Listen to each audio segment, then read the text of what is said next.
Jiang Zhimiao, equipped with an intriguing system, arrives in the Grand Dynasty of Daong and ascends to the position of Empress. The imperial harem is thrown into disarray. Chapter 1. The harem gossip system under the scorching sun. Even with several ice buckets prepared, the heat within Fengyi Palace remains unbearable. Jiang Zhimiao reclines languidly in her chair, with two young palace maids fanning her, providing a refreshing breeze. Pay your respects to Her Majesty, the Empress. Below, two rows of concubines bow in unison. Jiang Zhimiao gestures dismissively. Please have a seat. A flicker of exasperation crosses her face. Another day of forced labor begins. The concubines settle down one by one, and suddenly, a voice of mockery resonates in their minds. They cast furtive glances at Jiang Zhimiao, who appears utterly relaxed in her high seat, and lower their heads, hesitant to speak. Well, since we're already gathered, let's see what new gossip awaits today. Jiang Zhimiao's voice echoes once more. The expressions of the concubines subtly shift. Here it comes. The thrilling part is finally upon them. They diligently attend these morning greetings for this very riazonto, hear the gossip of others while fretting over their own. The entire process of paying respects is exhilarating in its own right. Unconsciously, they perk up their ears. Chen Shui and Injiaoui grew up together, akin to sisters. Chen Shui and Injiaoui exchange glances, a hint of a smile gracing their lips. Jiang Zhimiao suddenly gasps. Unbeknownst to them, they are not merely close friends, but half-sisters. Both Chen Shui and Injiaoui are daughters of Minister Chen. The crowd's gaze towards Chen Shui and Injiaoui instantly transforms. Chen Shui's father, the Minister of Rights, is known for his strict adherence to propriety and integrity, while Injiaoi's father, the third son of the General of the North, is notorious for his debauchery. How could the Minister of Rights, a paragon of virtue, have been so brazenly cuckolded? Chen Shui stands in shock. Her father capable of such actions? No wonder he urged her to look after Injiaoui before entering the palace. The truth is far more complex than she had imagined. Injiaoi's expression darkens as she glares at Chen Shui, unable to contain her ire. She is not one to hide her feelings, and she kicks Chen Shui. Initially, Chen Shui endures, but after the third kick, she retaliates.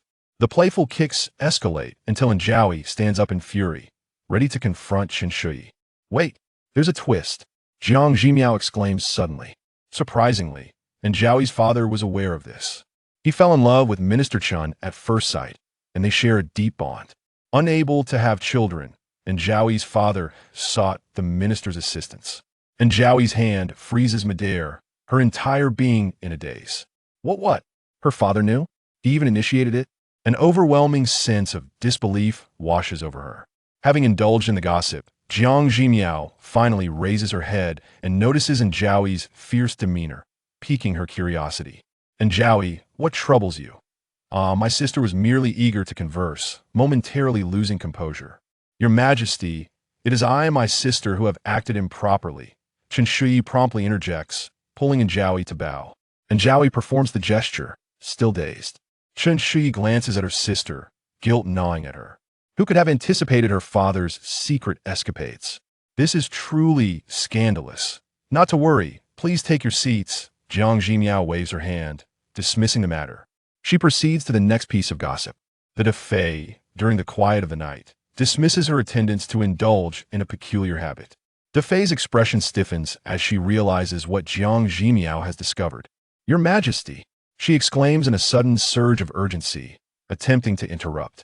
She has a penchant for removing her shoes and secretly inhaling the odor of her socks.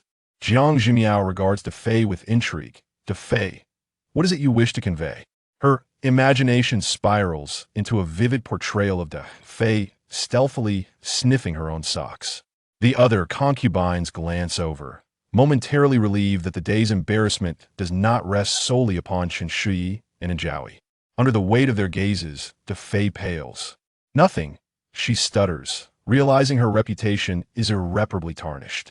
And now, the final piece of gossip for today is just as Jiang Zhimiao prepares to unveil the next story, a palace maid enters, announcing the arrival of Lin Marin. Lin Marin? Jiang Zhimiao raises an eyebrow in surprise. This Lin Marin is remarkable. Before Emperor Yulin ascended the throne, Lin Qingqing was merely a maid by his side. After his ascension, despite officially crowning an empress and bestowing titles upon the harem, Lin Qingqing, favored by the emperor, was elevated to the position of Marin. However, over the past month, Emperor Yulin has shown exclusive affection for Lin Marin, neglecting all others. Jiang Zhimiao has only seen him during the coronation ceremony. This devotion has drawn considerable criticism from the court, yet he bears the burden of disapproval for Lin Marin's sake. Confident in her position, Lin Marin has never extended her greetings to Jiang Zhimiao until now. Please, let her enter, Jiang Zhimiao commands, her anticipation peaked. She is eager to witness the beauty of this favored woman. As she waits for Lin Qingqing, Jiang Zhimiao glances at the gossip system once more. Suddenly, her pupils dilate, and her thoughts freeze in disbelief. What? This is astonishing. The concubines who have been eavesdropping grow anxious. What could it be? What revelation could possibly surpass the scandal involving Minister Chun and General Lin? In that moment, Lin Qingqing gracefully enters the hall, delicately greeting Jiang Zhimiao. Your Majesty, I pay my respects. Jiang Zhimiao's gaze snaps to Lin Qingqing, her shock palpable. The Lin Marin, who has been exclusively favored for a month, is still a virgin. Jiang Zhimiao internally screams, while the other concubines can barely contain their astonishment. Wasn't the emperor a romantic at heart? How could this Lin Marin still be untouched? Chapter 2. He comes, all eyes converge on Lin Qingqing. Prepared for this scrutiny, Lin Qingqing wears a subtle smile. The emperor's favoritism naturally invites jealousy, and she addresses Jiang Zhimiao softly. Your Majesty, I attended to the emperor last night, and I'm somewhat fatigued today, which has delayed my greetings that I hope for your forgiveness. Wow, serving the emperor for an entire night. How could that have been done? Was it merely bringing tea and water? No, that cannot be right. Something is amiss. Although Lin Marin is not an unparalleled beauty, she possesses a certain charm. The emperor visits her daily, yet he manages to restrain himself from indulging. Very well, I comprehend now. Lin Qingqing remained half squatting, yet no one paid her any heed. Everyone had perked up their ears. The empress has come to understand something? What could it be? The current emperor must harbor unspoken difficulties. Perhaps it is due to a lack of vigor or even impotence. The likelihood of impotence seems to be the greater concern, Jiang Zhimiao concluded. Instantly, the expressions of the concubines shifted. My goodness, this topic is rather provocative. However, upon deeper reflection, it makes perfect sense. The emperor dotes on Lin Marin, yet she remains untouched, and he refuses to seek solace elsewhere.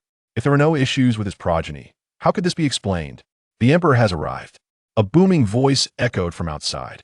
Everyone, engrossed in gossip, momentarily forgot about Lin Qingqing, who was still half squatting in a position of respect. Upon hearing the voice, Lin Qingqing's gaze shifted, and suddenly she let out a soft whimper, appearing utterly fragile, and collapsed to the ground. Yulin happened to walk in at that moment. Jiang Zhimiao, caught up in her excitement, paid no attention to Lin Qingqing. Her eyes darted toward Yulin, her heart racing with exhilaration. He is coming. This impotent man approaches us. All eyes turned toward the entrance in unison. The empress's words, although blunt, were not unfounded. The emperor's month-long absence from the inner palace must have been an attempt to conceal this harsh truth. In an instant, many concubines displayed expressions of despair.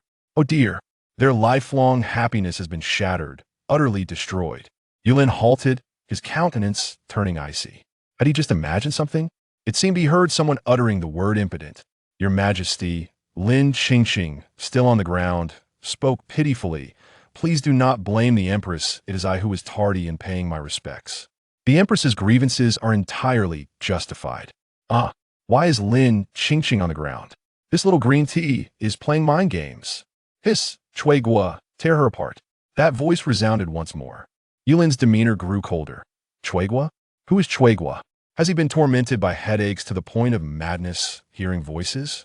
Your Majesty, Jiang Zhimiao led the concubines in bowing to Yulin. He abruptly turned to Jiang Zhimiao, his heart racing. That voice was identical to the one he thought he had imagined. Was it Jiang Zhimiao speaking, or had he truly lost his mind? With an expressionless face, Yulin commanded, sit. Observing her demeanor, he was almost amused. Empress, Yulin remarked with a semblance of a smile. During my month of attending state affairs, you have managed the inner palace quite well. This is quite sardonic. Is he here to hold the little green tea accountable? Indeed, Lin Meiren, who spends every day with him, remains untouched. She is undoubtedly the one most aware of the emperor's impotence. Yet he requires her as a shield to disguise his absence from the inner palace. Thus, he must protect Lin Meiren. Yulin's expression shifted once more. Here it comes again. He heard Jiang Zhimiao's voice once more. He fixated on her lips, resolute that she had not spoken. Even if he were mad enough to hear things, why would it be Jiang Zhimiao's voice? Yulin's demeanor turned frigid. Empress, do you have anything to say? Jiang Zhimiao lowered her head, reluctantly rising. What could she possibly say? Does he not simply wish to provoke her? She toils daily, rising early for her duties, enduring a life of hardship while listening to his sardonic remarks. Yet all that escaped her lips was, "This humble servant is at a loss for words." Yulin's lips twitched. You claim to be at a loss for words? You are merely arguing with yourself in your mind. His head buzzed with Jiang Zhimiao's relentless inner monologue. Your Majesty, please do not blame the Empress. I assure you, I'm truly fine. Lin Qingqing suddenly interjected, coughing violently.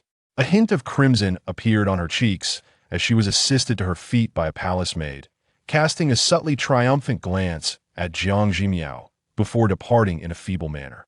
Jiang Zhimiao could not help but roll her eyes. Lin Meiren appears quite pleased with herself. An impotent emperor, likely no one in the entire inner palace would desire him. Alas, poor concubines, all as beautiful as flowers.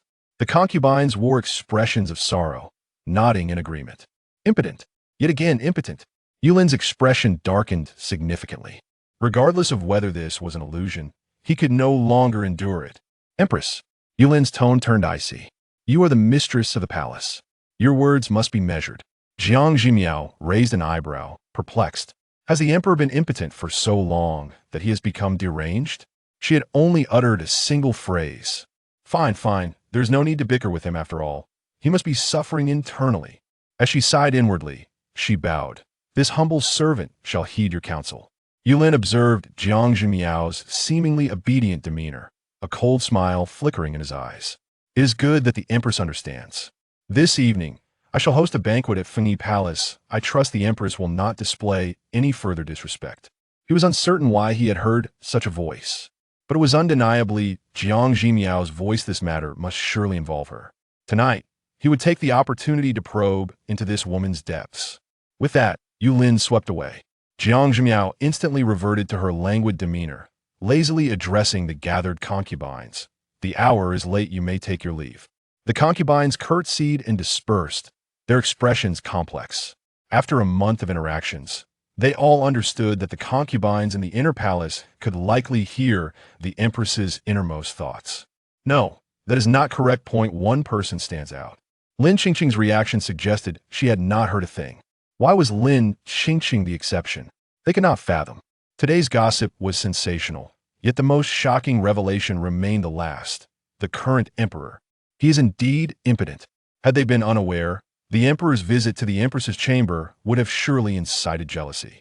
However, now, they felt a sense of desolation. If the emperor is impotent, what is left for them to fight over? What future remains, sister we? Chen Shui attempted to ingratiate herself with Zhaoi. Zhaoi scoffed and walked away. Chen Shui could only feel helpless. Chapter 3. Watching a play together back in the palace. The concubines each began to take action. Defei attempted to write a letter home, yet, no matter how hard she tried, she found herself unable to pin the matter of the emperor's impotence onto paper. She also endeavored to bring it up with the palace maids around her. However, any mention related to the emperor's condition simply could not escape her lips. Defei let out a cold snort. As before, the gossip she heard from the empress could not be shared outside. They had previously wanted to discuss it amongst themselves, but found themselves at a loss for words. If she could not do it, naturally, the other concubines could not either. This matter, along with her peculiar hobby, would remain a small secret among them, never to reach the outside world. In Fengyi Palace, Yulin had promised to come for dinner, and Jiang Zhimiao had prepared accordingly. Suddenly, the head eunuch Li Dahuai rushed in, drenched in sweat. Empress, Lin Meiren has suddenly fallen ill. The emperor has gone to Chushu Palace to accompany her and will not join us for dinner. Upon hearing this, he awaited Jiang Zhimiao's furious outburst. The emperor is not coming? Jiang Zhimiao's eyes brightened. Ziyu Yunxiang, quickly, add that pork knuckle to my meal. How ridiculous. She had heard that the emperor disliked greasy food. Yet here was a splendid pork knuckle. As she spoke, she cast a puzzled glance at Li Dahuai. Li Gonggong, why are you still here? Li Dahuai replied. So, the emperor is less important than the pork knuckle? This must remain a secret. He hurriedly wiped his sweat and exited. That night, Jiang Zhimiao was engrossed in a novel when suddenly the emperor arrived. The announcement echoed throughout the palace. Jiang Zhimiao was momentarily taken aback. Was Lin Marin truly so ineffectual? She could not even keep the emperor here. Well, considering the emperor's impotence, he likely had little interest in women. With this thought, Jiang Zhimiao regained her composure. The emperor's impotence means at most we will just cover ourselves with blankets and chat. What is there to be anxious about? As Yulin entered, the voice echoed in his mind once more. He cast a cold glance at Jiang Zhimiao. During the day, as soon as he stepped out of Fengyi Palace, that voice had vanished. Now, upon entering, it reappeared. This was likely not something that could be explained away as mere auditory hallucination. He was hearing this woman's innermost thoughts. This humble servant welcomes your majesty, Jiang Zhimiao curtsied, appearing quite obedient. The head maid Ziyu entered, carrying a jug of wine. Your majesty, Empress, this is the warm affection wine bestowed by the Empress Dowager. Her majesty wishes for you both to be harmonious and united forever. Warm affection wine. This was provocative. The Empress Dowager worried they could not consummate their union and had sent wine specifically. Jiang Zhimiao blinked. Whether this wine warms affection or not is of little concern to me. The emperor's impotence cannot be resolved with a mere drink. I will need to find a way to comfort him later. Yulin glanced at Jiang Zhimiao and, with an expressionless face, said, since it is mother's good intention, pour the wine. Ziyu's face brightened as she hurriedly poured the wine. Yulin regarded the cup, a hint of mockery flashing in his eyes. His mother still concerned herself with such trifles. As Jiang Zhimiao inhaled the aroma of the wine, she found it quite fragrant. She happily lifted her cup, ready to savor it. Suddenly, she cast a puzzled look at Yulin. Your majesty, impotence. Yulin abruptly turned to Jiang Zhimiao. Nonsense. How dare she utter such words? Cup. Jiang Zhimiao uttered 2 more words. Yulin's words caught in his throat. Gritting his teeth, he forced out, impotence. Ziyu waited for them to drink before she tidied up to leave. As she closed the door, she shared a subtle smile with Yunxiang. Tonight, it should come to fruition. Yunxiang looked equally delighted. The empress had been married for a month, and apart from the wedding night, this was the first time the emperor had come to Fengyi Palace. Although the empress appeared indifferent, she must be deeply saddened inside. After night, it would be better. Jiang Zhimiao enjoyed her wine, ready to offer her opinions. Suddenly, a voice echoed in her mind. The task system is officially activated, and the system all is online. The gossip system issued a temporary task. Yulin stays overnight in Fengyi Palace. Completing this task would earn 5 points. Jiang Zhimiao's eyes instantly lit up. This gossip system, aside from daily gossip, was releasing a legitimate task for the first time.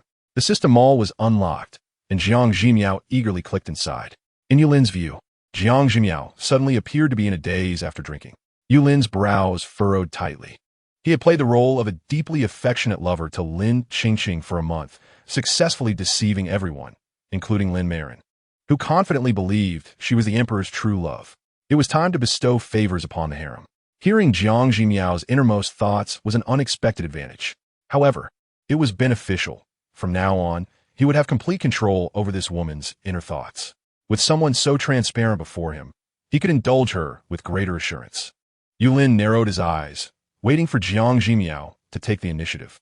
When the time came, he would naturally let her know whether he was impotent or not. Jiang Zhimiao was engrossed in the system mall, unable to stop. Beauty pills, strength elixirs, eavesdropping talismans, various peculiar items were all available. However, this was not the most crucial part. The most important thing was that this mall even offered various forms of spiritual sustenance. There were hundreds and thousands of films and dramas. Zhenhuan Zhuan, Jifo, Langyubang, Meteor Garden, Ancient Magical Version, and so on. Without these shows, her meals had lost their flavor recently. To celebrate the mall's opening, the host could choose to redeem a film for a free 30-minute preview. The system generously offered a benefit. Once the host accumulated points, Additional rewards could be exchanged. She could even preview for free. Jiang Zhimiao was so moved that tears welled in her eyes. She immediately began rifling through the film library. Since the preview was only 30 minutes, she sought a shorter one, preferably not one that would leave her longing for more, and then abruptly cut off, causing frustration. After much deliberation, her eyes suddenly sparkled. Perfect, this one. Yulin had waited long enough for Jiang Zhimiao, who remained lost in thought. He narrowed his eyes and, with an expressionless face, remarked, "Empress, the hour is getting late. Perhaps we should." In the next moment, Yulin's heart skipped a beat. A peculiar image abruptly filled his mind. A massive Taiji Bagua appeared, followed by subtitles. The secret love history of zombies in the Qing dynasty. Yulin went rigid. What was the Qing dynasty? What on earth were zombies? Before he could process it, eerie music began to play. Yulin shivered. The slight impulse from the warm affection wine dissipating entirely, feeling as if every hair on his body stood on end. Jiang Zhimiao, having traveled through time, found this to be a minor occurrence. She was even somewhat moved. As a figure of authority beneath none other than the emperor, she had managed to navigate this feudal society rather comfortably, with her only longing being for various forms of spiritual sustenance. Now it had finally arrived. Her sustenance was here. Chapter 4, completing the overnight stay task. Your Majesty, it is late. Shall we extinguish the lights?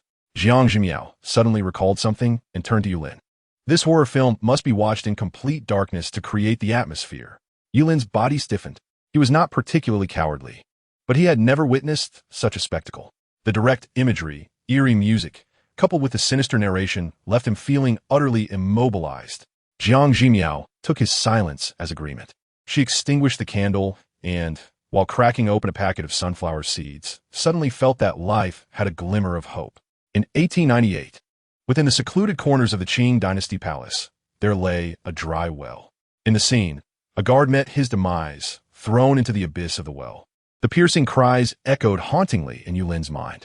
Another decade passed. The dry well underwent a peculiar transformation. Ding ding, an eerie melody began to play. A ghastly, pale hand emerged from the depths of the well. What was that sound? Yulin felt an intensifying chill creeping down his spine. Glancing aside, he saw Jiang Zhimiao, who had begun to crack sunflower seeds in the dark. With an innocent expression, she looked at him and said, "Your Majesty, would you like some?" Yulin turned stiffly away. No need. Is it not a tad grotesque for a zombie to disregard its appearance? I, Jiang Zhimiao, firmly denounce such behavior. A palace maid has appeared. I suspect she will be the first casualty. Indeed, she met her fate. Jiang Zhimiao, while observing, couldn't help but voice her thoughts. Yulin felt a throbbing headache. This woman was incessantly noisy. After a while, Jiang Zhimiao seemed to tire and got up to fetch some tea. Yulin watched in horror as the so-called zombie mercilessly killed a eunuch, feeling utterly disturbed. Better to have Jiang Zhimiao continue her chatter to alleviate some of the terrifying atmosphere. After finishing her tea, Jiang Zhimiao resumed her commentary. It has been 10 minutes. Where is the promised secret love story? Will the zombie be softened by love in the end? Hurry up, let the plot progress. The story unfolded further. The zombie sneaked into a concubine's chamber, intending to drain her blood. To his surprise, the concubine mistook him for a mischievous eunuch and burst into a tinkling laugh, allowing the zombie to delay its attack. Here comes the female lead. This concubine is clearly a naive sweetheart. Is this to be a grand romance between a concubine and a zombie? I wonder what the emperor looks like. Does he wear a green hat? Yulin couldn't help but cast a glance at Jiang Zhimiao. Although he knew she was merely narrating the plot, he felt she was subtly critiquing him. In the ensuing scenes, the zombie not only spared the naive concubine, but also returned to amuse her. What a terrifying film. It turns into a pure love story. The zombie can no longer resist and is ready to bite again. Another unfortunate little palace maid suffers. After the zombie claimed the life of the maid, it turned and encountered the pale-faced, naive concubine. Jiang Zhimiao was engrossed in the viewing, and a notification appeared in her mind. 30 minutes of the trial have concluded. For continued viewing, please exchange points. Damn system. Jiang Zhimiao couldn't help but curse. If this film were modern, she would never even consider watching it. It was only because of the era that she was reluctantly willing to give a glance. Yulin, initially tense, gradually relaxed. He turned to Jiang Zhimiao, contemplating the implications of the system and points. His empress truly brought him endless surprises. After venting her frustration at the system, Jiang Zhimiao regained her composure. The system mall had emerged, and she only needed to complete tasks to earn points, hoping to redeem the dramas she longed for. Every point was invaluable, and she was determined to accomplish her first task. Jiang Zhimiao blinked and asked, "Your Majesty, shall we retire for the night?" Yulin clenched his teeth. Retire? At that moment, he had no interest.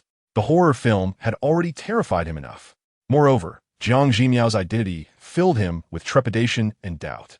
In such circumstances, how could he convince himself to indulge this woman? Jiang Zhimiao, noticing Yulin's expression, understood. Oh, I see. You're not up for it, though you may be disinterested. As an emperor, you must have some pride. I shall assist in concealing it. Jiang Zhimiao, with great empathy, remarked, Your Majesty, you seem unwell. Perhaps it would be best to rest early tonight and discuss matters after you feel better. Ah, how considerate I am. Jiang Zhimiao was almost touched by her own kindness. Yulin glanced at her and managed to utter a single word. Good. Moments later, they lay side by side. Jiang Zhimiao regarded Yulin as a sister, feeling no pressure, and promptly fell asleep. Yulin lay there, staring blankly at the ceiling, his mind oscillating between eerie melodies and the gruesome images of the zombie drinking blood, unable to find slumber. Listening to Jiang Zhimiao's steady breathing beside him, he bit his teeth. This woman certainly harbored secrets. What was this system and these points that conjured such strange images and sounds in his mind? Was this not a form of sorcery? In the face of such sorcery, it would be best to eliminate it swiftly. After staring at Jiang Zhimiao for a while, Yulin gradually lowered his hand. There was no rush, even if she was a sorceress, as long as her thoughts remained under his control. She could not stir up any trouble. Keeping her around might yield surprises. Suddenly, Jiang Zhimiao stirred. Yulin's body tensed slightly. Jiang Zhimiao turned, wrapping herself completely in the blanket, and continued to sleep. Do not engage with her. Do not engage with her. He forced himself to calm down. Your Majesty, why aren't you covering yourself with a blanket? Jiang Zhimiao sleepily turned, noticing Yulin without any covering, and hurriedly offered half of her blanket.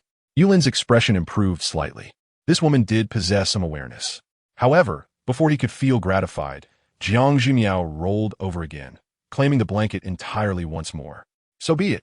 After a while, Jiang Zhimiao rubbed her eyes and asked, Your Majesty, why aren't you covering yourself? Yulin looked at her expressionlessly, no longer wishing to utter a word. Was he unwilling to cover himself? After a night of tossing and turning, as dawn broke, Yulin could hardly wait to rise.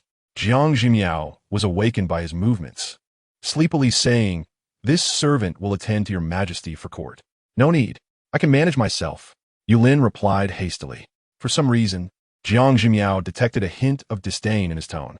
Unable to hold back, she murmured, How impolite. I covered you with a blanket all night, sacrificing my own sleep. And you didn't even say thank you in the morning. Yulin couldn't help but gaze at Jiang Zhimiao. She blinked and asked, Does your Majesty have any commands? Yulin's expression darkened as he hurriedly offered a perfunctory response before hastily departing. What attitude? Jiang Zhimiao lamented. Yet her kind-hearted nature led her to decide not to hold it against Yulin. In her mind, a melodious voice echoed, Lodging task completed. Please check your points. Points. She had arrived. Let her see what treasures she could redeem with these 5 points. Chapter 5. Watching dramas together, Jiang Zhimiao quickly flipped through the system mall. Her first choice would be classic dramas. Recently, she had no light-hearted shows to accompany her meals, and she could only manage to eat a single bowl of rice, causing her to begin losing weight. She glanced at Zhen Huanzhuan. The complete series was too lengthy, requiring 15 points to redeem the entire collection. Her current points were insufficient. Other light-hearted shows also had similar point requirements, leaving her unable to redeem any. Jiang Zhimiao felt despondent. Host, besides direct redemption, would you like to try the big roulette? The system suddenly emerged. With just 5 points, one could draw a chance, perhaps acquiring a coveted performance that the host yearns for but cannot afford. What if I do not win? Jiang Zhimiao inquired. The system chuckled mischievously. Then you must simply try again next time. Jiang Zhimiao was instantly incensed. You are enticing me to gamble. I, Jiang Zhimiao, could accumulate points for a decade. Yet I shall never tread this irreversible path. 5 minutes later, Jiang Zhimiao held her breath, staring at the spinning wheel.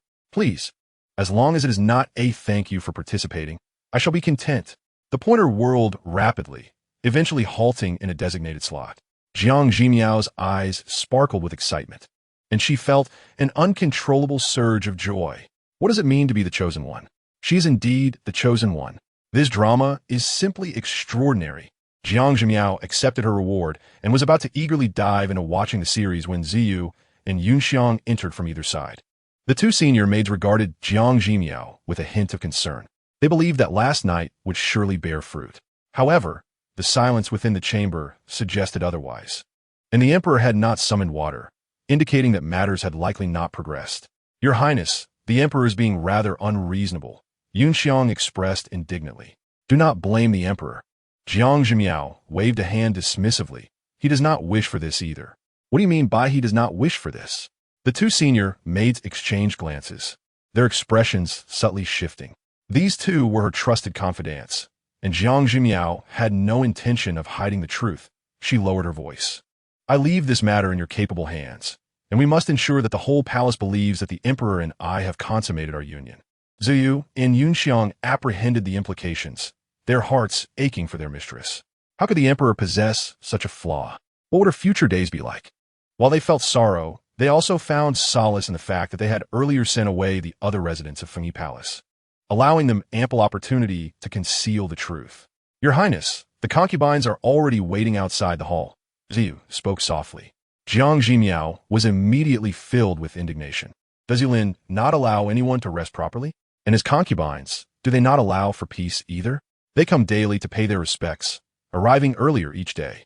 I suspect they rise early to await his departure, only to come in and torment me. This life is utterly unbearable. Have them wait in the hall. Jiang Zhimiao commanded irritably. Yunxiang promptly set about making arrangements. Ziyu, being more composed and meticulous, stayed behind to assist Jiang Zhimiao with her grooming. Once Jiang Zhimiao was ready, Ziyu crafted the scene, ensuring that the consummation of their union would remain concealed.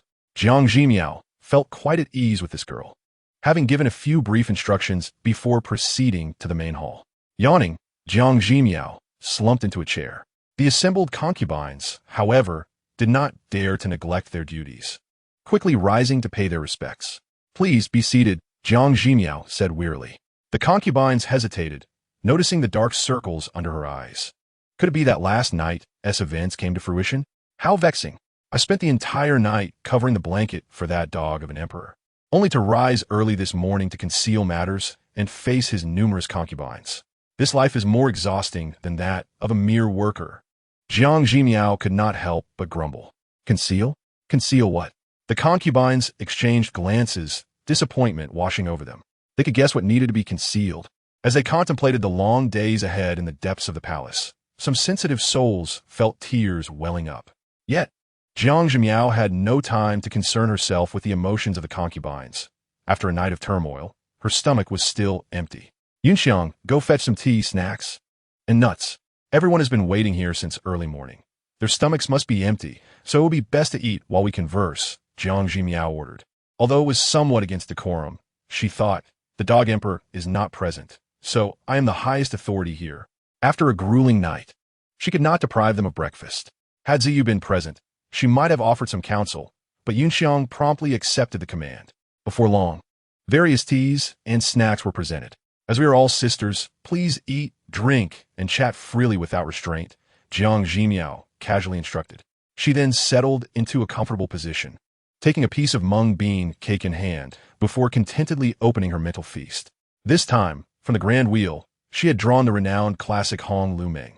There are many adaptations of Hong Lu Meng, but the system provided the classic 1987 version, which delighted Jiang Zhimiao.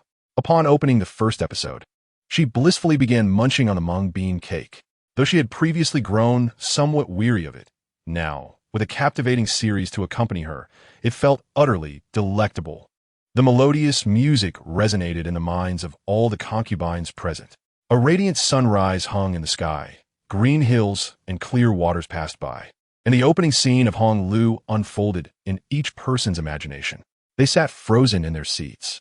What is this? Previously, the Empress merely shared gossip at intervals. But today we have this peculiar spectacle. And this music, so enchanting and melodious, must be a masterpiece. They are all educated ladies, skilled in the arts. Yet, this tune is completely unfamiliar to them. At the end, Hua Baolin's eyes lit up. She was adept at playing the guqin and had heard many famous pieces, but this one was entirely unknown to her. She leaned in to listen intently. The piece was not long and soon came to an abrupt halt. Hua Baolin felt a pang of disappointment. In the next moment, as the opening concluded, a deep, resonant voice echoed in their minds. A paper full of absurdity. A handful of bitter tears. The voice recounted a tale of a stone, captivating their attention instantly. As images of characters appeared on the screen, they were further astonished. In their minds, someone was narrating a story. Could this possibly be a true account? It was utterly miraculous. 3 months have passed, and I have finally caught up with the drama. Jiang Zhimiao felt overwhelmed with emotion, nearly brought to tears. A drama? Catching up on a drama? The concubines were puzzled, unsure of the meaning. However, it mattered little for now. The Empress often spoke in strange terms, and with time, they would surely comprehend. The most pressing matter was to immerse themselves in this drama. Chapter 6, The Excitement. She was determined. To the modern eye, accustomed to various special effects, Hong Lu-ming might not seem particularly captivating, but in this era, the method of presentation was nothing short of a powerful weapon. In Fengyi Palace, apart from the occasional sound of Jiang Zhimiao cracking nuts, it was so quiet that one could hear a pin drop. As the first episode reached its midpoint, Lin Mimi finally made her entrance. Jiang Zhimiao could not help but sit up straighter. Indeed, this version of Lin Mimi is the most classic. The concubines watched in rapt fascination. The character referred to as Dayu in the drama seemed to possess a skeletal frame of jade and skin of snow, evoking sympathy with just a glance.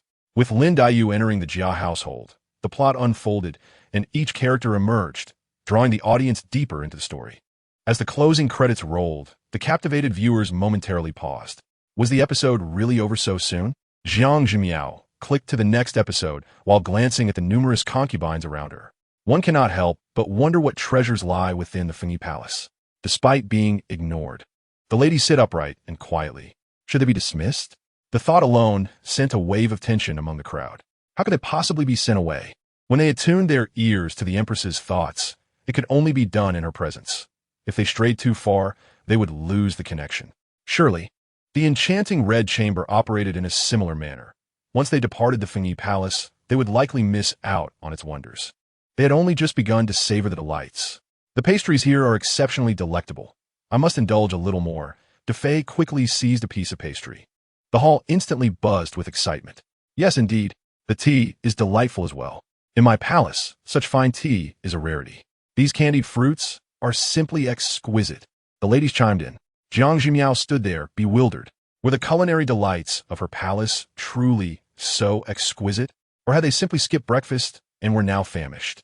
Well, let them enjoy a little longer. As the second episode commenced, Jiang Zhimiao instructed them to feel free as she resumed her viewing.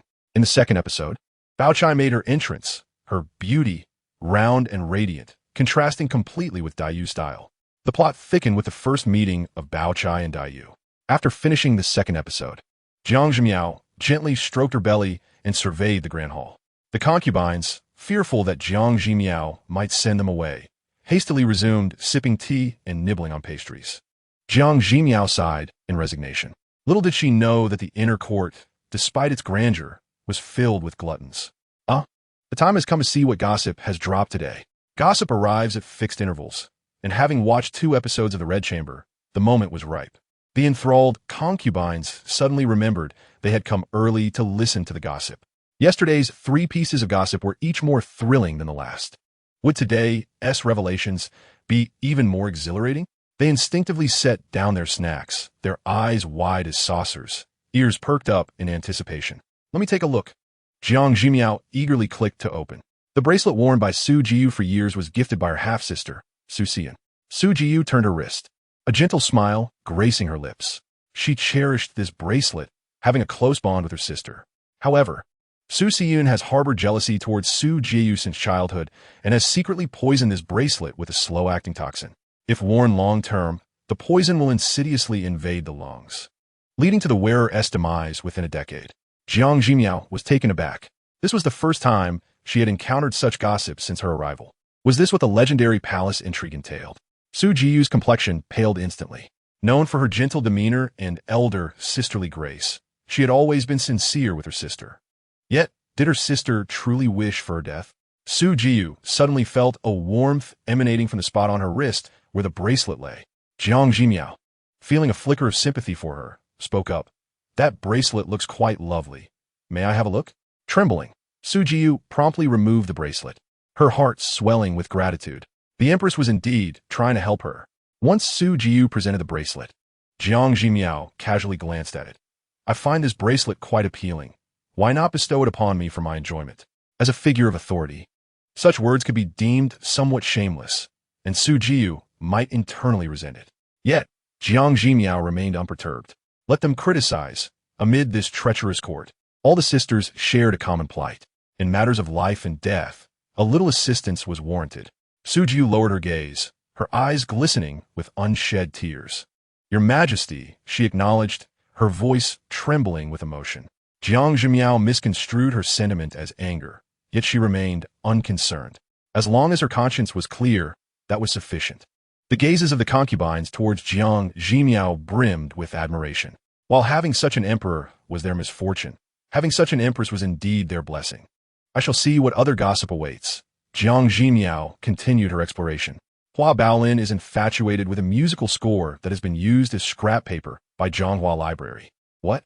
Upon hearing this, Hua Baolin's fair complexion flushed with indignation. The treasure she so dearly coveted had been reduced to mere refuse. This would not do. She must devise a plan to rescue her precious item quickly. Now, let us move on to the final piece of gossip. Jiang Zhimiao turned to the next page. Then, her eyes widened in shock. What sort of turn was this? Jiang Zhimiao exclaimed, her voice rising in astonishment. The jade pendant worn by Lin Meiren was bestowed by the emperor's younger brother, Wang Yuehua. Lin Meiren was saved by Wang Yuehua in the common world, and the two fell deeply in love. For certain reasons, Wang Yuehua sent Lin Meiren to the side of the then prince, Yulin. Thereafter, they met frequently, and Lin Meiren did not conceal her affections upon entering the palace. Suddenly, Jiang Zhimiao recalled the incident from the previous night involving the emperor and a green hat. Now it seemed that Yulin too had been made to wear one, and the one who had placed it upon his head was none other than his own brother. How thrilling! Such excitement! Wang Yuehua was indeed a ruthless character. He so casually sent away his own woman, and even went on to make a mockery of his brother. Did Yulin know of this? Jiang Zhimiao marveled at the scandal. She was astounded, and the hall full of concubines shared her astonishment. Wang Yuehua, known for his intellect and noble character, had a stellar reputation among the people. It was said that, had it not been for the late emperor's bias, the throne would have rightfully belonged to him. Yet now, it seemed, one could only chuckle. To send his own woman to his brother clearly indicated ulterior motives. What kind of virtuous man could he be? Recalling the exaggerated praises of Wang Yuehua from her elders, many faces in the hall displayed disdain. Wang Yuehua is expected to enter the palace during the afternoon. He has arranged a secret meeting in the imperial garden with Lin Meiren. After reading the entire piece of gossip, Jiang Zhimiao's mind was consumed by a singular thought. The afternoon, you say? This spectacle shall not go unnoticed. Chapter 7. Who told you to be so nosy? After perusing the gossip, Jiang Zhimiao lost interest in lingering with the concubines.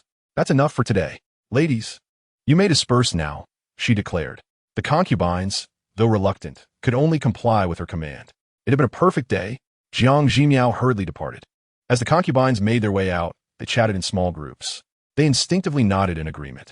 To witness a work of such caliber as the Red Chamber performed vividly in their minds surpassed any drama they had ever seen. Zhao Yao wishes to speak of the Red Chamber, but finds herself at a loss for words. What will the next chapter entail? The crowd was left in a state of eager anticipation. As they conversed, Defei quickened her pace slightly. Being the daughter of a prominent family, her status was quite elevated. Aside from Jiang Zhimiao, she held the highest rank in the court. Defei, have you recalled something urgent? A curious concubine inquired. Defei replied nonchalantly. The Empress is the daughter of the Prime Minister and is said to possess unparalleled calligraphy skills. I intend to seek her guidance on the art of calligraphy. It would be inappropriate to arrive empty-handed, so I shall prepare some gifts. Defei spoke, her footsteps quickening. The other concubines exchanged glances. Who did not know that Defei had a penchant for martial arts since childhood, disdaining the art of writing? A request to learn calligraphy? Absolutely impossible. Clearly, she was merely seeking an excuse to continue pestering the Empress. If the Empress truly allowed her to stay, she could follow her and continue indulging in her dramas. Such cunning. How deceitful. The Empress must have already begun watching the third episode. Time was of the essence. They too had to hasten. The group of concubines, in perfect harmony, quickened their pace. She instructed Yin Xiang to set up a lounge chair in the shade and placed a platter of chilled watermelon beside it. She then reclined comfortably, munching on the fruit while watching her show, reveling in the delight of it all. Just as she was halfway through the third episode, a young palace maid entered to report. Empress, Defei has come to visit. Jiang Zhimiao paused her snacking. Defei? Wasn't she supposed to be off duty? Was she voluntarily extending her hours? Jiang Zhimiao bit into the watermelon with annoyance and said, "Let her in." Soon, Defei entered, accompanied by two palace maids bearing two sandalwood boxes. Just as Defei was about to speak, another young maid rushed in with a report. Your Highness, Chen Shu Yi, and Zhao Yi, Su Jieyu, and Xia Jieyu have all come to pay their respects. Defei's expression shifted slightly. These ladies were quick indeed. Upon hearing this, Jiang Zhimiao realized that aside from Lin Mei Run, the other concubines of the harem had all arrived. What was going on? Jiang Zhimiao paused the playback side and said, "Please, all of you come in." The courtyard was soon filled with a throng of concubines and their accompanying maids. Jiang Zhimiao felt an immediate headache coming on. "Dear sisters, what brings you here?" Empress, Defei was the first to speak. "I have heard that your Highness's calligraphy is unrivaled in the world, and I am filled with admiration. Therefore, I have prepared some gifts in hopes that you might teach me a thing or two." The two palace maids behind Defei opened the boxes, revealing a set of pearls and a pair of jade pendants, clearly treasures. Jiang Zhimiao was taken aback. "What is this? An outright bribe? I cannot even write calligraphy." As the daughter of the Prime Minister, renowned for her calligraphy, how could she not know how to write? The other concubines were not surprised at all. They had long since reached a consensus that the Empress must be a reincarnated deity, no longer the Jiang Zhimiao of old. "Your Highness, unlike Defei, I am not here with ulterior motives. I simply admire you sincerely," Chen Shu Yi said with a smile, sending forth her own gifts. Defei shot a glare at Chen Shu Yi, remembering that her father was a warrior, often neglecting etiquette, which had led to frequent reprimands from the Minister Chun. The two families had been at odds for a long time. If it weren't for the gossip she heard from the Empress that could not be disclosed, she would have made sure her father publicized Minister Chen's notorious exploits of infidelity. Jiang Zhimiao felt overwhelmed. "What are they up to?" "Your Highness, their gifts are merely trinkets. Though expensive, they lack sincerity. I, on the other hand, have brought something special. My maid, Ling Lan, is particularly skilled at making pastries, and she has prepared pineapple cakes today. As soon as they were done, I brought them to your Highness." And Zhao Yi quickly interjected. "Empress, I too have prepared something. I know a bit of embroidery, and since the day I entered the palace, I have been planning to stitch a pouch for you. Today, it is finally complete." Your Highness, Your Highness." The scene descended into chaos. Jiang Zhimiao's mind was filled with the repetitive calls of Your Highness. Unable to contain her frustration, she roared, "Silence." Instantly, the courtyard fell silent. Everyone gazed at Jiang Zhimiao with trepidation. She took a deep breath and declared, "There is no need for gifts. I, as the Empress, will manage the harem fairly and justly, ensuring none of you feel wronged. Your Highness, I truly admire you." Chen Shu Yi quickly replied, her eyes shining with admiration. Defei could no longer tolerate the sight. This Chen Shu Yi truly embodied the duplicitous nature of her father, the minister. Was she trying to curry favor? It was utterly nauseating. After a moment's hesitation, Defei gritted her teeth and stamped her foot, stirring up dust from the ground. "Your Highness, I cannot bear to be apart from you for even a moment." Defei's voice trembled. Jiang Zhimiao shivered involuntarily. "What is this? Your Highness, I too cannot bear to leave your side. I wish to accompany you day and night, for you are to me like the fireflies of summer and the rising sun. So radiant and unforgettable." The voices of the concubines grew increasingly high-pitched. Jiang Zhimiao trembled amidst their high-pitched tones. Taking a deep breath, she stated, "So, in essence, you all wish to remain here?" "Yes." They chorused eagerly. Jiang Zhimiao suddenly adopted a vigilant expression. "Speak properly. Do not raise your voices." "Yes." This time, their response was much clearer. Many were on the verge of tears. They had succeeded in staying by the Empress's side and had secured the opportunity to continue watching their dramas. Chapter 8. 10 Emperors Cannot Compare to the Empress. In the Chushio Palace, The maid Hui Xin reported cautiously, "Master, the news has spread. The emperor and the empress indeed consummated their union last night." A fleeting, sinister expression crossed Lin Qingqing's pale face.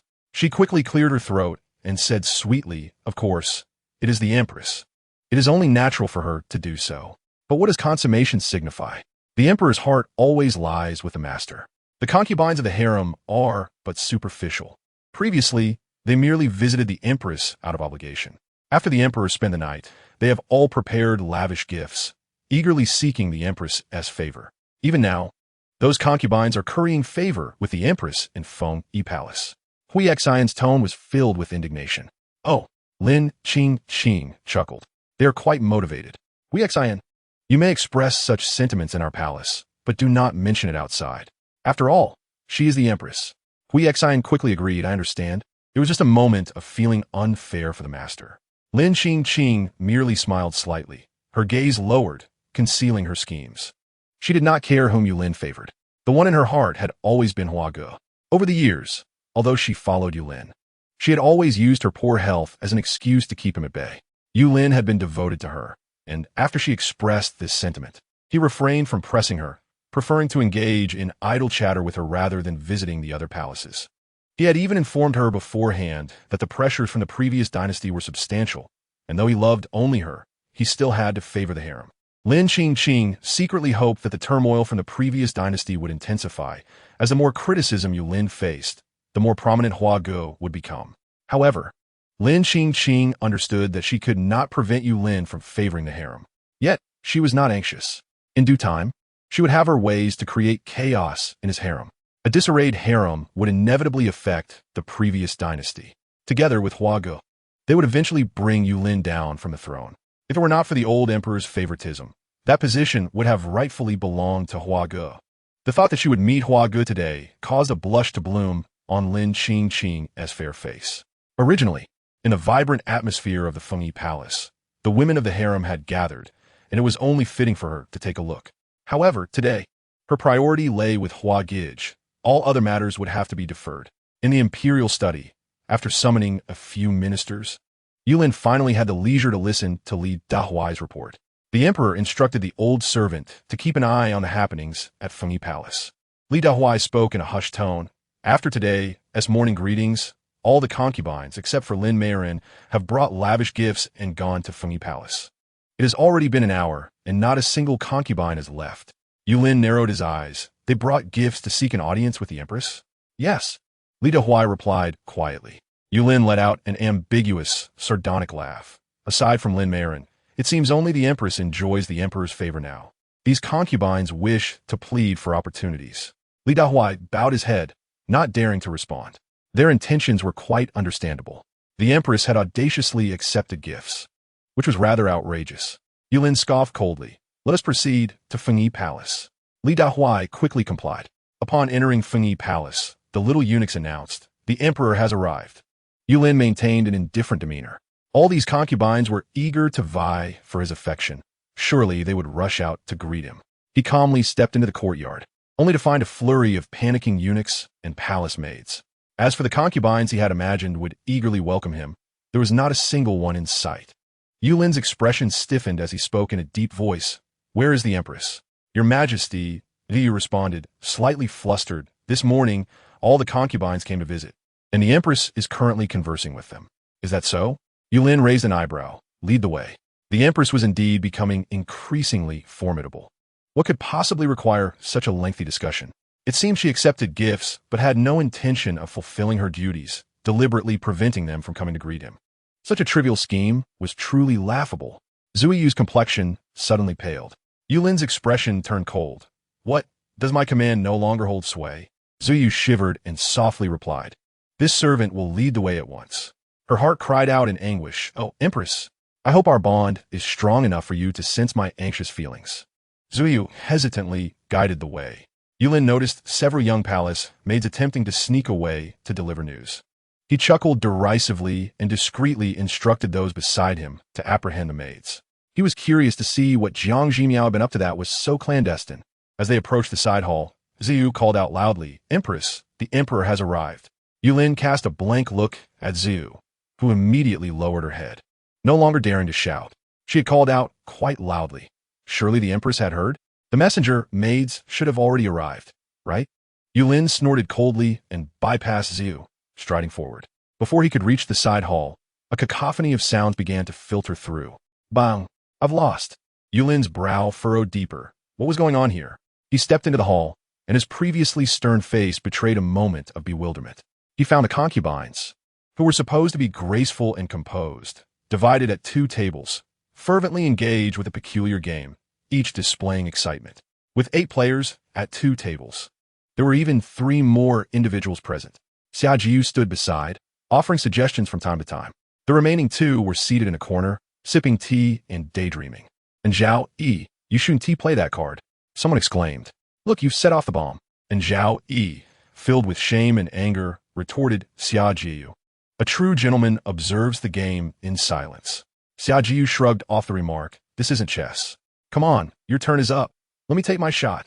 Although in Zhao Yi held a higher rank, Xiajiu's words compelled her to reluctantly rise and yield her position. The emperor observed, somewhat bewildered. Was this truly the dignified ladies of the harem? Yulin took a deep breath, remaining still. The scene was undeniably absurd. Yet, even more absurd was that another peculiar image flashed through his mind. Unlike the previously horrifying scenes, this one was evidently more exquisite, with characters of remarkable elegance. After a moment of contemplation, he discerned the underlying meaning of the unfolding drama. I have reached the 9th episode already. The pace of this viewing is impressive. Jiang Zhimiao remarked casually, taking a slice of chilled watermelon and savoring it with delight. Fortunately, this improved version of Mahjong has finally been created. Playing Mahjong while watching Dream of the Red Chamber makes time fly. Listening to the Empress's musings, the other concubines nodded in agreement. Your Majesty, suddenly. And Zhao, he turned upon noticing the inscrutable expression on Yulin's face, causing her to panic slightly, her body trembling. What Majesty? De Fei continued to play, nonchalantly declaring, 10 emperors cannot compare to our Empress. And Zhao Yi's body quaked even more. Chapter 9. Why haven't they left yet? Is that so? Yulin's voice emerged from the shadows. De Fei paused, turning to see Yulin's face, which appeared as if it had been smeared with coal 1,000 times. Your Majesty. Jiang Zhimiao rose, leading the others in a respectful bow. Only then did the group awaken from their stupor, hastily bowing in unison. You all seem to be quite lively, Yulin gritted his teeth. This was his Empress. This was his harem. Where was the promised elegance and decorum? Why did he feel these words bore no relation to his concubines? The harem is dull. This servant merely sought activities for my sisters to pass the time. Jiang Zhimiao smiled, though a hint of sympathy glimmered in her eyes. Does the emperor know about the matter involving Yu Hua and Lin Marin? Shouldn't he be presented with a green hat as a reminder? Yulin's expression abruptly stiffened. He swiftly turned to Jiang Zhimiao, a flicker of terrifying light flashing in his eyes. How much did Jiang Zhimiao truly know? Regarding the affair of Yu Hua and Lin Marin, he had already been aware, which was why he had played along, pretending to be infatuated with Lin Marin to deceive his extraordinarily capable younger brother. Yet, how had Jiang Zhimiao come to learn about such a confidential matter? Yulin's expression shifted dramatically. Jiang Zhimiao, however, remained oblivious, as she perceived Yulin as someone with erratic moods. Experienced concubines soon began to realize that their emperor might indeed hear the empress's innermost thoughts. The gazes of the crowd turned peculiar. From the initial impotence to the current green hat, one couldn't help but wonder how the emperor felt about it all. Yulin suddenly froze in place, and Jiang Zhimiao, not understanding, boldly suggested, "Why not, Your Majesty, join us for a few rounds of Mahjong?" Yulin regarded the novelty Jiang Zhimiao referred to as Mahjong, the corners of his lips twitching as he expressionlessly replied, "No need." Jiang Zhimiao's large eyes sparkled with confusion. What was Yulin truly here for? Yulin took a deep breath. Having favored Jiang Zhimiao the previous night, it was only proper he visit De Fei's palace today. He turned his gaze towards De Fei. De Fei was utterly oblivious to him, her head bowed. Yet her peripheral vision frequently darted toward the Mahjong table. Why hasn't he left yet? She thought. His presence was halting the Empress from continuing Dream of the Red Chamber. Moreover, she was on the verge of winning at Mahjong. This critical moment had been disrupted. Yulin noticed De Fei's subtle actions and, with an impassive expression, directed his gaze toward Qin Shi. At present, the harem was dominated by a single rank, and that was the Fei. Following closely behind were Qin Shi, ranked ninth among the concubines, and Enjiaoi. Recently, Qin Shi's father, Qin Shangshu, had been growing quite close to Yuehua, allowing for some subtle probing during his visits to Qin Shi's palace. Qin Shi, preoccupied, fixated on the floor, her delicate thoughts leading her to partially discern Yu Lin's intentions. However, she had yet to finish reading Hong Lu Meng, and was scheduled to accompany the Empress later in the afternoon to catch a glimpse of illicit affairs. Her time was meticulously arranged, leaving no opportunity to entertain Yu Lin. Yu Lin felt an undeniable sense of hurt. He could only force a few words through clenched teeth. No matter, you all carry on. It was evident to all that he was struggling to suppress his inner fury. He turned on his heel and departed, wagering that someone would follow him. Just as he stepped out of the side hall, a lively commotion erupted behind him. Gulme. Let's continue. I feel luck is about to turn in my favor. Jiang Zhimiao resumed her viewing of Hong Lu Meng. Yu Lin paused momentarily at the entrance. This Hong Lu Meng was indeed quite intriguing. The emperor? Li Dahuai was drenched in fine beads of sweat, cautiously observing Yu Lin, fearing an outburst of anger. Good heavens! These ladies are truly audacious. The emperor himself has arrived, yet not a single concubine made an effort to greet him, nor did anyone approach to curry favor. All engrossed in flattering the empress. What on earth is happening? Li Dahuai hastily complied. While Hong Lu Meng was enjoyable, Yu Lin was not particularly invested in its romantic plot, managing to restrain himself. After a while, Your Highness, it is time for lunch, Vu reported cautiously. As the chief maid, Ziyu was quite distressed. The emperor had finally graced them with his presence, only to leave with a glum expression. Her mistress seemed utterly uninterested in pleasing him. The sole comfort was that the other concubines appeared equally lacking in cleverness. With everyone neglecting to flatter the emperor, it diminished the visibility of her mistress's shortcomings. It is time to dine, Jiang Zhimiao announced to the concubines. Your Highness, I truly cannot bear to part from you. Why not have my lunch sent to Fengyi Palace? De Fei suggested directly. So do I. Your Highness is so magnificent. I grow anxious if I cannot see you for even a moment. Another chimed in. Jiang Zhimiao felt a sudden headache. Fortunately, the number of concubines in Yu Lin's harem was not excessively large at present. Were there 3,000, all behaving like them, she would truly be at a loss. Zuyu, instruct the imperial kitchen to bring everything over, Jiang Zhimiao commanded. Hurry. I still have to go to the imperial garden this afternoon to catch up on gossip. And I cannot bring along this string of followers. The eyes of the crowd flickered with interest. Such a bustling affair. How could they possibly miss it? It was merely a visit to the imperial garden at the 5th hour. They could leisurely stroll and admire the flowers and water without issue. We shall heed the empress. Qin Shi replied sweetly, and the others echoed her in agreement. A simple lunch turned into several tables set in Fengyi Palace, perhaps due to Jiang Zhimiao's engaging drama. The concubines devoured their meals with remarkable enthusiasm, unaware that they had consumed several times their usual portion. Jiang Zhimiao observed this spectacle and came to a definitive conclusion. Yu Lin must select his consorts based on their appetites. The greater the appetite, the higher the chances of selection. Fortunately, after the meal, everyone finally dispersed. Jiang Zhimiao, fatigued from following the drama, reclined on a chaise longue for a brief nap. With the window ajar, a gentle breeze flowed in. She instructed Ziyu to wake her in half an hour, then comfortably close her eyes. After a night of turmoil and a morning of activity, had it not been for her anticipation of the afternoon's grand performance, she could have slept until evening. When the time Jiang Zhimiao specified arrived, Ziyu gently called her name. Jiang Zhimiao yawned and opened her eyes, still not fully alert. Suddenly, the voice of the system echoed in her mind. The limited time gossip task is officially launched. Chapter 10. Limited time gossip task. Jiang Zhimiao jolted awake, her senses heightened. Limited time gossip task? What is this? She hastily opened the system description. The limited time gossip task is a randomly assigned mission. There are no fixed point rewards for this task. The duration of this limited time task is 1 hour. The gossip content is Lin Qingqing's secret meeting with Yuehua. During the task, the system will collect the shock value from everyone who witnesses the gossip. After 1 hour, based on the shock value, it will be exchanged for points at a fixed ratio. Should the shock value be insufficient, it is possible to earn no points at all.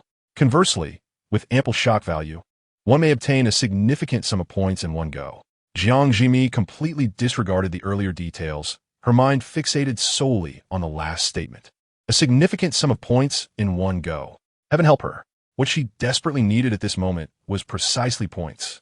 With enough points, she could indulge in as many dramas as she wished. While browsing the system shop previously, she had discovered games set against a historical backdrop, complete with charming male leads on the cover. With sufficient points, she could redeem that game too.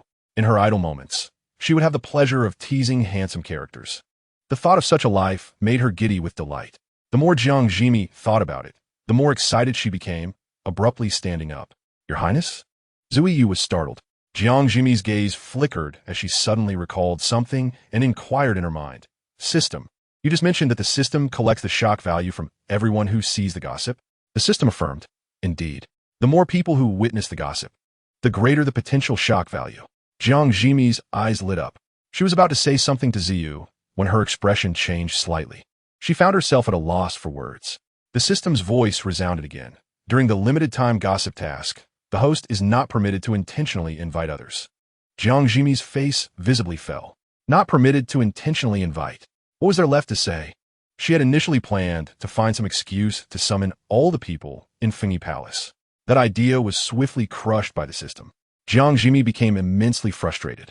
There were abundant points within her grasp, yet she couldn't obtain them. Not being allowed to invite others meant she had to rely on whether anyone else happened to stroll into the Imperial Garden and fortuitously witness the gossip. However, under this blazing sun, who besides a gossip enthusiast like her would dare venture into the Imperial Garden? This system surely intended to thwart her from acquiring too many points. After a moment of gloom, Jiang Zhimiao soon regained her composure. Would she abstain from spectating just because of this task? Regardless, she would be going. So the task's emergence could be seen as an unexpected bonus. Whatever points she could accumulate would be welcomed. "Zui Yu," Jiang Zhimiao said calmly. "I have remembered that the lotus flowers on the pond in the Imperial Garden are currently in full bloom. You and Yunxiang, along with 6 other maidens, shall accompany me to admire the lotuses." She exhaled in relief. Not being able to invite people to witness the gossip was a limitation imposed by the system. However, as the empress of a nation, it was inconceivable for her to venture there alone. After issuing her usual directives, the system did not raise any further objections. Clearly, the arrangement of 2 senior maids and 6 junior maids was acceptable to the system and did not count as an intentional invitation. Soon, events unfolded. Jiang Zhimiao set forth with her entourage, a grand procession of sorts. Suddenly, the system chimed, indicating that the target mission was progressing towards the Yuhua Garden. In her mind, a map materialized, with 2 red dots symbolizing Yuehua and Lin Qingqing. During the mission, the movements of these individuals would be monitored in real time, allowing the host to check at any moment. Jiang Zhimiao nodded in satisfaction. This feature proved quite convenient. Observing the 2 red dots drawing closer, she pondered the situation. To witness the gossip unfold, it must first transpire smoothly. If Yuehua or Lin Qingqing caught sight of her lavish display of lotus appreciation, would they abandon their clandestine meeting? That simply cannot happen. Fortunately, after inspecting the route, Jiang Zhimiao discerned that the destination of the 2 was in the opposite direction from Qinghu. If she maneuvered carefully, a direct encounter could be avoided. Once the 2 engaged in their secretive rendezvous, she could then join the fray to relish the excitement. As Jiang Zhimiao and her large entourage approached Qinghu, they unexpectedly encountered Defei. "Defei, what brings her here? Her presence cannot be construed as my deliberate invitation." Jiang Zhimiao's eyes sparkled with delight. The system raised no objections.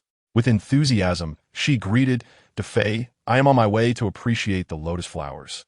Will you accompany me?" Defei had indeed come specifically to wait, and she eagerly accepted the invitation.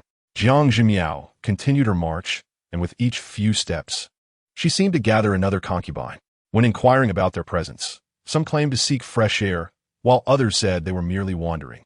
The most outrageous was Zhao, who, unable to concoct a reasonable excuse, stated she had followed the ants relocating their home.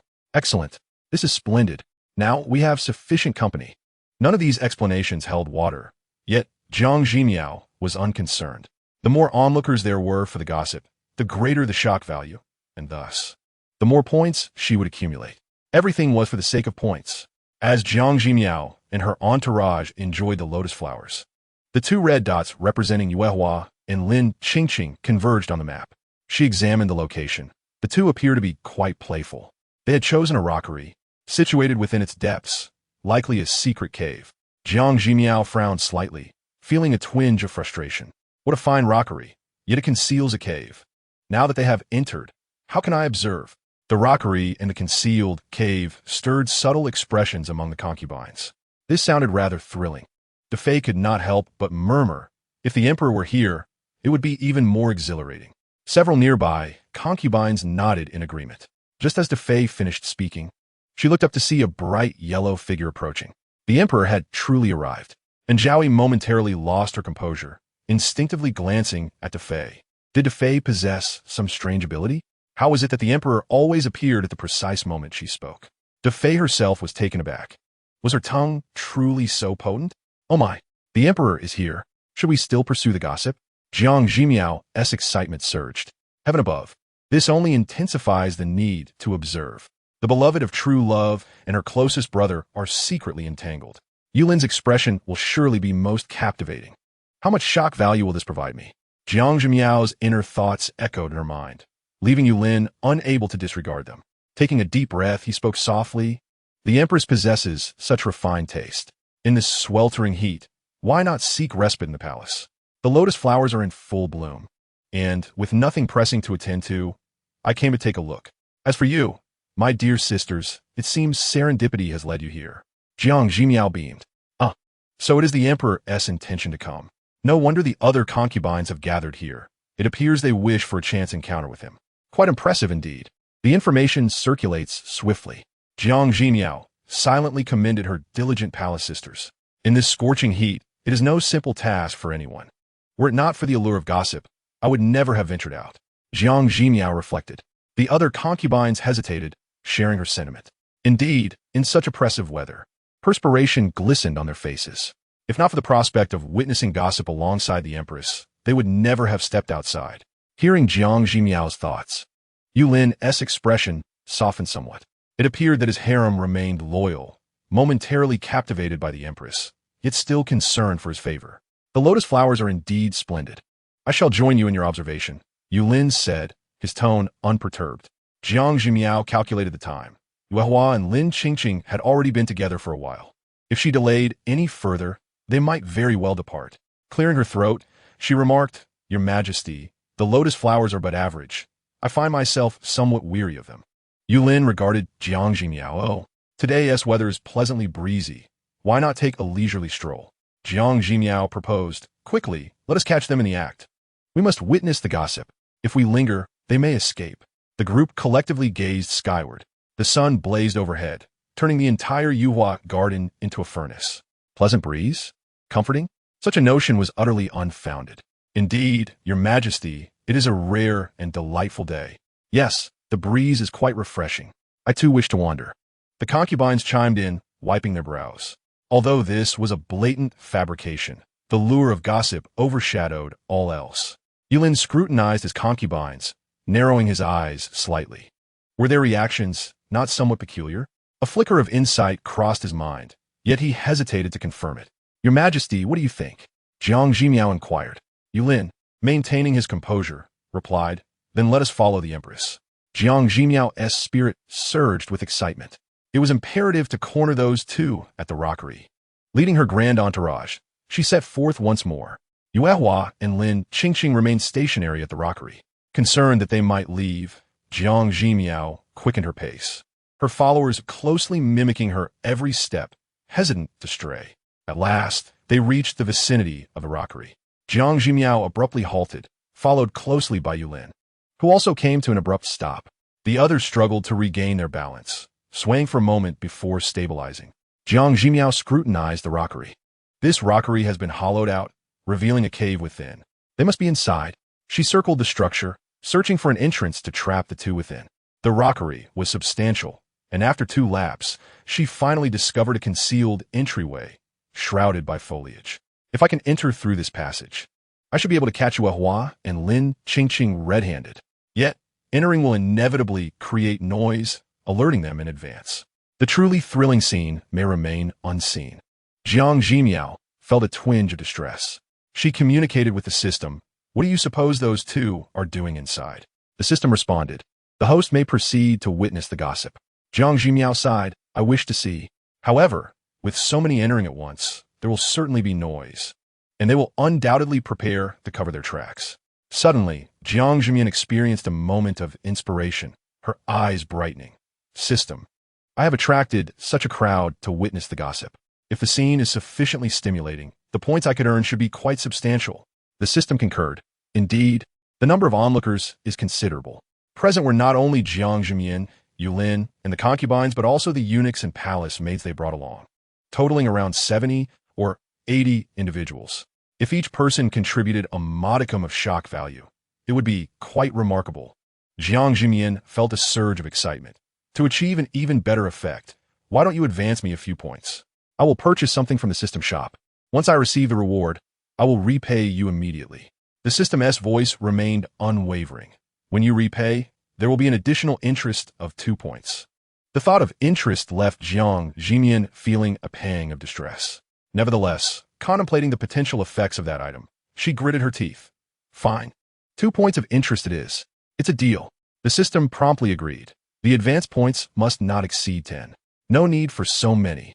Jiang Zhimian entered the system shop and spent 6 points without hesitation, selecting the reduction of presence aura.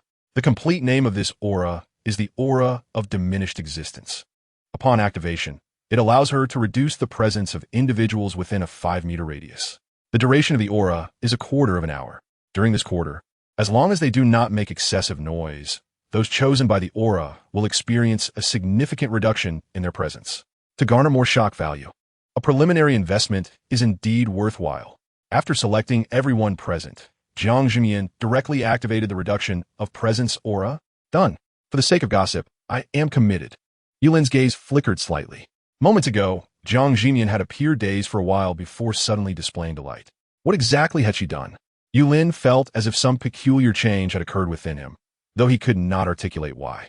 Jiang Zhimian pointed towards the thicket of the cave entrance and exclaimed in surprise, Is there an entrance here? Could there be another world within this rockery?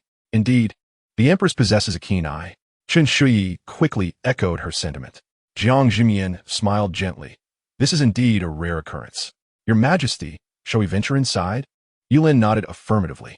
He was aware that Yu Hua and Lin Qingqing were inside. If they entered, they could surely corner the two. However, such a grand entrance would yield no substantial evidence. His younger brother, born with remarkable intelligence, composed his first poem as soon as he learned to speak. That poem remains widely circulated among the populace to this day.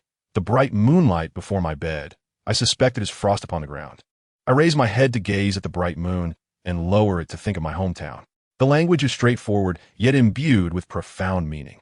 Yu Hua is also regarded as a prodigy, occasionally penning astonishing poetry, gaining considerable renown in both the common folk and the court. Even after ascending the throne, many still fervently support his younger brother, eagerly wishing to dethrone him. Chapter 12. Wow. Yulin had known from the outset that Lin Qingqing was a pawn arranged by Yu Hua. Yet, Yu Hua had cultivated his influence over many years. Aside from Lin Qingqing, there would be others like Li Qingqing and Lu Qingqing.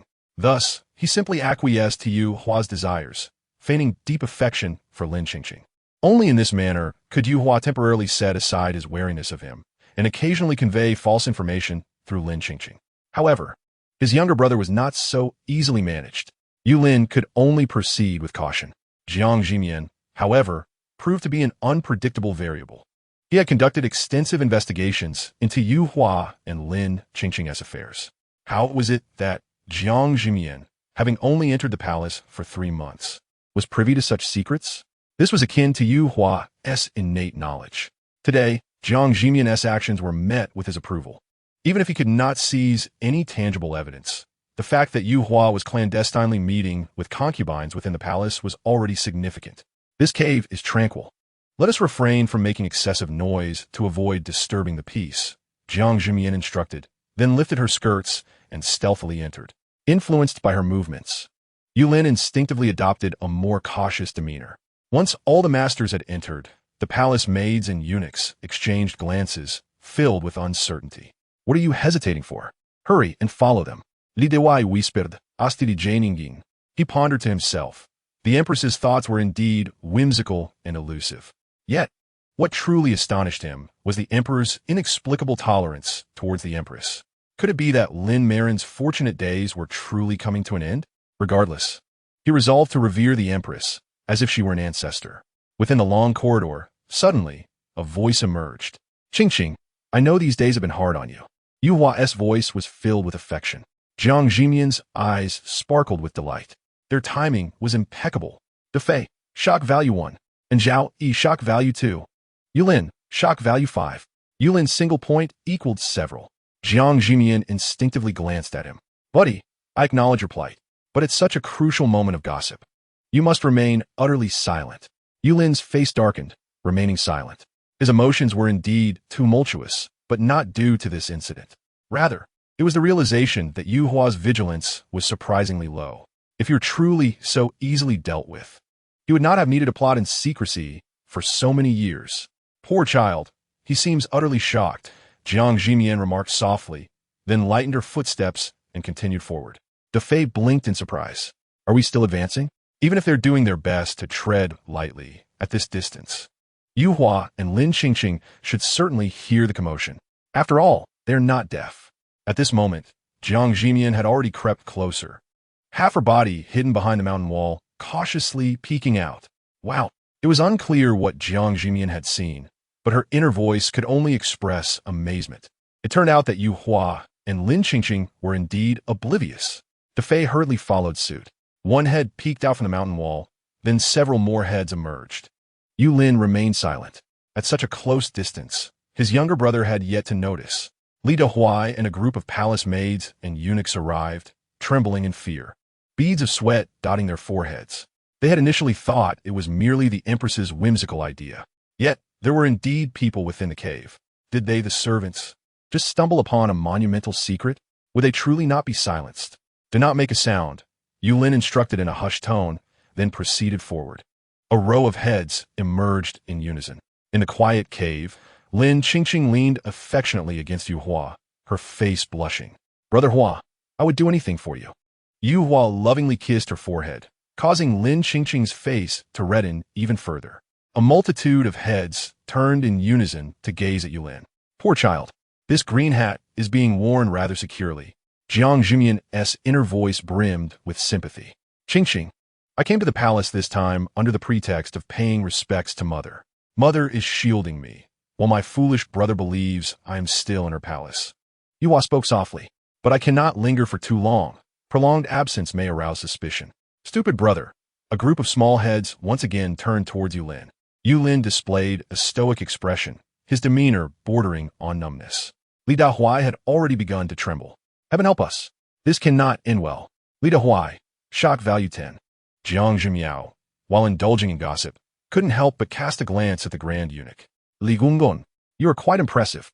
Shock value 10 is the maximum that can be offered in a single instance. And Li Gongong is indeed a man of such extremes. How can this foolish emperor compare to Brother Hua? Lin Qingqing's voice flowed like water. Brother Hua, you know I will always stand by you. Is that so? Yu Hua inquired. He has left the harem vacant for 3 months for you, and you are not even the least bit moved?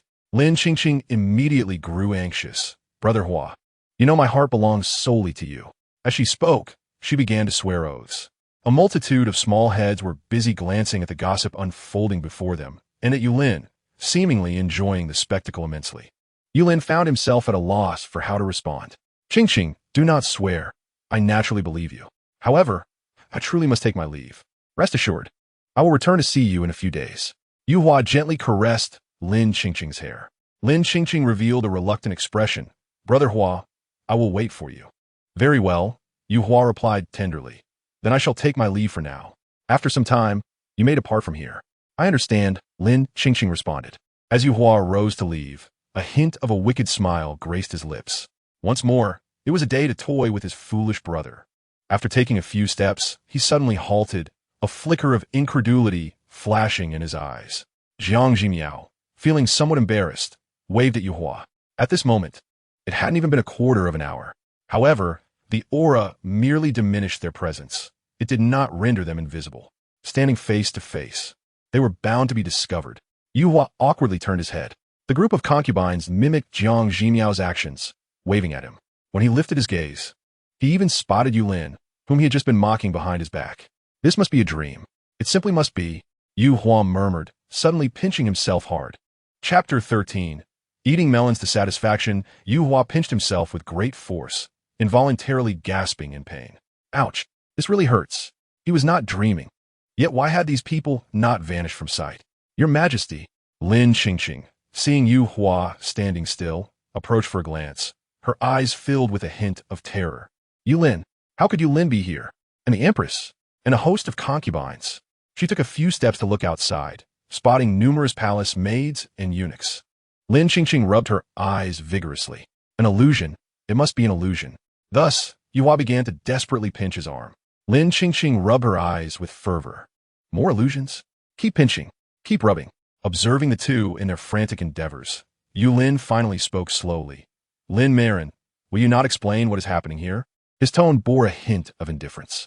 It was the first time Lin Qingqing had heard him speak in such a manner. Her complexion turned pale. This was not an illusion. It was indeed Yulin. How long had he been here? What had he seen? At such a close distance. How had she and brother Hua not sensed his presence? Your Majesty, Yu Hua forced himself to remain calm. The situation is not as you perceive it. Yulin looked at him with a half-smile. Oh, what is it supposed to be then? Fifth brother, should you not be in Mother S palace? How is it that you find yourself here in this cave, exchanging glances with my concubines? Yu Hua internally lamented. He could not fathom how he had ended up in this predicament today, with so many people present and at such close quarters. He had heard not a single sound and had been caught red-handed. From Yulin's words, it seemed he had heard both what he should and should not have. Yu Hua's expression shifted, knowing that so many had seen and heard everything. He wanted to argue, yet he found himself at a loss for where to begin. His discord with Yulin was evident. Even though Yulin was the emperor, with the support of court officials and a reputable standing among the populace, he was not afraid of this brother. However, while conflicts may arise, they should not be laid bare. Meeting with the women of the harem in secret and uttering treasonous words could severely tarnish his reputation if it were to spread. If it were merely palace maids and eunuchs, Yu Hua would dare to deal with them on the spot. But with Yulin and these concubines present, Your Majesty, Lin Qingqing, observing Yu Hua's troubled expression, steeled herself and knelt before Yulin. This is all my fault. I sought to meet with Prince Anha, and it is I who have become infatuated with him. Prince Anha only feigned affection towards me to spare Your Majesty's feelings. Lin Qingqing spoke with conviction. She had preserved her maidenhood. While she was willing to dedicate herself to Yu Hua, he had not agreed. Her narration drew exclamations of surprise from Jiang Zhimiao. What a script for a lovesick second male lead. If this were in an ancient romance novel, Yulin would undoubtedly be the tragic supporting character, deeply devoted to the female lead, willing to do anything for her. When the male lead is absent, the female lead may occasionally indulge him. But once the male lead appears, she will inevitably discard the spare and run towards a bright future with him. Yulin's expression shifted. What lovesick second male lead? What tragic supporting character? What spare? Though these were terms he did not comprehend, their collective meaning began to dawn upon him.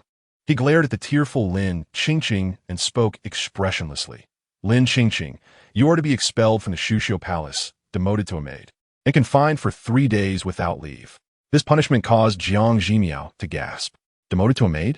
Confined for 3 days? Given the gravity of this situation, that punishment seems rather lenient. To endure such a green hat, could this emperor truly be a lovesick supporting character? Demoted, confined. Lin Qingqing immediately looked at Yulin with a sense of grievance, unable to restrain her complaints. Your Majesty, I have never concealed the fact that I have affections for another. You clearly stated that you did not mind. Why then must you act in such a manner now? She genuinely felt wronged. Since coming to Yulin's side, he had been utterly compliant with her, not even daring to speak harshly, let alone impose punishment. After this treatment, she resolved not to give him a pleasant countenance for at least a month. In the end, it would likely be him who would become anxious. Upon hearing this punishment, Yu Hua's gaze subtly shifted. Yulin truly seemed to be infatuated with Lin Qingqing. Even such a significant humiliation, he was willing to gloss over. Lin Marin's strategy had indeed proven to be the right move. Yulin disregarded Lin Qingqing's lamentations and turned his expressionless gaze towards Yu Hua. Yu Hua's complexion shifted. Being barred from the palace meant he could not visit Mother, which would greatly impact his plans. Being confined for a month and cut off from external contacts severed his network of connections. Yuhua could not help but say, "Your Majesty, I still have several matters left unfinished. Being confined is of no consequence. I can arrange for others to handle these matters." Yulin casually replied, "Your Majesty, is this Yuhua attempting to say something? Yuhua, you must know the gravity of your transgressions. I have merely confined you to your quarters, showing you leniency. Or do you wish for me to publicly adjudicate your transgressions in the Grand Hall?" Yulin spoke with profound significance. Yuhua's complexion shifted repeatedly. Yulin intended to seize this opportunity to usurp his authority. However, his power was not so easily taken. Did he truly believe that confining him would grant control over all his affairs? Yuhua lowered his gaze and replied, "I shall heed your Majesty's teachings. As for Mother, there is no need for you to visit her. Depart the palace directly," Yulin said nonchalantly. Yuhua quietly acquiesced and swiftly exited. Lin Qingqing remained defiant. "Your Majesty, how can you treat Wang Anha this way?" Yulin cast a glance at Li Dahuai. "Li Dahuai, are you not taking this person away?" Li Dahuai forcibly steadied himself, directing two young eunuchs to forcibly escort Lin Qingqing away. This Lin Beauty, or rather Lin Kai, was surely destined to fall from grace this time. The limited-time gossip session had concluded. Now, we shall tally the points. Yuhua and Lin Kai departed in succession, and the system's voice soon resonated. Jiang Zhimiao had feasted on the gossip to her heart's content, feeling utterly satisfied. After indulging in the gossip, she was also set to earn points, which made it even more delightful.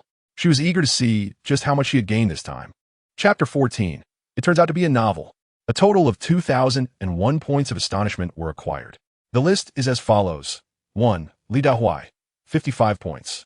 2. Anjiaui, 43 points. The astonishment points provided by the gossiping crowd were all compiled. Jiang Zhimiao exclaimed repeatedly. The top brother and sister on the leaderboard truly possess formidable abilities. What did Li Dahuai concoct in his mind that frightened him so? Nevertheless, Jiang Zhimiao resolved to remember him. Next time there was a limited-time gossip task, she would certainly bring along this head eunuch. And Anjiaui, she would be included as well. The 2,001 points of astonishment, when converted proportionately, equated to 20 points. The remaining 1 point would be carried over to the next limited-time gossip task. After deducting the 8 points Jiang Zhimiao needed to repay, she currently had 12 points left. This amount was already sufficient for redeeming a 60-episode drama. If she saved a bit more and reached 15 points, she could also redeem renowned series like Zhenhuan Zhuan and Jifo. Since she had not yet finished watching Hong Lu, Jiang Zhimiao was in no rush to redeem. She planned to save these 12 points for now. Yulin glanced at Jiang Zhimiao, who had suddenly fallen into a daze, and spoke softly, "Let today's matters conclude here. None of you should spread rumors. Wang Anha is revered by the world. His reputation must not be tarnished. You should all be aware of the gravity of this situation." She couldn't help but scoff. This dog emperor's silence would have sufficed, but by saying this, isn't he implying that the courtiers should unite with their families to bring down Yuhua? Yulin acted as if he had not heard, continuing his admonition. Remember. The gazes of the concubines subtly shifted, yet they all nodded in agreement. Just as they reached the cave entrance, an old matron approached. Yulin raised an eyebrow. "Why has Ming Mama come?" Ming Mama bowed. "Your Majesty, the Empress Dowager awaits you at Showdown Palace." Yulin could not help but reveal a sardonic smile. Here, Yuhua and the Lin Beauty had just faced punishment, and now the Empress Dowager summoned him. Yulin stated expressionlessly, "Lead the way." After Yulin departed, the atmosphere finally became lively. Rumors had long circulated that the Empress Dowager favored her youngest son, and now it appeared to be true. Yet, her bias seemed excessive.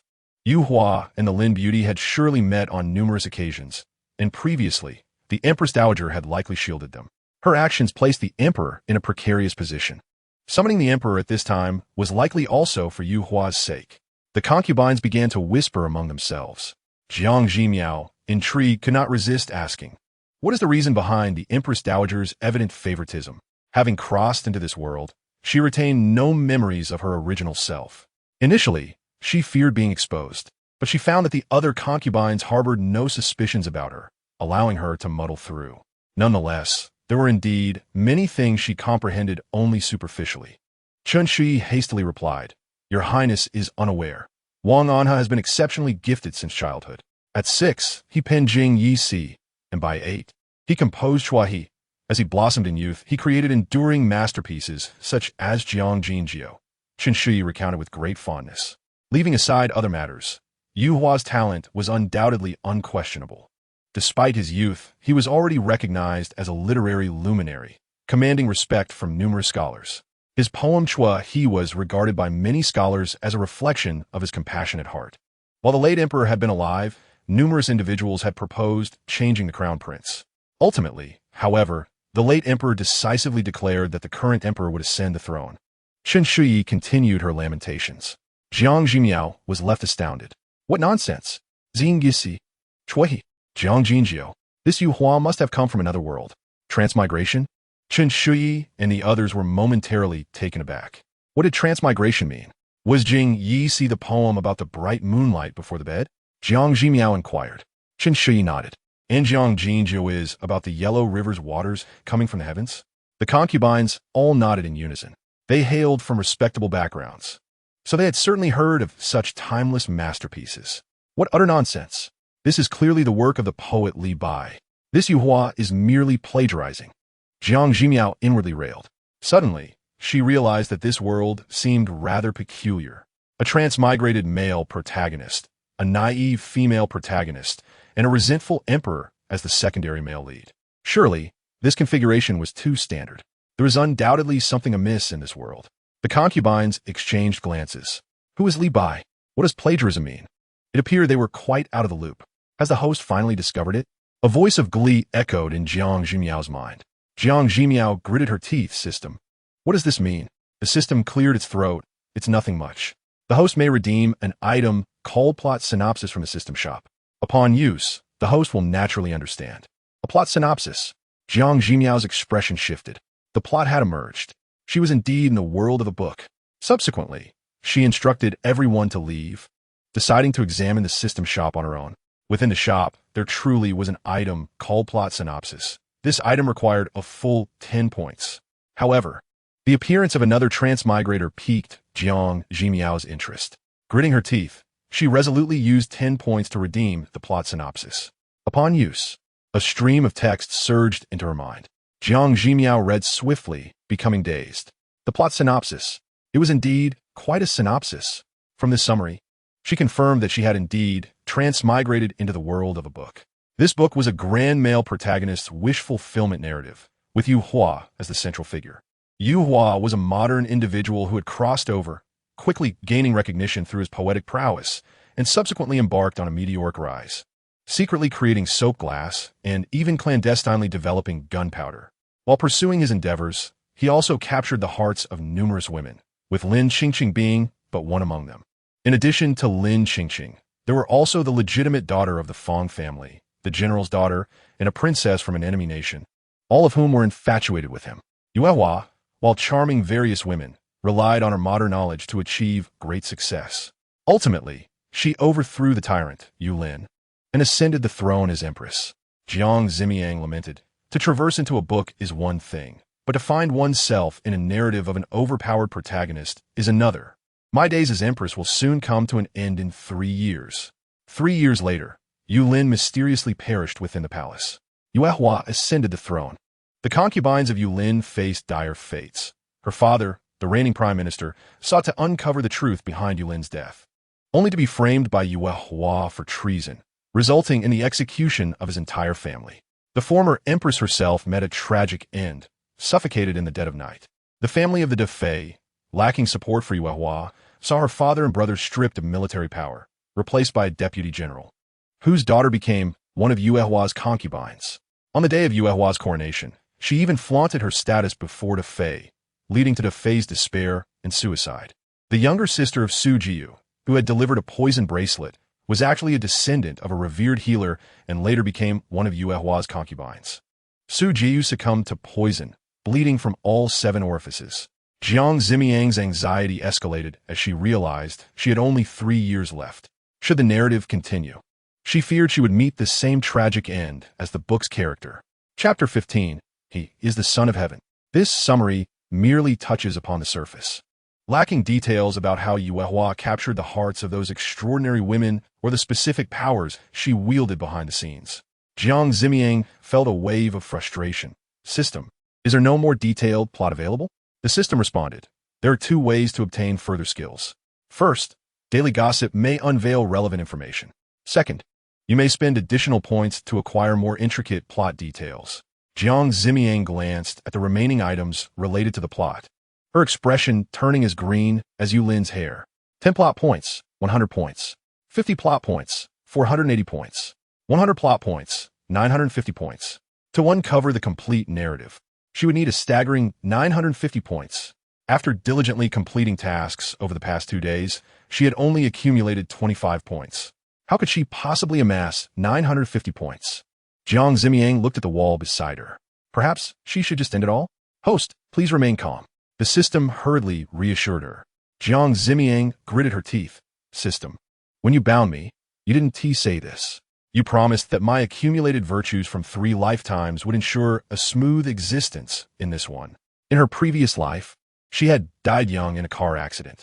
The system claimed she was not meant to perish and brought her to this world.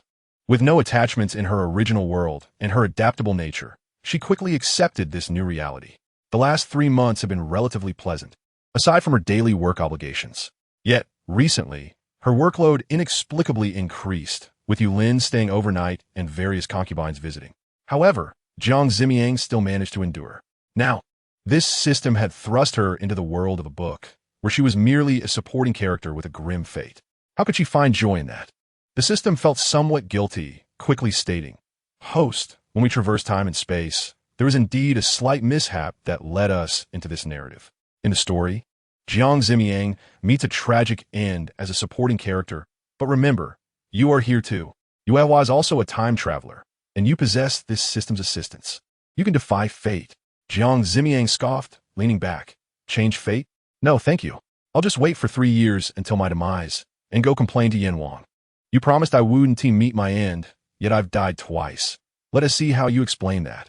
The system visibly panicked. Host, it doesn't have to be this way. Together, we can surely overcome Yuehua. Jiang Zhimiao merely smirked.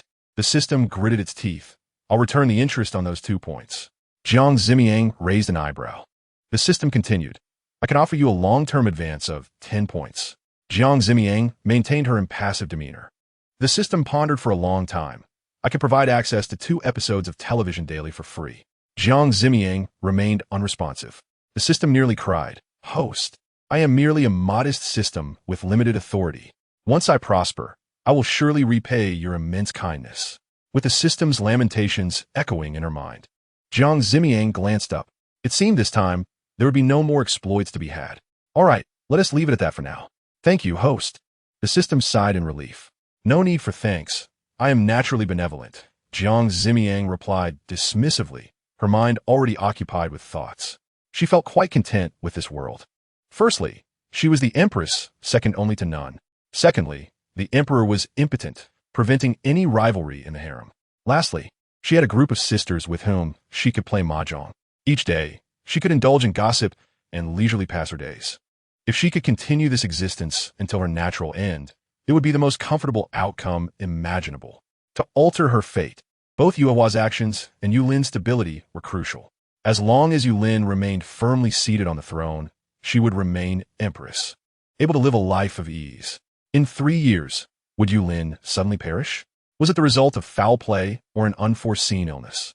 If Yulin did not die, he would hold the legitimacy of the throne, making it difficult for even a powerful Yuehua to ascend. The system's marketplace offered numerous items, including antidotes and cures. If she could identify the cause, she might still be able to save Yulin's life. Points. Ultimately, accumulating points remained the most important task. With a specific goal in mind, Jiang Zhimiao calmed herself. With 3 years of peaceful days ahead, she could surely gather some points. Realizing this, she relaxed and nonchalantly instructed the palace maids to prepare the evening meal. That night, after dining with the Empress Dowager, Yulin's demeanor turned frigid the moment he left the Showdown Palace. The sweltering summer air was graced by a rare breeze, but rather than offering comfort, it sent chills down his spine. This was his biological mother, yet throughout his life, her heart belonged solely to Yuehua. During his father's lifetime, she had plotted against him multiple times, attempting to convince his father to strip him of his title as heir. Yulin had even considered yielding the throne to his younger brother, believing that if his mother so desired it, he might as well comply. He had approached his father about this matter, but his father had never consented, insisting he fulfill his role as crown prince. After his father's passing, the throne indeed fell to him. A mocking smile crept onto Yulin's lips. The world believed his father favored him, and even the Empress Dowager assumed that his father's affection for him necessitated a fair distribution of love towards Yuehua. But was this truly favoritism? If it were, he should have stripped Yuehua of her power, allowing him to be a leisurely prince. If it were favoritism, he should have prohibited Yuehua from forming alliances with court officials. His father had placed him on the throne, while simultaneously providing Yuehua with the means to contest his authority. What kind of favoritism was this? Until the death of the late emperor, Yulin could not comprehend the underlying motives behind such actions.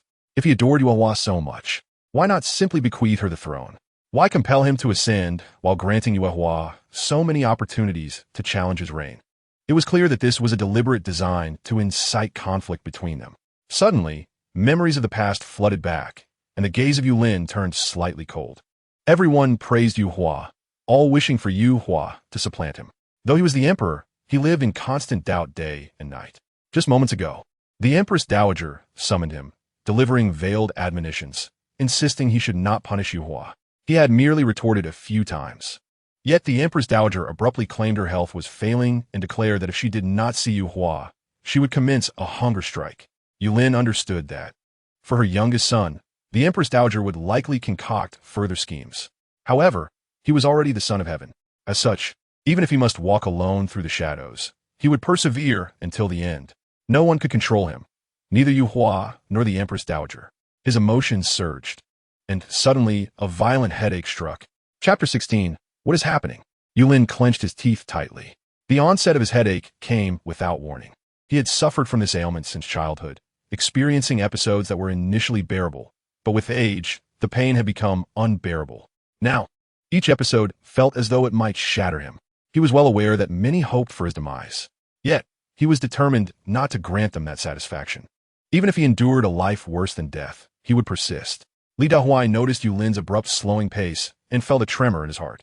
The emperor's headache was a secret, but having grown up alongside him, Li Dahuai was one of the few who knew. The emperor had seemed to experience these episodes more frequently of late. Previously, there were always signs before an episode would strike, allowing the emperor to prepare. This time, however, it had come without warning. What could be done? The court was already unstable. If news of the emperor's condition spread, it would only exacerbate the situation. Yulin trembled, his vision darkening. He was overwhelmed by a singular thought. It was over. At that moment, a lantern's light flickered ahead. Several young palace maids, lanterns in hand, led the way, while Zue Yu supported Jiang Zhimiao as they approached. The leading maid appeared familiar, likely from the Empress Dowager escort. Jiang Zhimiao's expression was far from pleasant. Ugh, what time is it? Wasn't it promised that I could leave work? What does the Empress Dowager want with me at Showan Palace? Older folks may need less sleep, but do young people not require rest? Jiang Zhimiao vented her frustrations internally. Yulin's gaze momentarily drifted to Jiang Zhimiao. In that instant when her thoughts resonated in his mind, the excruciating pain that had felt akin to hellfire dissipated like melting snow. Yulin found himself suddenly calm. Li Dahuai glanced at Yulin in surprise. Had the emperor's headache truly subsided? This time, the duration of the episode had been significantly shorter than usual. As Jiang Zhimiao grumbled, she caught sight of Yulin. Her annoyance deepened. Great, now I have to deal with another superior. A smile of feigned delight graced her face as she curtsied, saying, Your Majesty, what a coincidence. I was just on my way to see the Empress Dowager and did not expect to encounter you. Truly, this is a double blessing. Yulin regarded Jiang Zhimiao with a hint of sardonic amusement. What could the Empress Dowager possibly wish to discuss? The Empress and the Emperor were intertwined. Having failed to trouble him, she intended to vex Jiang Zhimiao instead. Your Majesty, the Empress Dowager mentioned that since it has been some time since she has had a proper conversation with the Empress, she may wish to keep the Empress longer this evening. The leading maid, Chioli, softly informed. Must she stay longer? Can I refuse? Jiang Zhimiao lamented inwardly. Yulin coldly directed his gaze at Chioli, stating, The Empress Dowager is unwell today and should not be overly fatigued. The Empress shall refrain from visiting for now. When the Empress Dowager feels better, I will escort the Empress to pay her respects. Jiang Zhimiao's eyes brightened. Oh, is the Emperor actually coming to my rescue? Chili hesitated momentarily before hastily replying, Your Majesty, this is the Empress Dowager's decree. Directly addressing Jiang Zhimiao, Yulin commanded, Let's depart, Empress. Chili shot a warning glance at Jiang Zhimiao, who feigned ignorance and smiled, replying, Yes, Your Majesty. Yulin led Jiang Zhimiao away, and she found him somewhat more agreeable.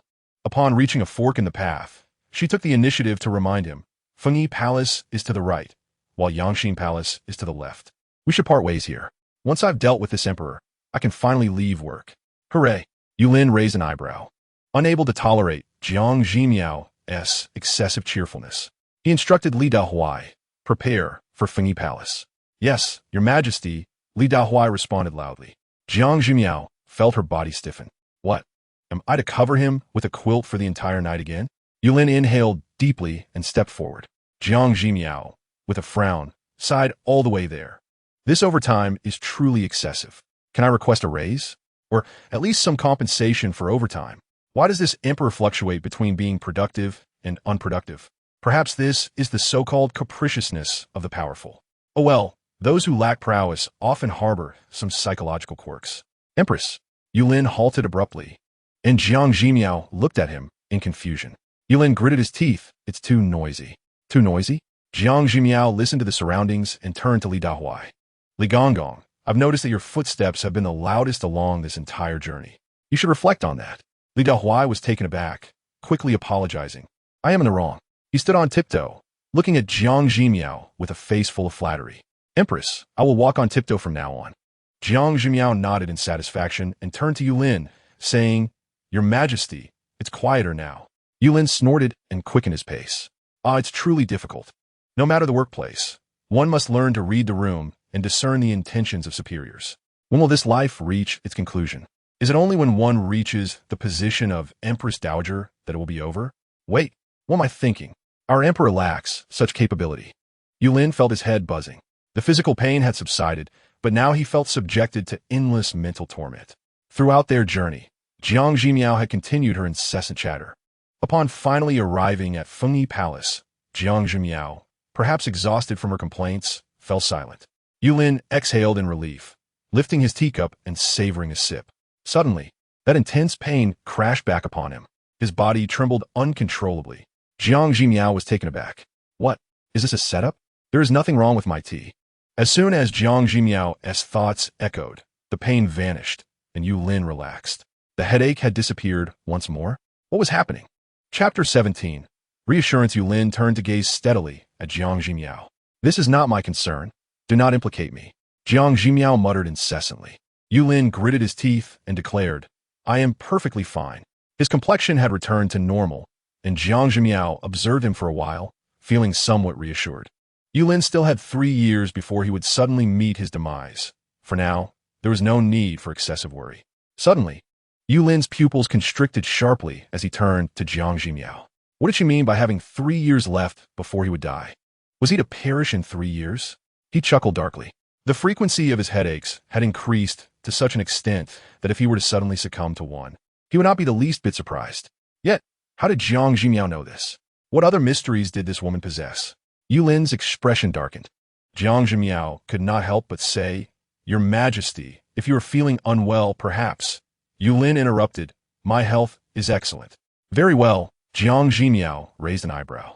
Could it be that Yulin had been hiding his ailments all along, which would ultimately lead to his sudden demise? She thought it necessary to find an opportunity to have him examined.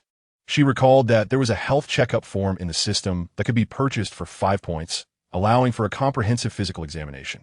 Once she accumulated enough points, she could use it for Yulin. After all, as his empress, their fates were intertwined. If he were to die, her days as empress would not be much better. To preserve her enjoyable life of indulging in dramas and gossip, she must find a way to safeguard Yulin's life. Yulin glanced at Jiang Zhimiao. Was this woman genuinely concerned for him? Strangely, he found it somewhat gratifying, considering that far more people wished for his demise than those who wished for his continued existence. Whenever Jiang Zhimiao thought of matters related to the system, her internal monologue would cease automatically, leaving her mind in silence. Yulin silently counted the time. After about a stick of incense had burned, his head began to throb once more. Empress, Yulin called out immediately. Jiang Zhimiao looked up, somewhat dazed. Yulin spoke softly, a little fly just buzzed past your head. Jiang Zhimiao was taken aback. Is the emperor losing his mind? Why does it feel like he is grasping at straws for conversation? It's nothing. I'm not afraid of flies, she replied, forcing a smile. Indeed, some flies can bite painfully. I shall have someone burn incense tomorrow to drive them away, Yulin stated. Very well, I shall arrange it, Jiang Zhimiao thought to herself, rolling her eyes internally. This emperor was undoubtedly a fuss budget. No, wait, if he said that, would he come to her tomorrow as well? Goodness, would she never get a good night's sleep? The salary increase is imperative. It simply cannot be overlooked, Jiang Zhimiao lamented. Yulin's lips curled into an almost imperceptible smile. Previously, he found Jiang Zhimiao's chatter irritating. However, now that such chatter could alleviate his headache, he felt an unexpected sense of comfort in listening to her thoughts. I am tired, Yulin suddenly announced. Jiang Zhimiao paused her tirade and glanced at him. A smile unexpectedly appeared on Yulin's face. You should rest early. Jiang Zhimiao was momentarily stunned. She had seen Yulin only a few times, and each time, he appeared tense and ready to explode with anger. This was the first time she had witnessed such a relaxed smile on his face. Strangely, it was quite appealing. However, Jiang Zhimiao quickly became wary. It was well known that some perverts could engage in various activities even without arousal. Could it be that Yulin was one such pervert? Yulin was quite curious about what those activities might entail, but as sleepiness overcame him, he could not muster the energy to think further. The palace maid attended to them as they prepared for sleep, while Jiang Zhimiao lay awake, feeling disgruntled. Could Yulin not sleep alone? Must he drag her into it? With nothing else to occupy her time, Jiang Zhimiao opened Hong Lu Ming to continue watching her series. She was accustomed to commenting while watching. As she did so, Yulin gradually drifted into a deep slumber, experiencing an unprecedentedly restful night. As he gazed at the still sleepy yet determinedly upright Jiang Zhimiao, he remarked, You may sleep a little longer. I will instruct that the concubines need not come to pay their respects today. Jiang Zhimiao's eyes brightened immediately. This emperor was rather useful after all. My dear friends, who understands? This is the first time since I arrived in this world that I can enjoy a leisurely morning. Yulin instructed everyone to lower their voices and then quietly left. Yes, Li Dahuai quickly replied, internally marveling. The emperor was indeed attentive to the empress. A smile crept across Li Dahuai's lips. A harmonious relationship between the emperor and empress was a most fortunate occurrence. He hoped that the Lin Kai woman would never reappear. Li Dahuai personally conveyed the decree at the entrance of Fengyi Palace, canceling the audience for the day. He initially expected the concubines to express their gratitude, but to his surprise, each of them wore a tearful expression. What did the emperor mean? Why were they not allowed to see their beloved empress? A day without seeing the empress was a day devoid of joy for them. Several emotional ones had already begun to shed tears. Lordly, how can we express our respect and affection for the empress if the audience is suddenly canceled? Chen Shui asked with misty eyes. Li Dahuai was taken aback. It is merely for today. Merely for today. The Defei grew agitated. Do you know what it means to be apart for a day? Like 3 autumns? Could it be that the empress was exhausted from serving the emperor yesterday? I have heard that the emperor has a bad habit of kicking off the blankets. Lord Li, you ought to remind the emperor to be mindful of his sleeping posture. If the empress is overworked, what shall we do? A chorus of concerns erupted among the concubines. From initial shock, Li Dahuai found himself growing increasingly numb. Yet, he could not shake the feeling that the harem was not the emperor's, but rather the empress's. As this thought flickered in his mind, he quickly extinguished it. How could he entertain such a rebellious notion? After Lin Kai's departure, with the empress now in favor, the concubines' attempts to curry favor with her were, in essence, attempts to please the emperor. As the concubines observed Li Dahuai's retreating figure, they each wore expressions of despair, without the latest gossip or the ability to indulge in dramas. How could they endure this day? In the Empress Dowager's palace, Chili called out to the Defei, the Empress Dowager requests your presence. The Defei was momentarily stunned. The Empress Dowager? It was said that she rarely met with others, preferring to spend her time in prayer. Even when the emperor formally established the 6 palaces, she had not made an appearance. Now, she suddenly wished to see her? Why does the Empress Dowager wish to see me? The Defei asked hesitantly. The Empress Dowager desires to see you because she admires you. Xioli replied with a smile. The Defei comes from a prestigious family and possesses a straightforward character, which the Empress Dowager appreciates. As she spoke, Qiuli discreetly glanced at the other concubines. Today, the audience had been cancelled. Otherwise, the Empress Dowager's intention was to summon the Defei in front of the Empress during the audience. This was meant to convey to the Empress that there were those who recognized and appreciated her worth. In terms of family background, the Defei was not inferior to the Empress and would be a suitable candidate for support. Is it possible to decline? The Defei could not help but ask. Qiuli's expression stiffened. Why? Empress Da, have you given this due consideration? The Empress Dowager has summoned you, which means you must go, does it not? Empress Da felt a pang of discontent. Qiuli gritted her teeth and affirmed, indeed, that is the case. Please lead the way. Empress de Instanly donne la profonde bitter expression. You need not worry. I shall remain here and await the Empress's awakening, so that I may greet her, Chen Shui remarked with a hint of malicious glee. This caused Empress Da's countenance to darken. Qiuli's gaze flickered, sensing an underlying implication. The Empress Jiang Zhimiao certainly wielded considerable authority, compelling these concubines to wait beneath the scorching sun during such sweltering weather. It was clear that resentment brewed among the concubines towards Jiang Zhimiao. This, indeed, presented an opportunity for the Empress Dowager. Contemplating this, Qiuli guided Empress Da away. The other concubines, reluctant to depart, were graciously ushered into a side chamber by Zhu, who would not allow them to languish in the sun. Zhu, the Empress was fatigued last night. Do not rouse her. Let her rest and recuperate while we wait here, Chen Shui tenderly suggested. The other concubines echoed her sentiments in agreement. In Showdown Palace, Empress Da respectfully performed her salutations. The Empress Dowager, smiling, beckoned her to rise, then lovingly took her hand, expressing, "You have endured much these days." Empress Da, perplexed, replied, "I do not feel wronged." The Empress Dowager sighed. "Must you continue to shield the Empress? I have heard that the Empress is imposing yet indulges in slumber, leaving you to wait outside. Such behavior is devoid of the dignity befitting the central palace." Empress Da paused, hastily responding, "This has nothing to do with Her Majesty. It is entirely our choice." "Your choice?" The Empress Dowager spoke gently. "I had previously heard that the Jiang family's daughter was gentle and virtuous, which led to her selection as Empress. Yet, it appears that the words of the people are utterly untrustworthy. She has become rather ostentatious since her ascent, which deeply disappoints me.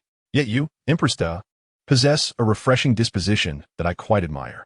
The Empress Dowager subtly hinted. Empress Da found herself bewildered. Is the Empress Dowager dissatisfied with the Empress? What should I do? In a flurry of anxiety, she knelt and wept. "Whose slander have you listened to, Your Majesty?"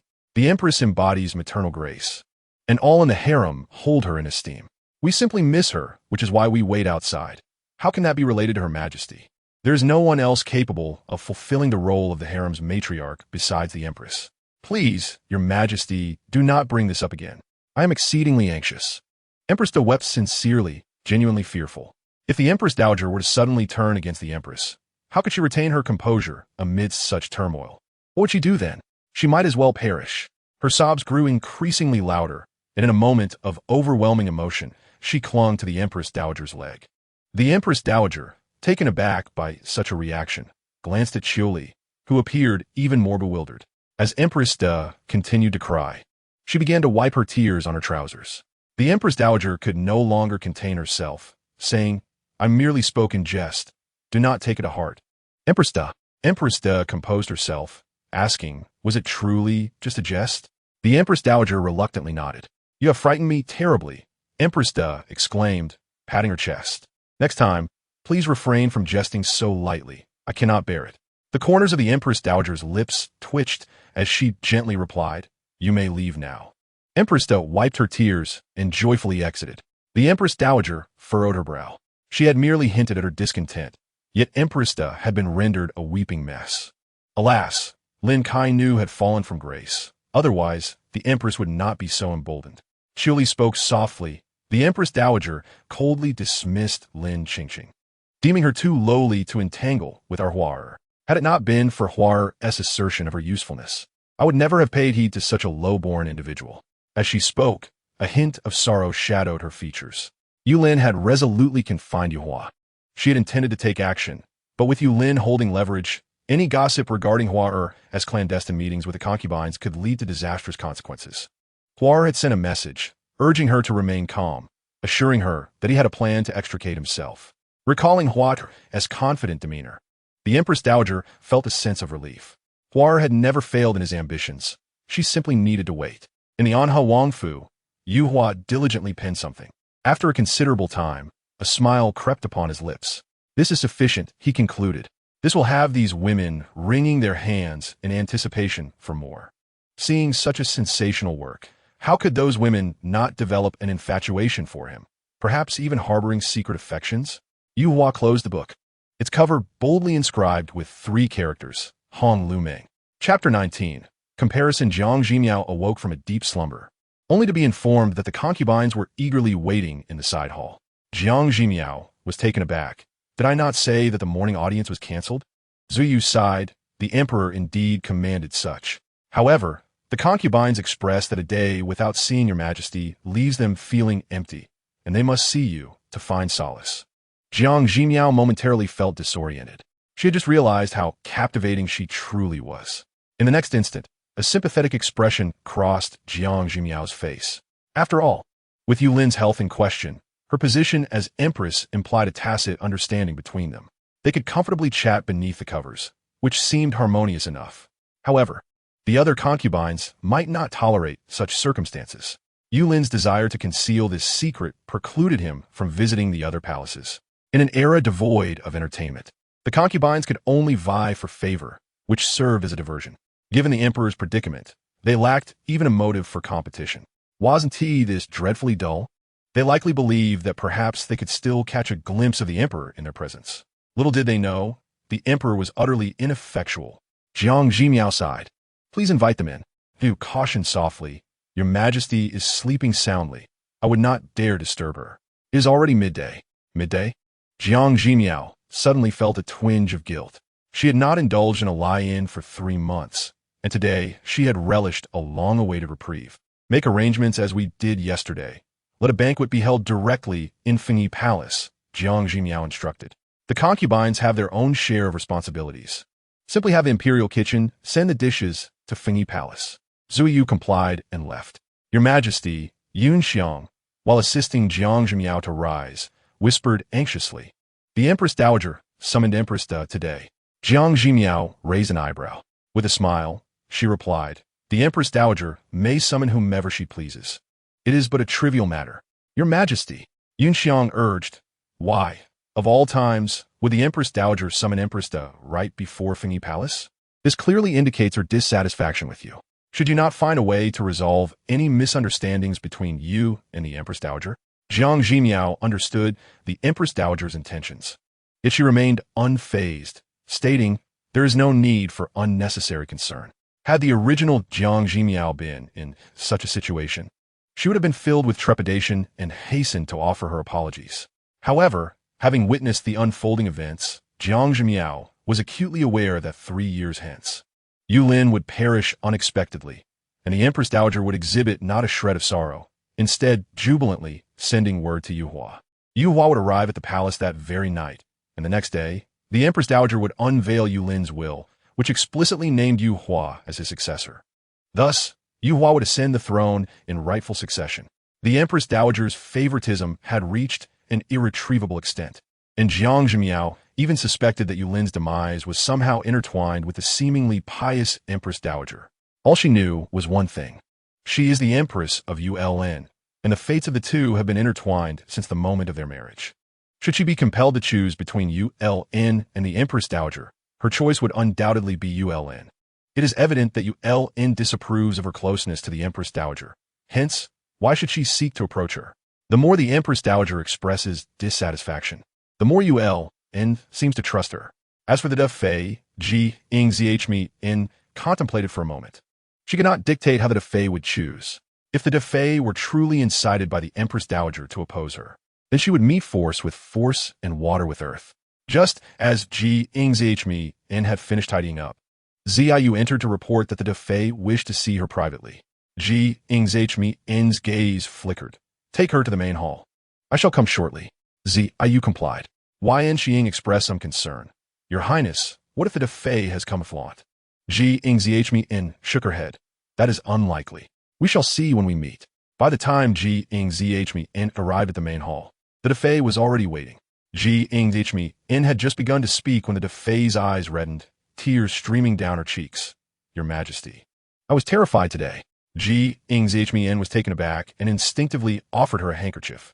The Defei wiped her tears and, in a pitiful tone, recounted, Today the Empress Dowager suddenly summoned me and spoke some inexplicable words. It seemed there was some dissatisfaction towards your Majesty, and she intended to elevate me. The corners of Jiang Zhimiao's lips twitched. The Defei claimed to be a daughter of a general. Was she not taking it a tad too far? Is this something one can say before another? Jiang Zhimiao found herself at a loss for words. Merely responding, the Empress Dowager's elevation of you is a good thing. A good thing? I would rather let that good thing go to someone else. The Defei suddenly became agitated, looking at Jiang Zhimiao with pleading eyes. Your Majesty, I know that once this matter arises, many rumors will surely ensue. But please believe me, my heart holds only you. The Empress Dowager's words go in one ear and out the other. I place not a single word in my heart. My loyalty to your Majesty is as enduring as heaven and earth. If you do not believe me, I shall swear an oath. As she spoke, she truly seemed about to take an oath. Jiang Zhimiao was momentarily stunned and hastily said, There is no need for that. Your Majesty. The Defei looked longingly at Jiang Zhimiao. I am completely devoted to you, harboring no ulterior motives. She appeared exceedingly sincere, and Jiang Zhimiao, feeling helpless, replied, I am already aware of your intentions. The Defei's eyes instantly brightened, and she leaned in closer, lowering her voice. If your Majesty has any needs, I can handle matters with the Empress Dowager. If she makes any moves, I can inform you in advance. This was a clear proposition to act as a spy for Jiang Zhimiao. Jiang Zhimiao felt a twinge of fear. There is no need. It wasn't that her moral standards were particularly high, but rather that the Defei would likely be discovered immediately if she acted as a spy. The Defei then displayed a look of heartfelt emotion. Before I enter the palace, I had volunteered to my father to act as bait to lure the enemy into the depths. His expression back then was much like yours, your Majesty. Clearly, both you and my father have shown me great care. Jiang Zhimiao responded. Great care is a bit too much to say. However, she could fully empathize with the feelings her father had expressed. Seeing the Defei so deeply moved, Jiang Zhimiao could only offer words of comfort. Once the Defei finally managed to compose herself, they proceeded together to meet with the other concubines. Your Majesty, Chun Shui said with a concerned expression. Gong Li mentioned that you are unwell. Are you feeling any better now? Jiang Zhimiao felt a bit awkward. It's nothing serious. I merely slept a bit longer and am nearly recovered. Your Majesty, please take care of your health, Su Jiu said earnestly. Your Majesty's discomfort truly troubles me. It has left me restless and unable to eat or sleep. I feel as if I am in utter despair. And Zhao Yi interjected, equally distressed. I am utterly devastated, feeling worse than death itself. The other concubines inexplicably began to compare their grievances. Jiang Zhimiao listened in shock. Had she merely taken a nap for things to escalate to this extent? Observing the increasingly absurd claims, Jiang Zhimiao hastily interrupted. I assure you, I am perfectly fine. With food before us, let's dine first. Chun Shui quickly agreed. Quite so. Your Majesty has likely not dined yet. Xia, please bring this dish of asparagus and shrimp to Her Majesty. The Defei cast a sidelong glance at Chun Shui. This woman was indeed her lifelong rival, able to seize any opportunity to curry favor with the Empress. Mingwei, this tower of meat on my table is also quite good. Take it to Her Majesty. The Defei retorted, unwilling to be outdone. Chun Shui scoffed in response. A clever imitation. You cannot even compete with the fresh offerings. Upon hearing this, the other concubines became anxious. This steamed base looks quite fresh. Let me take it to Her Majesty. This Inyang soup appears interesting. I shall bring that to Her Majesty. The hall became a cacophony. Jiang Zhimiao's head began to throb, and she could not help but shout. Silence. Only then did everyone quiet down, their eyes fixed on Jiang Zhimiao. Taking a deep breath, she declared, Eat your own food. No talking while eating. Yes. They all responded with faces full of regret. Finally, the world grew quiet. Jiang Zhimiao felt a sense of frustration. How had she, as the empress, ended up feeling like a schoolteacher? Clearly, the concubines of Uln were far too idle. She ought to find them some tasks to occupy their time. However, that was a matter for the future. For now, she would indulge in the latest gossip. Jiang Zhimiao opened the gossip section.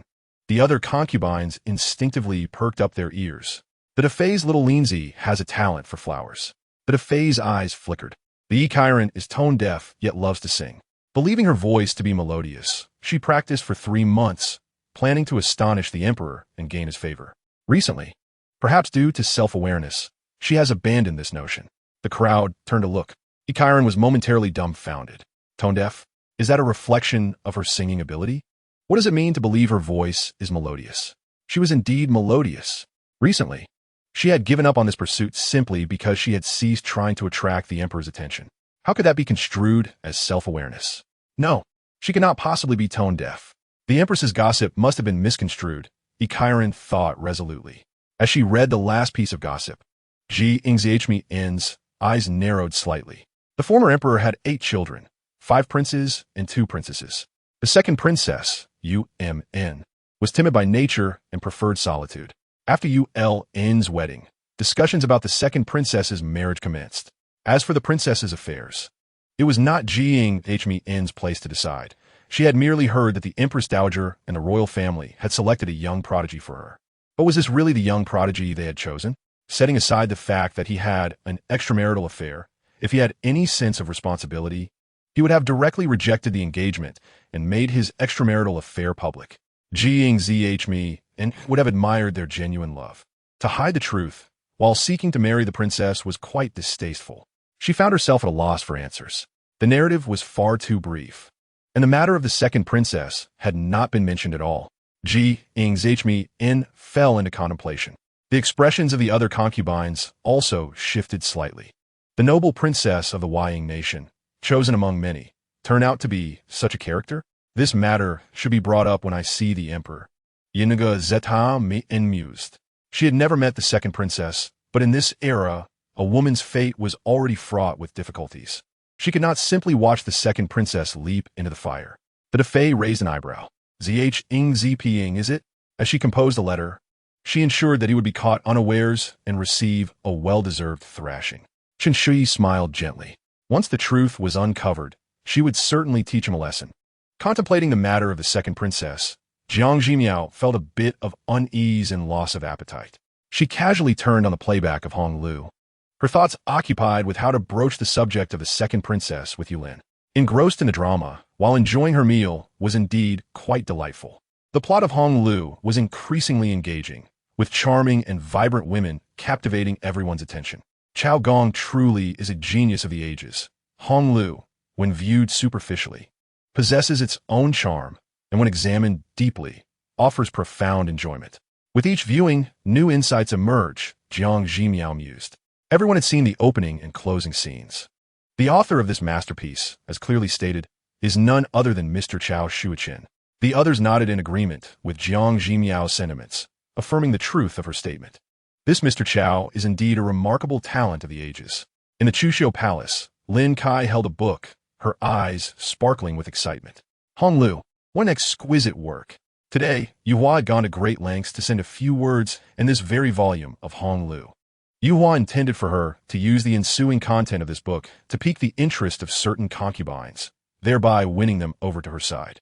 Initially, Lin Qingqing was skeptical, thinking, it is merely a book. How could it wield such power? However, as she read each word, her emotions became increasingly stirred. This truly is a timeless masterpiece. Only someone as extraordinary as Brother Hua could create such a remarkable work. With such a creation at hand, how could the women of the harem not go mad for it? As soon as Lin Qingqing closed the book, she could not help but start reading it again from the beginning. After finishing it once more, a satisfied smile graced her face. Alas, she was still under house arrest and unable to venture outside. Once her confinement ended, she would certainly pay a visit to the women of the harem, so they might understand the astonishing talent of Brother Hua. How could Lin ever compare to the one in her heart? Embracing the volume of Hong Lu, Lin Qingqing radiated an expression of utter enchantment. That night, Yulin did not visit Fengyi Palace, nor did he go to any other palace, seemingly choosing to spend the night alone in Yangxin Palace. He even had Li Dahuai convey that, due to a plethora of court matters in the coming days, he might lack the time to visit the harem. Whether he came or not was of little consequence. However, the matter of the second princess would have to wait a few days before being mentioned to Yulin. Jiang Zhimiao also wrote to the prime minister's residence, asking her father to investigate. It would be better to reveal the matter once some clues had emerged. This matter required patience. Jiang Zhimiao had other arrangements to make. Zuyu and Yunxiang, do you think the concubines in the harem are rather idle? Jiang Zhimiao pondered. They had no entertainment or affection to vie for, rendering their lives somewhat dull. Otherwise, why would they come to her day after day? Perhaps they hold her in high regard, Zuyu suggested warmly. She was in awe of her mistress's charm. Throughout various dynasties, it was unheard of for concubines to voluntarily flock to the empress's palace. The ladies, having no worries about food and clothing, indeed had little to concern themselves with. Yunxiang chimed in with a smile. Jiang Zhimiao contemplated a realization. This is precisely due to material conditions improving while spiritual development has not kept pace. Zuyu and Yunxiang exchanged puzzled glances. Yet, Jiang Zhimiao had found clarity. There's a saying that both material and spiritual development must be pursued simultaneously. These concubines, free from hunger and thirst, yet devoid of corresponding spiritual enrichment, how could they not feel restless? She was contemplating discussing a wage increase with Yulin in a few days. As if she could establish spiritual development, she would have more justification for advocating for higher salaries. Jiang Zhimiao began to strategize, to construct a spiritual world within the harem. First, curriculum needed to be established. Particularly regarding the morning greetings, she planned to postpone them directly. Following the school schedule, 8 o'clock would suffice. This would prevent these women from arriving earlier each time. Just yesterday, they had even gone so far as to wait outside at 5 o'clock. Such disruptions to her leisurely mornings could not be tolerated. Jiang Zhimiao diligently crafted a curriculum. The next day, when the concubines came to pay their respects, she distributed the curriculum. What is this curriculum? The concubines expressed confusion. Once they all received a copy, Jiang Zhimiao explained, you should all have a curriculum in hand. Going forward, we will adopt a 5-day workweek with 2 days off. Tomorrow, we will commence following this schedule. Jiang Zhimiao cleared her throat. First, the greeting time will be postponed to the hour of Chun. Before that time, no one is permitted to attend. In the morning, we will have 2 courses, one in the arts and one in literature. Jiang Zhimiao turned to Hua Baolin. Hua Baolin, you are skilled in Qin. You shall teach the morning arts course. Hua Baolin, momentarily dazed by the curriculum, was startled when Jiang Zhimiao called her name. Your Majesty, how can I possibly teach with such humble skills? Jiang Zhimiao waved her hand dismissively. In the harem, it is not appropriate for outsiders to come and go daily. Hua Baolin, you need not be modest. Among us sisters, who else could teach this arts course but you? Hua Baolin hesitated but was encouraged by Chun Shui. Hua Baolin, this matter is yours alone. As long as we can gather together, anything we do is worthwhile. Teach with confidence. Hua Baolin understood. As long as she could find an excuse to be with the Empress and engage in activities, what could be more significant? She quickly agreed. The literature class will be entrusted to you, Su Jiu. Jiang Zhimiao looked at Su Jiu. You have always been renowned for your talent. It would be best for you to guide this course. With Hua Baolin as a precedent, Su Jiu readily accepted. After the 2 classes, there would be time for the sisters to chat and rest. A 1-hour midday break would follow, and in the afternoon, there would be 2 more classes. The physical education class would be taught by the Fei, while any sister with a special skill could volunteer to teach an interest-based class. Jiang Zhimiao outlined her plan in one breath and then looked at everyone. After 5 days, there will be mandatory rest for 2 days. However, these 5 days are not compulsory for attendance. Everyone may come or go as they please, with no restrictions. This initiative, I shall call the 5-year plan for building the spiritual world of the harem.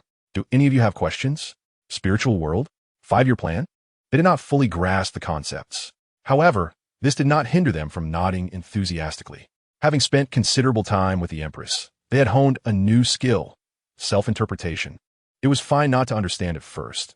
With time, they would naturally comprehend. For those who wish to stay today, we can explore the venue, enjoy tea, and chat to become better acquainted. Tomorrow, we will officially adhere to the curriculum. If anyone has other matters to attend to, feel free to do as you wish. Jiang Zhimiao emphasized once more. You must believe I am not a duplicitous person. When I say there's freedom to come and go, it is indeed freedom. Whether you come or not will not affect your status in the harem. I shall treat you all equally. At once, the concubines were moved. Your Majesty, no matter what, I cannot bear to part from you. If it were possible, I would wish to be with you for 12 hours straight. The Empress, adorned with unparalleled grace, remained by her side, akin to withered grass encountering the life-giving rain. I, as a humble servant, savor this sweetness. One by one, the courtiers expressed their loyalty. After listening for quite some time, when it was in Zhaoyi's turn, she hesitated and finally said, I too, as a humble servant, share the same sentiment. Her heart wept silently. Is this the disadvantage of being less educated? This time, she must truly engage in her literary studies. Among the 10 concubines, none were willing to depart. Jiang Zhimiao discerned the underlying restlessness. Indeed, they had become bored. She had already arranged for a bright side hall as the venue for their future classes and another area for afternoon tea. With no pressing matters today, Jiang Zhimiao prepared an array of teas and snacks in the Fengyi Palace and led everyone there. The primary purpose today was to familiarize themselves with each other. They could introduce themselves or engage in casual conversation. Jiang Zhimiao gestured for everyone to feel at ease, then found the most comfortable position for herself and began to indulge in her drama. Initially, the concubines maintained an upright posture, but Jiang Zhimiao's half-relaxed stance appeared exceedingly comfortable. The Dream of the Red Chamber played softly in the background. The various teas continued to emit steam, while exquisite fruits and pastries lay nearby. This truly embodied the essence of tranquil times. In the story, they had just reached the moment when Yuan Fei visited. Jiang Zhimiao couldn't help but ponder. The peak of the Jia family coincided with its decline. These vibrant women ultimately could not escape the tragedy of fate. The conclusion of the book cannot be altered. As for the endings of these sisters in the harem, they must strive to change their fates. Jiang Zhimiao mused aloud, stirring a subtle ripple of thought among the others. Did the Empress imply that the Red Chamber was indeed a tragedy? Not to mention, were they, like the women in the Red Chamber, also destined for tragedy? A sense of unease began to swell within them. On the way back to the palace, Chen Shui took the initiative to approach Zhaoyi. Sheener, what do you think of the Empress's remark today? Zhaoyi sidestepped and huffed. What does it matter? Regardless of the so-called ending, as long as the Empress is here, there will be no trouble. Zhaoyi exhibited an unwavering trust in Jiang Zhimiao. Chen Shui sighed inwardly. There are merits to being naive. At least she need not worry about such matters. However, for someone like Chen Shui, who was more contemplative, thoughts inevitably began to brew.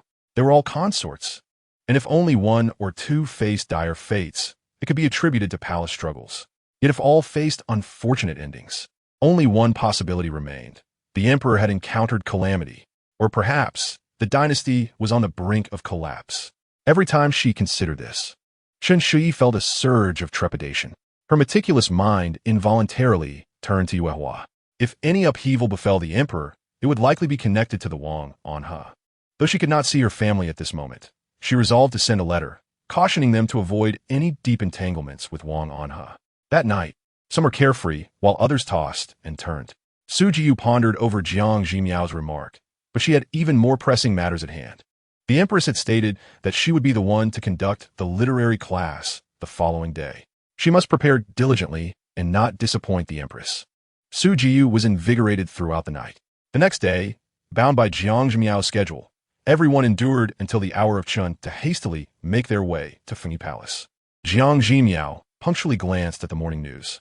Today's gossip mirrored yesterday's, filled with trivialities, lacking any significance. With a wave of her hand, she set the curriculum into motion. Following an art class, they enjoyed a break before the next literary lesson. Su Jiu cleared her throat twice and confidently stepped forward. Her preparations were thorough, and she was determined to impress the Empress. Just as Su Jiu began her presentation, Liu cautiously entered to report, Your Majesty, Lin Kai Nu requests an audience. Lin Qingqing? Jiang Zhimiao raised an eyebrow. Had her confinement time elapsed so swiftly? Let her in, Jiang Zhimiao replied with curiosity. In front of so many in the harem, Lin Qingqing had publicly adorned Yulin with a massive green hat. Under normal circumstances, one would expect her to lie low for a while. How could Lin Qingqing act as if nothing had happened? Your Majesty, I wish you eternal peace. Lin Qingqing entered, bowing obediently. Before she could rise, she sensed a gaze filled with intense animosity directed at her. When she looked up, she met Su Jiu's gritted teeth. Lin Qingqing felt puzzled. She bore no personal grudge against Su Jiu. Why this hostility? Yet Su Jiu's mind was consumed with a singular thought. Her meticulously prepared literary lesson had been ruined, utterly destroyed. Rise! Jiang Zhimiao languidly lifted her gaze. Lin Qingqing, unusually compliant, sat down obediently and softly spoke, "Your Majesty, I have come today bearing an astonishing literary work. I could not resist the desire to share it with you." Lin Qingqing's voice rose with excitement, fully aware that her humble demeanor was merely a temporary guise. A masterpiece like The Dream of the Red Chamber was bound to captivate anyone. Once they read Huige's work, they would undoubtedly recognize him as a talent of remarkable caliber. The reason Huige had been confined for so long was due to numerous concubines witnessing unwarranted scenes, which Yulin had used as leverage against him. However, Lin Qingqing firmly believed that talent prevailed above all. Once they experienced this literary piece, their perceptions of Huige would surely shift. At that point, she would mention that Huige had been confined, leaving him in low spirits and unable to continue writing the Red Chamber. These women, already enraptured, might even advocate for Huige's release to hasten the arrival of the second volume. If the women of the harem turned their backs, the incident in the Imperial Garden would surely be downplayed. Astonishing literary work? Let us see it, Jiang Zhimiao casually remarked. She held a vivid memory of Lin Qingqing. The synopsis had devoted considerable space to how Yuehua opposed court officials for Lin Qingqing, ultimately exerting great effort to bring Yulin's consorts into his harem. Lin Qingqing later held a respectable status among Yuehua's women, even attaining the title of Guifei. Yuehua, as a time traveler, exhibited a clear penchant for utilitarianism. Every woman around him contributed to his ambitions, with none being superfluous. Lin Qingqing must have made significant contributions to Yuehua's rise to power, for otherwise, given her background, she would not have secured the title of Guifei. "Your Majesty, please take a look." Lin Qingqing mysteriously produced a book wrapped in cloth. Zui Yu took it and presented it to Jiang Zhimiao. She unveiled the blue cloth covering the book, peering curiously. The other concubines couldn't resist leaning forward. An astonishing literary work. What could possibly match the profound significance of the Red Chamber? Then, they clearly saw the three characters inscribed on the book, The Dream of the Red Chamber. Defei's forehead bore a question mark. How delightful. Indeed, the only work that could rival the Red Chamber was the Red Chamber itself. Wasn't this the work the Empress had brought from the divine realm? How could it appear in their world? Jiang Zhimiao found herself at a loss for words as she regarded Lin Qingqing. Dream of the Red Chamber? Lin Qingqing declared confidently, "Your Majesty, this book is undeniably the most extraordinary work of literature from ancient to modern times. Upon reading it, I was utterly captivated, unable to detach myself from its pages. Such a magnificent creation should not be allowed to fade into obscurity. Hence, I have brought it forth for your perusal." A profound silence enveloped the gathering, so still that it felt almost eerie. Sensing the peculiar reactions of those around her, Lin Qingqing added, "Indeed, this tome is a timeless masterpiece. Aside from myself, I doubt anyone else has read it." My astonishment compelled me to present it immediately. The expressions of the gathered ladies grew even more peculiar. Though they had not read the text, they had witnessed the live adaptation, complete with music and visuals. Dream of the Red Chamber. What an intriguing title. Chen Shui suddenly remarked with a smile. But I wonder which extraordinary individual penned this so-called masterpiece. Chapter 23. What should one call you? All eyes turned towards Lin Qingqing, who wore an air of mystery. That person once said, "Those who eat eggs need not concern themselves with which hen laid them. Perhaps it would be best for you to read it for yourselves." Now is not the moment to unveil Brother Hua's identity. Once the ladies were sufficiently intrigued, she would reveal the author, maximizing the news's impact. Jiang Zhimiao regarded Lin Qingqing with a knowing smile. She casually flipped through the pages of the book. Lin Qingqing hastily instructed Huixin to distribute copies to the other concubines. As Jiang Zhimiao began to peruse, the other ladies followed suit, only to find themselves met with dense text, which prompted Defei to yawn. For her, watching a drama was much more engaging. Reading strained her eyes. However, for well-read individuals like Chen Shui and Su Jiu, their expressions shifted dramatically. They had previously seen the drama, yet encountering the text still struck them with awe. In many ways, The written word held a lasting depth that performances could not match. This Chao Gong truly possessed remarkable talent. Had they not known the true author beforehand, they might have been completely taken in by Lin Qingqing's enthusiasm. This book is indeed exceptional, Jiang Zhimiao remarked, her gaze fixed on Lin Qingqing. There is no need for you to keep it a secret any longer. Are you suggesting that this dream of the Red Chamber was penned by Yuhua? Jiang Zhimiao's directness caught Lin Qingqing off guard. She had yet to reveal the truth. Yet, Jiang Zhimiao had stated it outright. The other concubines wore expressions of indifference, as if they had anticipated this revelation. Lin Qingqing understood.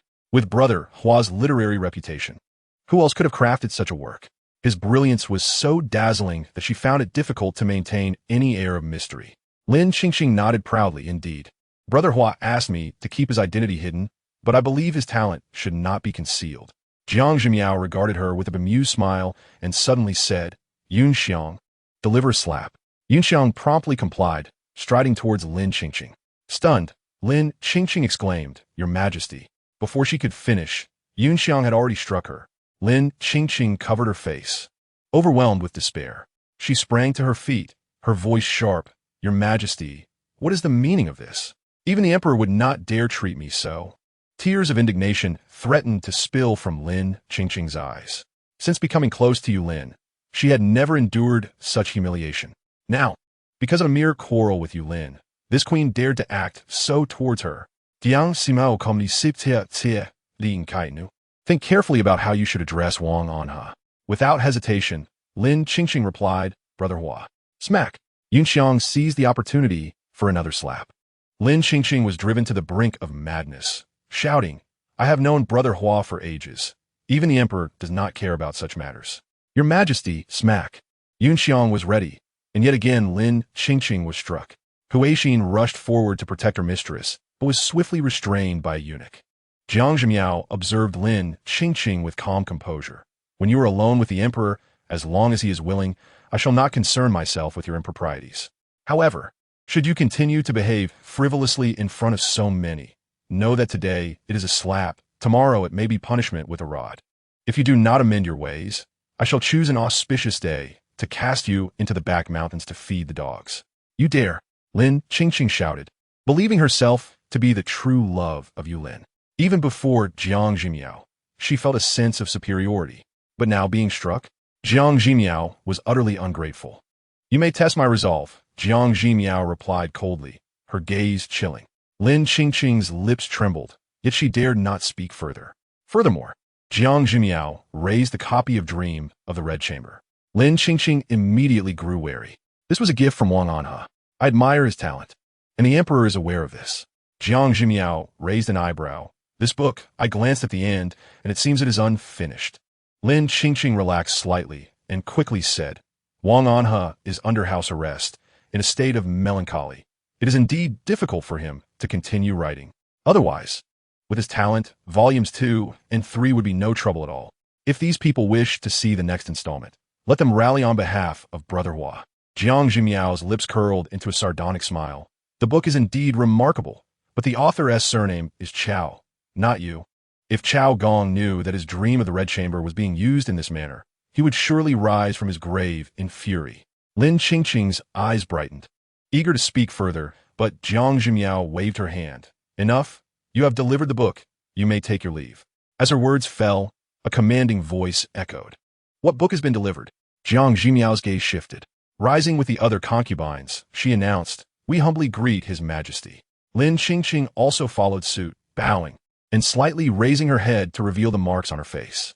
This time, she had been under house arrest for 3 days. Remarkably, Yulin had not visited her at all during this period, a first in her experience. Lin Qingqing, who considered herself Yulin's true love, had always been coddled, regardless of her whims. Why had he not come to comfort her this time? Perhaps her meeting with Yu Hua had struck him too deeply? Never mind. She would provide him with an opportunity to redeem himself. Having just been bullied by a maid, surely Yulin would take her side upon seeing her injury. That maid would be punished soundly, and Jiang Zhimiao, who issued the order, would also face reprimand. With that, she could reluctantly forgive Yulin for his recent coldness. As Lin Qingqing's thoughts spiraled, Yulin's gaze swept across the mark on her face before he gestured for everyone to rise. He took a seat, casually picking up the dream of the Red Chamber resting on the table. A shadow passed over his eyes. These past few days had indeed been busy for him. With Yu Hua under house arrest, he was preoccupied with dismantling Yu Hua's influence to secure an advantage for himself. He had learned of the book title Dream of the Red Chamber, which Yu Hua had not only sent to the inner palace, but also to the residences of various high officials and to bookstores in the common realm. Overnight, Dream of the Red Chamber had permeated the streets and alleys. A copy of Dream of the Red Chamber now lay upon Yu Lin's desk as well. In the past, he would have merely sighed, acknowledging that in terms of talent, Yu Hua truly possessed extraordinary gifts. However, now his thoughts immediately turned to the drama that Jiang Zhimiao had been playing. Chapter 24. The First Collaboration. This must be the Hong Lu authored by He Wang. Unexpectedly, it has also appeared in the palace. Yu Lin remarked with an inscrutable expression. Bah, a mere traveler with a penchant for romance dares to write Hong Lu? Jiang Zhimiao couldn't help but roll her eyes. Yu Lin's pupils constricted. Just as he suspected, he distinctly remembered that the opening credits of the Hong Lu Jiang Zhimiao played indicated that the author was a certain Chao Shuaqin, not Yu Hua at all. Lin Kai Nu stated this matter. Jiang Zhimiao smiled with a hint of mockery. Lin Qingqing seized the opportunity to step forward, looking up at him. Your Majesty, do you still misunderstand me? I admire in He Wang's talent, a fact you are well aware of. You promised me time to slowly forget. Yet now, just because I'm met in He Wang, you humiliate me in this manner. With tears in her eyes, Lin Qingqing gazed at Yu Lin. Yes, I brought this Hong Lu in. Does your Majesty intend to have the lowly palace made slap my face, just like the Empress? Yu Lin narrowed his eyes. A cold glimmer flashed across Jiang Zhimiao's brow, but she remained silent, observing with detached interest. She could not discern Yu Lin's true feelings for Lin Qingqing. This time, she intended to scrutinize closely. The lives of the Jiang family must not be entrusted to a lovesick emperor, Jiang Zhimiao thought resolutely. Since she had entered this world, she naturally wished to live well. She held a sense of responsibility towards her former family. If she allowed the plot to unfold as it may, the entire Jiang family would perish, and she too would meet a tragic end within the palace. Jiang Zhimiao was determined to strive for a change in this dismal fate. The most effective means to alter the outcome was to ensure Yu Lin's survival. However, this depended on whether Yu Lin was a man worth saving. If he and Lin Qingqing were indeed true lovers, then Jiang Zhimiao would have to devise a way to facilitate their union. If the Dog Emperor truly adores Lin Qingqing, let them be together. But the throne must not fall into Yu Hua's hands. I must find a way to bear a child outside and ensure everyone believes it to be the Emperor's. Once I ascend to the position of Empress Dowager, I shall undoubtedly gather a host of handsome male models for my palace sisters, and we shall all enjoy a life of pleasure. Jiang Zhimiao's thoughts raced. The concubines in the palace listened with their heads bowed lower and lower. The Empress's thoughts were indeed increasingly revealing. Yet, the final description was quite captivating. However, since the Emperor could also hear thoughts, they needed to restrain themselves. Yu Lin's expression darkened. This woman, without him uttering a word, she had already concocted plans for a child. Lin Qingqing, who had been staring defiantly at Yu Lin, suddenly heard these words. Her expression changed instantly. Staring at Yu Lin in disbelief. Your Majesty, what did you say? Take her away, Yu Lin replied indifferently. Do not touch me. Lin Qingqing forcefully shook off the approaching eunuch, her face filled with righteous indignation. Yu Lin, you have disappointed me greatly. I shall never forgive you in this lifetime. With that, she stormed off. The scene fell into a hushed silence. Jiang Zhimiao was taken aback. Is this the attitude a mere maid should possess? I only dare to curse the Dog Emperor in my heart. Lin Qingqing's demeanor confirmed that she had indeed been spoiled by Yu Lin. Jiang Zhimiao glanced at the youthful emperor, who sat silently, exuding an icy aura. It was hard to imagine that such a person could become a shameless sycophant. Jiang Zhimiao now found herself increasingly eager to uncover more of the plot. She sensed that Yu Lin might harbor intriguing secrets. You may all withdraw. I have matters to discuss with the Empress, Yu Lin commanded. The concubines promptly complied and exited. Empress, what are your thoughts on this Hong Lu? Yu Lin suddenly inquired. Jiang Zhimiao replied calmly. This does not seem to be written by Yu Hua. I skimmed through it. It is not merely a book about romance. The insights into human emotions and societal dynamics are beyond what Yu Hua could articulate. Yu Lin reminded her. Yet no one else has claimed authorship of this work. Furthermore, and He Wang's style is consistently distinct. He has penned works such as the Jiang Dong, Chuan Hai Tang, Egio. Jiang Zhimiao smiled. Your Majesty, I have a method to verify whether an He Wang possesses true talent. What method? Yulin asked. If an He Wang wishes to escape his predicament with this Hong Lu, why not grant him the opportunity? Your Majesty could relay a message that he must write the conclusion of Hong Lu. The day he completes, the ending will be the day his house arrest is lifted. Jiang Zhimiao suggested. Yulin narrowed his eyes. And He Wang typically writes without contemplation. If he pours all his effort into it, he could likely produce an ending in less than 7 days. Jiang Zhimiao smiled. That will be splendid. Your Majesty, remember to ensure you see the conclusion. As long as he indeed writes it, I have my ways to reveal the truth to the world. Yulin gazed steadily at Jiang Zhimiao. He had always walked alone. Now, could he trust Jiang Zhimiao? Jiang Zhimiao slowly stated, If your Majesty does not believe me, then so be it. Yulin revealed a meaningful smile. You are the Empress, hence I naturally trust you. Jiang Zhimiao discerned the implications in his words. He trusted her because of her status as Empress. Their fates were inevitably intertwined. Jiang Zhimiao did not mind. Chuckling softly, then your Majesty might as well add some fuel to the fire and help in He Wang's reputation soar. The more renowned this Hong Lu becomes, the better.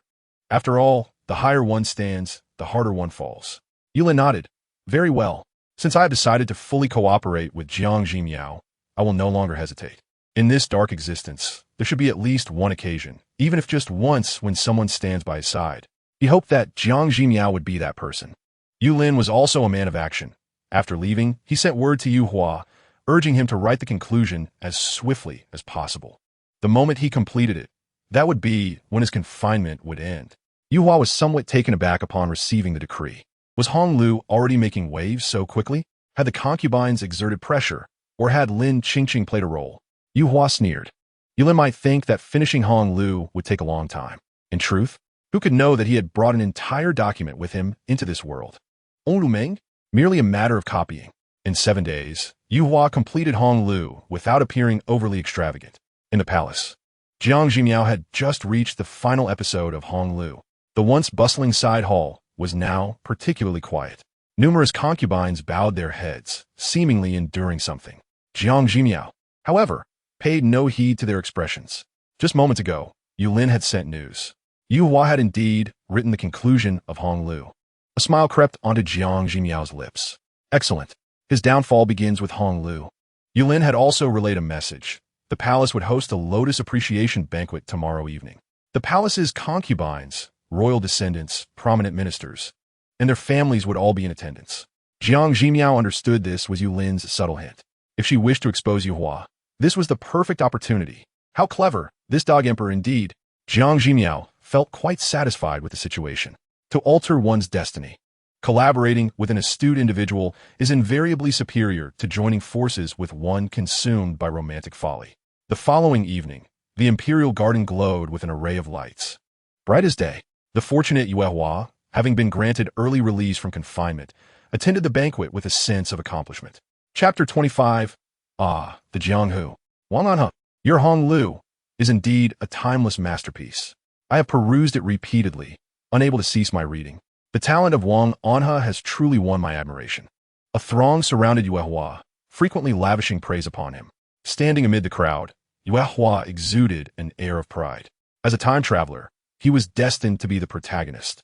To indulge in the comforts of a lady's lap whilst wielding dominion over the world. This was the life that Yu Hua was meant to lead. Unobtrusively, he cast a glance at the currently vacant main seat, a cold smirk gracing his lips. He would undoubtedly occupy that position one day, with full legitimacy. The Emperor has arrived. The Empress Dowager has arrived. The Empress has arrived. The crowd collectively stiffened, hastily composing themselves and bowing in unison. The 3 pillars of the imperial court took their seats. Yulin spoke calmly. The lotus flowers in the imperial garden are splendid. Today, we shall merely enjoy the blossoms and converse casually. This is not a solemn occasion. Please feel free. The guests complied, taking their seats. Initially, Jiang Zhimiao found the notion of admiring lotuses at night quite absurd. However, at that moment, a line of palace maidens encircled the lotus pond, each holding a lantern. The entire lotus pond radiated an exquisite beauty. The Empress Dowager was the first to beckon Yuehua. Huar, come sit beside your mother. Yuehua stood, feigning a glance at Yulin's expression before cautiously responding, Mother, I am quite well here. The Empress Dowager's demeanor shifted abruptly as she cast a frosty glare at Yulin. Emperor, look at the good deed you have done. This is your brother. You unjustly confined him and made him suffer, insisting he complete the ending of Hong Lu before releasing him. Were it not for Huar's remarkable talent, would he not be trapped for 3 or 5 years? You are already emperor. Why can you not even tolerate your own brother? The Empress Dowager's words were laden with reproach. Jiang Zhimiao furrowed her brow, glancing at Yulin. At that moment, he bore a faint smile, as if this scene had long been anticipated. He had grown accustomed to it throughout his life. Mother, do not speak thus. The thunder and rain are all blessings from the sovereign. Regardless of how the emperor punishes me, I accept it willingly, Yuehua interjected hastily, lowering his head, a hint of mockery curling at his lips. He could not believe that Yulin would reveal the reasons for punishing him in front of so many. Look at your brother, and then look at yourself. The Empress Dowager expressed her disappointment. If I had known you could not even tolerate your own sibling, the late emperor would surely regret his choice. Her words struck heavily, plunging the atmosphere into silence as all present bowed their heads, too fearful to speak. Such a remark, uttered by anyone else, would warrant severe punishment, yet when spoken by the Empress Dowager, the emperor, even in his fury, could only endure. The Empress Dowager's favoritism towards Wang Anhe was becoming increasingly evident. Your words are too harsh, Yulin replied, his expression unchanged. What is confinement but a mere formality? I am aware of my 5th brother's talent. I merely sought a reason to allow him to focus on writing Hong Lu. Look, just 10 days in, and he has produced such a monumental work. This ought to be a grand event in the literary world. The Empress Dowager could not help but retort, You are merely twisting words. Yulin regarded her coolly. Does the Empress Dowager not consider Hong Lu a masterpiece? Or does she not deem this a significant event in the literary sphere? Faced with his icy gaze, she fell silent, a flicker of anger rising within her. Indeed, she harbored a dislike for this son. From childhood, he had always worn such a cold expression, never uttering a kind word, unlike Yuehua, who had been attentive and filial since youth. Had this throne been occupied by Huar, she would have been genuinely content as Empress Dowager. Jiang Zhimiao observed the subtle clash between mother and son with a composed demeanor. It was a delicate matter. She could not interject and could only listen. This banquet had only just begun, and the climax was yet to come. Bored, she toyed with the wine cup in her hand, pondering what drama to watch. The system had mentioned that she could now accumulate 2 free episodes of a television series daily. After much coaxing, the system finally consented to allow the accumulation of this quota. She had already amassed 20 free episodes. Jiang Zhimiao felt quite pleased. Indeed, if one does not take the effort to exploit the system, one would remain oblivious to its hidden treasures. She began to sift through the drama library. Having just finished Hong Lu, her heart remained heavy. This time, she sought something more cheerful to lighten her mood. Aha, this is the one. Jiang Zhimiao's voice rang out. The concubines instinctively turned their gazes toward her in anticipation. Even Yulin stole a glance at Jiang Zhimiao, busy with his own power play. Yet she seemed preoccupied with watching a drama. Could he truly trust her? Unfazed by others' opinions, Jiang Zhimiao eagerly pressed the play button. The opening credits rolled. Long time no see, where have you been? The concubines straightened in their seats, intrigued by this unusual introduction. The Jianghu. Where's the Jianghu? I shall show you. As the crowd pondered, a curious scene unfolded. A screen appeared, with the left side displaying an array of unusual titles such as producers and supervisors. Then, a small white arrow clicked, and the scene reappeared. Ah, what a nostalgic image. When it comes to openings, it must be Wu Lin Wai Zhuan. Jiang Zhimiao sipped her fruit wine, reveling in the moment. Wu Lin Wai Zhuan. The audience's expressions shifted slightly. They had seamlessly followed Hong Lu, a world they knew well. But Wu Lin Wai Zhuan. What was that? Only to Fei displayed a glimmer of anticipation in her eyes. Wu, is this a tale of martial arts? As the story commenced, the audience watched with a mix of curiosity and excitement. The opening scene set the tone. Had it not been for subtitles, they would have struggled to comprehend the simplified text, especially with the peculiar accent of the innkeeper Tong. The narrative unfolded at the Tongfu Inn, where news of the arrival of the dual calamities sent waves of tension. Meanwhile, Guo Ferong and Xiao Qing climbed to the rooftop to converse. These two had run away from home, seeking adventure in the Jianghu. The concubines, now quite accustomed to such narratives, speculated that this must be a story about martial artists. De Fay, having harbored a dream of chivalry since childhood, felt her excitement rise. Surely, this tale would revolve around these two heroines joining forces to vanquish evil and revel in the Jianghu. As you fais anticipated, Guo Furong and Shao Qing began recounting their adventures. Did we not save the bride from Zhuo family village? Guo Furong exclaimed. But she did not ask you to save her, Shao Qing replied. Did she need to ask? Did you not see how heartbroken she was? If she were to marry, her life would be ruined. De Fay nodded in agreement, convinced that this was indeed a story of female heroes. Chapter 26. Your retribution is me. The scene shifted to the Tongfu Inn where Tong Xiangyu whispered, the Zhao girl from Zhuo family village is such a wonderful person, albeit a bit plain. She is so emotional at the prospect of marriage, tears streaming down her face. Bai Zhantong was weeping when the formidable duo descended from the heavens, unleashing a flurry of blows upon the groom. In the midst of this commotion, they proclaimed, we are executing the will of heaven. Tong Xiangyu remarked that after that day, the groom never showed his face again. The Zhao family's daughter wept incessantly, her eyes nearly blinded by tears. De Fay and the other concubines were puzzled, sensing that the narrative was veering off course. Yet, they could not suppress the urge to smile. This new drama was surely laced with intrigue. As they watched the show during the Lotus Appreciation Banquet, the Empress Dowager suddenly declared, Your Majesty, our Yong Dynasty is blessed with remarkable talent. Today, with so many gifted individuals present, why not propose a theme centered around lotus flowers, encouraging them to compose poetry and prose? The ongoing broadcast of Wu Lin, Wai Zhuan added to the amusement. Guo Furong interjected, that little beggar from Shiba Li Pu, if we do not intervene, he would have been burned to death by that vile scoundrel. Back at Tongfu Inn, Bai Zhantong reminisced about the virtuous Shui Shini from Shiba Li Pu, who had been treating the beggar with cupping therapy when the formidable duo descended upon them. Tong Xiangyu added that as they unleashed their assault while declaring it to be justice, Shui Shini fell gravely ill and subsequently ceased his practice, never to treat another patient again. Yu Lin strained to contain his laughter, doing his utmost to keep his mouth closed. However, the absurdity of Wu Lin Wai Zhuan proved too captivating, and he could not help but emit a chuckle.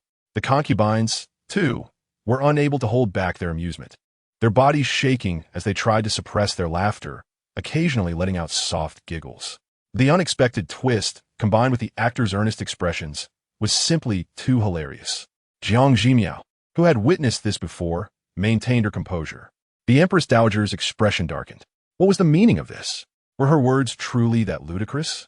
Why did everyone, from the emperor to the concubines, were such forced expressions of restraint? With a frigid demeanor, the Empress Dowager confronted, Does your Majesty find this proposal amusing? Tong Xiangyu continued, Uncle Ge from Shiliang River is a splendid person. He only ferries people across the river without charging a fee, just as he loaded a boat full of passengers. The formidable duo descended and assaulted them while claiming to uphold justice.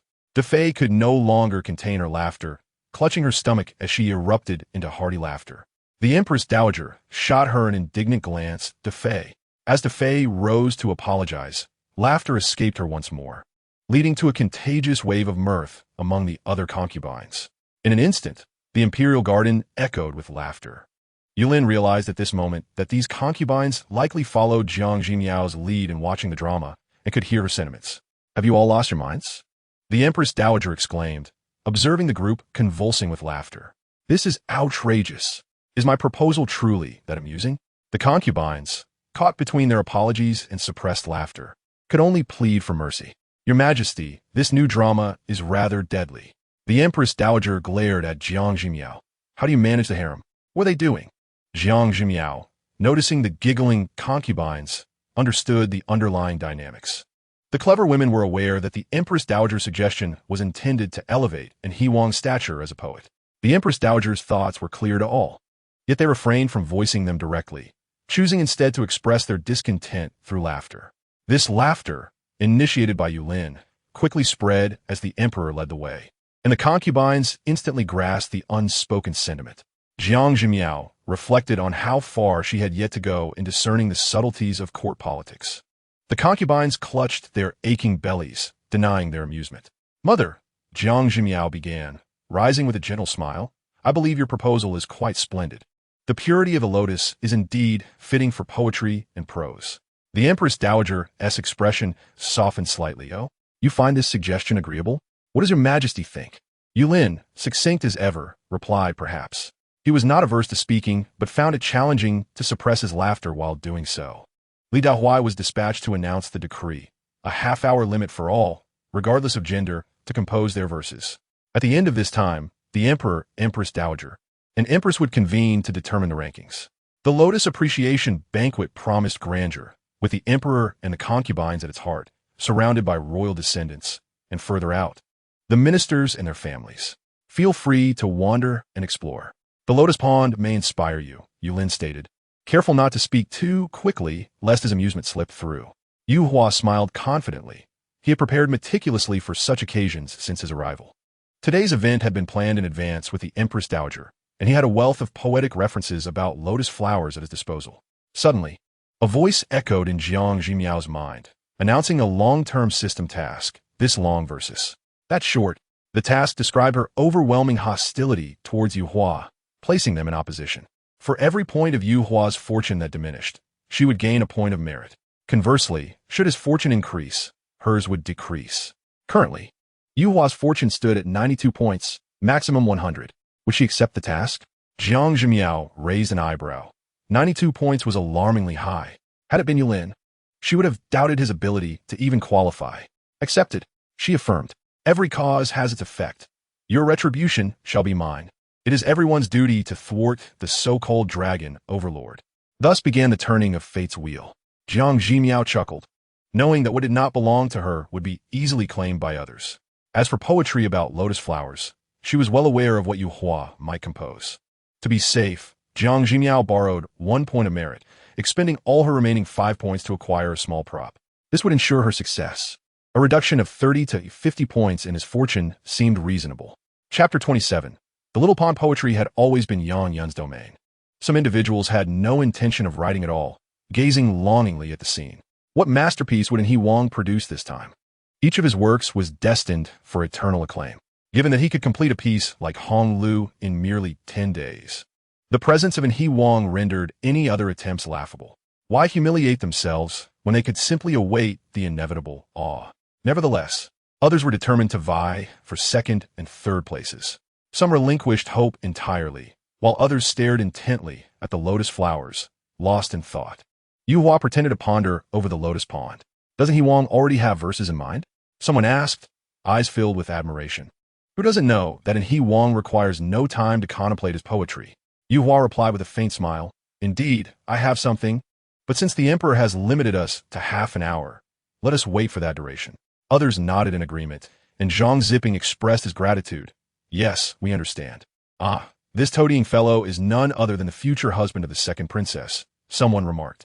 Yulin followed Jiang Zhimiao's gaze and cast a glance in that direction. Zhang Dehong consistently stood by Yu Hua's side. As this thought crossed Yulin's mind, a cold smile involuntarily appeared at the corners of his lips. What was being commended? Naturally, it was their unwavering allegiance to Yu Hua. His mother awaited the moment he was dethroned by Yu Hua. Yulin's gaze darkened, yet suddenly, the sound of Jiang Zhimiao's cold laughter echoed in his mind. This person was indeed cut from the same cloth as Yu Hua. While yearning for the princess, he also maintained a mistress, intending for her to bear their child for the princess to raise. How could such a worthless second-generation scion, who only knew how to recite sour poetry, possess such confidence? It turned out that this Anha Wang was behind it all. Yulin's expression shifted slightly. He and the second princess were not particularly close, but she was still a princess of the royal family, representing the dignity of the dynasty. To maintain a mistress and plan to raise an illegitimate child, how could such a person be worthy of becoming a consort? The Empress Dowager truly disregarded the royal family's honor for the sake of Yu Hua. Jiang Zhimiao glanced at Yumin. This second princess was indeed as reserved and quiet as the rumor suggested. At that moment, she sat in a corner, her body striving to curl into the shadows. This second princess seemed to be socially anxious. What does socially anxious mean? Yulin looked at the second princess and vaguely guessed its meaning. She had always shied away from lively gatherings since childhood. However, even the most introverted person would inevitably feel some turmoil upon knowing that their future husband was present. Yulin cast a glance at Jiang Zhimiao.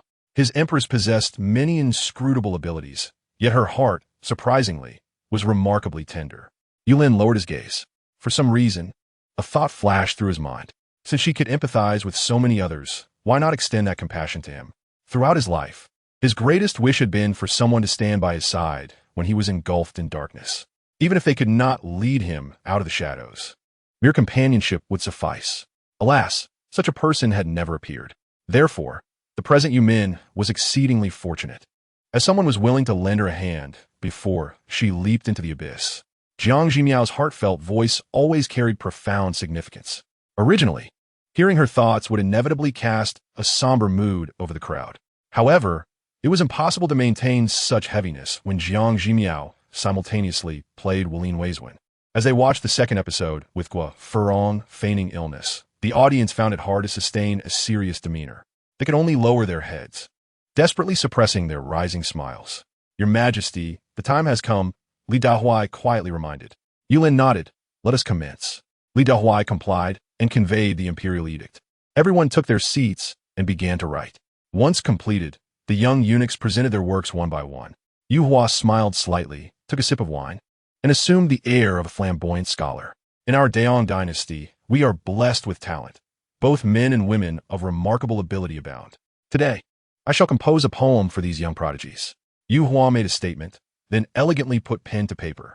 Jiang Zhimiao cast a glance at him and instantly activated her exchanged item, shared vision.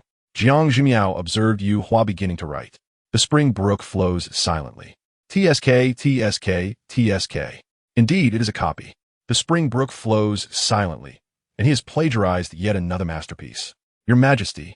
Jiang Zhimiao leaned closer to Yulin and recited a poem in a hushed tone. Yulin's expression shifted slightly. Yet another exquisite poem. Was this the poem that Yu Hua was currently writing? How could Jiang Zhimiao have recited the entire poem even before it was completed? Fascinating. This poem was composed by Mr. Yang Wanli. "Your Majesty may use it as a stepping stone," Jiang Zhimiao whispered. Yulin regarded Jiang Zhimiao with a meaningful glance before breaking into a smile. "Fifth brother," as Yu Hua was in the midst of writing. Having just composed the second line, Yulin's call made him pause. "Your humble brother is here." Yulin smiled slightly. "Recently, I have come across a splendid poem about lotus flowers. Fifth brother, with your astonishing poetic talent, why not assist me in appraising it?" Chapter 28. Someone has already presented a splendid poem about lotus flowers? A hint of derision appeared at the corner of Yu Hua's lips. He came bearing a culture spanning millennia. What kind of masterpieces had he not encountered? Yulin was practically offering his face for a slap. "Could it be that the poem is your royal brother's?" Yu Hua asked with a smile. Yulin shook his head. "Not at all. It is composed by another, which I found commendable, thus I memorized it." "Oh, then your humble brother shall listen attentively," Yu Hua replied with a smile, making an effort to conceal his disdain. Yulin glanced at Yu Hua, the corners of his lips curling upward as he enunciated each word. "The spring brook flows silently. The spring brook flows silently. The spring brook flows silently." One by one, the young eunuchs relayed the first line down the line. The crowd could not help but react. This first line of poetry was indeed intriguing. However, it was merely interesting and did not reach the level of astonishment. Suddenly, Yu Hua's body jolted, and the inkstone on the table was knocked to the ground. Yu Hua looked at Yulin in disbelief. "The spring brook flows silently? Isn't that the poem I was just about to write? How did Yulin know? Had someone leaked his manuscript?" Yu Hua abruptly turned to the young eunuch grinding ink beside him. The young eunuch's face turned pale, trembling uncontrollably. What was happening? The line recited by the emperor was identical to the one that Anhe Wang had just written. No, that couldn't be right. Yu Hua shook his head. This young eunuch belonged to the Empress Dowager. There was no reason for him to relay information to Yulin. Even if we were to assume he had some ulterior motive, he had remained stationary at his side and had no means of conveying messages. "Fifth brother, is there something wrong with this line of poetry? Why does your expression suddenly appear troubled?" Jiang Zhimiao, as the empress, could not help but express her concern. Yu Hua's reaction piqued the curiosity of those nearby. The fourth prince leaned over to take a glance, and suddenly, with a look of astonishment, he remarked, "Your Majesty, the line you just recited is identical to the one penned by Anhe Wang." Identical? The crowd erupted in an uproar, and everyone gathered with curiosity. "Oh," Yulin seemed genuinely astonished. "How is this possible?" This poem, Little Pool, was presented to me just a few days ago. The Lotus Appreciation Banquet was a spontaneous idea of mine, while Anha Wang's inspiration was also sudden. How could two people's inspirations be identical? Your Majesty jests. How could such an absurdity occur? Jiang Zhimiao interjected, suggesting there must be some misunderstanding. Yu Hua's expression darkened. He glared at Yulin. This was poetry from his own world. How could anyone in this realm possibly know? Could there be another traveler? No, it was impossible. After all these years of plagiarism, if there were a second traveler, how could they have waited until now to emerge? The only possibility was that Yulin had somehow obtained his manuscript in advance. Yet he had only written the first 2 lines. The true essence of the poem lay in the latter 2 lines. If Yulin had the ability, he would recite the entire poem. With this thought, Yu Hua regained his composure. He calmly replied, "Your Majesty must be jesting with your humble brother. This poem was also a serendipitous creation during the Lotus Appreciation just now. The complete version of this poem exists solely in my mind and has never been penned. Your Majesty states that someone presented this poem days ago. Such a thing is utterly impossible," Yu Hua asserted firmly. The expressions of those around them suddenly became nuanced. Thus, how did the emperor manage to obtain the manuscript of Wang Anha in advance? It is rather evident that His Majesty has been quite conspicuous in his actions. After all, Yu Hua is universally acknowledged as a man of exceptional talent. Merely considering the first 2 lines, this piece is far removed from the timeless verses he has previously penned. There would be no need for him to fabricate a lie, Yulin inquired, implying that this poem could not possibly be known by anyone else. Yu Hua scoffed, asserting with resolute certainty, "It is impossible. Imperial brother, do not jest further." Yet, someone had indeed presented the entire poem a few days prior. Yulin appeared somewhat troubled. "Oh, I have only received the first 2 lines." Yu Hua retorted with a cold smile, "Imperial brother, why not share what the latter lines offered by that person are?" He laid his manuscript bare, finding Yulin's audacity to spin such a tale utterly ridiculous, fearing no repercussions for being exposed. The crowd leaned in to examine the manuscript. The spring water silently cherishes its gentle flow. The shade of the trees reflects upon the water, loving the soft warmth. These were the initial lines, depicting a serene scene, meticulously crafted and quite vivid. Yulin paused momentarily before slowly reciting. "The lotus leaves have just revealed their pointed tips. A dragonfly has already perched upon them." Yu Hua's pupils constricted in disbelief. He raised his gaze, incredulous as he looked at Yulin. Identical. Not a single character was amiss. How could this be possible? Yet, others had already begun to savor the lines. "The lotus leaves have just revealed their pointed tips. A dragonfly has already perched upon them." How splendid. One depicts a moment just unfolding, while the other suggests a prior occurrence, capturing the ephemeral in such an engaging manner. Moreover, today many gifted youths are present. The line about the lotus leaves could also imply the emergence of youthful talent. It is profoundly meaningful and exceedingly enduring. The entire poem, recited layer by the young eunuchs, spread throughout the banquet. Listening to the rising and falling voices reciting the poem, Yu Hua's countenance darkened, and he visibly grew unsettled. This was wrong. He was a time traveler, the sole protagonist. How could anyone else possibly know this poem? Yulin regarded Yu Hua earnestly, asking, "Do the latter lines of the 5th brother differ from those of this individual? Do you possess superior verses?" Yu Hua's body trembled slightly. Superior verses? Leaving aside the fact that this poem had already endured the test of time in his previous world, even if superior lines existed, could he have conceived them? Or did Yulin pause before continuing, "Is it possible that your thoughts align perfectly with that individual's?" The crowd, previously immersed in the appreciation of the poetry, suddenly reacted. Their gazes toward Yu Hua transformed, becoming somewhat nuanced. The emperor stated that he had received this poem days ago, while Wang Anha insisted it was a spontaneous creation during his enjoyment of the lotus. Their accounts contained considerable contradictions, yet the emperor recited the entire poem with composure, seamlessly woven without possibility of division. Wang Anha had not yet penned the poem, yet the emperor possessed prior knowledge. It seemed someone had indeed presented the poem. What Wang Anha? Was he not merely claiming another's work as his own serendipitous creation? Impossible, impossible, Yu Hua murmured to himself. Since entering this world, he had never faced such a grave crisis. Suddenly lifting his head, his eyes burning with fervor, he declared, "As a humble subject, I have composed numerous works. among which are not without their timeless pieces. Though this poem is admirable, it is not worth my effort to seize. There must be some misunderstanding. The crowd nodded in agreement. Wang Anha had indeed produced an abundance of works, many surpassing those of Shao Qi, rendering it unnecessary to covet another's creations. Regarding this lotus flower, Yu Hua gritted his teeth. Aside from this poem, I have another. In his eagerness to prove himself, he recited, after all, the beauty of Chung Lake in June cannot be compared to the scenery of all seasons.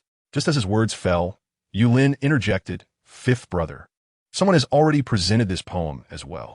In the 29th chapter of questioning, as Yu Hua uttered the first word, Jiang Zhimiao had already whispered the entire poem. Yulin, with an air of composure, continued, could it be that it follows, the lotus leaves touch the heavens, boundless green. The sunlit lotus blooms in splendid red. The lotus leaves touch the heavens, boundless green. The sunlit lotus blooms in splendid red. Another exquisite poem. The assembly turned their attention to Yu Hua. He could no longer restrain his trembling. Yulin was already aware of this poem too. No, do not panic. He had brought an entire document filled with lines about lotus flowers. He still had more. Yu Hua opened his mouth to declare, I alone cherish the lotus for emerging unsullied from a mud. Yulin regarded Yu Hua with a gaze tinged with sympathy. It is washing in the clear water. Yet not alluring. Yu Hua was on the brink of madness. The lotus leaves form a skirt of uniform color. Yulin replied with ease. The hibiscus blooms on either side of the face. Yu Hua's eyes were bloodshot. Pure water yields the hibiscus. Yulin sighed, naturally free from embellishment. Yu Hua staggered. He knew again. Yu Hua fixed his gaze on Yulin. Imperial brother, are these all poems submitted by someone else?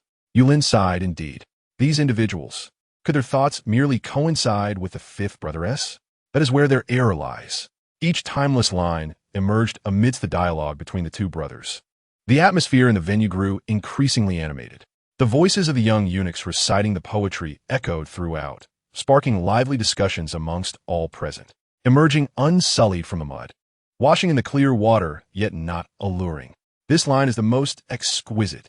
Pure water yields the hibiscus, naturally free from embellishment. Such a portrayal of beauty truly evokes longing. The emperor stated that someone had presented it in advance. So why does Wang Anha claim it to be his creation? Hush, speak softly. Wang Anha's poetic style is remarkably distinct and spans a considerable range, leading many to find it hard to believe. Yet for such timeless works, if not known to Wang Anha, how could the true author remain silent? Who would willingly let such creations belong to another? It truly defies comprehension. Yu Hua seemed to hear the whispers swirling around him. He trembled, unable to accept this reality. He could copy. However, he was a time traveler, the protagonist of this world. Wasn't it only natural for him to do so? How could his talent be called into question? With reddened eyes, Yu Hua implored, Imperial brother, just how many poems has this person submitted to you? Yu Hua was certain. A second time traveler had emerged in this world. Moreover, this individual appeared to be aligned with Yulin. Much of his reputation was built upon his literary fame, yet he had many more unwritten works, awaiting the opportune moment to unveil them one by one. And now, suddenly, another time traveler had appeared. Heaven knows how many verses that individual has recorded. How could he continue to achieve renown through poetry? This jeopardizes his path in the literary world.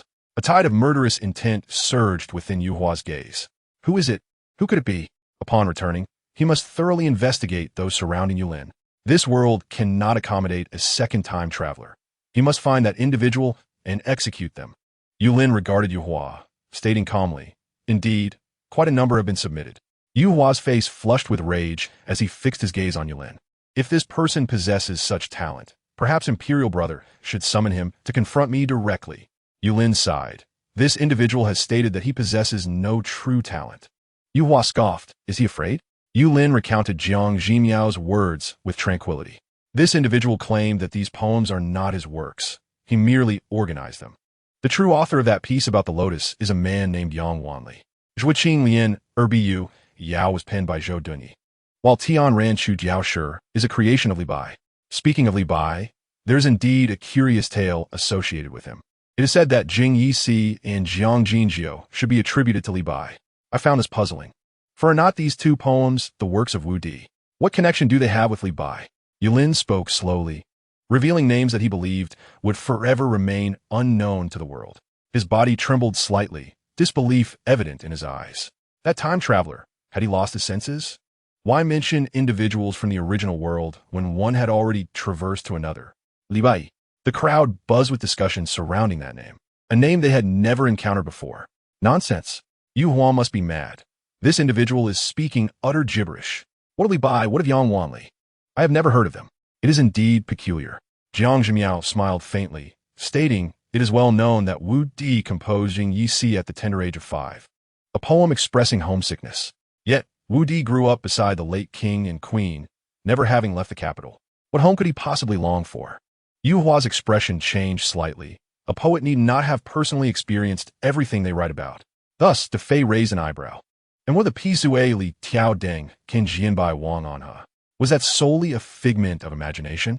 The line about the pity for white hair. One wonders how a person of Wang Anha's age could harbor such sentiments. Although she was not fond of reading, that particular poem was one of the few she genuinely appreciated. Ever since learning from the Empress that Yu Hua's verses were mere plagiarism, De Fei felt a tinge of disdain for him. The composer of such words must have harbored aspirations for the populace, yet remained unfulfilled. The melancholy upon awakening from such a dream stirred even her emotions. Yu Hua, he dares to claim such verses as his own. Yu Hua's expression darkened. I have stated. It is all imagination. It is a literary technique. Being questioned in such a manner for the first time made Yu Hua uneasy, despite his fervent defense. Traces of vulnerability surfaced on his face. The Empress Dowager perceived the shift in atmosphere and exclaimed furiously, De Fei, when did it become your place to speak? She turned her gaze to Yulin. Emperor, what is your intent today? I know you have harbored jealousy towards your younger brother, Wu Di, due to your lesser talents since childhood. But you are the sovereign, and he is your own brother. Why can you not let go? Enough. I am weary. Let today's Lotus Appreciation Banquet conclude here. The Empress Dowager decisively sought to terminate the gathering. The events of the day would inevitably cast a shadow over Yu Hua's reputation. Afterward, they could devise a plan. As she contemplated this, a flicker of dissatisfaction crossed her gaze, directed at Yulin. She cared not whether Yu Hua was guilty of plagiarism. To achieve fame through imitation is still an art in itself.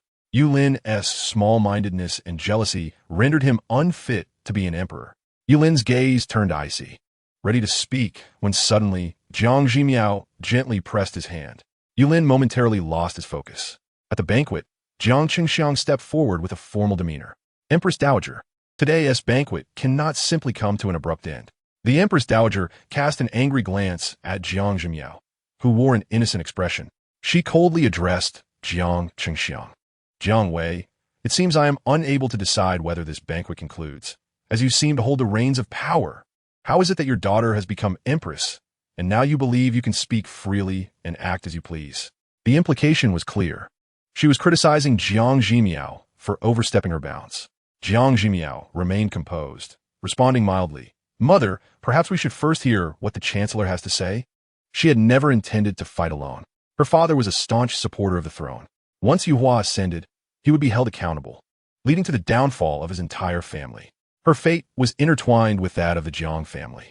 If that were the case, to alter their destiny should not be solely her burden.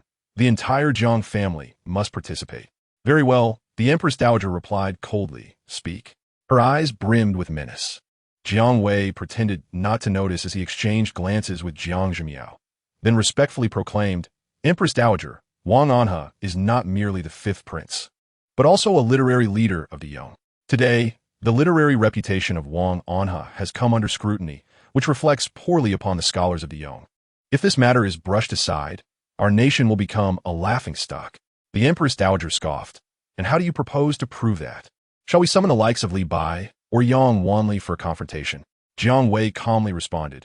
Wang Anha completed the monumental Workong Lu in just 10 days. This is known throughout the realm. The Empress Dowager began to show signs of impatience. A work like Hong Lu is remarkable. Consider this. Could one who has penned such a masterpiece possibly resort to plagiarism? The Empress Dowager and Yu Hua exchanged bewildered glances. What was happening? Jiang Zhimiao's father was defending Yu Hua. Yu Hua's eyes flickered, suddenly regaining composure. However, such stubbornness often carried a sense of rectitude. Perhaps he was genuinely moved by Hong Lu, prompting him to speak in defense of Yu Hua. Jiang Wei's words reminded Yu Hua of something. He interjected, "Brother, the individual who presented poetry to you. Could it be that he also offered Hong Lu?" His tone dripped with sarcasm. Poetry is brief and concise. In their world, anyone who has received a basic education could recite many verses. However, to craft Hong Lu, word for word, is beyond the capacity of an ordinary mind. Did that individual possess such an ability? Yulin replied calmly, "It is not so." "Oh," Yu Hua retorted with a sneer. "I admit that many of my poems were not conceived on the spot, but rather premeditated and recorded for future reference. It seems that individual must have employed some method to note my occasional recitations and concocted some absurd characters to ensnare me. Brother, do not fall for his ruse." Jiang Zhimiao softly remarked, "Indeed, short poems are easily memorized by some individuals. Yet a grand work like Hong Lu cannot be so easily retained." Her words struck a chord with Yu Hua. Was it possible that this father-daughter duo was extending an olive branch? It must be so. The Empress Dowager resumed her seat, her demeanor softening. She had not anticipated Jiang Zhimiao to be so astute. Yu Hua regained his composure, a hint of pride shining in his gaze as he looked at Yulin. "Indeed, I labored tirelessly for 10 days and nights to complete the manuscript of Hong Lu. That individual may pilfer poetry, but he cannot steal Hong Lu." The crowd began to murmur amongst themselves. Wang Anna's assertion made sense. Who could write Hong Lu yet resort to using the works of others for deceit? Perhaps there truly exist geniuses who are innately gifted. The tide of opinion shifted almost instantaneously. Yu Hua smiled, and his gaze toward Jiang Zhimiao became increasingly candid. This father-daughter duo was indeed intriguing. If Jiang Zhimiao continued to be so astute, it would not be out of the question to include her in his court upon his ascension. Yulin remained seated, his expression unchanged. Rationality dictated that Jiang Zhimiao had no reason to betray him. Yet, witnessing Yu Hua's smug countenance stirred a mixture of emotions within him. Yulin's nerves throbbed wildly, and the excruciating pain surged back like a relentless tide. His migraine had returned. After much deliberation, he had finally resolved to walk alongside someone. If Jiang Zhimiao had also chosen Yu Hua, such audacity to gaze at him with that expression was intolerable. "Hurry up with the process. I am on the verge of being nauseated." Jiang Zhimiao's frantic voice echoed in his mind. The intense pain gradually receded, and Yulin's grip tightened as he caught a glimpse of Yu Hua's gaze, which instantly flickered with a hint of murderous intent. How dare Yu Hua harbor covetous thoughts towards his empress? Such brazen ambition was indeed laid bare without any attempt at concealment. Yulin's hand slowly formed a fist. The old minister wholeheartedly believed in the talent of Wang Anha. Jiang Wei spoke softly. "In fact, there are numerous admirers of this work, Hong Lu, within the court." Yu Hua smiled faintly. "The prime minister is overly complimentary. Hong Lu is profound and intricate. Now that the lotus flowers have been admired, why not delve into a discussion about Hong Lu?"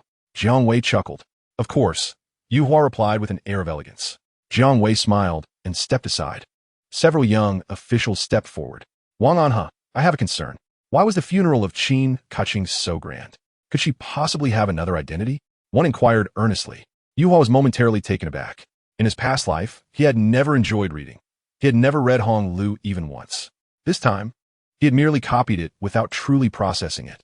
Qin Kuching? He had a vague impression. What was wrong with her funeral? This book was one of the 4 great classics. How could there be any discrepancies? Yu Hua retorted confidently, "You should be more diligent in your reading.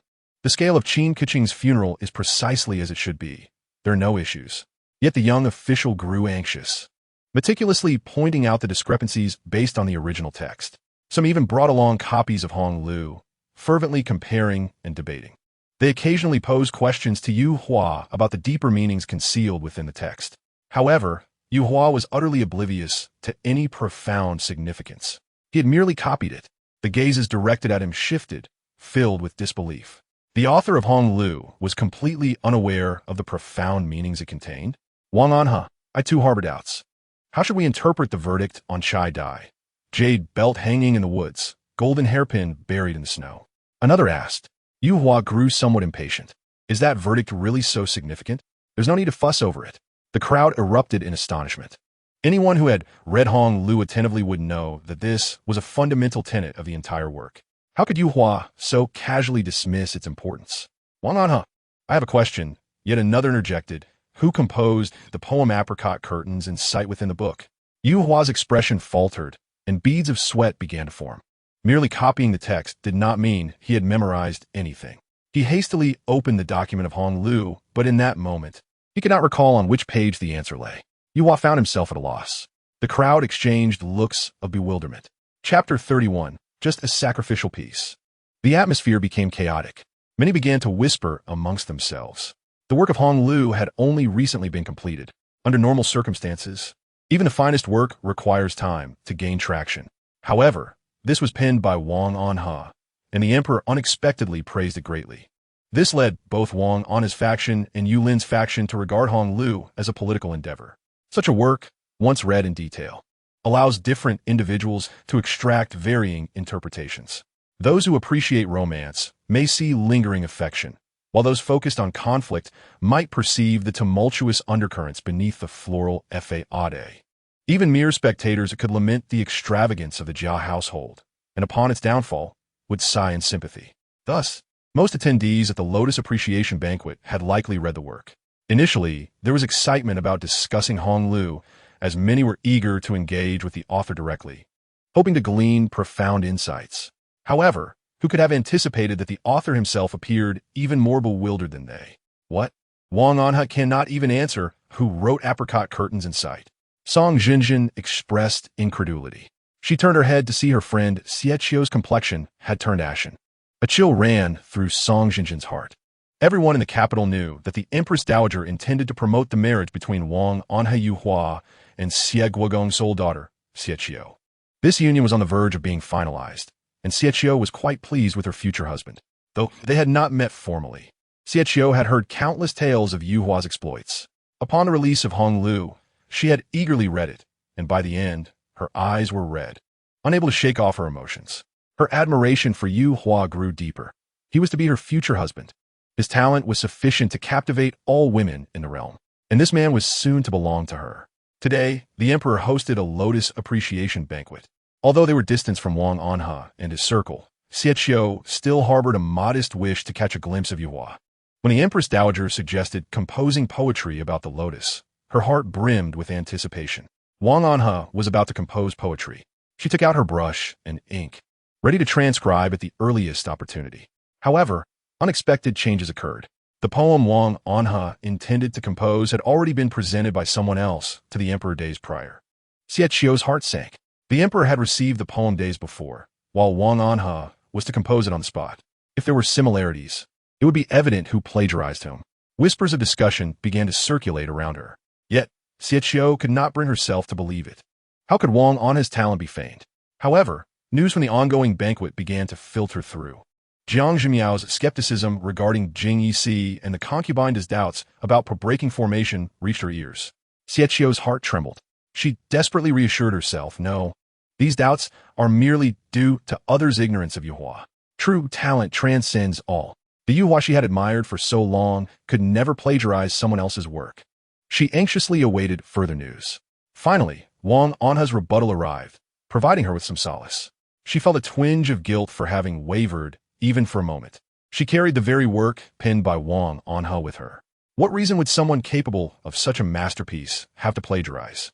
Upon hearing that the discussion centered on Hong Lu, Xiechio was filled with immense anticipation. She had numerous questions she wished to pose to the author. However, the latest news that surfaced was utterly absurd. Xiechio instinctively tightened her grip on the handkerchief in her hand. Xiaoqiu, try not to overthink, Song Jinjin hurriedly consoled. Wang Anha may have other arrangements. Xiechio nodded absent-mindedly, but her gaze grew increasingly anxious. At that moment, Yuhua was drenched in cold sweat. The venue fell silent for a moment. Hong Lu was a work of intricate subtleties. Yuhua's remarks were almost contrary to common sense. Wang Anha was undeniably a genius. It was natural for him to possess qualities that differed from ordinary individuals. Minister of Rights Chun Jingming stepped forward. Minister Chun is correct. Wang Anha's exceptional talent is beyond what we can casually speculate. These individuals are supporters of an He Wang, and as the situation grows increasingly dire, they begin to step forward. Jiang Zhimiao seizes upon a crucial keyword, Chun Shangshu. Among the 6 ministries, there is currently but one individual with the surname Chun. Oh, is that the father of Chun Shui, the notorious figure who indulges in both men and women? Jiang Zhimiao cannot help but sit up straight. Indulging in both genders? What does that imply? Chen Shui and Zhaoi exchange complex glances towards Chen Shangshu. He appears quite upright at first glance. Yet one cannot fathom such licentiousness behind closed doors. However, this matter is rather peculiar. In the end, only Chen Shangshu enjoys the riches and glory, while none of the others meet a favorable fate. Jiang Zhimiao muses. Chen Shui and Zhaoi reveal expressions of disbelief. Chen Shui trembles. The emperor will unexpectedly perish in 3 years. Yuehua truly ascends to power. The Chen family may bask in wealth and honor. Yet neither she nor her mother is among them. Her mother, who has always been in robust health, could not possibly succumb to illness inexplicably. She considers herself not particularly fragile. If her mother were to pass away from a normal illness, how could she possibly die of despair? Father. Chen Shui gazes at her father, who is presently extolling the virtues of Yuehua, and a chill sweeps through her heart. From Jiang Zhimiao's inner thoughts, she has discerned that Yuehua harbors treacherous ambitions. Her father stands with Yuehua. Previously, she had believed her father merely admired He Wang's talents. Now she understands that Yuehua seeks to usurp the throne. What her father is engaged in is the eradication of families. He follows Yuehua while simultaneously placing himself in the harem of Yulin. What could her father be thinking? Did he ever consider how his daughter would navigate her existence in Yulin's harem while committing acts of treason alongside Yuehua? Chen Shui is a wise individual, and the deeper she contemplates, the colder she feels. She realizes that she has been but a pawn all along, has she not? In chapter 32, titled Not of the Same Level, Zhaoi's gaze toward Chen Jingming subtly shifts. Initially, she harbored some admiration for her biological father. Yet the truth within the Empress's heart is unmistakable. The Yin family ultimately faces a fate of condemnation. Her father, a libertine who seldom engages in state affairs. How could he commit such a grave sin? If Chen Shangshu's influence is not to be considered, Zhaoi herself finds it hard to believe. Chen Jingming and the numerous supporters of He Wang continue to defend Yuehua. Jiang Zhimiao's expression remains placid. The downfall of Yuehua's reputation is an inescapable fate. The more they argue, the more embarrassing it becomes for them. As the dispute reaches its peak, Jiang Wei clears his throat and steps forward. Esteemed guests, the emperor is still present. It will be prudent to conduct ourselves with decorum in his presence, Jiang Wei states. Both parties glare at one another for a moment before falling silent. Yuehua casts a puzzled glance at Jiang Wei, utterly bewildered by the allegiances of the Jiang father-daughter duo. And He Wang, Jiang Wei inquires, the entirety of Honglu, is it indeed your sole creation? Without hesitation, Yuehua nods affirmatively. Naturally, he begins to peruse the scroll. Initially, he wears a disdainful smile, but as he progresses, his countenance darkens. By the end, he nearly tears the scroll apart. Someone promptly brings forth a basket of paper. Jiang Wei takes a sheet and personally presents it to Yulin. Yulin observes Chen Jingming's shifting expression with great curiosity. This must be the trump card prepared by Jiang Zhimiao. He opens it to read. Jiang Wei glances at Jiang Zhimiao, who offers him a faint smile. Jiang Wei feels a surge of mixed emotions. How little time has passed since entering the palace, and yet Zhimiao is already forced to learn such matters. As a father, he feels both proud and guilty. The palace is inherently a treacherous place.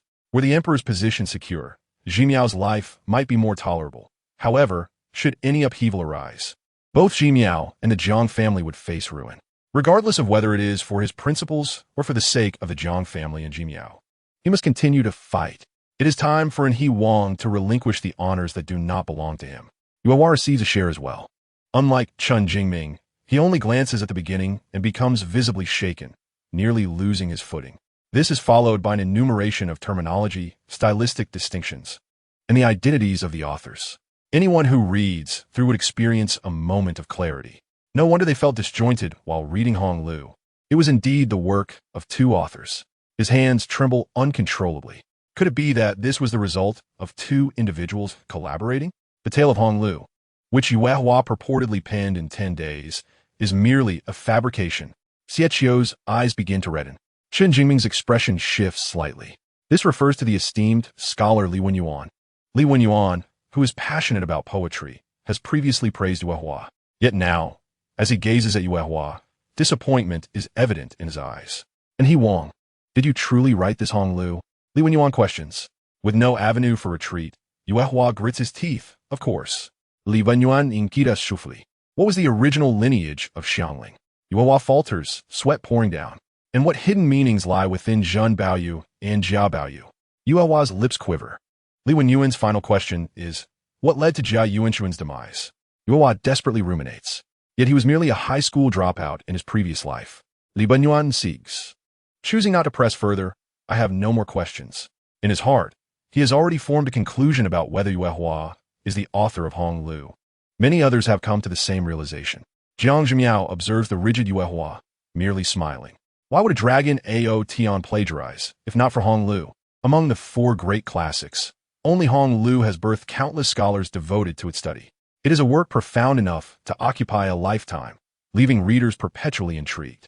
How many individuals aspire to converse with Chao Shuochen? Of course, Chao Gong has passed, making this wish a mere fantasy. Yet here, if Yuehua claims authorship, naturally, some would wish to engage him in discussion. Once that occurs, his limited cultural competence will be laid bare. The absence of a conclusion in Hong Lu has long been a source of regret for many. With such a vast disparity in quality between the 2 authors, he boldly dares to plagiarize. Anyone with a discerning eye will eventually uncover the truth. Jiang Zhimiao critique. Yulin's expression shifts slightly. The 4 great classics. Were those? There are indeed 3 other books that can be compared with Hong Lu. Yulin begins to sense that Yuehua and his empress seemingly hail from the same realm. Yuehua is undoubtedly no ordinary individual. It is hardly surprising that the empress spoke of destiny, lamenting her ultimate defeat to Yuehua. Losing to someone from the same world as the empress does not seem an indication of incompetence. My head aches, I'm truly fatigued. In the silence, the Empress Dowager suddenly exclaims, rubbing her head, let it disperse, let it disperse. Let this evening come to an end. The objective has been wholly achieved. Let be concluded. In chapter 33, titled Complete Tang Poems, Complete Song Lyrics, Yulin observes the cold sweat trickling down Yuehua and calmly states, Mother is unwell. Let the Lotus Banquet conclude here. 5th brother, do not fret too deeply. If you truly possess talent, you will eventually prove yourself. Yulin's expression is one of encouragement. Yuehua feels an icy chill. If he truly possessed talent, he would not be facing exposure today. Jiang Zhimiao yawned while rising to her feet. The Shangle banquet had concluded, and the crowd dispersed. However, the tumult caused by the events of the night was only just beginning. As she regained some clarity, she disregarded the lateness of the hour and promptly summoned Chen Jingming. This esteemed minister of rights was her foremost advisor, and whenever a situation arose, Yuehua instinctively thought of him first.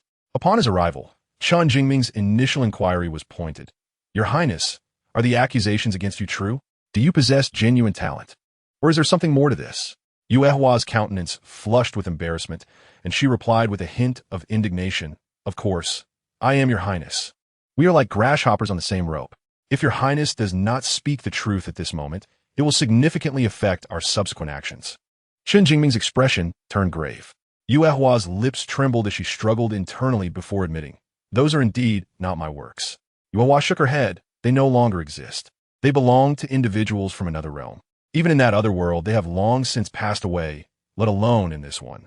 Chen Jingming raised an eyebrow, interpreting this as an implication that Yuehua had silenced the original creators. Yuehua glared at him in anger. Are you mocking me? Chen Jingming offered a wry smile, quickly responding, How could I possibly have such audacity? However, literary fame has always been a stepping stone for commoners. For your Highness, it is certainly advantageous to possess it, but its absence will not wield significant influence. You are, after all, a royal, born into nobility, and that sliver of literary reputation is of little consequence. What truly matters is your Highness's tangible achievements in governance. Yuehua's expression softened slightly. Hearing Chen Jingming's words, it seemed that the events of the night were not as dire as they appeared. Should she allow them to tarnish her reputation? A sense of unwillingness surged within her. As a time traveler, what was wrong with borrowing a few poems? What was wrong with basking in the admiration of the masses? She remained perplexed as to how her status as a time traveler could be labeled as plagiarism. Chen Jingming fell silent for a moment, reflecting on Yuehua's admission that she was not the original author, yet she still had the audacity to claim others were casting aspersions. The level of shamelessness was comparable to his own. Your Highness, as long as we steadfastly deny it, this matter will eventually fade away. Subsequently, Your Highness can announce that you are too weary from the doubts cast upon you to continue composing poetry. Thus, the commoners who support you may still voice their discontent on your behalf, Chen Jingming urged. Very well, Yuehua conceded reluctantly after much internal conflict. Chen Jingming sighed in relief. He spoke calmly. The current emperor is profoundly perceptive, far beyond the comprehension of my daughter. There is no need for your Highness to rush. As a pawn, one must play their role at the most critical moment. Premature exposure would be unwise. Yuehua glanced at Chen Jingming and smiled. You are indeed ruthless. Chen Jingming chuckled in agreement. All for the grand ambitions of your Highness. Rest assured, when I ascend to the throne, you will certainly reap the benefits. Yuehua laughed as she patted his shoulder. That evening, Yuehua and Chen Jingming had just agreed to adopt a strategy of silence. The following day, the servants of the Wang Fu hurriedly delivered 2 books. Upon seeing the covers, Yuehua felt a wave of dismay wash over her. What the hell? The complete Tang poems and the complete song lyrics. Yuehua snatched them up and flipped through the pages, growing increasingly dizzy. The time traveler from Yulin's side had actually released the Tang and song poetry en masse. Did this traveler also bring documents? Otherwise, how could they possibly remember so much? As she continued to flip through the pages, Yuehua gradually calmed down. After all, she had decided to abandon the pretense of plagiarism. Since she would no longer be copying, what harm was there in letting it be made public? Just as she contemplated this, she suddenly spotted a name. She froze in place, a chill coursing through her. This was not right. The time traveler was not merely attempting to sever her path to future plagiarism. They were aiming to. Without considering anything else, Yuehua dashed outside. The Linjiang tea house, situated by the river, offered a tranquil environment, beloved by scholars seeking tea and conversation. Today, the sole topic of discussion within was the Tang and song poetry. What was it all about? Breathtaking. These poems were nothing short of extraordinary. The authors, unknown to them, possessed such remarkable talent.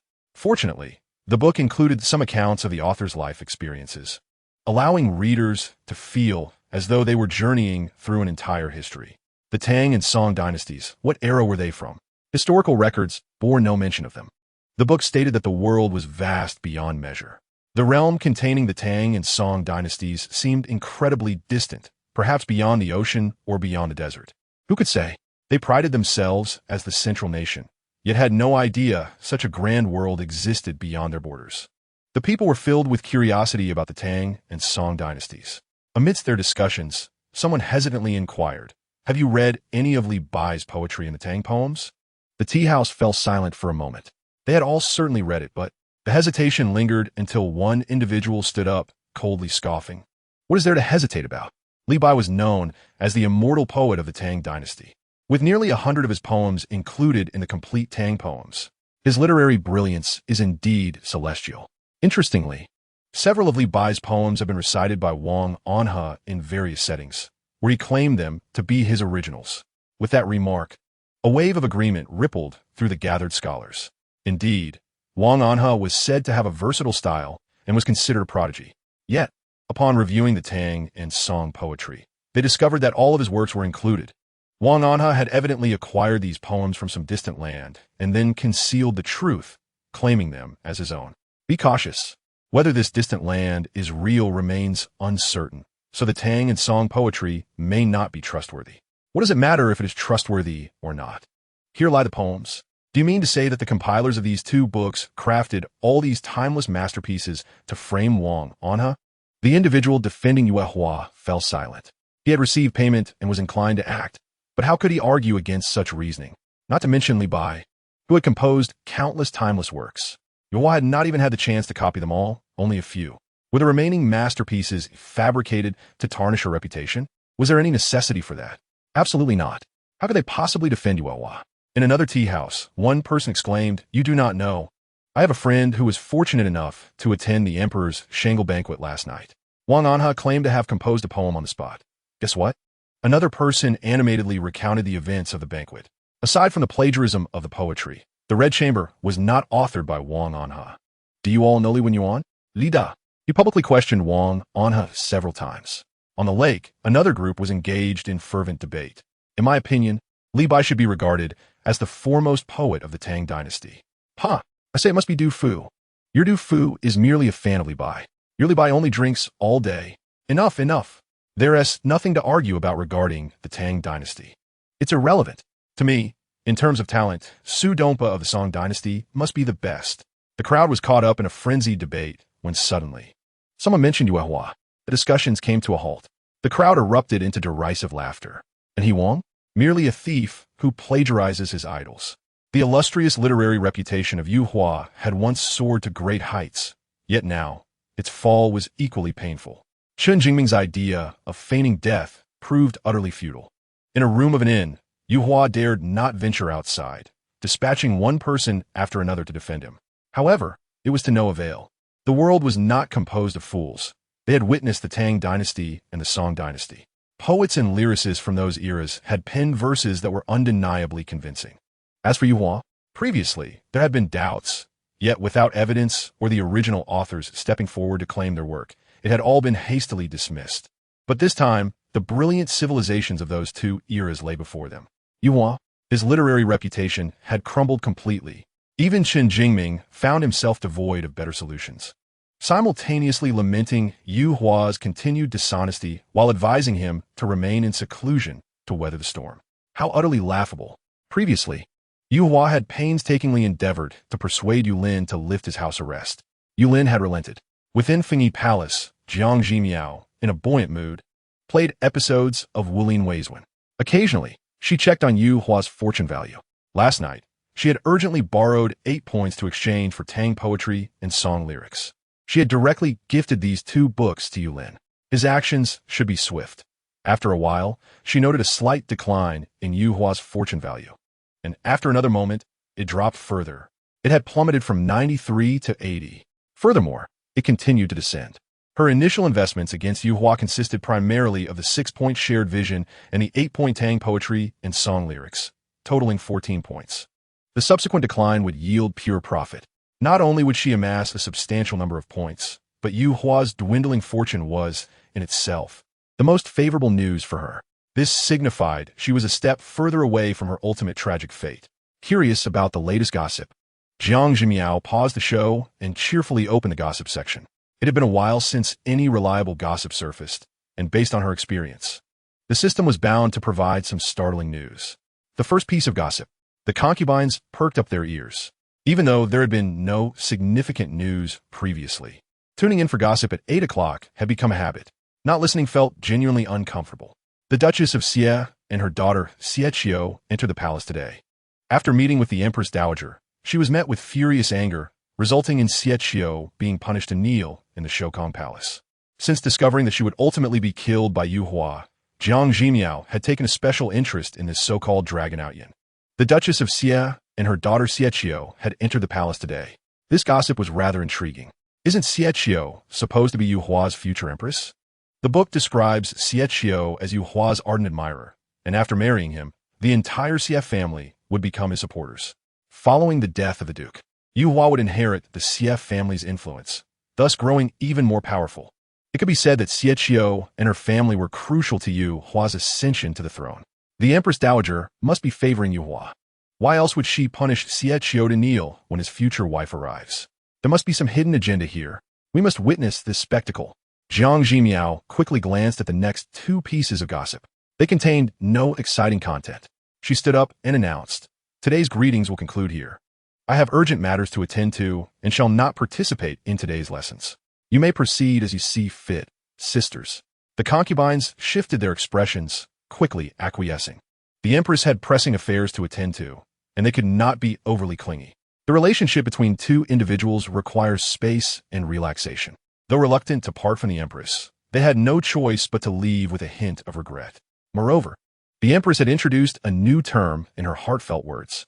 In the book, the narrative suggested that Xie ultimately married Yu Hua. What did this mean? Were Xie and Yu Hua characters from the book? Then they, too, must be characters within it. The emotions of the crowd grew complex, requiring time to digest. Chen Shui observed Jiang Zhimiao, hesitating to speak. She wished to converse with the empress, but sensed that the timing was off, thus deciding to wait until tomorrow. Chapter 35. A bold visit to Shokong Palace. Zuiyu, Jiang Zhimiao summoned softly. Instructed, go to the imperial study and inform the emperor that I am visiting Shokong Palace for greetings. She and Yulin had officially commenced their collaboration.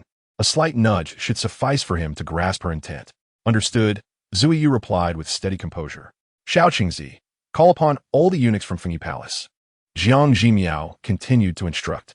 Just as Xiao Qingzi acknowledged her command, Jiang Zhimiao murmured, this may not be sufficient. Wait, I'll borrow some personnel from Defei and the others. Jiang Zhimiao led a grand procession toward Shokong Palace. Yunxiang quietly remarked, Master, given the situation within Huang, the Empress Dowager likely harbors deep resentment towards you. Rarely does the Emperor explicitly state that the Empress Dowager dislikes commotion. The concubines need not disturb her. Our proactive visit may come across as rather foolish. Jiang Zhimiao smiled, her expression earnest. Mother is feeling unwell today, undoubtedly troubled by some matters. As juniors, it is only right we share the burden of our elders. Yunxiang blinked, pondering that her master did not seem the type to act out of genuine goodwill. Yet, it mattered little. Ziyu had already gone to summon the emperor, suggesting the empress had a plan in mind. In Shokong Palace, the Empress Dowager cast a cold gaze upon Xie Qiu, who knelt on the ground. Xie Qiu appeared resilient, displaying no signs of submission. The Duchess of Xie anxiously observed her daughter, feeling a pang of sympathy. She dared not voice her thoughts, but inwardly felt a twinge of discontent towards the Empress Dowager. Xie Qiu had grown up in luxury as her only child, cherished by the family. If Xie Qiu had indeed erred, it would be understandable. However, today she felt her daughter had done nothing wrong. The Duchess, observing the Empress Dowager's silence, could not help but interject, Your Majesty. Xie Qiu is frail. Frail? The Empress Dowager scoffed. I fail to see how she is weak. A young lady dares utter such insolent words. Who does she think she is to trample upon the dignity of the imperial family? What wrongdoing? The Empress Dowager's fury intensified. What is your status? And what is my Huadares status?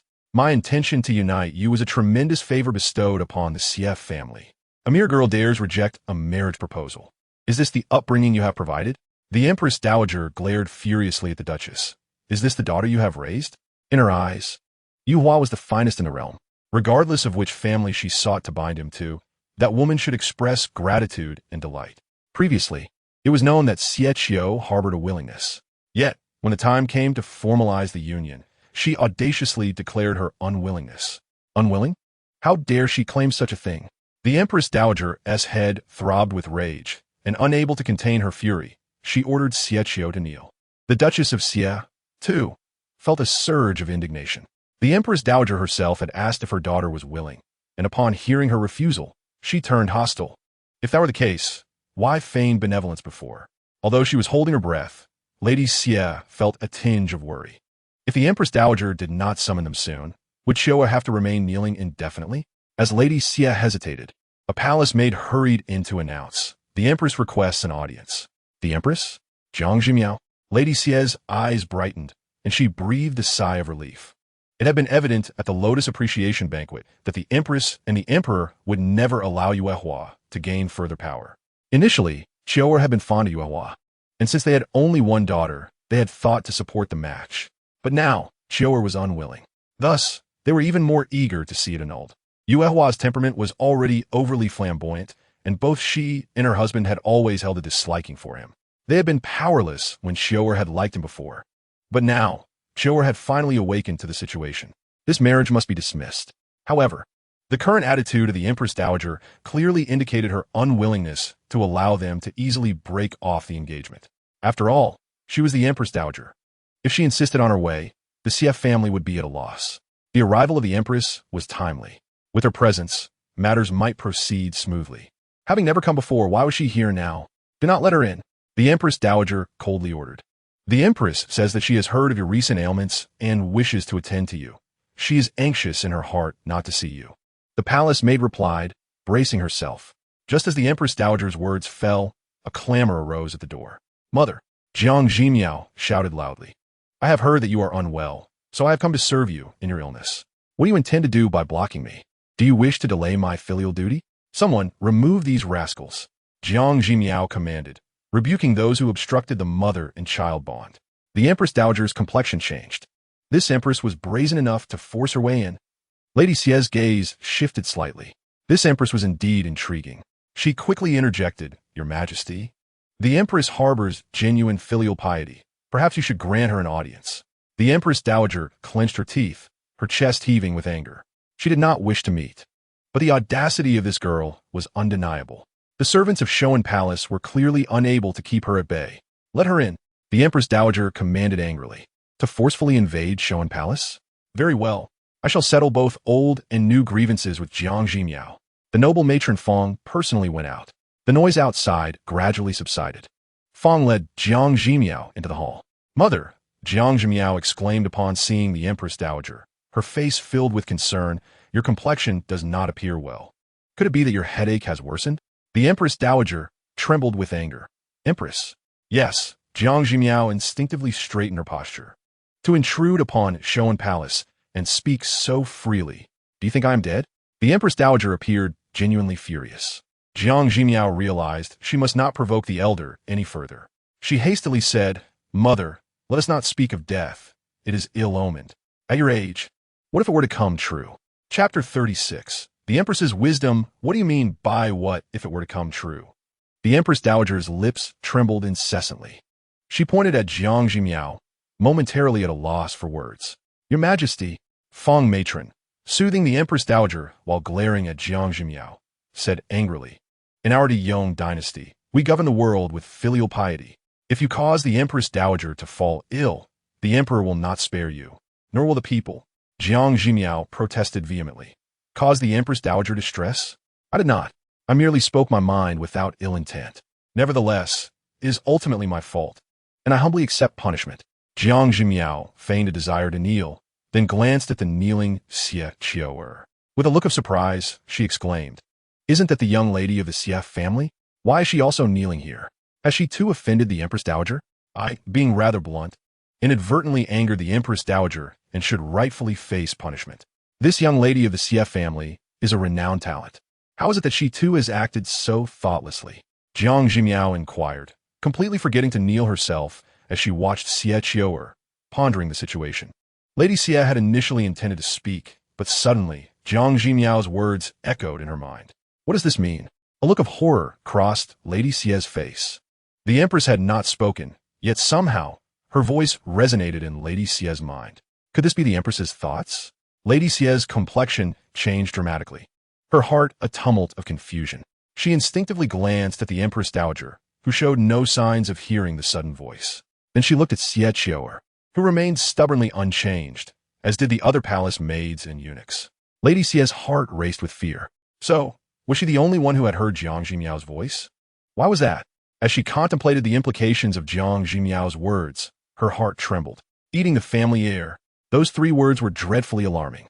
The Xie family had only one daughter, Xie Qiu'er. Marrying her meant obtaining all that the Xie family possessed.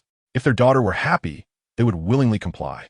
But if Yuehua had been harboring thoughts of devouring the family from the beginning, once her goal was achieved, how could the character of Anha Wang allow her to treat their unfortunate daughter kindly after she lost her value? Jiang Zhimiao's inner voice revealed another terrifying message. Yuehua would eventually ascend the throne. This could either mean something had happened to the current emperor, or that Yuehua was plotting treason. She certainly did not want to marry her daughter to Yuehua now.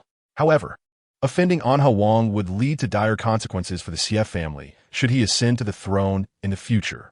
Yet, since the Empress had already known all this and intentionally let her hear her thoughts, perhaps fate could indeed be altered. A myriad of thoughts raced through Lady Xie's mind as she regarded Jiang Zhimiao with increasing respect. The Empress Dowager coldly scrutinized the pretentious Jiang Zhimiao, thinking, Must I explain myself to a junior when I educate them? How could I be unaware that the Empress's reach extends even into my palace? The Empress Dowager's voice was sharp. Jiang Zhimiao narrowed her eyes, aware that the Empress Dowager is indeed the Empress Dowager. To force her way in was already a risk. If no one spoke on her behalf, this matter would likely remain unresolved. Suddenly, Lady Xie rose, performing a bow to Jiang Zhimiao, and knelt down. Your Majesty, Anha Wang is a noble scion. My Xie family cannot possibly aspire to such heights. I implore you to discern the truth. Lady Xie's sudden declaration caused a flicker of disbelief in the Empress Dowager's eyes. How dare this mother-daughter pair? They were publicly slapping the Empress Dowager's face in front of the Empress. Jiang Zhimiao's gaze shifted, surprised that the Xie family was rejecting the marriage. No wonder the Empress Dowager was so furious. Without the Xie family's alliance, Yu Hua's future actions would undoubtedly face significant hindrances. The Empress Dowager's expression darkened, and she coldly declared, "Your Majesty, matters of show and palace do not concern you, nor are they for you to question." Lady Xie and Xie Qiu'er grew anxious. Would the Empress truly intervene? Jiang Zhimiao sighed, speaking softly, "If this were merely a matter of show and palace, I indeed should not intervene. However, this concerns the Duchess of the Guo family and Miss Xie, and thus it is no longer just a matter of show and palace." Jiang Zhimiao calmly stated, "Marriage between two families should be a matter of mutual affection. Such coercion from the Empress Dowager is likely not advisable." In Xie Qiu's eyes, a glimmer of anticipation flickered. It was evident that the Empress was willing to intervene in this matter, and indeed, she had already done so. To force a decision? The Empress Dowager spoke with a stoic expression. "A royal marriage is a decree granted by the emperor. To refuse is to defy the imperial will. This is what is meant by the sovereign's authority over his subjects." The Empress also understood the weight of this authority. A calm voice broke the tension. It was Yulin. Jiang Zhimiao sighed with relief. A shared glance passed between Yulin and Jiang Zhimiao.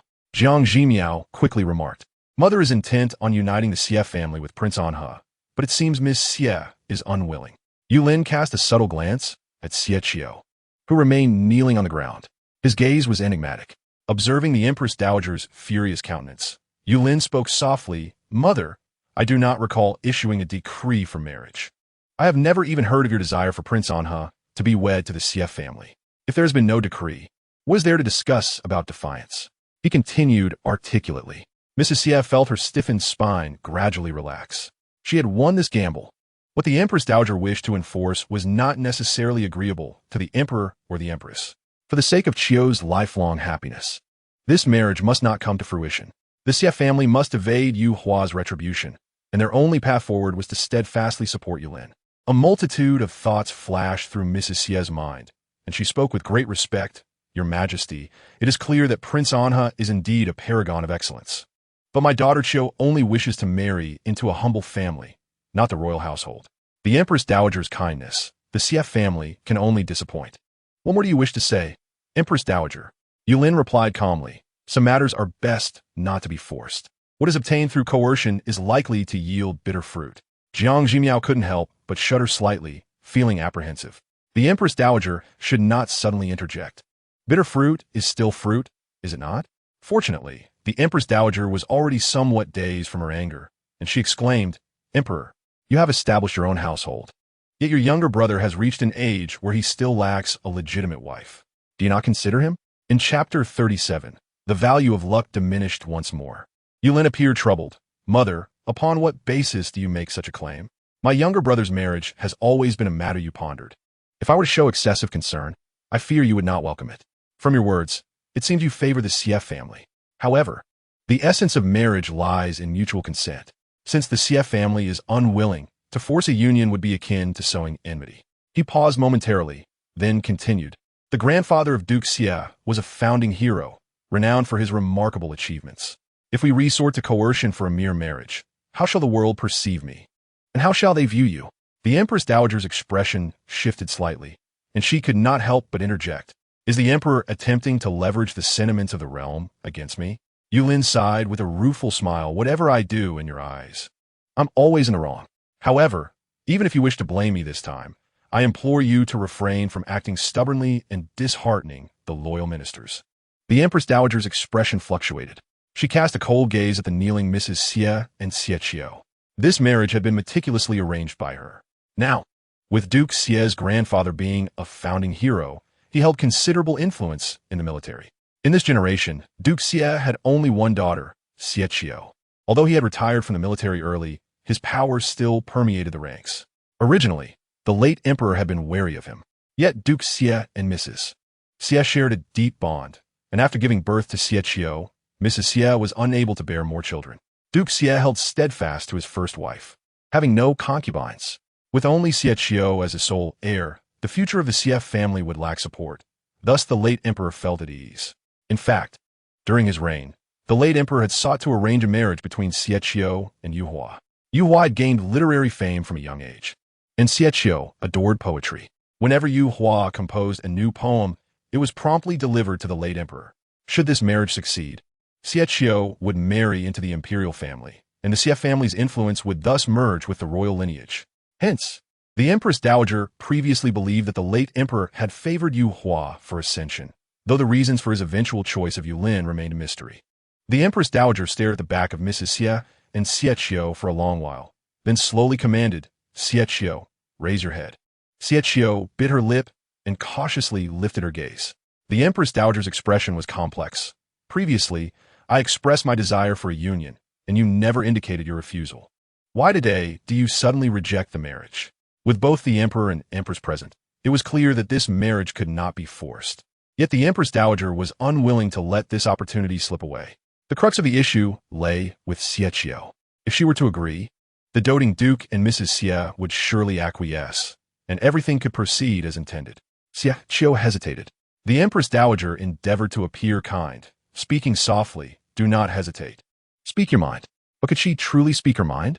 Xie instinctively glanced at Jiang Zhimiao. Jiang Zhimiao smiled gently. "If mother encourages you to speak freely, then you should do so. With the empress present, it is only right to be candid." Mrs. Xie added, "Xie, just speak your truth." Xie gritted her teeth and declared, "I have always admired those of talent. I once thought Prince Anha a remarkable man, perhaps a worthy spouse. Yet now," the Empress Dowager furrowed her brow, "are you influenced by the events of the Lotus Appreciation Banquet?" Those were mere words born of jealousy towards Hua. Xie responded without hesitation, "Whether they are mere words or not, I am capable of discerning. In this life, I seek neither wealth nor fame, but merely a person with whom I can converse. I suspect Prince Anha is not that individual." As she spoke, Xie bowed deeply. She had once been captivated by Yu Hua's talent, secretly admiring him. Following the Lotus Appreciation Banquet last night, she had wept for a long time, uncertain if she should continue believing in Yu Hua. Until today, before entering the palace, she had received 2 remarkable books on Tang poetry and song lyrics. Indeed, they were treasures of the world. Yet all of this belonged to another wondrous realm, never meant for Yu Hua. Her years of admiration and infatuation had become nothing but a jest. Thus, it was time to sever ties. Xie understood what she desired and what she did not. Yu Hua was no longer the husband she yearned for. Jiang Zhimiao regarded Xie with newfound admiration. What a decisive woman. It seems that later in the story, Xie's withdrawal from society and her avoidance of Yu Hua were not merely out of jealousy. She likely gradually discerned Yu Hua's superficial nature through their interactions. Furthermore, as the Xie family's fortunes dwindled into Yu Hua's hands, Xie naturally awoke to the reality. It is a pity that her enlightenment came too late. Yu Hua had already ascended to the throne, rendering her options limited. This time, however, it may not be too late. Mrs. Xie's gaze flickered. In the narrative, she had already heard these 2 words from Jiang Zhimiao's sentiments for the second time. She had also read Dream of the Red Chamber with her daughter, where the women were vibrant and delightful, as if they lived in another world. Yet that was ultimately just a book. What of them? Were they merely characters within a story? Must their fates have been predetermined, walking along a fixed path? It should have been that way, but now it was different. Many things had changed, and she had heard the Empress's true feelings. Qiu and the Xie family would never succumb to that so-called fate depicted in books. Empress Dowager, Mrs. Xie spoke softly. "The women of the Xie family do not seek great wealth or power. We only desire a life of simplicity. I implore you to grant us this." She bowed in reverence. The Empress Dowager's lips trembled. Absurd. Simply outrageous. She seems to think there must be some grand reason for Xie to refuse such a splendid marriage over a trivial matter. How could the Xie family allow this? To the Empress Dowager, whether Yu Hua's talents are genuine or mere imitation is of no consequence. He is of noble birth, a scion of the royal family. Such titles are merely embellishments. Without them, would he cease to be Wang Anha? To decline this marriage based on such grounds is utterly nonsensical. "Mother, perhaps it is best not to press the issue," Yulin spoke softly. The Empress Dowager's lips quivered slightly as she coldly retorted, "What noblewoman could Wang Anha not find to marry? The Xie family hails from the military. I have long harbored doubts about whether a woman from the Xie family could fulfill the role of a proper princess. Since they have chosen to withdraw, let us consider this marriage as never having been proposed." Her words dripped with sarcasm, yet it mattered not. The Empress Dowager was finally beginning to relent. Madame Xie sighed in relief and quickly expressed her gratitude.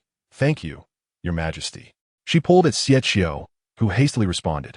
This subject thanks the Empress Dowager for her benevolence. My mother has never been one to impose, Yulin declared. You may rise. Madame Xie promptly assisted Xiechio to her feet. After the mother and daughter duo performed their courtesy, they departed from Showan Palace. The Empress Dowager wore a dark expression. Suddenly turning her gaze toward Jiang Zhimiao, the Empress arrives with perfect timing. Indeed, quite timely, Jiang Zhimiao replied, beaming like a blooming flower. What is so amusing? The Empress Dowager's anger flared. Are you this delighted? Jiang Zhimiao was indeed somewhat pleased. Just moments ago, after the Empress Dowager relinquished the marriage proposal, Yu Huai's fortune value plummeted to 70. After repaying the system S points, she was left with a mere 14 points. The drop in fortune value signified two things. First, that the marriage could not proceed, and second, it indicated to Jiang Zhimiao the immense impact this rejection would have on Yu Hua. All her meticulous planning that had taken years to build his reputation had crumbled in an instant, resulting in a decline of merely 13 points. Now, with the marriage proposal failing, it had dropped by 10 points outright. This clearly illustrated the magnitude of the blow to Yu Hua. Naturally, Jiang Zhimiao felt elated at his misfortune. She stifled her laughter with great effort, and then said, Mother, I merely cannot conceal my joy at seeing you in such radiant health and spirits. Yulin remarked, the Empress must hold the Empress Dowager in great esteem to express such delight. Radiant health? Vibrant spirits? The Empress Dowager could not help but glare at Jiang Zhimiao. Was her rosy complexion not a result of anger? Nonsense. Utter nonsense. And that emperor, how could he say such things? The Empress Dowager could not perceive any sign of respect from Jiang Zhimiao. Emperor, are you satisfied now? The Empress Dowager fixed a cold gaze upon Yulin. Yulin looked slightly taken aback. I do not understand the basis of your words. If you are concerned about the fifth brother's marriage, I could assist in finding a suitable match. No need. The Empress Dowager huffed. There is no need for you to concern yourself with Hua's matters. She glanced at the innocent expressions of Yulin and Jiang Zhimiao, feeling vexed, and waved her hand dismissively. I have a headache. You two may leave. Yulin then escorted Jiang Zhimiao away. Outside Showan Palace, a throng of little palace maids and eunuchs, brought by Jiang Zhimiao, awaited eagerly. She strode forth, only to be interrupted by a fit of loud coughing from the chief steward. Stewardly, is your throat unwell? Jiang Zhimiao asked with genuine concern. She recalled that Li Dahuai had been the top performer in her last time-limited gossip task. Your Majesty, Li Dahuai wiped the cold sweat from his brow. Unable to restrain himself, the Emperor is still here. Jiang Zhimiao paused, puzzled, and turned to Yulin. What does stewardly mean? Is it that you can become invisible? And I should not see you here? Yulin remained expressionless and silent. Li Dahuai wore a distressed expression and whispered, Shouldn't the Empress invite the Emperor to join? Jiang Zhimiao suddenly understood. All this fuss was merely to suggest that. Li Dahuai continued to wipe his sweat. He had not intended to speak. But when the Empress had hastily departed, the Emperor's expression had darkened. Your Majesty, Jiang Zhimiao lowered her voice. My sisters await me in Fengyi Palace. If you join us, it would spoil the fun for everyone. Yulin replied with a chuckle. So, in this entire harem, only I am superfluous? Your Majesty, please come by tonight. Jiang Zhimiao suddenly winked. I have a surprise for you. A surprise? You want me to come tonight? Yulin's brow furrowed slightly as he turned to Jiang Zhimiao. I'll be waiting, she said as she patted his shoulder and turned to leave. A multitude of palace maids and eunuchs followed in her wake, leaving Yulin standing alone. Li Dahuai cautiously observed Yulin, Your Majesty. Yulin smiled lightly and replied, Li Dahuai, prepare 1,000 taels of gold to send to Fengyi Palace. Gold? Li Dahuai was momentarily stunned. It was common for the emperor to bestow gifts upon his consorts, but typically it would be jewels or fine silks. Bestowing gold felt rather too direct. Make arrangements. She will surely appreciate it, Yulin instructed. Li Dahuai cumplía promptly. Yulin's gaze was subtle. He and Jiang Zhimiao had formed a tacit partnership. In their efforts against Yu Hua and in solidifying the throne, their interests were aligned. Jiang Zhimiao had assisted him multiple times, and he had repeatedly heard her express desires for a salary increase. He speculated that this salary referred to monetary compensation. Since Jiang Zhimiao favored such things, why not grant her more? In Fengyi Palace, Jiang Zhimiao contemplated how to spend her 14 points. Meanwhile, Li Dahuai had arrived with a retinue of eunuchs. bearing a massive chest. Upon opening it, the gleam of gold dazzled Jiang Zhimiao's eyes. Her eyes widened in surprise as she looked at Li Dahuai, stewardly. "This is, Your Majesty, this is a special delivery from the Emperor." Li Dahuai beamed, his face crinkling with joy. A special delivery? That meant it was for her. Jiang Zhimiao had never before seen such a vast collection of gold. She was instantly moved. She had hesitated to mention the salary increase. But unexpectedly, Yulin had taken the initiative. Wonderful. What a splendid employer. Jiang Zhimiao delightedly examined the gold pieces. Suddenly, she noticed Li Dahuai still lingering. She paused, then set down the gold and handed him a few silver coins. "Thank you for your efforts, stewardly." Dahuai dared not accept. "Is this necessary?" Jiang Zhimiao pondered aloud. "Make sure he arrives on time tonight?" Li Dahuai's lips twitched slightly. Was this too direct? Nevertheless, he acquiesced and departed with a throng of eunuchs. Jiang Zhimiao felt elated. She instructed Ziyu and Yunxiang to properly store the gold. Then she glanced at the system shop. After some consideration, she decided to exchange for an item. However, the emperor had been rather generous. She felt slightly embarrassed. It was best to proceed with the exchange. After all, her fate in this world depended on Yulin, her employer. Everything she was doing now could be seen as an investment for the future. With her mind made up, Jiang Zhimiao ceased her deliberation and awaited Yulin's arrival that evening. Night fell. When Yulin arrived, it was already time for the lamps to be lit. He appeared weary, yet his spirits were high. The empress was about to speak when Jiang Zhimiao dismissed the matter and stood up to close the door. A few pristine white teeth were revealed as she smiled. "Your Majesty, please remove your garments." Chapter 39. Full Physical Examination. "Do take them off." Yulin gazed at the radiant Jiang Zhimiao, his breath slightly quickening. Was this the surprise the empress intended to bestow upon him? "Your Majesty, do hurry. Do not waste time," Jiang Zhimiao urged. How could a grown man be so hesitant? Observing Jiang Zhimiao's impatience, a peculiar sentiment stirred within Yulin. He spoke softly. "Empress, have you truly considered this?" Jiang Zhimiao wore an expression of distress. "Everything is prepared. What more is there to consider?" With everything set, Yulin's brow twitched. And for reasons unknown, a sense of odd anticipation welled up within him. "So, shall I proceed with undressing?" Yulin confirmed one last time. Jiang Zhimiao looked at him, bewildered. Is it really necessary to linger over simply removing clothing? Suddenly, realization struck Jiang Zhimiao. What a wretched feudal society this is. She approached and personally unfastened Yulin's belt. Surely this wretched emperor has undressed himself before. How is this any different from being inept? Jiang Zhimiao mused internally, while Yulin's expression became stiff. He yearned to voice his thoughts, yet Jiang Zhimiao was too close, and her actions were evidently inexperienced. As she fumbled with the belt, her hands wandered, and she struggled to succeed for quite some time.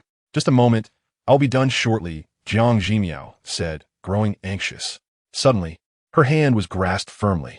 Yulin inhaled deeply and spoke gently. "I shall handle this myself. If you could do it yourself, why not say so earlier?" Jiang Zhimiao replied, looking frustrated at Yulin. Yulin's expression was numb. He had never anticipated that his empress would be so eager. He slowly unfastened the belt and removed his outer robe. Jiang Zhimiao's eyes remained fixed upon him, sparkling with intensity. Yulin's body inexplicably grew rigid. Shouldn't such matters be dominated by men? Why did he feel as if he were being scrutinized by Jiang Zhimiao? "Your Majesty, speed it up," Jiang Zhimiao continued to urge. Yulin pressed his lips together. "Empress, you." The words that Jiang Zhimiao could confidently articulate were stuck in Yulin's throat.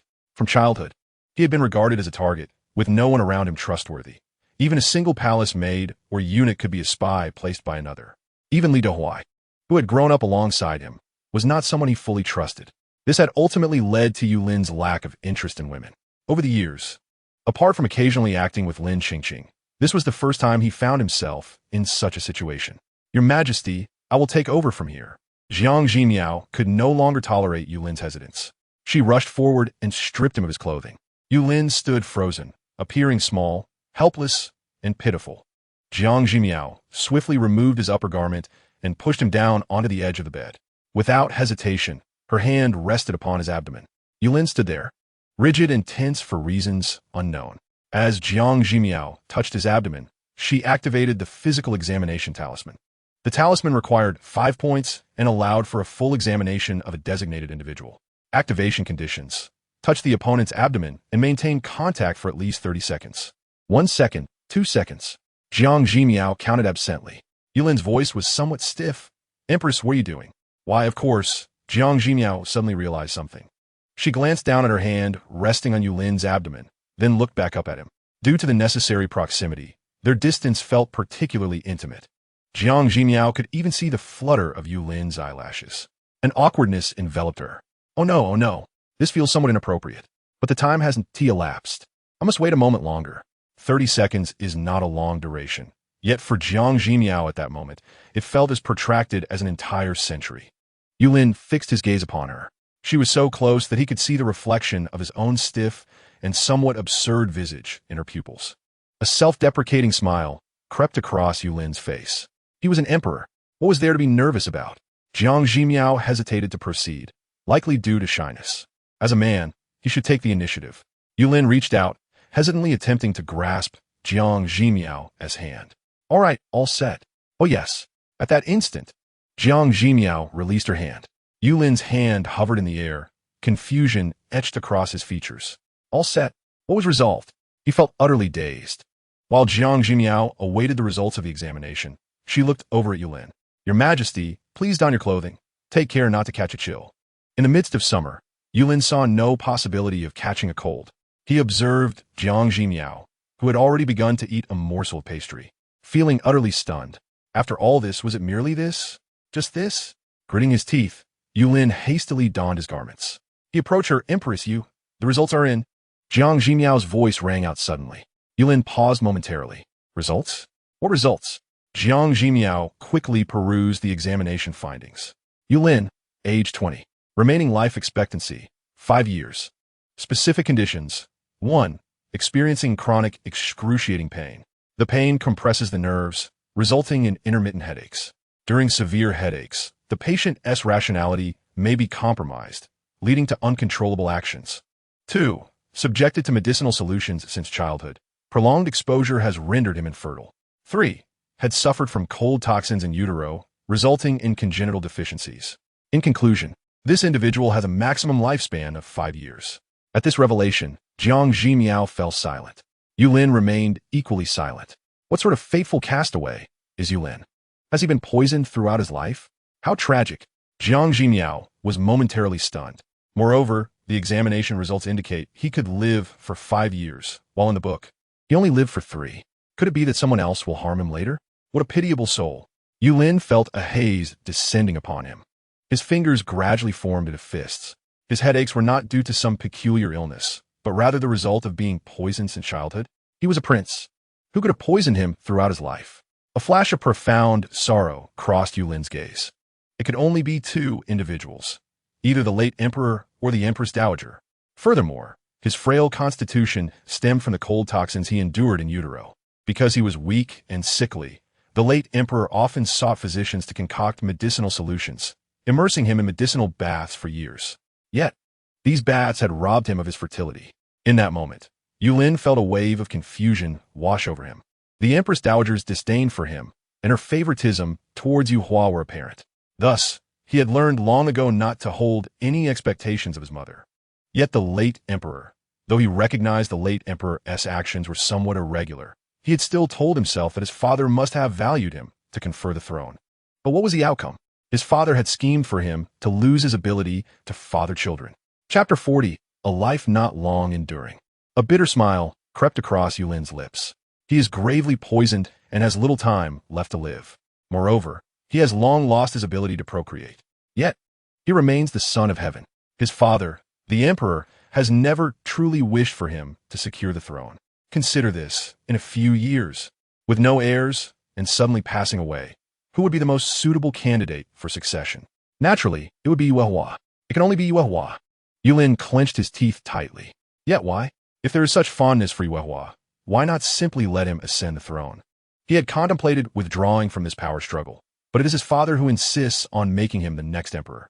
Why must such ruthless measures be taken to ensure Yu Hua's ascension? Why? The pain in Yulin's heart was immense. Under the intense, emotional turmoil, his headache returned with a vengeance. His eyes uncontrollably turned crimson, and an unusual rage welled up within him. He bit down hard on his lower lip, his nails digging painfully into his palm. Only in this manner could he maintain a semblance of clarity. "This emperor is too miserable," Jiang Zhimiao couldn't help but exclaim. The intense pain, in response to her words, ebbed away like a receding tide. Drenched in sweat, Yulin sat down, feeling somewhat faint. Trembling, he poured himself a glass of water. Noticing something amiss, Jiang Zhimiao inquired, "Your Majesty, what is the matter? Your complexion appears rather poor." "It's nothing," Yulin replied calmly. The last time he had an episode, he discovered that as long as he heard Jiang Zhimiao's voice, whether in reality or as her thoughts, his headache would dissipate instantly. Jiang Zhimiao pondered for a long time. Is His Majesty angry with this humble servant? Well, it does seem reasonable to be upset after having one's clothes inexplicably removed and being subjected to potential impropriety. She thought, wait, let me think of a way to defend myself. Jiang Zhimiao racked her brain. "Your Majesty," Yulin said, maintaining his composure, "didn't you say you would surprise me tonight? I wonder what this surprise is." He deftly shifted the topic, causing Jiang Zhimiao's eyes to light up as she hastily replied, "Your Majesty, my father has uncovered something, and I believe you should be informed." Yulin nodded in acknowledgement. Jiang Zhimiao, invigorated, continued, due to Qun Jingming's influence. Most of the officials in the Ministry of Rights are aligned with Yuehua. Zhang Ziping's father is the Deputy Minister of Rights. If we find a breakthrough through him, we might bring down the Deputy Minister as well. Yulin could then replace him with his own people. Jiang Zhimiao prattled on. However, Yulin had already investigated these matters. He was only half listening, somewhat lost in thought while hearing her voice. Jiang Zhimiao's tone varied frequently. If gossip arose, her voice would suddenly become high-pitched, exuding excitement. If displeased, it would sound lethargic. And now, as Yulin observed Jiang Zhimiao, his gaze softened involuntarily. It seemed she was genuinely concerned for him. "Your Majesty, this matter is urgent. You must not allow the second princess to marry such a person," Jiang Zhimiao said passionately. If this could be arranged, the second princess could naturally escape the fire pit. "Your Majesty, does this count as a surprise?" She blinked. Yulin, captivated by her sparkling eyes, inexplicably nodded. "By the way, I haven't yet expressed my gratitude for your daytime favors," Jiang Zhimiao remarked. "It's nothing. I am pleased as long as you enjoy it," Yulin replied. "Tomorrow, I shall send some golden melon seeds your way." Jiang Zhimiao's eyes brightened for a moment before she appeared somewhat bashful. "Just raise my salary, and now another increase? This boss is quite generous." Following Yulin, despite the constant threat posed by Long Outyin and the suspicion of imminent demise, at least Yulin was magnanimous, promising golden raises. "I must find a way to preserve the life of my boss. If sufficient, perhaps." Some vague words emerged in Jiang Zhimiao's thoughts. Yulin's expression shifted slightly. He could not discern the specific content, likely due to some peculiar limitation. However, he could somewhat fathom the implications of her words. Could it be that she possesses a method to help him with the antidote? Yet, observing the furrowed brow of Jiang Zhimiao, it seemed this method would not be simple. His yearning for life momentarily flickered before quickly fading into silence. Knowing his life was short, he felt no sorrow. With a father who cared not and a mother who loved not, those around him could be spies planted by others. He had long endured such a life. However, one thing remained. A fierce glint flashed in Yulin's eyes. Even if he were to die, he would ensure that Yuehua perished alongside him. His father, his mother, and everyone else conspired against him, their machinations aimed at elevating Yuehua. Therefore, he would thwart their desires and make them witness how their cherished son, whom they had schemed for, would face utter ruin. Jiang Zhimiao rummaged through the system store, and the world fell silent. Pain surged from deep within once more. "Empress, talk to me." Yulin's voice trembled. Jiang Zhimiao gazed at him in confusion. "What shall we discuss?" Yulin relaxed slightly, his voice low. "Anything you wish." Jiang Zhimiao stared at him. Even in conversation, a topic was necessary, was it not? Suddenly, she remembered something and said, "How about we talk about your Majesty's childhood? I am curious as to why this fellow has been so unfortunate, suffering from cold poison even in the womb, enduring medicinal baths and being poisoned, ultimately left with only 5 years to live. Even if he escapes the deadly traps of the book, he cannot survive much longer. After all, he is the crown prince of Daong, who could repeatedly conspire against him. Unless..." Jiang Zhimiao dared not contemplate further, shaking her head. Even a tiger does not consume its cubs. Such blatant favoritism seems excessive. Childhood images flashed through Yulin's mind. He was cast into the icy wilderness during winter, ostensibly to fortify his will. Meanwhile, Yuehua basked comfortably in a room warmed by a charcoal brazier, cradled in the emperor's lap. From a young age, he was compelled to be independent. Any hint of dependence would earn him harsh reprimands. As a result, he became self-sufficient, only to be criticized for being cold-hearted and unapproachable. Unlike the amiable Yuehua, there were many memories Yulin used to seek even the faintest evidence of being loved. But now, that last shred of hope had vanished. Since he had been poisoned from infancy, it was clear that this poison was inflicted by those closest to him. If he still harbored expectations of familial affection, he truly deserved his fate. There was nothing more to say. Yulin's voice was calm. I have probably never been very likable. I spent most of my childhood alone. When he spoke these words, his tone was devoid of any fluctuation. Jiang Zhimiao felt inexplicably sad upon hearing this. She softly replied, "Your Majesty is no longer alone." Yulin raised his gaze to meet hers. Jiang Zhimiao blinked. "With so many sisters in the harem, along with me, we will always be with you." The harem is quite lively now. The corners of Yulin's lips twitched. Indeed, the harem was lively now, but the lively atmosphere seemed to have nothing to do with him. Yulin gazed at Jiang Zhimiao, her eyes sparkling, and her words were sincerely intended to console him. A flicker of emotion stirred within Yulin as he inquired, "Your Majesty, would you care to share some stories about yourself?" He found himself curious about how his empress had come to be the person she was today. Jiang Zhimiao yawned and replied, "My past is nothing more than the mundane life of a secluded lady, hardly worth recounting." "Is that so?" A hint of amusement danced in Yulin's expression. "I still wish to hear more." Jiang Zhimiao responded with a nonchalant, "All right then," acknowledging his desire. Despite lacking the skills of her original self, she retained the memories and began to speak, half truthfully and half imaginatively, chattering away until she herself felt drowsy. When she glanced up, she was surprised to find Yulin still wide awake. "Your Majesty, why have you stopped?" he urged. "Fine," she conceded, pondering that perhaps the emperor's lack of affection in his youth had left him yearning for conversation. Drawing a deep breath, she continued her rambling. The candlelight flickered. At some point, she had rested her head on the table and drifted into a deep slumber. Yulin watched Jiang Zhimiao quietly, his usually stern countenance softened by an unusual gentleness. Her presence made him feel that, for the first time, his world had grown vibrant, even in the stillness that now enveloped them. Yet, the ache returned, causing him to frown. This headache had not yet subsided, and had it not been for Jiang Zhimiao's presence, he feared he would have been driven to madness by the pain. Fortunately, the current discomfort was far lighter than before. As Jiang Zhimiao slept, Yulin had no intention of waking her. He leaned down and carefully lifted her, placing her gently on the bed. Just as he settled down beside her, his hand accidentally brushed against hers, and in that fleeting moment, the pain vanished. He tested it several times, discovering that as long as their skin touched, the agony would dissipate. Gently, he caressed Jiang Zhimiao's face, pondering whether he had grown too reliant on her. Since childhood, he had endured his suffering alone. Now, with Jiang Zhimiao, he had found relief. But what if one day she were to leave him? Could he endure such anguish? The pain lingered like a shadow. Compared to when it first struck, this level of discomfort was now entirely bearable for Yulin. After a moment of silence, he gently grasped Jiang Zhimiao's hand, and the pain vanished once more. "You are my empress," he whispered softly. "Surely, it is permissible to depend on you a little." His body could only endure for another 5 years at most. In these 5 years, he would allow himself some indulgence. When his end approached, he would ensure everything was arranged, granting Jiang Zhimiao her freedom, as well as that of everyone else. The following day, when Jiang Zhimiao awoke, Yulin's presence was nowhere to be found. Confused, she inquired about the emperor's whereabouts, noticing the absence of any morning activity.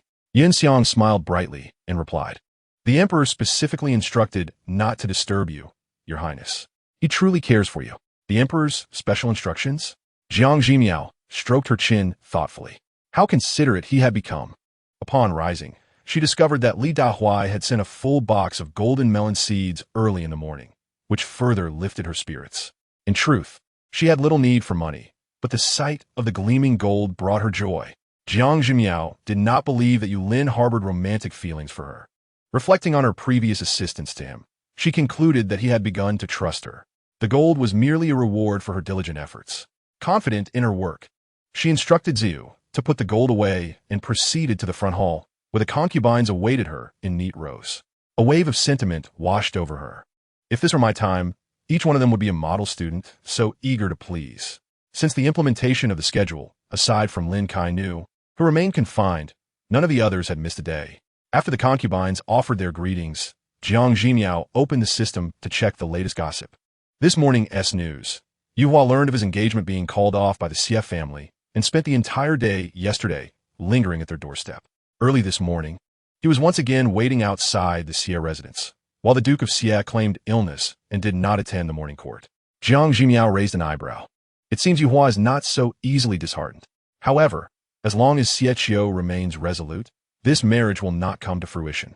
She continued to peruse the gossip. Minister Chen sent a letter to the palace, accompanied by a perfume personally crafted by Yuhua, instructing Chen Shui to make good use of it to vie for favor. Jiang Zhimiao glanced at Chen Shui, whose complexion turned pale in an instant. This matter was something she had intended to discuss with the Empress the day before. However, she was unsure of how to approach it, especially since she was the daughter of Chen Jingming. Previously, she had been unaware of the implications of her father's close ties with an he.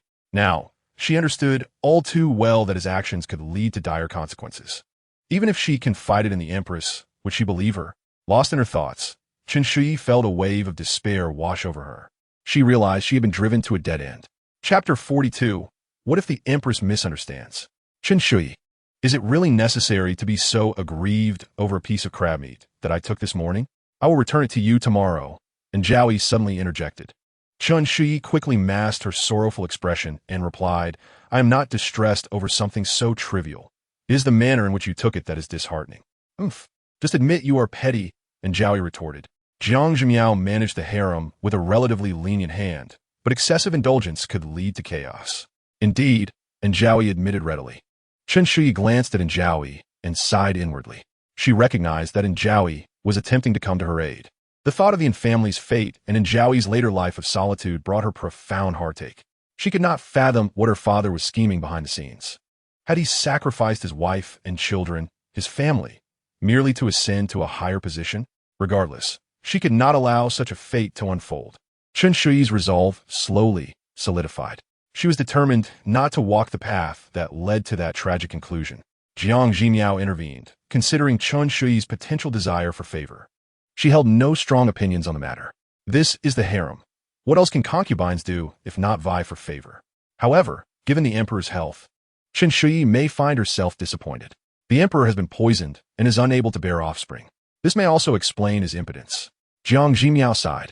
The medical examination had only stated that Yulin was incapable of having children, not that he was incapable in other respects. However, Jiang Zhimiao concluded that these two issues were likely interconnected. With a sense of lament, she continued to read the last piece of gossip. After Yu Hua ascends the throne, there will be a talent in the palace known as Uxin. Jiang Zhimiao raised an eyebrow. The system indicated that the gossip feature sometimes revealed plot-related tidbits. This third item seemed to be one of those narrative-driven pieces of gossip. This matter has yet to unfold. It is merely a trajectory that will manifest in the narrative of the book. Today, after the morning meeting, it was quite rare for someone to request leave. Jiang Zhimiao naturally granted it. The Defei gazed at the departing figures of the two and could not help but let out a cold snort.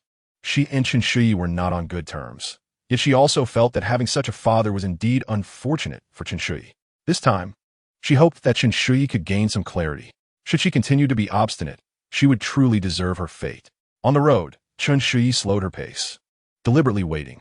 Sure enough, and Zhaoyi soon caught up with her. Chen Shui forced a smile. I thought you would no longer pay me any mind. And Zhaoyi snorted coldly, dismissing the attendants and fixing her gaze upon Chen Shui. I simply do not wish to see you go astray, and Zhaoyi spoke softly. You ought to understand what I mean. The rumors the lady had heard could not be directly articulated, yet Chen Shui was undoubtedly aware of their implication. Chen Shui revealed a faint bitter smile, producing the family letter and handing it to Zhaoyi. After a moment of hesitation, Zhaoyi accepted it and began to read. As she perused the letter, a flicker of anger crossed her features. This letter not only urged Qin Shi to vie for favor, but also stated that her mother had fallen ill from worry upon hearing that she was not favored in the palace, having been bedridden for several days. The letter implored Qin Shi to relay good news promptly, otherwise, her mother's condition might worsen irreparably. The tone of the letter was relatively mild, and a naive person might genuinely believe that Qin Shi's mother was ill from worry. However, Zhao was already aware of Qin Jingming's true nature. Upon reading the letter again, she perceived it as a thinly veiled threat. Should Qin Shi fail to gain favor, her mother's illness might indeed become chronic. Qin Shi's expression turned grim. My mother remains in his hands. I have no choice. And Zhao grew anxious. Qin Shuangyu, you must awaken to reality. Currently, vying for favor is merely the first step. If this step is accomplished, what comes next? Will you resort to schemes against the other concubines? Will you target the Empress? If you proceed down this path, one day, you will find yourself with no escape. And Zhao understood that she was not particularly astute, yet even she could see clearly. Today, the Emperor and the Empress were exceptionally close. During the He Yuan banquet, Jiang Zhimiao was also overtly aligned with the Emperor. It was evident that as long as the Emperor and Empress maintained their harmonious relationship, Jiang Zhimiao's stance would only solidify further. Qin Jingming's desire for Qin Shi to vie for favor was, in fact, an attempt to drive a wedge between the Emperor and the Empress to create a rift between them. Understand. Qin Shi regarded Zhao's anxious demeanor, and a smile gradually appeared on her lips. If you understand, then why not hasten to clarify matters with the Empress? And Zhao urged, if the Empress misconstrues the situation, it could lead to dire consequences. Qin Shi replied softly, I certainly will not fulfill my father's wishes. However, being Qin Jingming's daughter, if I were to pledge allegiance hastily, the Empress might not take me at face value. And Zhao furrowed her brow. Then what do you mean? Qin Shi spoke calmly. I must first take certain actions to earn the Empress's trust. Moreover, I need to find a way to extricate my mother from the Qin family, thus alleviating my concerns. What do you plan to do? And Zhao asked, momentarily taken aback. For this matter, I require your assistance, Qin Shi stated directly. And Zhao's expression turned serious. As sisters, you need only to tell me. Although she had been upset with Qin Shi regarding Qin Shangshu's matters, she had come to clarity. The fault lay not with Qin Shi or herself, but rather with the absurdity of their predecessors. Qin Shi let out a cold laugh and spoke slowly. Your father has extensive connections. You should have him investigate a few places. Qin Shi lowered her voice as she spoke, and Zhao nodded slowly. I understand. Despite her somewhat naive nature compared to other concubines, it did not mean she lacked cunning. Very well. I shall await your news, Qin Shi declared. Wait, what abnormalities exist in those places? And Zhao inquired hesitantly. Qin Shi shook her head. I only have some speculations. Please investigate and see. And Zhao could only acquiesce, while Qin Shi contemplated how to pledge her allegiance. Jiang Zhimiao found herself somewhat troubled. Just moments ago, she received a new system task. Chapter 43, 3 tasks. This time, the system astonishingly refreshed 3 tasks at once. Long-term task. Yulin suffers from chronic pain and has little time left. Please endeavor to prolong Yulin's life. Reward. Points awarded based on completion. This long-term task was clearly tailored for her. Just yesterday, she discovered that Yulin had been poisoned, and today this task appeared. Host, how about that? Am I not loyal? The system proclaimed proudly. Within my authority, this is the most suitable long-term task for you. Jiang Zhimiao generously praised. You are truly remarkable. The system chuckled. Jiang Zhimiao also noticed that the intelligence she received recently had become increasingly targeted, likely due to the system's covert assistance. With this in mind, she decided not to dwell on the minor errors of the system. Their partnership was paramount. Living well together was more important than anything else. The system chuckled. Host, if you can completely resolve Yulin's poison, you'll earn a full 100 points for this task. Jiang Zhimiao's brow furrowed slightly. Having completed several tasks, she had only ever accumulated 20 points at most, and they were quickly spent. The prospect of a long-term task yielding 100 points indicated considerable difficulty. She had already searched the marketplace yesterday. While detoxifying pills were available, they required prior consumption to develop immunity to toxins, which was unsuitable for someone like Yulin, who had been poisoned for an extended period. Jiang Zhimiao initially thought that perhaps new products would emerge once the system upgraded to aid in detoxification. Yet, With the introduction of this long-term task, it became clear to her that the toxins within Yulin could not be resolved through the system alone. Jiang Zhimiao pondered for a moment before shifting her attention to the next task. This task, she reflected, was something she had already begun to address. 3 days might be a tight time frame, yet it was not impossible. Ideally, she could observe the situation firsthand. However, as she contemplated this, a sense of frustration arose. As the empress of a nation, barring unforeseen circumstances, she could not leave the palace, although she could still make arrangements within the palace. Not witnessing the events firsthand left her with a sense of regret. After a brief moment of gloom, Jiang Zhimiao continued to examine the third task, an adversarial task. Jiang Zhimiao raised an eyebrow. She had thought that with the decline of Yu Hua's fortune, this matter was rendered impossible. This issue needed immediate resolution. Jiang Zhimiao rubbed her temples, feeling as though she had contracted Yulin's affliction. Now, she too was beginning to experience a headache. Initially, she had been enjoying a peaceful life, savoring her days. Who could have anticipated that so many matters would arise, making it impossible to find tranquility? As lunchtime approached, the dining arrangements were made in Feng Yi Palace. As usual, Jiang Zhimiao's mind replayed scenes from Wu Lin Wai Zhuan, yet she found herself absent-minded. The plot of Wu Lin Wai Zhuan was certainly amusing, and the other concubines often had to bite their lips to stifle laughter. In the past, the empress too watched with rapt attention, enjoying the drama, which allowed her to indulge in more food. Today, however, Jiang Zhimiao appeared clearly burdened with worries. She recalled hearing about a woman named Yu Exin that morning. Just a name, akin to searching for a needle in a haystack in this vast capital. How could she possibly find her? Perhaps she should first consult her father. One matter after another weighed on her, and despite the entertaining show, she could barely eat for the entire afternoon before setting her meal aside.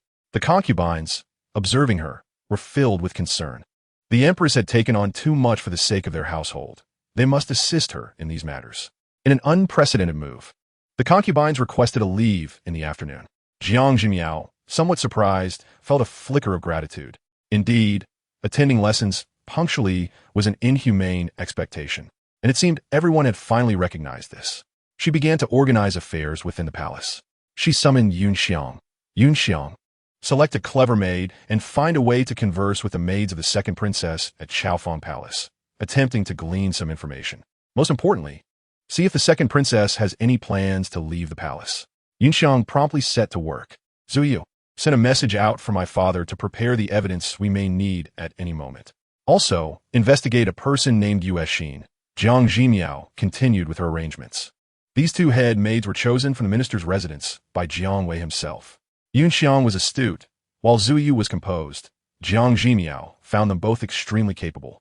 Zuyu had her connections with the minister's residence and took her leave to carry out the tasks. Finally, Jiang Zhimiao raised an eyebrow.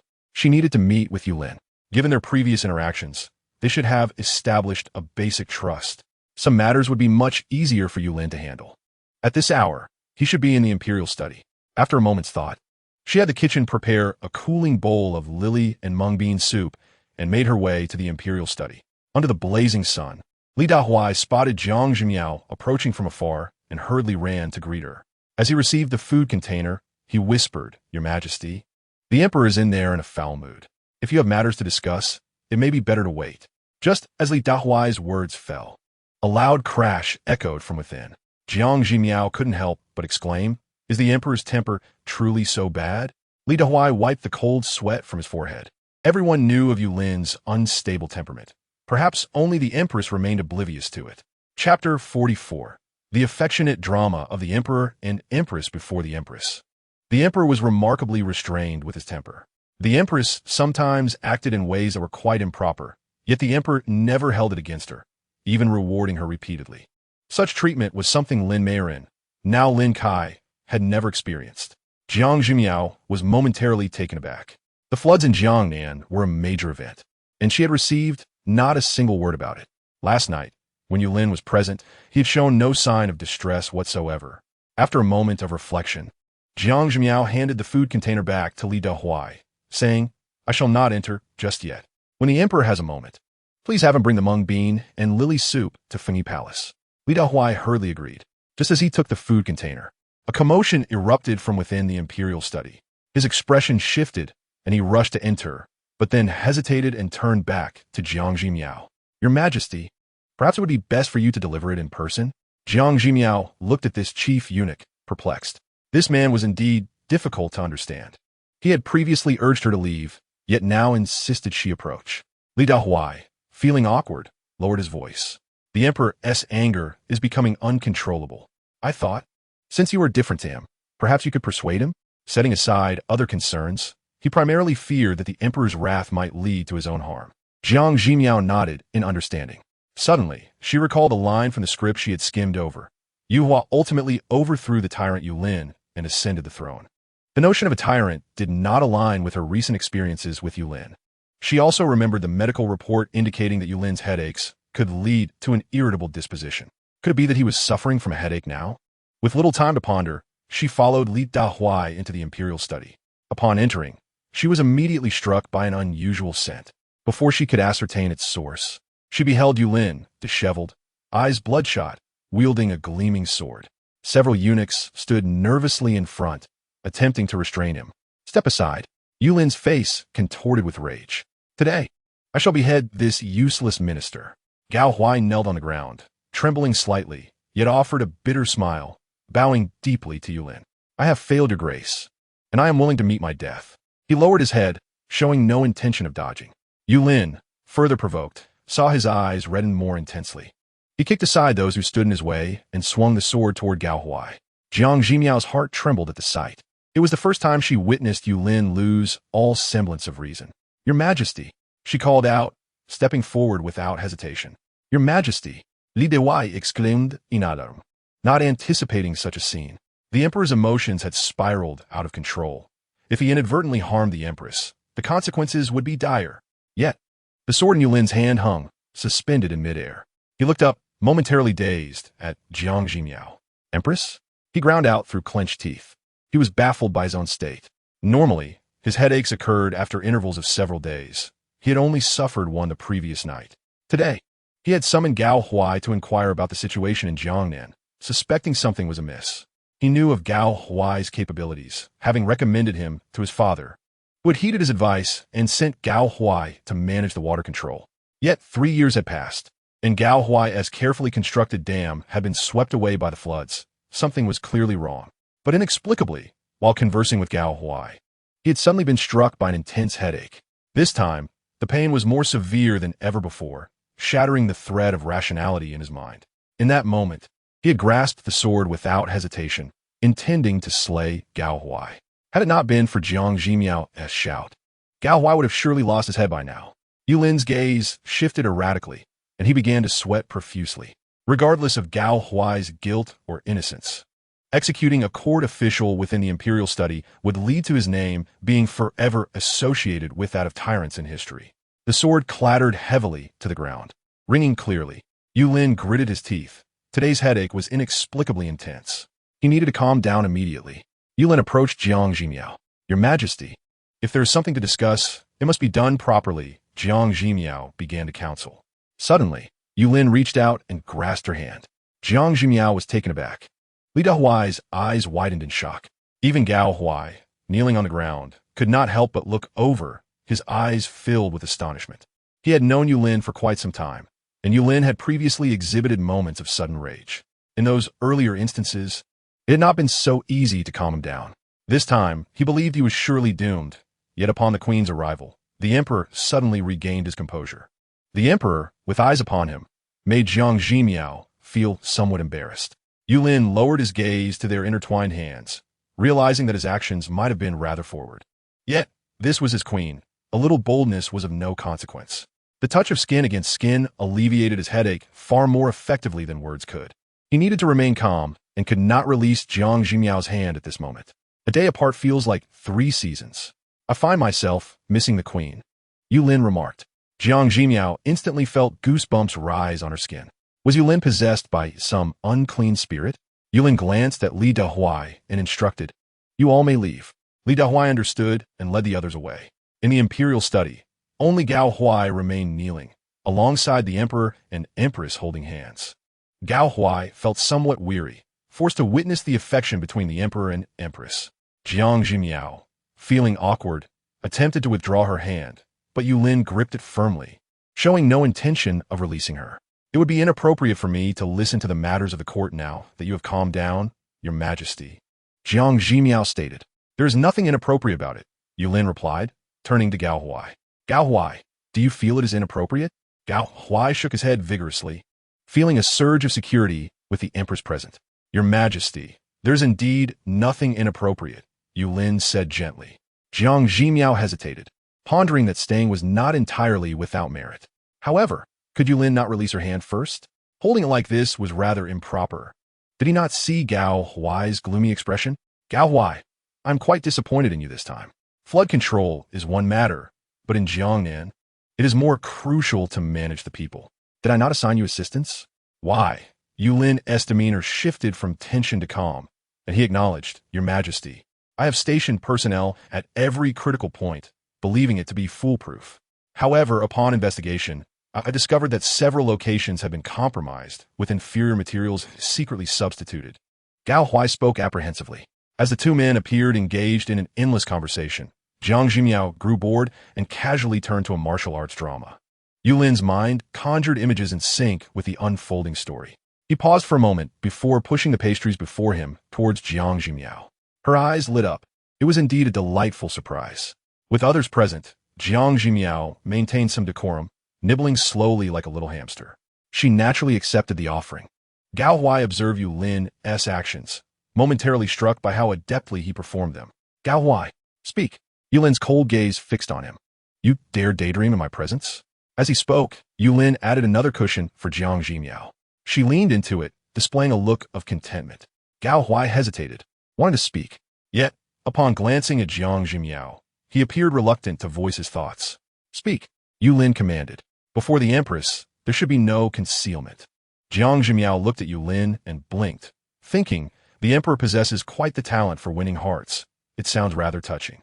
Yulin continued, as husband and wife. There is nothing I need to hide from the Empress. Please, speak freely.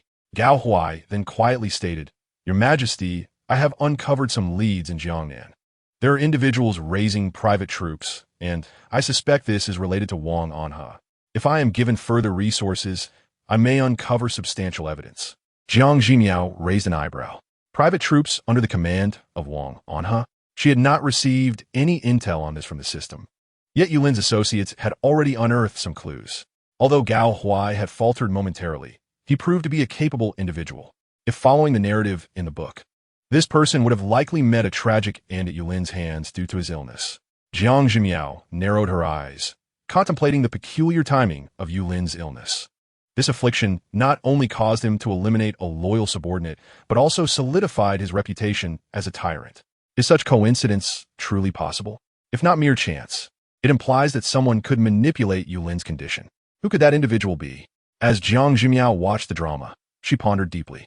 Yulin's expression shifted subtly as he calmly addressed Gao Huai. This matter is grave. The dam has been destroyed, and many areas in Jiangnan have suffered disasters. Regardless of the cause, you shall bear the responsibility.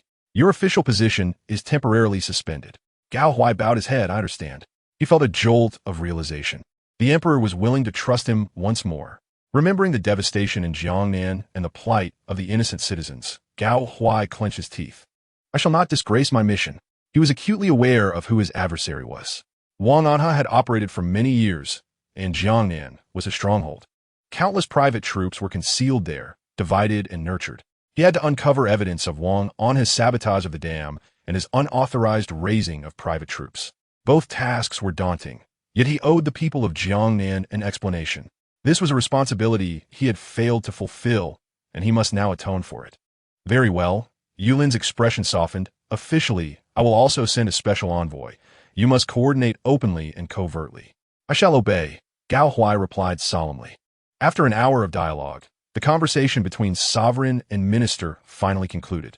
The plate of pastries was now empty. Jiang Zhimiao leisurely sipped her homemade lily and mung bean soup. The imperial study fell silent. Jiang Zhimiao looked up innocently to find Yulin staring intently at her. Your Majesty? She quickly responded, Would you care for a bowl of this refreshing lily and mung bean soup? Yulin inquired, Did the Empress personally prepare it? I instructed the preparation myself, Jiang Zhimiao replied honestly. Yulin smiled. The Empress has worked hard. Gao Huai felt a sense of dismay. Lord Gao, would you like a bowl as well? Jiang Zhimiao warmly invited. Yulin's cold gaze shifted towards him. No, no, Gao Huai quickly responded. My wife awaits me at home. I shall take my leave. Yulin casually remarked. Go then. Remember what I said today. Gao Huai nodded as he exited. Outside the imperial study, the sun shone brightly. Gao Huai wiped the sweat from his brow, a glimmer of determination in his eyes. The current emperor was indeed a man of both literary and martial prowess. The only issue was his occasional bouts of rage. He was like a sword drawn from its sheath, ready to strike. Yet now, that sword had found its scabbard. In the grand realm of Daong, a true enlightened ruler has finally emerged. Chapter 46. Is Gao Huai not dead?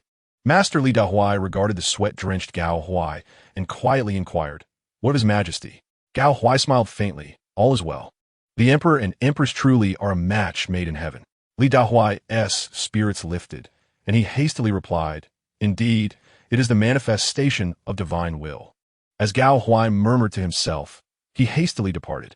This matter was exceedingly perilous. For the sake of the nation, he felt an undeniable obligation. Yet, he felt a pang of guilt for his wife, who anxiously awaited his return.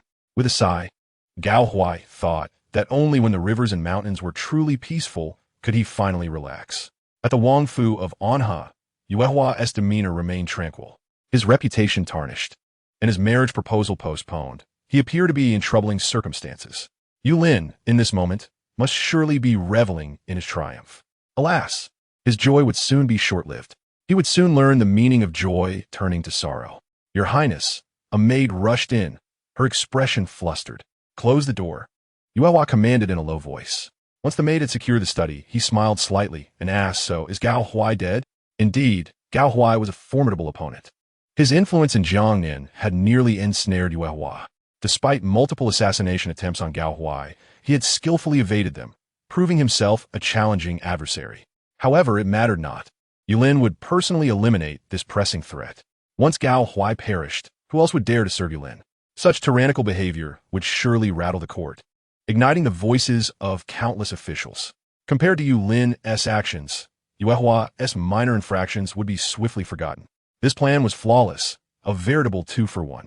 A look of self-satisfaction spread across Yuehua's face. Yet the maid exhibited a flicker of hesitation. This cannot be, she murmured. He had secretly placed an item in the imperial study to provoke Yulin's affliction. Once Yulin succumbed to his malady, he would be unrecognizable, leaving Gao Huai with no chance of survival. Originally, the emperor had drawn his sword, the maid continued softly. But then, the empress arrived. Yuehua narrowed his eyes. Jiang Zhimiao? What of it? What can she do? She merely uttered a single phrase, and the emperor relinquished his weapon, calming himself. Subsequently, he dismissed all present to converse privately with Gao Huai. It was said that the three of them engaged in discussion for over an hour, with the emperor holding the empress's hand throughout, never letting go. Yuehua's countenance shifted abruptly. How could this be? In the past, when Yulin was still the crown prince, he had often employed this very strategy. Whenever Yulin achieved success, he would find a way to provoke his affliction. The moment Yulin faltered, the court officials would be disillusioned, allowing Yuehua to maintain parity with him for all these years. Otherwise, as the legitimate eldest son, Yulin would not have faced such scrutiny. This infallible tactic had failed him this time. Yuehua's expression hardened. For now, we shall remain inactive. This is the capital. If I strike hastily, it would be all too easy for me to be caught in a scandal.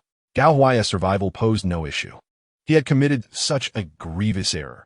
His people would collectively petition for his removal, and he could no longer serve as the Minister of Works. Once he lost his official position, opportunities to eliminate him would arise aplenty. Inform Lord Shun. During tomorrow's court session, ensure that Gao Huai is dismissed, Yuehua commanded coldly. The maid complied and exited the study. Left alone, Yuehua sat for a moment, his brow furrowing once again. Jiang Zhimiao. Recently, she had indeed made a profound impression on him. His recent misfortunes seemed intertwined with her presence. Could it be that this woman was the other time traveler he had been desperately seeking? Yuehua shook his head, quickly dismissing the notion. Jiang Zhimiao was merely a woman. What could a woman possibly accomplish? How could she orchestrate such meticulous actions, cornering him into a trap? The other time traveler was likely lurking beside Jiang Wei. He should prioritize capturing this individual. Moreover, Had she not claimed to have ensnared Yulin as heart? Yet now, Yulin and the Empress appeared to be a devoted couple. If discord could be sown between them, it would equally create a rift between Yulin and Jiang Wei. The palace intrigues were merely a continuation of the prior court struggles. He must also urge Lin Qingqing to expedite her efforts. If all else fails, perhaps she should alter her approach, abandoning the fade of the pure maiden and instead adopting a more gentle demeanor toward Yulin. Surely, she could win a man's heart. Yuehua penned yet another letter, entrusting it to a cloaked figure for delivery to the Shushu Palace. Lady Chun should also commence her actions. Alongside Lin Qingqing, they would surely enliven the palace. When that time came, he would relish witnessing whether the emperor and empress could maintain their harmony. In the imperial study, Jiang Zhimiao and Yulin shared a bowl of lily and mung bean soup, while the drama Wulin Weizwen continued to play. Yulin, demonstrating remarkable patience, occasionally allowed a smile to escape. He suddenly grasped the meaning behind Jiang Zhimiao's words, a drama to accompany a meal. At this moment, the chilled soup beckoned for a second serving. "Does Her Majesty have business today?" Yulin inquired. He nodded. "Indeed, there is a matter at hand. It is both emotionally and logically inappropriate. My mother has already declined." "Refused?" Jiang Zhimiao raised an eyebrow. "Your Majesty, this marriage is not a sound one." Yet others remain oblivious. If the emperor were to issue a decree to cancel it, it might incite rumors that he disapproves of the second princess's happiness. If the second princess could refuse the marriage herself, that would be ideal. Yulin nodded. "What is the emperor suggesting?" Jiang Zhimiao chuckled, her eyes sparkling. "Why don't we venture outside the palace? We could bring the second princess along. Thus, when the spectacle unfolds, it would be all the more thrilling." This time-bound gossip task awaited outside the palace. Although the previous task within the palace had birthed legendary figures like Li Dahuai and Zhaoyi, the audience had been somewhat limited. However, if executed properly, the outside task could attract hundreds or even thousands of onlookers. Just imagine the points she could accumulate. As Jiang Zhimiao's fervor crescendoed, she nearly shouted, "Gossip, gossip! I must see the gossip." Yulin observed her eager expression and couldn't he help but smile. His existence had long been filled with schemes and darkness, and he had not felt anticipation for this world in quite some time. Yet, witnessing Jiang Zhimiao feign composure while internally yearning for the gossip stirred a flicker of excitement within him for the unfolding drama. "Your Majesty?" Jiang Zhimiao gazed at Yulin with hopeful eyes. The emperor suddenly chuckled. "Does this mean she has a chance to leave the palace?" Yulin cleared his throat and replied, "In principle, without an imperial decree, the consorts cannot exit the palace." Upon hearing this, Jiang Zhimiao's anticipation heightened. "If it's merely a principle that restricts us, then it can be circumvented." Yulin chuckled, continuing, "However, if one must leave the palace, there are indeed ways." Jiang Zhimiao looked at him eagerly. With a softened heart, Yulin spoke, "The Duke of Xie is a prominent minister of two reigns. Should he suddenly fall ill, to showcase the imperial grace, I intend to visit the Duke's residence personally with the court physician. The Empress shall accompany me." Jiang Zhimiao's eyes sparkled with anticipation. It was common knowledge that Xie Guogong feigned illness, yet this did not deter them from visiting him. Jiang Zhimiao nodded, comprehending the situation. During tomorrow's morning court session, those from Yuehua would likely attack Gao Huai, and the emperor would dismiss Gao Huai from his position. Subsequently, he would exit the court in a fit of rage. Yulin paused momentarily, then stated, "After leaving the court, we shall discreetly exit the palace to meet Xie Guogong." Jiang Zhimiao responded eagerly, understanding the implication. As long as it allowed her to leave the palace to witness the excitement, she was amenable to anything. Yulin's gaze softened, tinged with a hint of guilt. Jiang Zhimiao's temperament was ill-suited for a life within the confines of the red walls and green tiles of the palace. Yet fate had rendered her the empress, almost destined to be trapped there for eternity. A fleeting thought crossed Yulin's mind. Once peace reigned across the land, he envisioned himself and Jiang Zhimiao living incognito, wandering freely, a notion that was indeed quite alluring. A barely perceptible smile graced Yulin's lips. "Your Majesty?" Jiang Zhimiao inquired, her expression curious. He had not given much thought to the future, often believing that someone like him might not have one. Yet at this moment, he found himself unable to resist envisioning a life yet to come. "Yulin, you have truly become much softer," he mused, suppressing his emotions as he said. "Wait for my news tomorrow." Jiang Zhimiao nodded, assuring him that her father would also make arrangements outside the palace. What fragrance is being burned in the imperial study? Jiang Zhimiao suddenly asked. Yulin, puzzled, replied, there is no incense in the imperial study. If there is a scent, it may be a fruity aroma. That cannot be. Jiang Zhimiao furrowed her brow. When I entered just now, I caught a whiff of a strong fragrance, but it vanished shortly thereafter. She attempted a few deep breaths. Indeed, the overwhelming scent had entirely dissipated. A fragrance? Vanished so quickly? Yulin initially dismissed it, but as he pondered further, his expression shifted. He had never been fond of incense due to its tendency to provoke his afflictions. This time, he had not detected any aroma. But Jiang Zhimiao had no reason to fabricate such a claim. His sudden ailment could not merely be a coincidence. The imperial study had been infiltrated. A memory struck Yulin. On several occasions during meetings with court officials, he had inexplicably suffered from his condition, feeling unusually irritable. At those times, the imperial study had been devoid of the treasured sword, and though he had been furious, no fatalities ensued. Yet now, a sword had inexplicably appeared in the imperial study. Were it not for Jiang Zhimiao's timely arrival, in his disoriented state, he might have fatally harmed Gao Huai. Yulin's countenance darkened. Observing his troubled expression, Jiang Zhimiao rose. Your Majesty has official matters to attend to. I shall take my leave. In standing, she realized that her hand remained tightly held by Yulin. With a determined tug, he released her grip. It is a hot summer day. Next time you have need, simply send someone a call for me at Fengyi Palace, he said. Jiang Zhimiao glanced at him, appreciating his attentiveness, before gracefully departing the imperial study. Yulin watched her leave, surveying the study with a glint of cold determination in his eyes. Some individuals had indeed extended their reach far too much. It seemed the imperial study had become akin to a sieve. A cold smile crept upon Yulin's lips. Li Dahuai, he called out. Li Dahuai hurried in, his heart racing at the sight of the emperor's displeased expression. This time, bloodshed seemed imminent. Go and procure some gold leaves to send to Fengyi Palace, Yulin instructed suddenly. Pardon? Li Dahuai was taken aback. Based on his understanding of the emperor, such a demeanor usually heralded death. Yet, the emperor merely requested him to deliver gold leaves to the empress. Yulin continued with his orders, and Li Dahuai complied without hesitation, taking several young eunuchs to accompany him with a box of gold leaves. The emperor's mood appeared to improve as Li Dahuai read the room.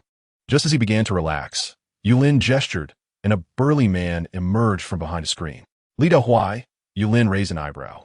You and Commander Sun shall search the imperial study for any incense or the sword that unexpectedly appeared during my meeting with Gao Huai. With a cold chuckle, he added, after verification, interrogate them thoroughly to uncover the mastermind. If nothing is revealed, execute them on the spot. The nonchalance with which he spoke sent shivers down Li Dahuai's spine. This was the emperor he knew all too well. The tenderness he had displayed when mentioning the empress now felt like a mere illusion. Understood. Commander Sun and Li Dahuai replied in unison. After a moment's hesitation, Li Dahuai cautiously asked, Your Majesty, what if the investigation leads to too many implicated individuals? Yulin replied, his expression impassive. What of it? Is there a shortage of personnel in the palace? Cold sweat beaded on Li Dahuai's forehead as he knelt. I shall obey your command. Go, Yulin waved him off. As they cautiously exited, Li Dahuai wiped his brow. Commander Sun, the emperor's intentions are clear. This time, no matter how extensive the implications, he demands a thorough investigation. Killing is my specialty, Commander Sun stated succinctly. Li Dahuai could only offer a wry smile. Yet, upon reflection, it felt fortunate that the emperor still had the energy to rectify matters in the imperial study. Had Gao Shilang indeed perished within those walls, even if the emperor suspected foul play, he might not have the capacity to pursue an investigation. Yulin's audacious actions signified a newfound boldness. Anyone found complicit, even those in the Empress Dowager's palace, will be apprehended without hesitation. Furious, the Empress Dowager confronted Yulin, but regardless of her reprimands, he remained impassive, offering but one response. I do this for the safety of my mother. How can I rest easy with treacherous individuals close at hand? The Empress Dowager seethed with frustration, yet found herself powerless against him. Once he departed, she furrowed her brow. Jingping, do you think the emperor is becoming increasingly disobedient? Granny Fong, sensing the tension, softly replied, Your Majesty, filial piety remains paramount. Even the emperor cannot defy it. While this was true, The Empress Dowager continued to ponder. Something feels amiss. True filial piety differs vastly from mere appearances. She sensed that Yulin had once held a deep reverence for her, tempering his actions regardless of her choices. Yet now, it seemed he had entirely relinquished his regard for her as his mother. The Empress Dowager, contemplating this shift, felt a tremor of unease. She had previously relied on Yulin's lingering affection for her as a mother, but now, the warmth in his gaze had vanished. Had she irrevocably lost her son? There was no need for excessive concern. As Granny Fong gently massaged her, the Emperor's nature has always been cold and unyielding, no matter how well one treats him. It cannot warm his heart. However, and Wang were different. They were raised by the Empress Dowager herself and held her in the utmost reverence. Listening to this, the Empress Dowager felt a slight comfort in her heart. She closed her eyes to relish the massage and softly remarked, "Indeed, it must be Hua, or who ascends the throne. Only then can this old woman truly enjoy her days." She murmured, uncertain whether her words were meant for others or herself. Her statement was rather audacious. Yet Mama Fong exhibited no sign of surprise, continuing her massage with unwavering focus. The following day marked a day of rest on Jiang Zhimiao's schedule. Although the concubines missed the Empress, they silently repeated to themselves that distance creates beauty, suppressing their longing and obediently remaining in their respective palaces. This 2-day respite was originally intended for Jiang Zhimiao to indulge in sleep.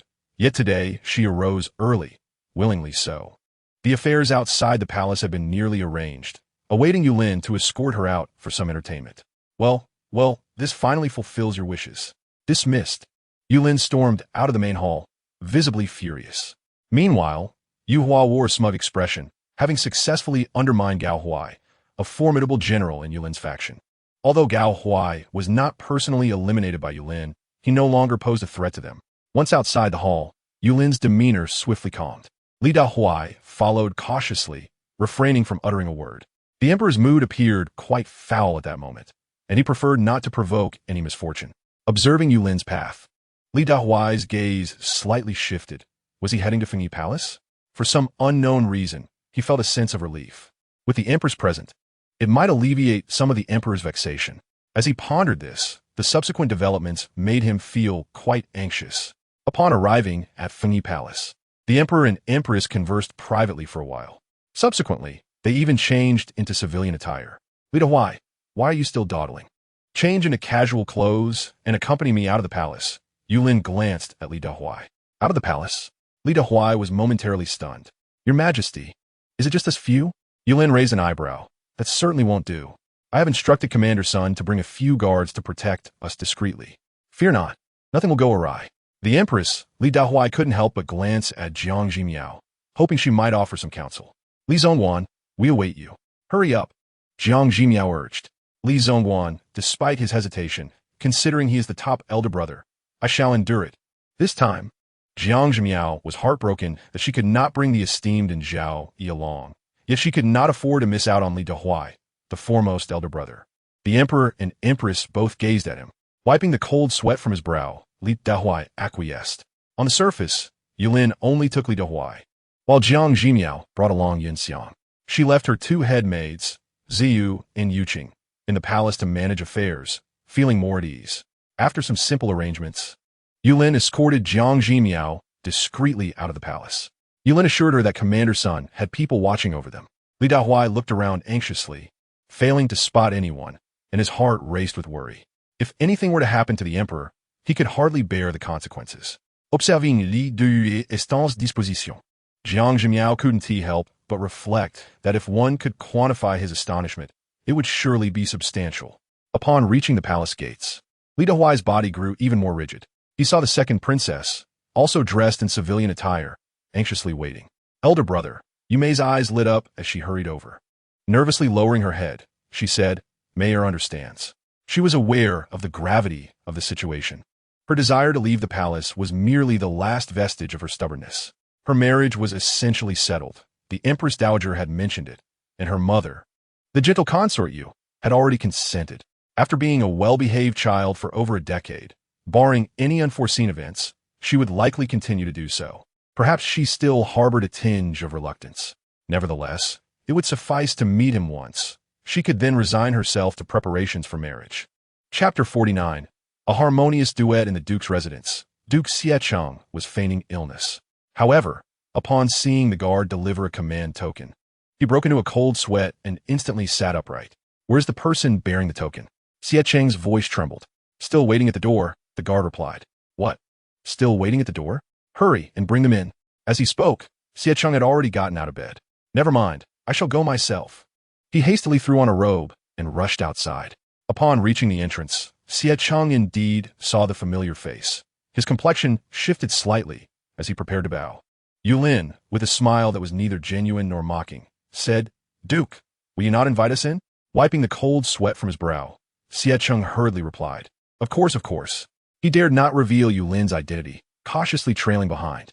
Only in the secluded reception hall did Xiecheng, feeling somewhat uneasy, kneel down. "I was unaware of your majesty and the empress's arrival. I humbly ask for your majesty's pardon." Yulin raised a hand. "Duke, rise. I heard you were gravely ill, which is why I brought the empress and second princess to visit you." Xiecheng's cold sweat began to flow. Jiang Zhimiao mischievously inquired, "Has the duke's illness improved?" Xiecheng wiped his brow. "I merely caught a slight chill. After resting for a day, I am nearly recovered." "Oh, I thought the duke was feigning illness." Yulin chuckled. Xiecheng's knees buckled, and he knelt again. "Your majesty, please see clearly.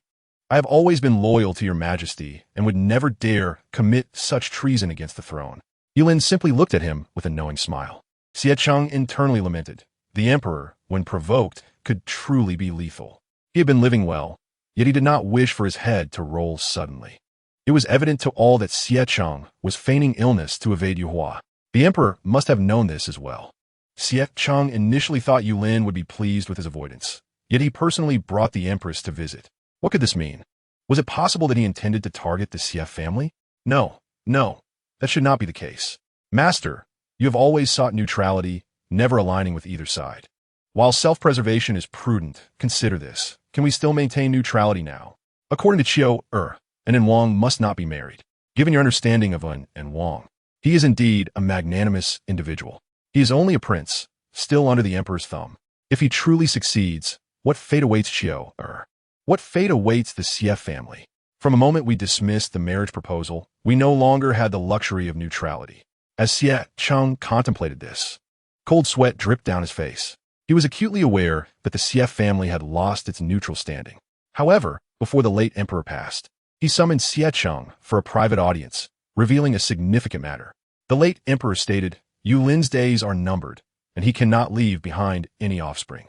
His ascension was merely due to ancestral traditions. And Wang's intelligence and wisdom are what he truly values in a successor. The late emperor indicated his intention for the Xie family to produce a mother of the nation. The emotions swirling within Xiecheng at that moment were indescribable, not joy, but fear. Everyone claimed the late emperor valued propriety, evidently favoring the eldest son. Yet he perceived the indifference in the late emperor's gaze. To the late emperor, the current sovereign was merely a stepping stone for Wang. Xiecheng understood the late emperor's intentions. He was to protect Wang. However, this situation stands in stark contrast to Xiecheng's personal principles. After the demise of the late emperor, he gradually withdrew from the court, adopting an air of indifference. Originally, Xiecheng held deep admiration for Wang, and Xiecheng wrestled with his thoughts for quite some time. Should Xiecheng marry Wang, she would likely ascend to the position of future empress, inevitably entangled in a treacherous path rife with intrigue. But could Qiu's serene and gentle nature truly withstand such a tumultuous journey? Night after night, he found himself unable to sleep, constantly pondering the possibility of Qiu changing her mind one day. Little did he know, his dream would indeed manifest into reality. Yuhua, once celebrated as a literary genius, suddenly fell from grace, branded by all as a plagiarist. Upon learning the truth, Xiecheng, who had been infatuated with Yuhua, resolutely requested to annul the engagement. Xiecheng was overjoyed, fearing that Xiecheng might reconsider. He promptly sent his wife to the palace to decline the marriage. With the assistance of Yulin, the engagement was successfully called off. However, Wang continued to persist relentlessly, forcing him to feign illness to evade the situation. To his surprise, feigning illness temporarily kept Wang at bay, but the emperor himself soon made an appearance. He understood Yulin's intentions. The presence of the emperor and empress demanded his allegiance. Loyalty to the sovereign was expected, yet he was acutely aware of Yu Lin's precarious condition. How could he risk the lives of his entire family on Yu Lin's uncertain fate? Although the engagement had been annulled, and while it offended Yu Hua, the fallout was not excessively dire, leaving room for future reconciliation. Yet if he were to completely align himself with Yu Lin, once Yu Hua ascended the throne, the Xie family would likely face annihilation. A bead of sweat trickled down Xie Cheng's back. Suddenly, a voice rang out, "My lord, your health is not yet fully restored. Who permitted you to rise and wander about?" Mrs. Xie stormed in, her anger palpable. Upon noticing Yu Lin and Jiang Zhimiao, she appeared startled, as if just realizing their presence, and quickly knelt down, exclaiming, "I was unaware that it was His Majesty and the Empress. No wonder my husband is so eager to rush out to greet you, disregarding his health. What are you saying, my lady?" Xie Cheng feigned admonishment. "Mrs. Xie immediately displayed a look of grievance. "Am I not concerned for your health? I am perfectly fine. Do not speak such nonsense and cause His Majesty unnecessary worry." Xie Cheng retorted. The couple's banter exhibited a remarkable harmony, even eliciting a smile from Jiang Zhimiao, who found their exchange rather amusing. After conversing for a while, they cautiously lifted their heads, only to find Yu Lin's expression utterly devoid of emotion. Xie Cheng was momentarily taken aback. This was quite uncharacteristic of the emperor. "His Majesty is merely jesting with you," Jiang Zhimiao interjected casually, glancing around before inquiring, "Is Miss Xie at home? Why do we not see her?" Mrs. Xie was momentarily taken aback. What foraging for wild vegetables? What treatment for a lovesick mind? Although she did not fully comprehend, she understood that the empress was implying that Xiao should remain steadfast. Mrs. Xie quickly responded, "Your Highness, unfortunately, Xiao is indeed not at home. She has gone out to unwind with her maid, Yu Xin." Chapter 50. Underhanded Tactics Yu Xin? Jiang Zhimiao's expression shifted suddenly. "Are you saying that the maid by Xie Qiu's side is named Yu Xin?" Jiang Zhimiao suddenly expressed concern for a maid. Mrs. Xie was taken aback and promptly affirmed, "Indeed, that is correct. Yu Xin grew up alongside Qiu, and their bond is exceedingly strong. They seldom wish to be apart. Grew up together? Extremely close?" Later, when Xie Qiu fell from favor and secluded herself, Yu Xin became Yu Hua's favored concubine. Mrs. Xie's complexion changed dramatically. "What? Yu Xin later entered Yu Hua's harem? This is impossible. Qiu regarded her as a sister and recently asked me to find a good match for Yu Xin, ensuring she would marry with dignity. Yu Xin was not one to endure hardship. Thus, Mrs. Xie arranged a match with a wealthy merchant family. While merchants were considered of lower status, they possessed substantial wealth. After marrying into that family, Yu Xin would hold the position of a legitimate wife, and they would support her, ensuring the best education for her future children, guiding them toward the imperial examinations. Such a family would never dare to mistreat Yu Xin. Her life would undoubtedly be comfortable. Mrs. Xie had even inquired about Yu Xin's thoughts on the match, and she had expressed a willingness, unless unforeseen circumstances arose. The Xie family planned to arrange the marriage within a few months. Regardless of Qiu's engagement with Yu Hua, she would certainly assist Yu Xin in securing a prosperous future before the wedding. No matter what, Yu Xin could never become Yu Hua's concubine. Mrs. Xie, Yu Lin suddenly questioned, "Did Miss Xie take only that maid with her when she left?" Mrs. Xie quickly shook her head, "Not all. There are 4 other maids accompanying her, as well as several guards for protection. Qiu is merely going out to look at clothing and select some jewelry. These locations are frequented by women, and there should be no issues." "Only women?" Yu Lin raised an eyebrow. "Then the guards cannot enter." Miss Xie trusts Yu Xin. "Is it possible that during fittings or jewelry selection, only Yu Xin accompanied her?" Yu Lin's sudden mention of these seemingly unrelated matters left Xie Guogong perplexed. "Your Majesty, is there anything inappropriate about a simple outing?" Silence. Mrs. Xie scolded sharply. Xie Cheng was bewildered. What was happening? Why did his wife suddenly erupt in anger? Mrs. Xie was on the verge of losing her mind. Suddenly, it dawned on her. Yu Xin had become Yu Hua's woman. She and Yu Hua must have had prior connections. This time, Xie Qiu was distressed due to Yu Hua's persistent advances, and it was Yu Xin who suggested going out for a stroll. Although Qiu was accompanied by several individuals, her trust in Yu Xin was misplaced.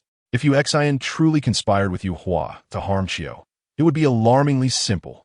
Mrs. Xie acted decisively, bowing to Yu Lin, "Your Majesty, I implore you to save my daughter. As long as Chiao is unharmed, our Guogong family will henceforth be entirely loyal to you, without question. Xie Qing's eyes widened in shock. What was happening? Why did Chiao suddenly require the emperor's rescue? Furthermore, such a promise could not be made lightly. Unable to contain himself, Xie Qing nearly spoke up. Mrs. Xie shot him a fierce glare, silencing him instantly. Yulin cast a meaningful glance at Mrs. Xie and, without further hesitation, replied, "Rest assured, I have brought skilled individuals with me this time. Miss Xie will certainly be unharmed." However, Mrs. Xie's expression did not improve in the slightest. She knew well that Xie Qiao was not in any mortal danger. Her peril lay elsewhere. If she were to seek the emperor's hand in marriage, with the emperor's decree, the Xie family would have no choice but to comply. But the emperor had made it abundantly clear that such a decree would never be issued. As this realization struck her, a cold sweat broke out. "Mrs. Xie, please rise and speak. Consider where Miss Xie is most likely to have gone. Let us go and see," Jiang Zhimiao suggested. Mrs. Xie, somewhat dazed, replied promptly yes. She rapidly listed several locations, all of which were shops frequently visited by Xie Qiao. The Xie family dispatched individuals in various directions to search for her. Selecting the place where Xie Qiao often went, Mrs. Xie personally led Yulin and the others there, her demeanor reflecting her profound anxiety. Xie Cheng stood by, utterly perplexed, yet too timid to inquire further, feeling a suffocating tension. Yu Ting, too, was filled with curiosity, and she could not help but whisper her question. Huang saw. What is happening? She had completely failed to discern any issues from the earlier conversation. Suddenly, Xie Foreign's expression shifted dramatically, and she hurriedly rushed out to find someone. Jiang Zhimiao lowered her voice and solemnly remarked, "The trials faced by women in this world are manifold. Even those of noble birth are not exempt. Xie Foreign is simply gripped by fear." Fear? Fear of what? Yu Ting found herself bewildered. Quickly, more swiftly, Xie Foreign urged, peering ahead. Before long, they arrived at a boutique specializing in garments for the elite, known as Ni Changge. Upon entering, Xie Foreign immediately spotted several guards waiting at the entrance. The very ones who had accompanied Xie Qiao when she left. Xie Foreign's complexion paled slightly. "Where's the young lady?" The guards hastily responded. "The young lady is still inside and has yet to emerge." Still inside? However, Xie Foreign showed no signs of relief. She dashed inside without hesitation. This establishment was off-limits to men, leaving only Jiang Zhimiao and Yu Ting to follow her in. Within Ni Changge, several young maidservants brought by Xie Qiao were chatting and sipping tea nearby. "Where's the young lady?" Xie Foreign's face turned ashen. Startled, one of the maidservants quickly replied, "Madam, the young lady and Miss Yuexin have gone to the upstairs parlor. The shopkeeper sent some garments up. She should be trying them on." Xie Foreign's heart plummeted.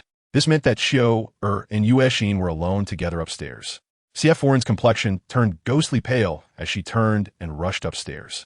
However, her legs weakened, and after just a few steps, she stumbled on the verge of collapsing. Fortunately, she was steadied by a pair of hands. Turning around, she found Jiang Zhimiao, her lips trembling as she said, "Thank you." She dared not reveal Jiang Zhimiao's identity. Jiang Zhimiao shook her head. "No need for gratitude. Let's first see what is amiss." Upon reaching the upper floor, the shopkeeper was surprisingly waiting at the door. Seeing Xie Foreign, her expression shifted slightly as she quickly stated, "Madam, the young lady is inside, trying on clothes." "Step aside." Xie Foreign forcefully pushed her aside and swung open the door. The room was empty, devoid of any trace of Xie Qiao. Xie Foreign was consumed by fury, nearly fainting. "Where's she? Where's Qiao?" she demanded sharply. Chapter 51. Control. The shopkeeper's face drained of color. She had not anticipated that Xie Foreign would confront her directly. According to the original plan, they were to wait until the matter was settled before informing the Duke's residence, thus securing the situation. But now, Xie Qiao had just been sent out through the back door, likely not even having reached her destination. Moreover, with Xie Qiao's sudden disappearance, how was she to explain this? "Madam," the shopkeeper stammered, desperately trying to buy time. Perhaps I misremembered. Miss Xie is not in this room. Why don't we search through each room?" Xie Foreign glared at her, her eyes reddened. She seized the shopkeeper by the collar, entirely shedding the decorum expected of a duke's wife. "If anything happens to Qiao, I will ensure that all of you pay the price." "Madam, please remain calm. This is merely a misunderstanding," the shopkeeper said cautiously, slowly regaining her composure. If the plan succeeded, the Wang of Anha would surely protect her. For now, her priority was to stall the Xie family. Jiang Zhimiao entered the room and opened the window. Glancing down, she locked eyes with Yulin. No words were needed. An understanding passed between them in an instant. Yulin waved his hand, and soon, the entirety of Ni Changgu was surrounded. Before long, someone rushed upstairs in a panic. "Shopkeeper, it's bad. The Duke of Xie has personally brought people to surround Ni Changgu." The shopkeeper's face changed color. She glanced at Xie for him, "Madam, why such a commotion?" Ni Changgu has operated in the capital for many years, known for its integrity in business. Numerous dignitaries trust us and patronize our establishment. Our reputation is well established. With many nobles still present, does the Duke not fear offending them? Xie Foreign was almost amused by her audacity. How could a mere shopkeeper speak so threateningly? Who had given her such confidence? The Wang of Anha? Jiang Zhimiao regarded the shopkeeper calmly and said, "Nobles are reasonable and will surely understand. However, it is quite curious that two individuals could vanish in a thin air in such a large establishment. Could it be that this is a den of vice? It is imperative that such a place be thoroughly investigated." The shopkeeper's expression soured. "I am conversing with the Duke's wife. Who are you to dare?" Before she could finish, Yun Xiang, who had just ascended, struck her with a resounding slap. Yun Xiang had honed her skills, and the shopkeeper was sent spinning, momentarily stunned. "Bind her," Jiang Zhimiao instructed coolly. "Do not let the news of Xie Qiu's disappearance leak."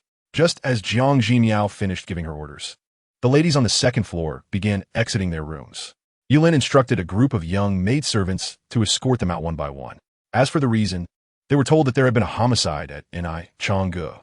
Hearing of a murder, the young women dared not linger and quickly departed from the boutique.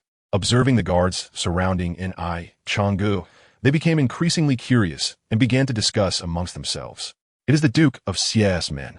I heard that one of Miss Xie's maidservants met with an unfortunate incident. Miss Xie must be quite frightened.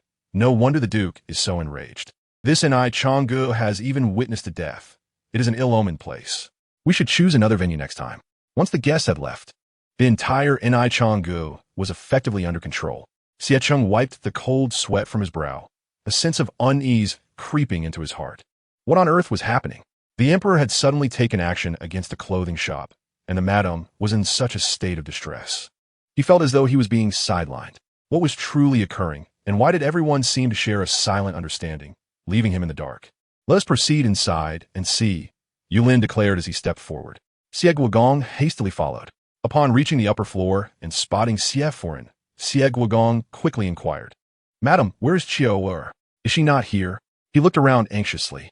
Xie Foreign could not help but glare at him. This fool had yet to realize the gravity of the situation. No wonder the Xie family had fallen prey to Yu Hua's schemes. His foolishness was undoubtedly a contributing factor. Xie Foreign refrained from voicing her reprimands. But Xie Cheng could see her expression and felt as though she had uttered some foul words, leaving him feeling aggrieved. What was happening? "Miss Xie and Yue Xin have both gone missing," Jiang Zhimiao stated. A figure clad in black suddenly leaped through the window and whispered something into Yulin's ear. Yulin nodded and replied, "There are several concealed doors in the courtyard of Ni Changgu, and one of them shows signs of having been opened. Miss Xie must have been taken out through there. The person I sent to track her is proficient in following trails. I have instructed him to pursue the lead. We must act swiftly. Xie Foreign, you should visit the Wang of Anha and inquire about his whereabouts," Jiang Zhimiao advised. Yulin nodded. If this matter has nothing to do with him, Xie Foreign's visit will surely delight him, and he will receive her at once. The moment Jiang Zhimiao mentioned the Wang of Anha, the shopkeeper's expression shifted slightly. A sense of panic engulfed her mind. One thought dominated her. They know. They are aware. Moreover, who were these man and woman? Why did she feel that both the Duke of Xie and his wife appeared almost subservient in their presence? What manner of individuals could command such respect from a duke? Xie Cheng listened intently to the conversation between Yulin and Jiang Zhimiao, his eyes widening with each passing moment. Suddenly, he came to a startling realization, his lips quivering. "Madam, Qiu is a fool." Madame Xie gritted her teeth. "Let us go to the Anha Wangfu." Startled, Xie Cheng hurriedly chimed in. "Yes, to the Anha Wangfu." Thus, Xie Cheng and Madame Xie hastily departed. Meanwhile, Yulin and Jiang Zhimiao awaited in the Nishuoj, taking the opportunity to further interrogate the shopkeeper, hoping to extract useful information. Concerned that Jiang Zhimiao might feel unwell, Yulin ordered for the shopkeeper to be taken away for a thorough questioning. The royal sister-in-law, Yumei, timidly moved closer to Jiang Zhimiao. What is going on? Why has Miss Xie suddenly disappeared? And what does this have to do with the Anhawang? She sensed something was amiss, but hesitated to inquire until this moment, finally whispering her question. Jiang Zhimiao gazed at Yumei's perplexed expression, letting out a soft sigh. This girl is still too naive, she thought. Yulin glanced at Jiang Zhimiao. A child? Jiang Zhimiao was not much older than Yumei. She gently remarked, I have mentioned before that the world is quite harsh for women. Yumei nodded in understanding. A woman, even one from a prestigious family, if she marries the wrong man, will inevitably have to endure considerable suffering to extricate herself from the marriage, Jiang Zhimiao added softly. Chapter 52, Assault. Ayue Mai nodded, seemingly grasping the concept. A woman of Xie Qiu's noble status would certainly attract many eyes. With Xie family having only one daughter, marrying her would mean gaining access to the family's influence and power. Initially, the Empress Dowager intended for her to marry the Anhawang, but the Xie family declined the match. Yumei felt a sense of confusion. The royal sister-in-law's words seemed to apply to Xie Qiu, yet they resonated deeply with her own situation.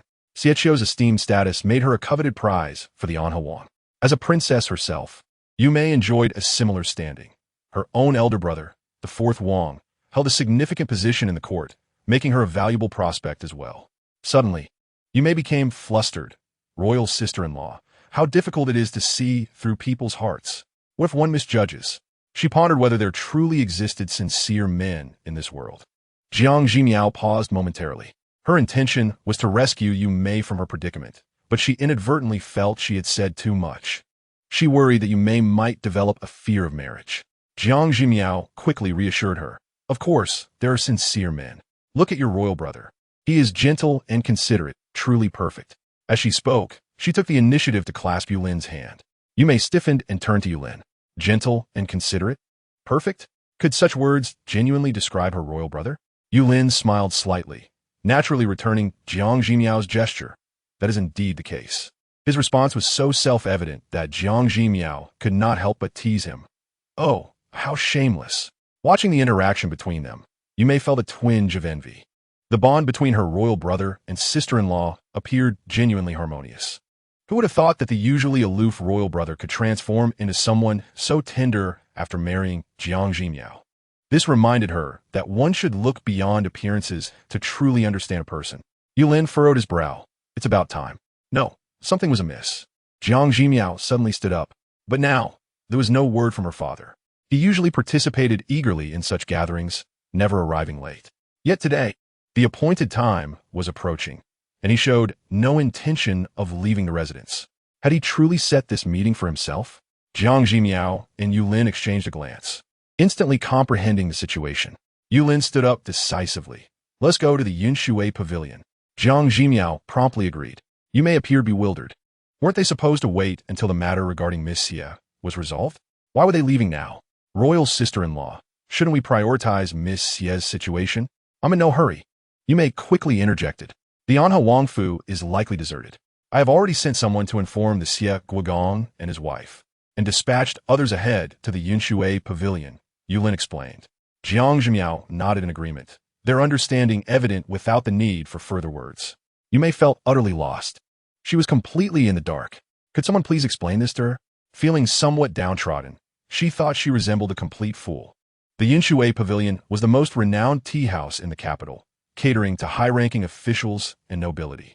Each private room boasted a unique style, and the tea house featured elegant pavilions, bridges, and flowing water, all meticulously arranged. As Yulin and Jiang Zhimiao arrived, they encountered the hurried return of the Xie Guogong and his wife, who were just halfway there. They met at the entrance. Madame Xie appeared frantic. What on earth?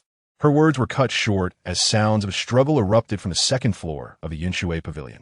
Madame Xie's expression changed, and she immediately rushed upstairs, followed closely by Xie Cheng and a group of guards. Yulin and Jiang Zhimiao exchanged glances. At this juncture, it was clear that Yu Hua's scheme would not succeed. When they reached the Nishoge, the abduction must have occurred not long before. They wasted little time recalling the situation at the Yunshui Pavilion. and Yulin had already dispatched the most skilled guards to arrive early. They were likely engaged in a confrontation with Yu Hua's men at this very moment. Upon ascending the stairs, they found that the guards from the Guogong mansion had already secured the second floor, confining all guests within their rooms, preventing anyone from leaving. Among the guests were many influential figures, currently in an uproar with the guards. However, Xiecheng showed no intention of letting them go, prioritizing the reputation of the women involved. The circumstances surrounding Xiechio's situation must not be disclosed. As Yulin and Jiang Zhimiao arrived on the scene, they witnessed several guards sprawled on the ground. Yu Hua had been dealt 2 black eyes by the Xie Guogong himself. He struggled to explain, "Guogong, this is all a misunderstanding. I have admired Miss Xie for a long time and merely wished to have a conversation with her." Meanwhile, Madame Xie was tightly embracing Xiechio, her eyes burning with anger as she glared fiercely at Yu Hua. Upon her arrival, Yu Hua had been uttering shameless words to Chioer, who was evidently drugged, sitting there in visible distress yet unable to move. When Madame Xie burst in, Xiechio's eyes lit up, holding her daughter close. Madame Xie's heart swelled with a mixture of anger and concern, causing her to tremble. "A misunderstanding. I shall show you what a misunderstanding truly is." Xiecheng, now entirely devoid of reason, charged forward with fists flying. Yu Hua, lacking martial prowess, found himself utterly defenseless against the blows from the guards he had brought along, who were now restrained. He could hardly resist the onslaught of the Xie Guogong's fists.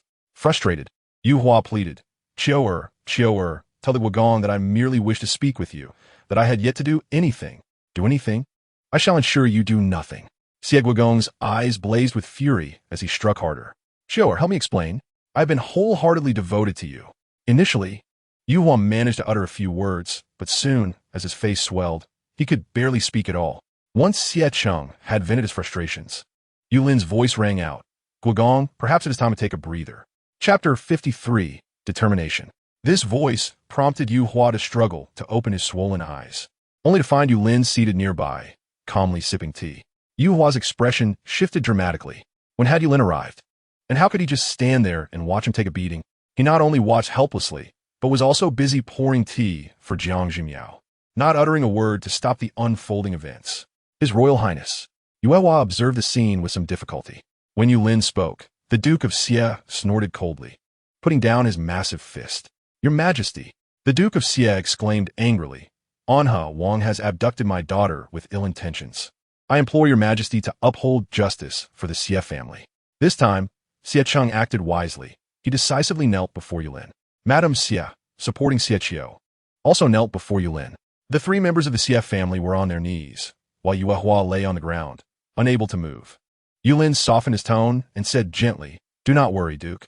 Once I have investigated this matter thoroughly, I shall provide a satisfactory response to your household. You may rise for now. I have further inquiries to make." The Xie family's faces darkened, yet they complied and stood. Yumeng gazed at the struggling Yue Hua, a complex glimmer passing through her eyes. Yet now, she had witnessed it firsthand. Had they arrived just a moment later? She could hardly bear to imagine the fate of a young lady from the Xie family. Is this truly the illustrious Anha Wang? Yumeng felt her perception of Anha Wang shatter into countless pieces in her heart. It is well known that Zhang Ziping maintained a close relationship with Anha Wang, having praised him on numerous occasions in various settings. Yet, the one involved was Yue Hua, engaged in nefarious deeds.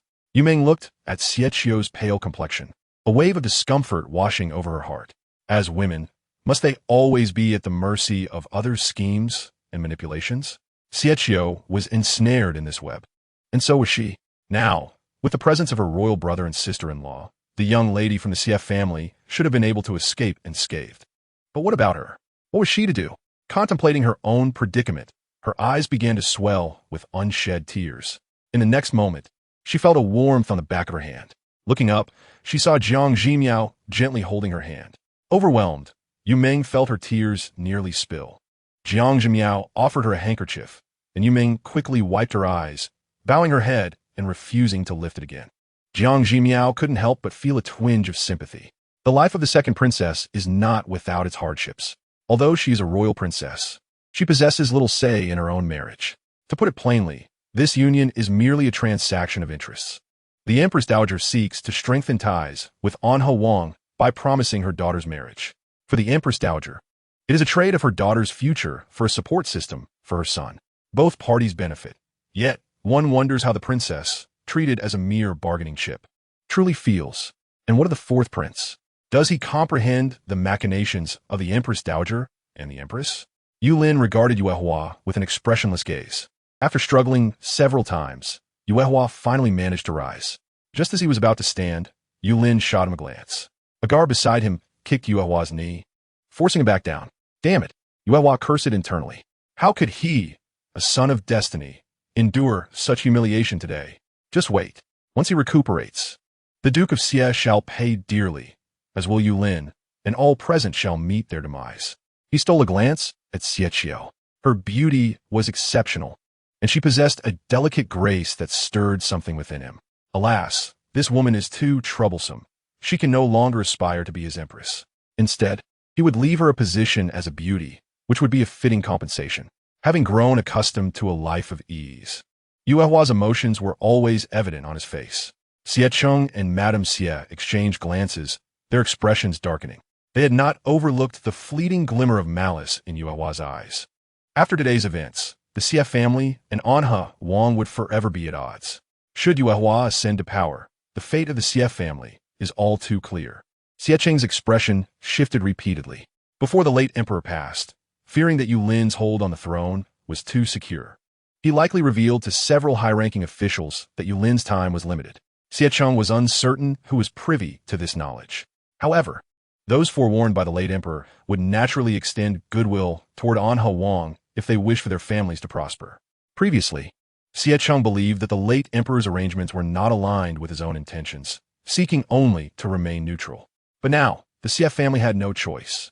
The emperor's days were numbered, as stated by the late emperor, yet the late emperor was not the king of hell. He could not decree life and death. If the palace physicians were inadequate, he would seek help elsewhere. Could he not find a healer in the vast Yong kingdom to prolong the emperor's life? Even if he failed, as long as Anha Wang was eliminated before any misfortune befell the emperor, that would suffice. The emperor had more than one brother. If worst came to worst, adopting one from the royal family was also an option, whether for selfish reasons or the greater good. Someone like Yuehua must never ascend the throne. Even if it was the late emperor's dying wish, he could not allow it. A mere glance from Yuehua solidified the Duke of Xie's stance. Your Royal Highness, Yuehua said, his teeth chattering, I merely invited Miss Xie to sit and chat. Yulin sighed, my dear brother, what am I to say to you? Marriage should be a matter of mutual affection. How can one compel it? Fortunately, nothing untoward occurred today. If you had truly made a foolish mistake, even if the Duke of Xie were to strike you dead on the spot, I would have no face to plead for you. Yuehua felt an overwhelming sense of humiliation. His hands slowly clenched into a fist. Who granted Yulin the authority to speak to him in such a condescending manner? Just wait. There will come a day when he will ensure Yulin meets a fate worse than death, and he will beg for mercy before him like a dog. And he would never grant such mercy. I harbored no ulterior motives, Yuehua continued to argue. Your Majesty, we have found the person. A figure clad in black dragged a maid and unceremoniously threw her in. Xie glanced at the maid, a flicker of sorrow crossing her eyes. She felt disoriented, but upon seeing the maid, she could not help but muster her strength to say, Yue Xin, I have always treated you well. Why have you done this to me? Chapter 54. Confusion. Xie was not foolish. This morning, it was Yue Xin who suggested they go out for a breath of fresh air, and it was also Yue Xin who chose the location. At the top of the Nikhang pavilion, she drank from the cup of water that Yue Xin handed her, only to suddenly feel weak all over. After that, someone came to take her away, and she had no chance to resist. And where was Yue Xin? She had watched from the side as she was abducted. Not only did she show no intention to intervene, but she even urged the abductor to be cautious. Anyone not a fool could see that Yue Xin and Anha Wang were in cahoots. This much she had just realized. What she could not comprehend was why. Having grown up together, she had treated Yue Xin like a sister, giving her everything she could offer. Approaching marriageable age, she had even asked her mother to find a suitable match for her early on. She could not fathom why Yue Xin would betray her in such a manner. Yue Xin's face was pale. She glanced at the Duke of Xie and Madame Xie's grim expressions, then at the battered Anha Wang, momentarily at a loss for words. Isn't this Miss Xie's maid? Yuehua remarked. What crime has she committed? Clearly, Yuehua had no intention of admitting anything. Yu Exin quickly regained her composure and said, Anha Wang merely invited her for a cup of tea. I thought that since the young lady has always admired Anha Wang, their misunderstanding could be resolved with a conversation, and they could reconcile. Wouldn't that be a good outcome? Miss, I'm entirely considering your well-being. Xie Qiu trembled with anger, saying, considering me? I have never concealed my thoughts from you. You clearly know that I have already declined this marriage proposal. Now you dare to make decisions on my behalf. Yu Exin lowered her head and replied, I am merely worried that you, in a moment of impulsiveness, might miss a good match and later regret it. Yu Exin genuinely had the best interests of Miss Xie in mind. Xie Qiu was rendered speechless with indignation. Madame Xie embraced her and coldly remarked, considering Qiu, I see that you are merely considering your own interests. It seems that the family I sought is beneath your notice. So you wish to find a higher branch to climb? Xie Cheng directly addressed Yulin, requesting, This maid is cunning. My Xie family can no longer tolerate her. I beseech your majesty to pass judgment. The crown prince, Yu Hua, seemed about to speak, but Yulin calmly interjected, such a treacherous maid should be executed. After her death, her body should be disposed of at the Ni Shang Pavilion. Jiang Zhimiao glanced at Yulin, her eyes subtly shifting. Previously, when the Ni Shang Pavilion was sealed, Yulin had used the excuse of a murder case. Now with a body to dispose of, he had effectively pronounced Yu Exin's death sentence. Jiang Zhimiao observed quietly, showing no inclination to intervene. Mercy towards enemies is cruelty towards oneself. If one does not eliminate those around Yu Hua, then the one to be eliminated will be her, along with the entire Jiang family. Drag her out and beat her. Do not tarnish the eyes of others, Yulin commanded. 2 guards stepped forward to seize her. Yu Exin was taken aback, frantically looking towards the Prince of Anha. Your Highness, save me. The prince's expression darkened as he deliberately averted his gaze. Your Highness, Yu Exin grew increasingly frantic. I acted upon your instructions, and I have given you my body. You cannot treat me this way. Nonsense. Yu Hua swiftly interrupted, Your Highness. This maid appears to have gone mad and cannot be retained. Yulin exchanged a meaningful glance with Yu Hua before waving his hand. The guard dragged Yu Exin away.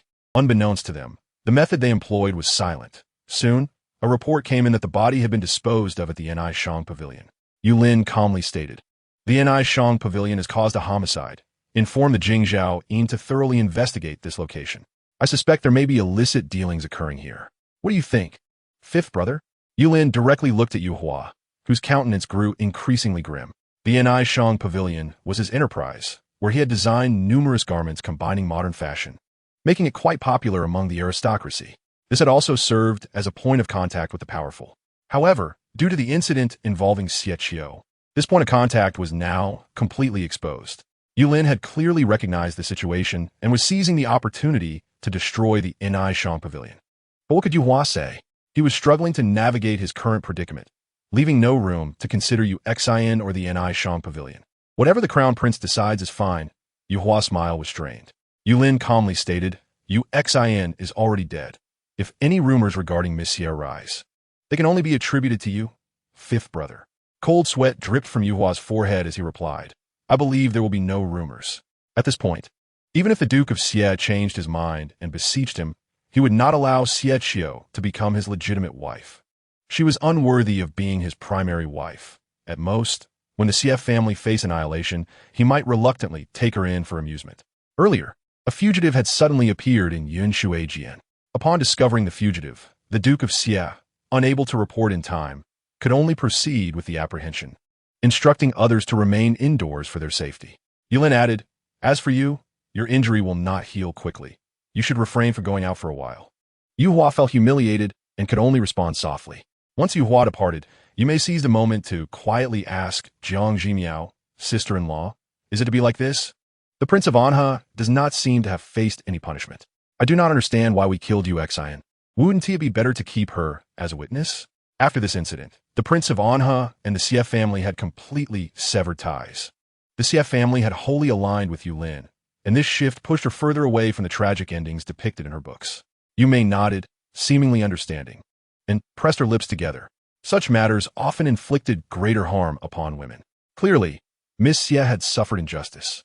Yet she could not expose Yu Hua's true nature to the public. This world was indeed unfair to women. Yu Mei found herself in a state of confusion. Her character was timid. She had never resisted Yu Taifei, If she opposed her in this matter, she could only imagine the wrath Tai Fei would unleash. Should she resign herself to fate? As Yume was lost in thought, Yin Xiang entered and whispered a few words in Jiang Zhimiao's ear. Jiang Zhimiao nodded and looked at Yume. Chapter 55. Disgusting. Yume's expression suddenly soured. He had reserved a room for the Prince of Anha and had come at a specific time. What was he planning? Had the Crown Prince and the sister-in-law not arrived in time, he might have encountered the Prince of Anha with Miss Xie in the same room. The reputation of Miss Xie would have been utterly ruined. After that, aside from marrying Wang Anping, she might only lead a life of solitude under the dim light of a Buddhist lamp. As men, they live far more freely than women. They could rely on themselves to achieve greatness, yet still sought to manipulate women. Xie Cheng immediately rolled up his sleeves, feeling as though he had not yet vented his frustrations. The emperor has his own arrangements. Do not speak out of turn. Madame Xie shot a glare at her husband. Xie Cheng donned a pitiful expression. His eyes brightened as he hurriedly made arrangements. With a single command from Xie Cheng, the guards surrounding Yun Shui Jin dispersed. He was the esteemed duke and had personally come to apprehend the fugitive. Although no one had seen the rumored fugitive, no one dared to question it. The matter passed in a blur. Nonetheless, whispers circulated among the people. Jiang Zhimiao could not help but reach out towards Yun Xiang. Understanding her cue, Yun Xiang produced a packet of sunflower seeds, as if by magic. Come, while we wait, let's eat and drink, do not be shy. Jiang Zhimiao enthusiastically distributed the seeds. No one dared to partake. Yulin chuckled softly, leisurely munching away. Everyone, do not hold back, Jiang Zhimiao continued. These seeds have been roasted using a special method. They are exceptionally fragrant. Only then did the others hesitantly extend their hands. In an instant, the room was filled with the sounds of cracking seeds. Bored, Jiang Zhimiao casually opened Wu Linwei's one. Suddenly, an image appeared in Madame Xie's mind. She froze in disbelief as she looked at Jiang Zhimiao. What was this peculiar image? Did it relate to Empress?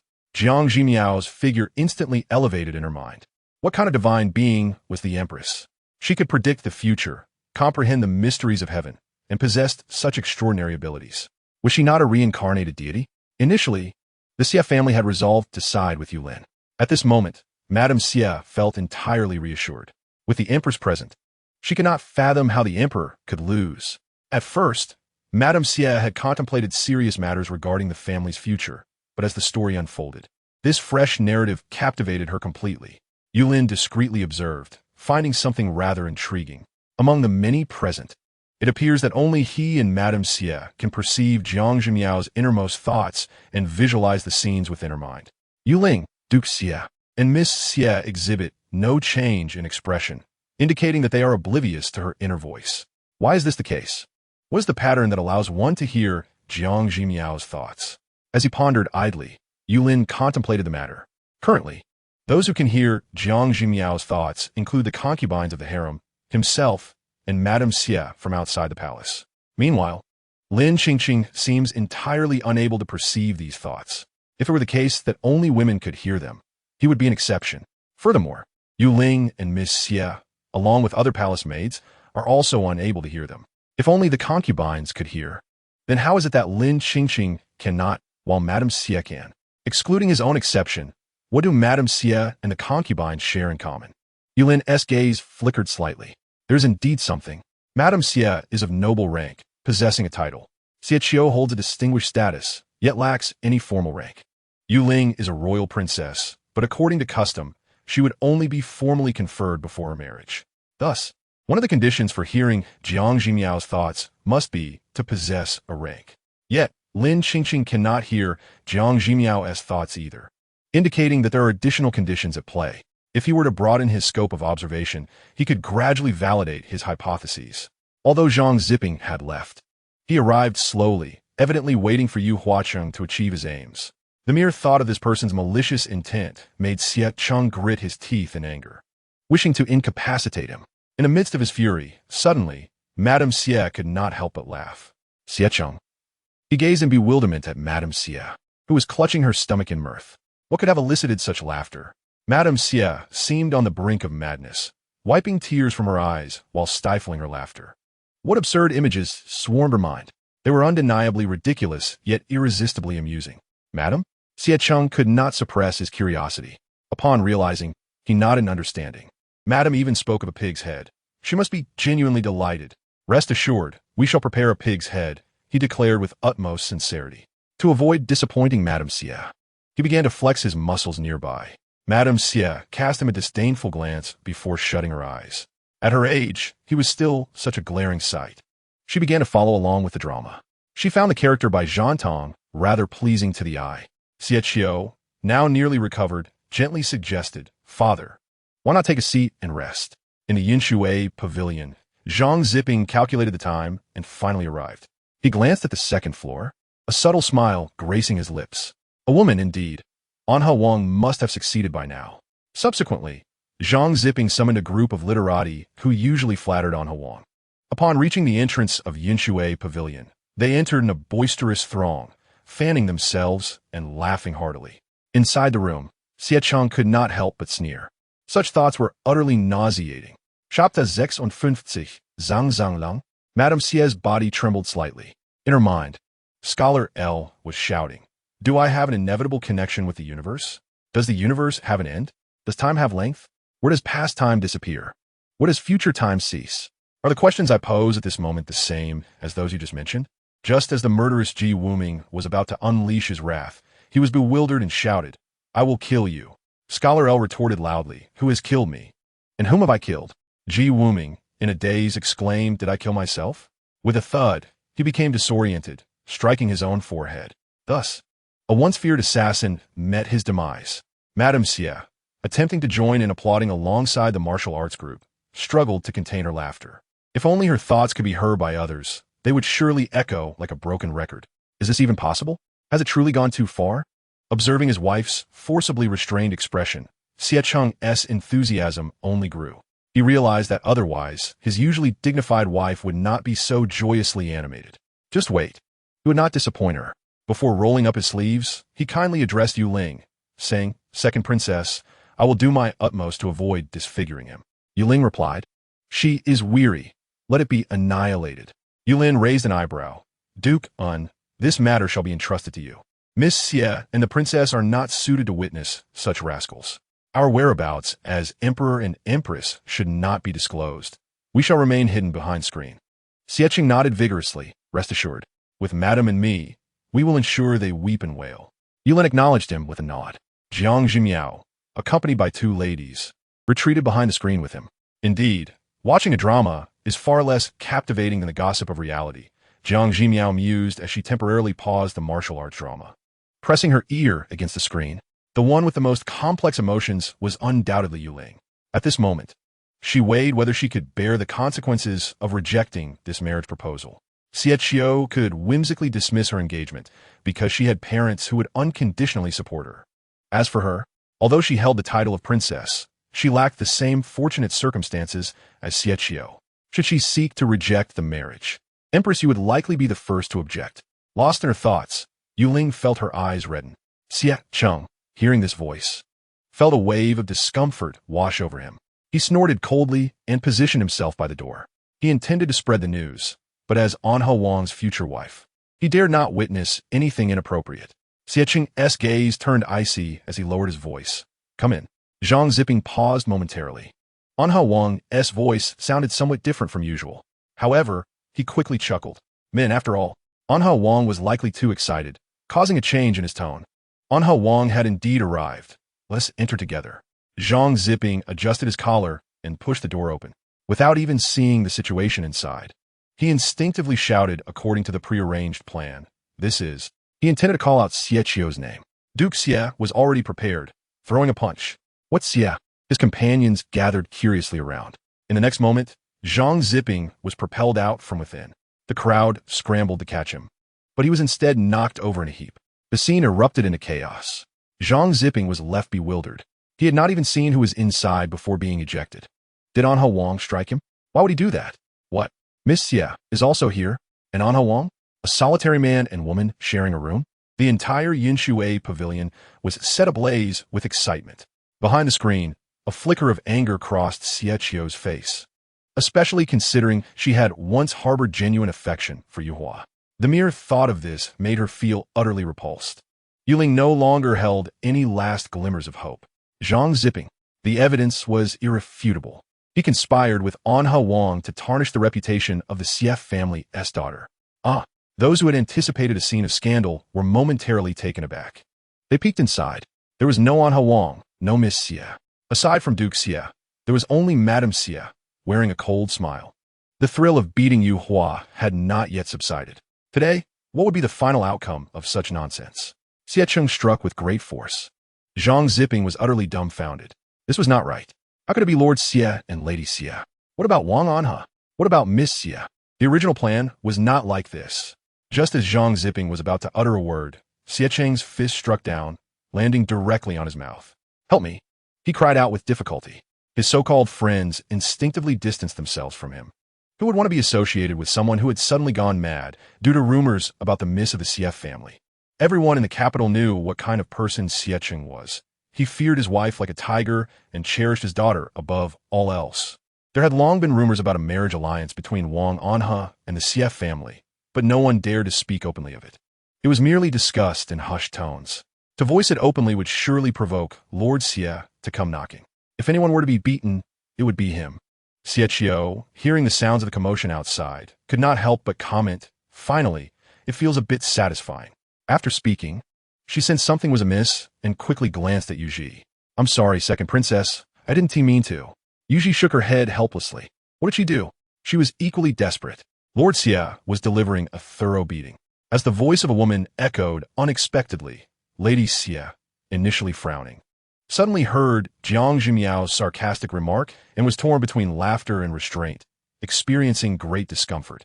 Today, her sense of humor seemed particularly fragile. It was exceedingly difficult to maintain her dignified image before the Empress. Yu Ji peered out, her expression instantly turning cold. She quickly discerned that the woman's abdomen was swollen. This woman, she was already pregnant. Jiang Zhimiao actually dared to keep a mistress outside. If it were any other man, it might be tolerable, but he was to marry a princess. Even if he had other women before the marriage, he should have tidied up matters beforehand. The legitimate wife had not yet entered the household, and already there was a child on the way from another woman. Regardless of her status as a princess, even an ordinary noblewoman would not endure such humiliation. As she spoke, tears began to flow. Surrounding voices erupted in discussion. What was happening? Who was this woman? By the look of her belly, she must be 5 or 6 months along. To still be keeping her at this point, was she planning to give birth? The princess had not yet entered the household, and already there were illegitimate sons and daughters. What gall that took! He had first offended Lord Xie and Lady Xie with his reckless words.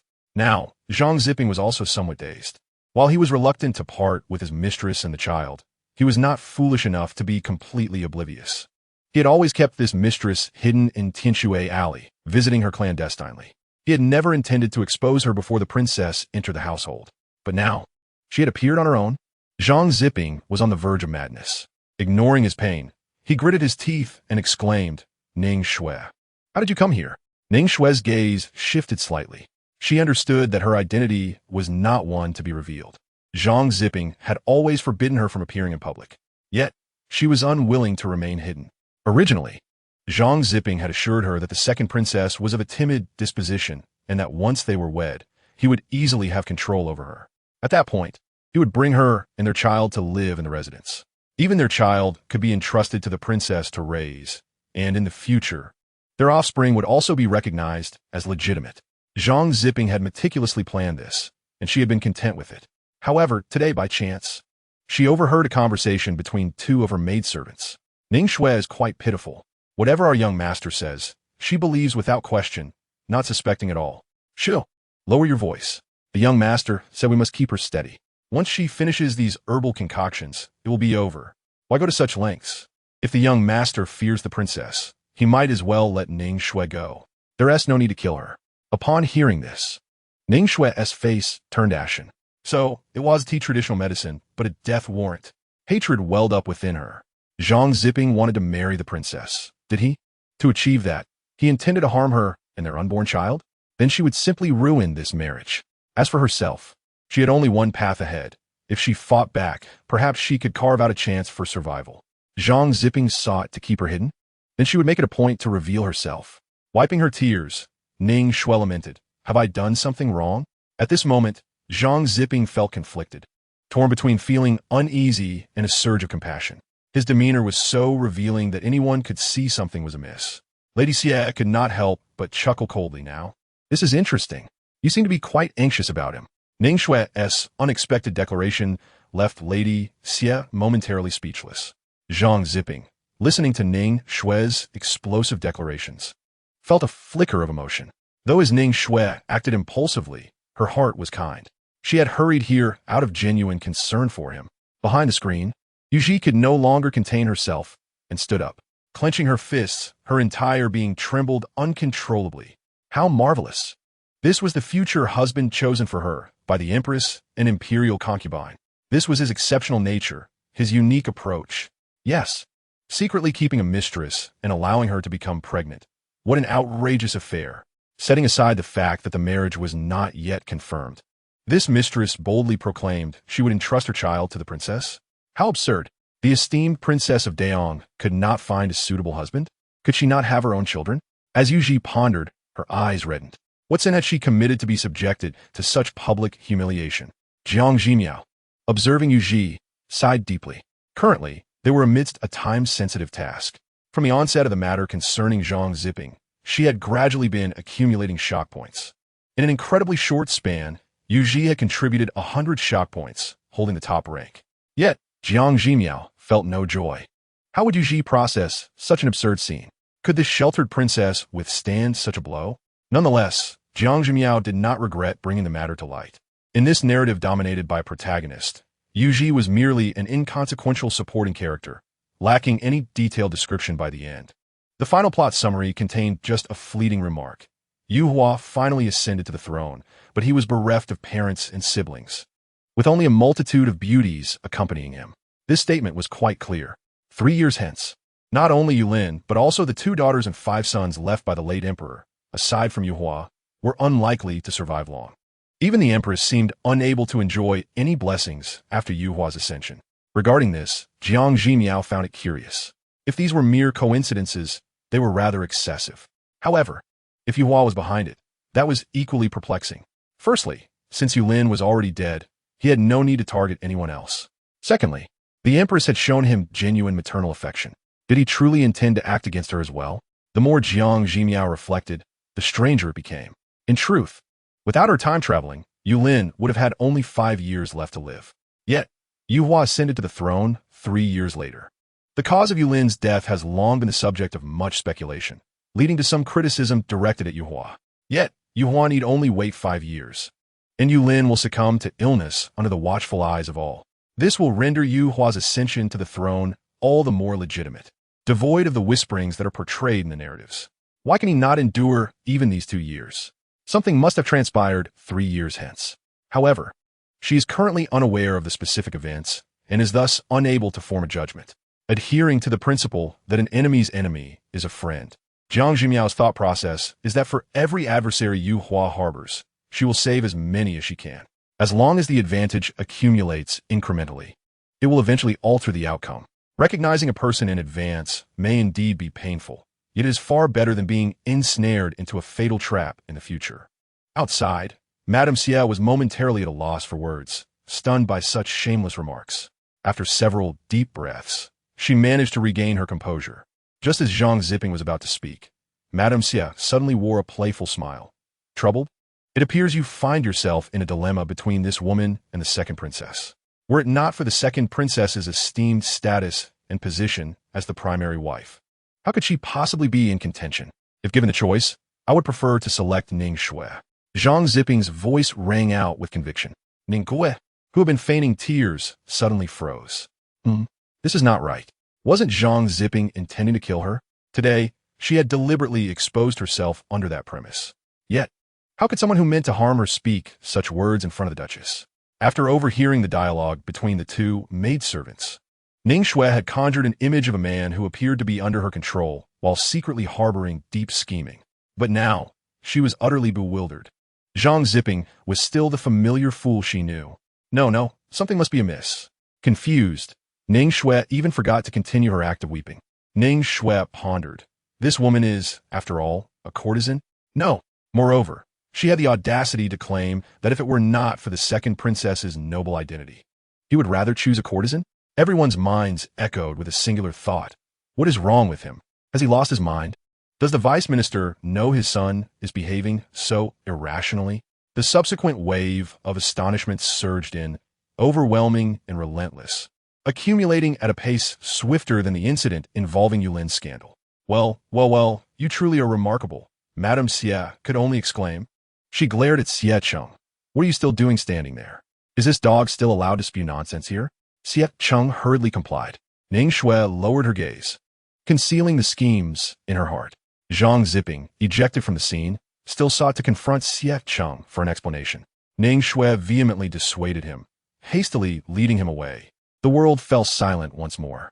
Yu Miao, who had been suffocating in silence, could no longer contain herself and burst into tears.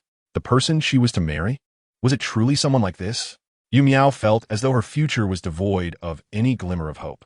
A gentle voice broke the silence as a handkerchief was offered to Yu Miao. In a daze, she accepted it, looking towards Jiang Zhimiao, tears welling up anew. Yu Miao knelt. Sister-in-law, I do not wish to marry. I implore you to save me. Chapter 59. No one can force you. Jiang Zhimiao grasped her hand. Her voice resolute. Rest assured, as long as you do not wish to marry, no one can compel you to do so. Yu Miao gazed at Jiang Zhimiao's calm countenance, and for some reason, her inner turmoil began to dissipate. However, the Empress Dowager had made her decision. Yu Miao's voice trembled as she struggled to maintain composure. If the Empress Dowager has decided, then let her proceed with the marriage. Jiang Zhimiao instinctively interjected. If the Empress Dowager were to marry, how would our emperor position himself? That would be inappropriate. The room fell silent, and Yu Miao wore a bewildered expression. Oh, so it is due to inappropriateness. Yulin cast a sidelong glance at Jiang Zhimiao and noticed Madame Xie and Xie Qiu stifling their laughter. Only Jiang Zhimiao possessed the ability to transform a grave matter into something lighthearted. Yulin calmly regarded Yu Miao and stated, Yu Miao, you need only remember one thing. Yu Miao's heart tightened, unease creeping in as she looked at Yulin. He spoke gently. As long as you are unwilling, I have reason to refrain from issuing a decree for your marriage. In this world, there is no rationale for forcing a national princess to marry into a subject's household. However, Yulin paused and continued. If you consent, it becomes a matter of mutual willingness, and I cannot impose my will upon you. Do you comprehend? As Yulin's words settled, Yu Miao's heart fluttered. The emperor's meaning was clear. As long as she withstood the pressure and remained unwilling, the marriage would not come to pass. Should she acquiesce, even the emperor would have no grounds to intervene. Yu Miao's lips quivered slightly. Resistance? It was a term she found utterly unfamiliar. She had never engaged in such actions and felt a vague fear at the prospect of doing so. Yet this time, if she chose silence, as she had countless times before, it would feel akin to death. Now, two choices lay before her. The outcome rested solely in her hands. Yu Miao nodded, her heart in disarray. Brother, sister-in-law, I understand. Your matters, in the end, must be decided by yourself. Yulin spoke in a tone of utmost calm. Were it not for Jiang Zhimiao's compassion, he likely would not have involved himself to such an extent in Yu Miao's affairs. Whether she believed in this investigation's outcome and what choice she would make thereafter was outside Yulin's concern. He had always respected personal destinies. However, Jiang Zhimiao, being soft-hearted, painstakingly led Yu Miao out of the palace, allowing her to confront reality directly. Faced with such an impact, should Yu Miao still choose weakness, regardless of the outcome, it would be a consequence she must bear alone. Yulin and his companions could not linger outside the palace for long. The Duke of Xie, watching Yulin and his party depart, finally breathed a sigh of relief. After all, to accompany a ruler is akin to walking alongside a tiger. Even without uttering a word, Yulin exuded an inherent sense of tension. Soon, the Duke's expression turned troubled. He was genuinely distressed. Following today's events, the relationship between the Xie family and the Duke of Anha could only be described in 4 words: to the death. Were the emperor in robust health, it would be of no consequence. But if indeed, as the late emperor indicated, the current emperor had but 5 years left, the consequences were unimaginable. Presently, the fate and honor of the Xie family were inextricably linked to the emperor's well-being. In the Duke's residence, Madame Xie instructed the maidservants to take Qiu'er to rest. Once Qiu'er had departed, she cast a cold glance at Xie Cheng and said, "Come with me." Xie Cheng stiffened and hurriedly followed. Madame Xie closed the study door and immediately furrowed her brow. Xie Cheng felt a surge of anxiety. What is it? Madame Xie snorted coldly. You know full well that our Xie family has no other options left. Our only path is to wholeheartedly align ourselves with the emperor. Now that the Duke of Anha has acted in such a despicable manner, the Xie family has completely severed ties with him. Madame Xie furrowed her brow, contemplating. The Wang of Anha is merely a prince. The emperor has long harbored discontent towards him. However, due to his recent ascension, his foundation remains shaky, making it challenging to act decisively. Now that you and the Xie family are offering your full support, does the emperor truly find it insurmountable to deal with a single Wang of Anha? Madame Xie could not fathom what her husband was so anxious about. Xie Cheng's expression suddenly turned tumultuous. The secret passed down from the late emperor had remained buried deep within him, never shared with another soul. Ah, so you indeed harbor secrets from me. Madame Xie erupted in anger. Just days ago, I warned you that the Wang of Anha is no good. I advised you to cease feigning ignorance and to assist the emperor earnestly. Yet you merely laughed it off. Now, the Wang of Anha has even laid his hands on Qiu, and you still maintain this lethargic demeanor. Xie Cheng, are you seeing someone outside? As Xie Cheng listened to her reprimand, the last accusation struck him like a thunderbolt, leaving him bewildered. No. How did the conversation shift to infidelity? He widened his eyes in disbelief. Madam, this is an unfounded accusation. Madame Xie glanced around, seized a feather duster, and charged at Xie Cheng. A quarter of an hour later, Madame Xie, panting, sat on a chair while Xie Cheng, feeling aggrieved, massaged her shoulders. In a hushed tone, he remarked, Madam, why must you take matters into your own hands? I could just as easily punish myself next time. Madame Xie huffed lightly, a glimmer of contemplation crossing her eyes. Earlier, while enduring the beating, Xie Cheng had revealed the late emperor's final words. As Madame Xie listened, a chill ran down her spine. Everyone claimed that the late emperor favored Yulin, but in reality, the emperor was so young, and there had been no reports of serious illness. How could the late emperor have known he would pass away in 5 years? The implications were truly chilling. I am not hesitating, Xie Cheng murmured. I am merely concerned about the future of the Xie family. No need for concern, Madame Xie replied with an air of calm. Xie Cheng gazed at his wife, suddenly filled with admiration. Despite receiving such monumental news, she had only been momentarily shocked before regaining her composure. Such fortitude and intellect were indeed commendable. Yet, Xie Cheng could not help but add, you do not understand the late emperor. His thoughts run deep. For all these years, he has accomplished everything he set out to do. Madame Xie regarded him with an inscrutable expression. But you do not understand the current emperor, do you? Though he's indeed wise and martial, he remains somewhat immature. As Xie Cheng continued, he caught the last 2 words from Madame Xie, the empress. Xie Cheng was taken aback. How could he not understand the current empress? To comprehend her would surely jeopardize his life. He struggled to regain his composure and stammered. The empress? He was utterly perplexed about the connection to her. Madame Xie, with an enigmatic smile, stated, some matters are beyond your comprehension. All you need to understand is this. As long as the empress is present, the emperor cannot lose. Madame Xie spoke with unwavering conviction. She had previously attempted to convey the significance of the empress to Xie Cheng, but had been astonished to find that she could neither speak of it nor even write it down. Coupled with the day's live drama, her mind was singularly focused on one thought. The empress was undoubtedly a reincarnated deity, endowed with divine powers. As long as the emperor clung to the empress, his fortunes were assured.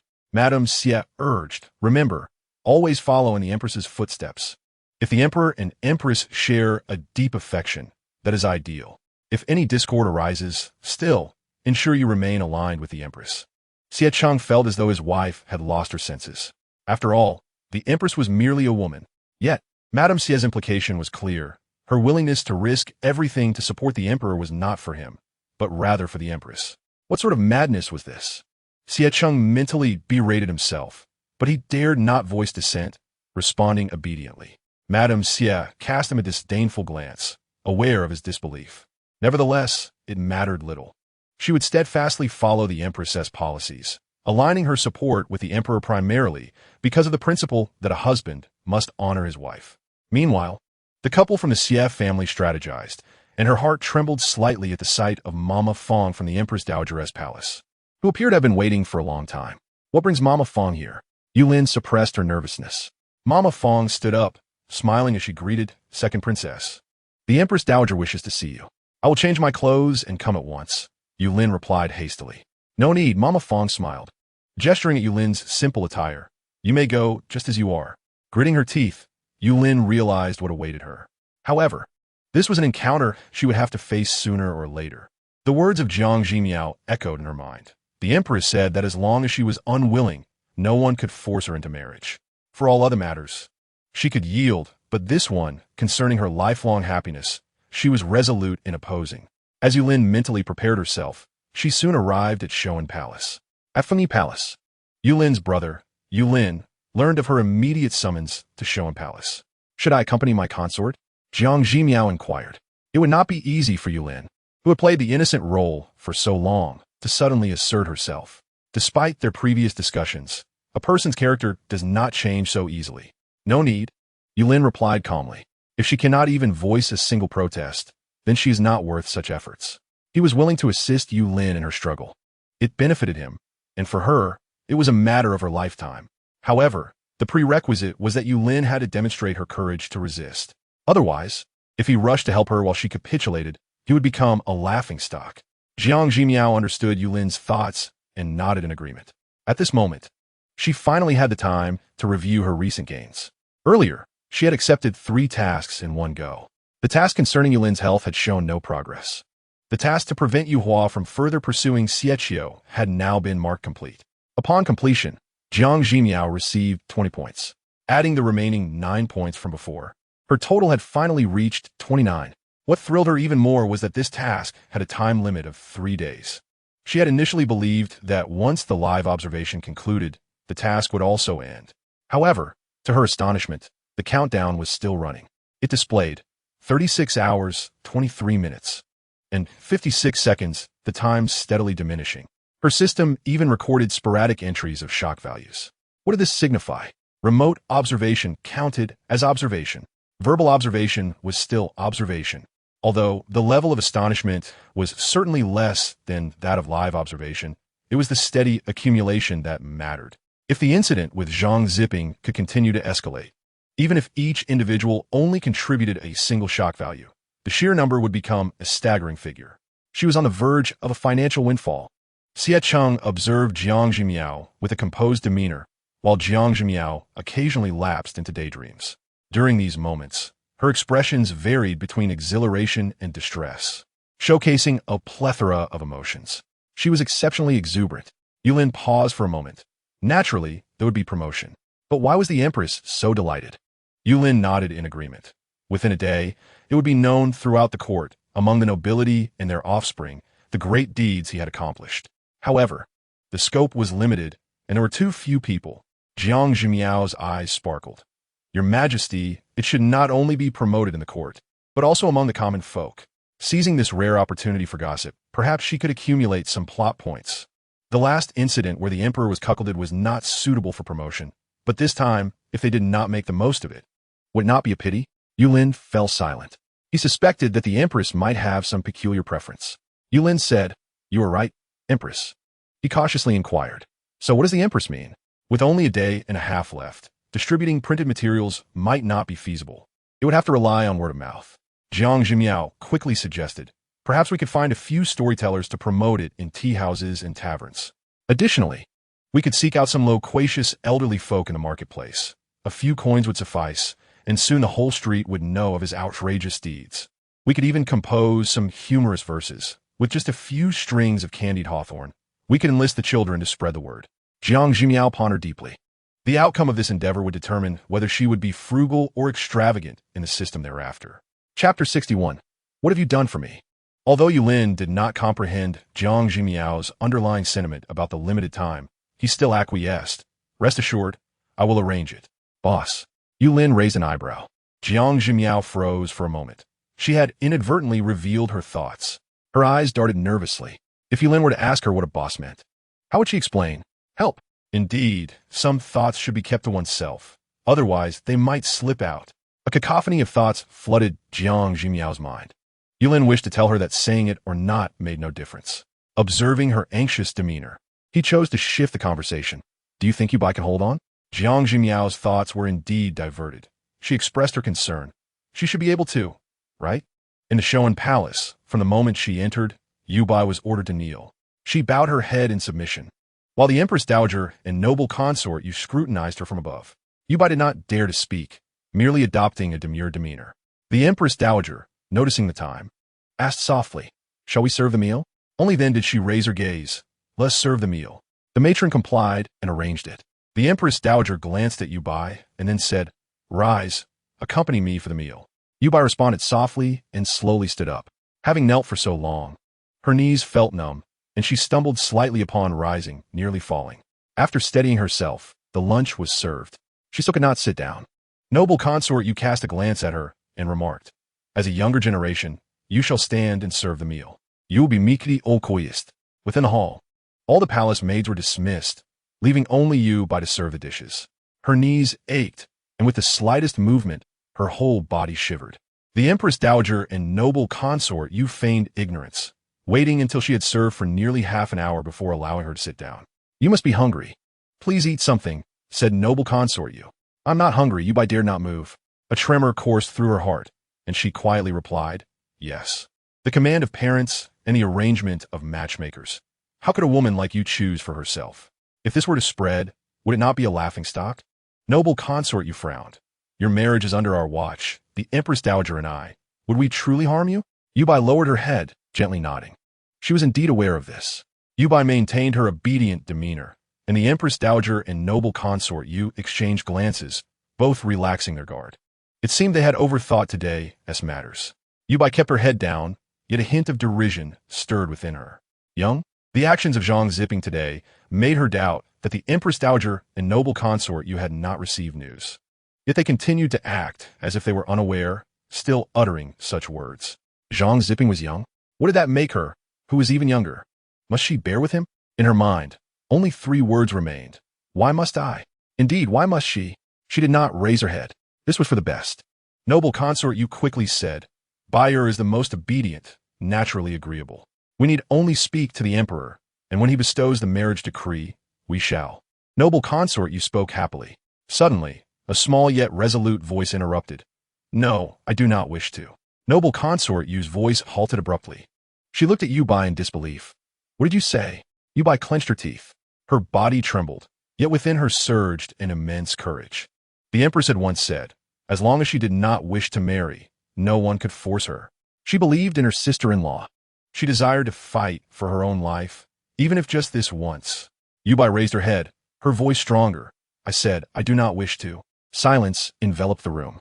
The expressions on the faces of the Empress Dowager and noble consort Yu revealed incredulity. The Empress Dowager rubbed her temples, feeling a headache coming on. Noble consort Yu directly inquired, "What did you say?"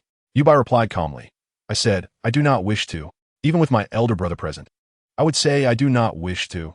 Even if my elder brother decrees that I must marry, I would rather perish here than marry." Noble consort Yu's gaze shifted, asking, "Did you sneak out of the palace today? I heard it was the emperor and empress who took you out." The Empress Dowager's expression also turned cold. Shortly after the 3 left the palace, she learned of this matter. Yet she did not know where Yulin and Jiang Zhimiao had taken Yubai. The Empress Dowager's intuition suggested that this was certainly related to the emperor and empress. Summoning Yubai immediately was also to test whether this piece on the chessboard had exceeded her control. Yubai had previously behaved submissively, causing her to lower her guard, thinking it was merely a simple outing. But now, what did your elder brother and sister-in-law take you to do? The Empress Dowager's voice suddenly turned stern. Chapter 62, Resistance. Those matters done outside the palace could not be admitted. Yubai shook her head, stating, "My elder brother and sister-in-law merely took me out for a breath of fresh air. Nothing else occurred." "Nothing else occurred?" The Empress Dowager scoffed coldly. "Then why have you suddenly decided against marriage? Could it be you heard some gossip you should not have?" In that moment, Yubai remained remarkably composed. She calmly regarded noble consort Yu. "Today, upon leaving the palace, I indeed heard of an amusing incident. Originally, I wish to share it with you, but actually you already know, do you not?" Noble consort Yu's expression stiffened. Yubai spoke in one breath, then gazed steadily at the 2. "Empress Dowager, noble consort, have you both heard of this?"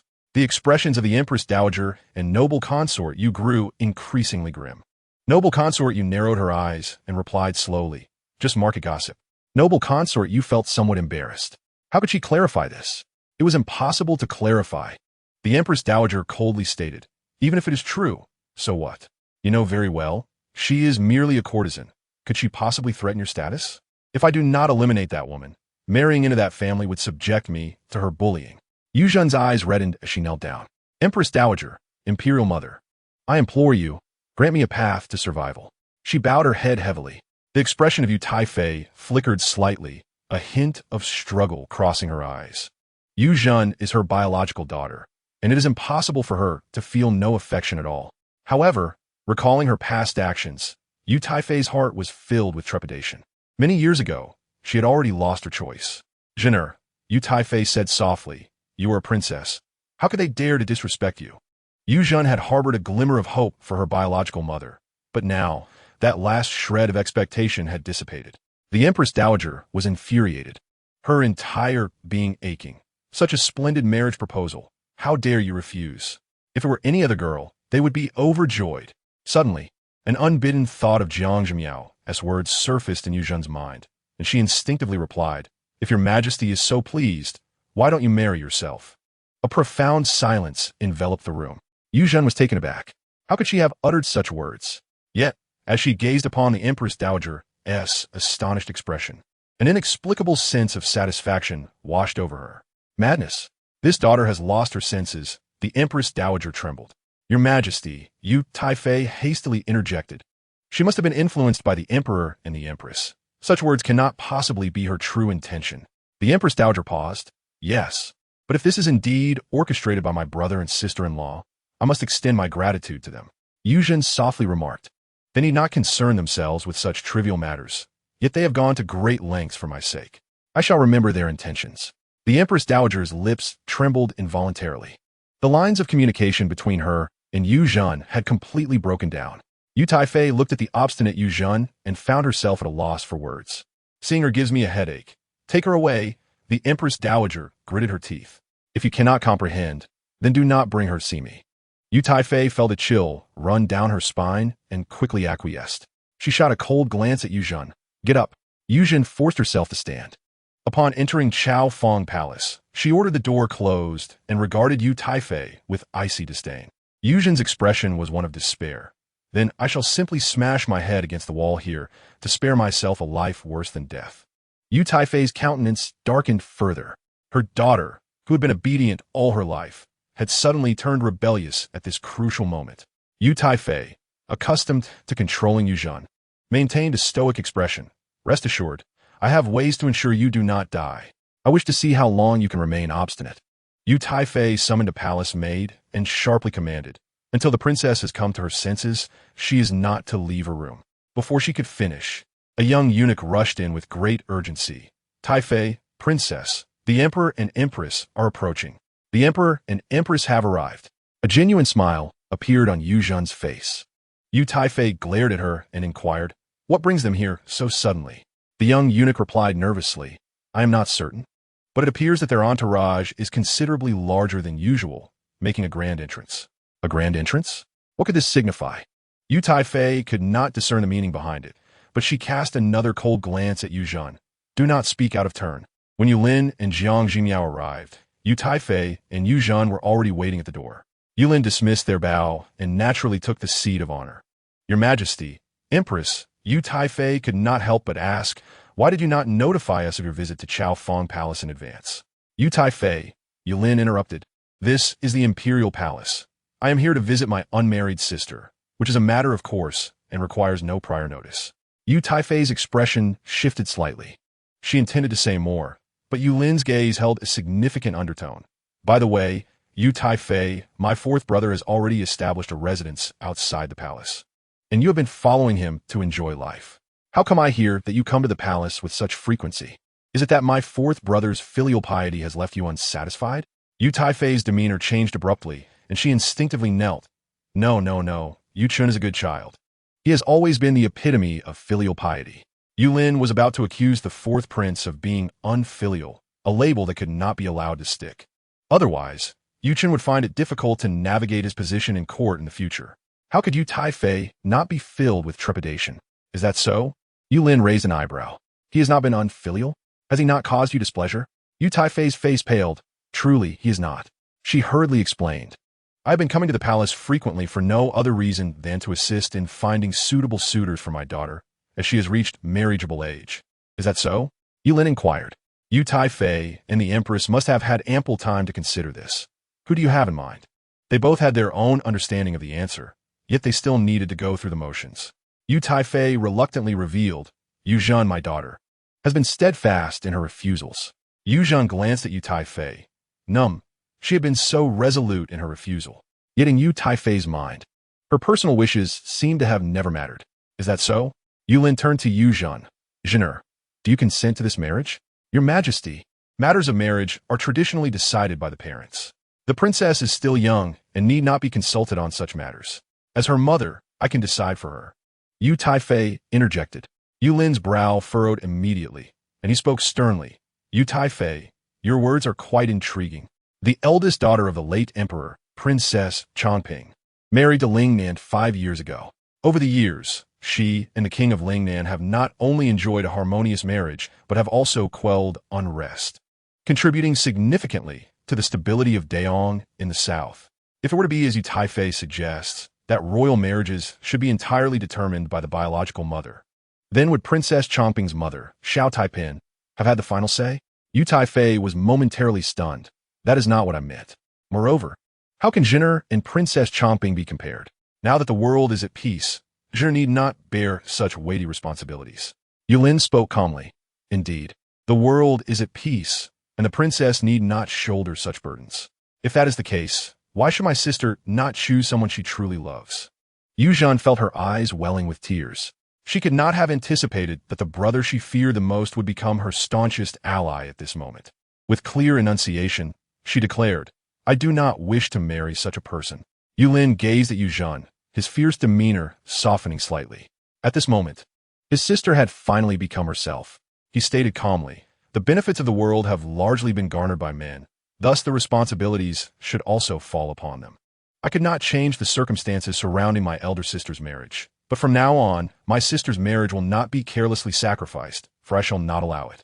As Yu Lin spoke, Jiang Zhimiao cast him a glance, her eyes shimmering with a spark of admiration.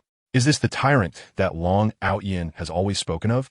If not for that headache, Yu Lin would indeed make for a commendable emperor. Yu Lin's lips curled into a faint smile. Empress, why do you secretly praise me in your heart? He made a conscious effort to suppress his smile and gently said, Yu Zhan, I shall ask you one last time. Do you wish for this marriage or not? Yu Zhan, no longer hesitating, replied with tears in her eyes, I do not wish. After stating her refusal once, the words flowed freely. She was an individual, not a mere puppet. Although the emperor claimed that she need not sacrifice herself, she would willingly do so for the greater good of the nation. What constitutes such a significant matter for the state? It is merely the selfish desires of the Empress Dowager and the imperial concubine. The expression on Yu Taifei's face was grim, and she wished to say more. Yet, Yu Lin interjected, it is getting late. Taifei should depart the palace soon. With no other choice, Yu Taifei reluctantly rose, casting a fierce glare at Yu. This daughter of hers truly lacked understanding of the greater context. Had it not been for Yu's insistence on causing a scene, Yu Lin would have had no stake in this matter. She would first leave the palace and then devise a plan. Once Yu Taifei had exited, Jiang Zhimiao personally assisted Yu to her feet. She had noticed something amiss in Yu's expression while kneeling. As she helped her up, she observed her slightly unsteady stance and inquired, have you been kneeling in Shun Palace for long? Yu casually dismissed it, then softly expressed her gratitude. Thank you. Huang Ji and Huang saw. Yu spoke plainly, yet a smile graced Yu's lips as she playfully looked at Jiang Zhimiao. Huang saw. This is just his nature. Even when he does something good, he always speaks in a cold manner that can be disheartening. I wonder how you endure it. Une expression stiffened momentarily. Chapter 64. The enfeoffment Jiang Zhimiao found amusement in his response and remarked, what the emperor said is true. I have also been involved in the arrangements for this matter. I hope you will not hold it against us for acting without consulting you. Yu replied softly. These matters have already been discussed with the Empress Dowager. However, I hold only gratitude in my heart for Huangji and Huangsha. It is better to be aware in advance than to suffer after marriage.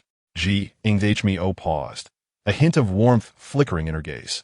Indeed, the women of the world are truly wonderful. Chun Shy and Nzhoi have been like sisters since childhood, even after entering the palace and experiencing some misunderstandings. They have reconciled and are as close as ever. Though they reside in the harem, they have not staged any drama over a man. Their sisterly bond remains strong. Di Fei has a bright personality. While she may not see eye to eye with Chun Shy, she never uses her rank to oppress others or create discord. The other sisters in the harem also live harmoniously, and I have heard no whispers of treachery. Suddenly, Jiang Zhimiao became reflective, prompting Yuln to glance at her. The Empress likely did not realize that the best among them should rightly be her. If it were not for her presence, the harem would not be as tranquil as it is today. Jiang Zhimiao continued in her reverie.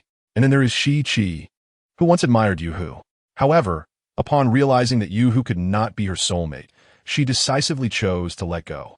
In that moment, Yum, often perceived as weak and incapable, demonstrated immense courage in fighting for herself. Indeed, the world cannot do without such delightful young women. Mio. At that moment, his empress radiated brilliance. His heart settled quietly. She could see the glimmers in everyone around her, though she remained unaware that she was the one who brought forth the light. There was another matter to address today. Yuln forcibly averted his gaze and addressed I have instructed the Internal Affairs Bureau to make preparations. In 3 days, you shall be formally enfeoffed as a princess. Was taken aback. She had always been called a princess since birth, but this was not an official enfeoffment. According to the customs of the Great Yong Dynasty, only before marriage does a princess receive her official title and corresponding stipend. She had clearly rejected her marriage proposal. How could this be? Yuln calmly replied, a royal princess is inherently noble. The title and stipend before marriage seem to imply that a princess's worth is solely tied to marriage. From this point forward, I intend to amend this custom. Yum's eyes sparkled brightly, and she responded enthusiastically, yes, I shall prepare diligently. From this moment onwards, she was set to embark on a significant endeavor. Felt a surge of excitement. In Shun Palace, upon learning that Yuln had expelled Wai Tai Fei, the Empress Dowager's temples throbbed with rage. She considered summoning Yuln and Jiang Zhimiao for a reprimand, but was at a loss for words. Should she scold them for taking out of the palace? She had already received news that Yuln claimed to be taking the Empress and Princess to visit Shigu Jiying, who was ill. Shigu Jiying had made grand proclamations, asserting that upon the emperor's visit, his illness would be cured, attributing it to the divine aura of the Son of Heaven that could dispel all ailments. According to Shigu Jiying's account, Yuln and his entourage had only stayed briefly before departing. Such a flawed narrative. She even suspected that Yuln and the others had been present at the scene during the incident. Of course, she could not verify this nor speak openly about it. The reason for the visit, presented as a legitimate excuse, was indeed justifiable. When the former prime minister fell gravely ill, the late emperor had personally visited him. If questioned, Yuln could easily claim to be emulating the late emperor. Who could contest that? Many schemes transpire in secrecy. She could harbor her anger privately, but could not openly accuse Yuln. She would make another visit to the fourth prince's residence, urging Wai Tai Fei to remain calm. This matter might still hold potential for maneuvering. Yes, Mama F-ing replied softly, then discreetly left to make arrangements. The Empress Dowager's brows furrowed tightly, her heart brimming with frustration. Why had every single matter recently been so fraught with difficulty? Was the heavens truly conspiring against her who? No, that could not be. Her who was destined for greatness. This was merely a test bestowed by the heavens. Suddenly, the Empress Dowager found herself yearning for Yu Hu and summoned him to the palace. She recalled that Hu had mentioned wanting to revisit the matter concerning Shi Qi and wondered how far he had progressed. After a while, Qiel entered quietly and whispered something in the Empress Dowager's ear. She was immediately consumed with fury. Who has also suffered blows from Shigu Jiying? How dare he? Qiel spoke softly. Wang Anha initially did not wish to divulge this, but after persistent questioning, he reluctantly revealed it. Pausing, Qiel continued. Wang Anha bears numerous injuries on his face. He may be unable to venture out for a while. The Empress Dowager, still seething, suddenly grasped a realization. Wait, Zhang is no fool. Why would he make such a vague statement? That room should have been occupied by Wang Anhe and Shi Qi. Yet somehow, it became the domain of Shi Gujiang and his wife. Yu Hu's intentions became clear to the Empress Dowager in an instant. Unfortunately, the plan had utterly failed. Moreover, they could not hold Shi Gujiang accountable for Yu Hu's beating. If they were to seek retribution, they would have to explain where Wang Anhe was assaulted and why. The Empress Dowager's heart ached at the thought of Yu Hu's innocent suffering. Her poor, who had been unjustly beaten? No, this cannot stand. The Empress Dowager murmured to herself, my poor who has likely been set up. Shi Gujiang is not a profoundly scheming individual. The one plotting against him is most likely. The corners of the Empress Dowager's lips curled into a cold smile. While she had no influence over matters outside the palace, she could easily maneuver within it. This harem of ULN would not find peace easily. Chapter 65. Fermentation in Tian Shu Xiying. Ning Su was a clever individual. After the series of events, she recognized that she had fallen into a trap. She had mentally prepared herself for the departure of the two maids. As her mission had been accomplished, remaining any longer would be a path to certain doom. Do not speak of those two maids. Even she, if she does not devise a plan, may very well find herself on a path to destruction. Yet, the truth reveals itself. Ning Xue reflects, feeling somewhat vexed. It is those schemers behind the scenes who have thrown her into disarray, leading her to inadvertently expose herself. Jiang Zhimiao even boldly declared in public that he would rather marry her than the princess. He has good parents who may save his life, but what of her? Can she still survive? She had been perfectly fine until now, but by stepping forward, she has genuinely placed herself in peril. If the Zhang family still desires to ally with the princess, she is likely the first to be dealt with. Jiang Zhimiao, deeply moved, approached her despite his swollen face. This was not merely about tonight. Were it not for his appearance, Ning Xue might have played along with his act, but this time, she merely lowered her head, seemingly very shy. Just as Jiang Zhimiao was about to lean in again, a chilling voice rang out. You do not wish to part for even a moment? I did not know I had sown such seeds of infatuation. A regal, middle-aged woman entered with an impassive expression, and the attendant behind her swiftly shut the courtyard door. Jiang Zhimiao, somewhat defiant, exclaimed, Mother, how can this be so serious? I never said I would not marry the princess. I've already stated that I would. The position of the legitimate wife is already hers. Is she not satisfied? Lady Wang laughed in anger. You know very well that she is a princess. Your tone implies that you are the royal. Upon hearing this, Lady Wang was momentarily at a loss for how to respond. Is this truly her biological son? Who would have thought this woman could be so capable? First, she became pregnant, and now she has revealed herself before the Duke of Xia. Such a woman with grand ambitions must be eliminated. Jiang Zhimiao grasped her hand resolutely, stating, Mother, I will never part with Ning Xue. Lady Wang's demeanor turned cold, and several maids rushed forward to forcibly pull them apart. Ning Xue. The two began to wail. Jiang Zhimiao may not have grasped the gravity of the situation, but Ning Xue understood. She realized that if she were taken away this time, it would mean certain death. There was no need for the lady to intervene. Today, she and the child would end their lives right here. As she spoke, she rose to throw herself against the wall. Though she said this, her movements were slower than a slow-motion film. How could Jiang Zhimiao possibly react in time? He caught Ning Xue, looking at Lady Wang with incredulity. Mother, do you intend to kill Ning Xue? Lady Wang's expression grew slightly frigid. Should she not die? She replied coldly. Then she deserves to die even more. A flicker of madness crossed Jiang Zhimiao's eyes. It's the second princess, isn't it? She cannot tolerate Ning Xue because she has heard the rumors, so you wish to kill her, don't you? Let me tell you, Ning Xue and the child are my life. If you want to kill them, then you must also kill me. Jiang Zhimiao positioned himself protectively in front of Ning Xue. Gritting his teeth, I know you have countless ways to act against her. I will say this. If Ning Xue is no longer in this world, I shall not wish to live in it either. He roared. Lady Wang's eyes widened in disbelief. Is her son truly threatening her with his life? A look of anxiety crossed her face. Heart racing, she quickly said, I will leave at once. Do not harm yourself. Lady Wang cast a resentful glance at Ning Xue and departed with her entourage. A flicker of calculation crossed Ning Xue's gaze. Though Jiang Zhimiao may be foolish, he is sincere towards her. If she can leverage this sincerity, there remains a path to survival.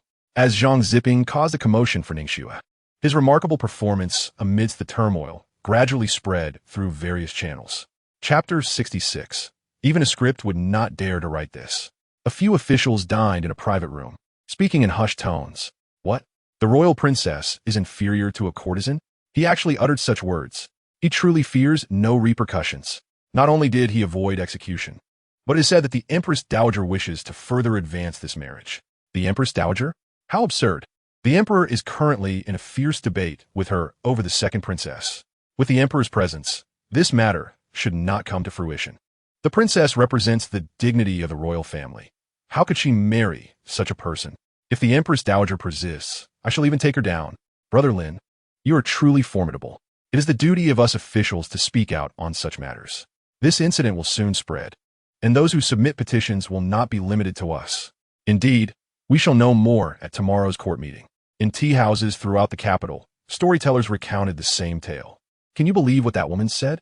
She insists on bearing the child and having the princess raise it. In the marketplace, a group of middle-aged women gathered. TSK, TSK. And they claim she hails from a noble family. We common folk could never utter such outrageous words. That courtesan, I seem to recall her. She lives over by Tian Shui Alley. Come, I wish to see what this heavenly beauty looks like. On the streets, children kicked shuttlecocks while reciting nursery rhymes. At night, outside Ningshue's courtyard in Tian Shui Alley, people occasionally knocked on the walls, and buckets of dog blood were thrown about. The courtyard was filled with a foul stench. In that moment, he felt an inexplicable thrill against the world, a sensation that was both exhilarating and addictive. The two embraced each other. Zhang Ziping's glorious deeds fermented wildly overnight, igniting a fervor among the officials. They spoke passionately, some claiming that the princess's marriage was a matter of state. If the Empress Dowager interfered excessively, it would be tantamount to usurpation. Others argued that when parents act foolishly, it is filial piety to intervene. When these scholars began to criticize, they did so with subtlety and without a single vulgar word. Yet their words left listeners feeling faint. At the Empress Dowager's side, she fumed. How can these people meddle in royal affairs? Don't they have enough to worry about with their own children's marriages? She angrily smashed objects. Even the favored Lady Fong dared not utter a word, standing silently by. Once the Empress Dowager had vented her frustration, Lady Fong quietly remarked, "These literati are always like this. Do not let them upset you, Your Highness. It is not worth ruining your health over." Lady Fong continued in a hushed tone, "We have yet to receive news. The latest reports from court indicate that such absurd demands have been accepted by the emperor." The Empress Dowager was instantly stunned. That courtesan? She's still alive? In Fengyi Palace, Jiang Zhimiao and a number of concubines were also indulging in the gossip. Yulin, knowing her penchant for intrigue, had instructed a young eunuch to wait outside, ready to relay news in real time. The concubines sipped tea and snacked on pastries, reveling in the bizarre tales from the front lines. Feeling utterly content, at first, Jiang Zhimiao entertained them with tales of the martial world. Both sides merely wished for a resolution. Chen Shui interjected mockingly. Such a foolish person is indeed rare. If he continues this ruckus, even if the emperor were to take his life, no one would speak out. And Zhaoyi joined in the jest. To kill him would only benefit her. There were still rumors circulating outside, claiming that the princess herself would only marry him. It was truly laughable. Here he comes. Young Qingzi has returned. Quickly, young Qingzi, what is the latest news? The emperor erupted in great anger, stating that the second princess and he had never even met, and that he had no special regard for him. He further declared that since he insisted on marrying a courtesan, then let it be so. The emperor single-handedly dealt them 10 slaps and promptly expelled them. Xiao Qingzi's storytelling was rather mediocre, yet the tale itself was so captivating that everyone listened with great interest. Chapter 67.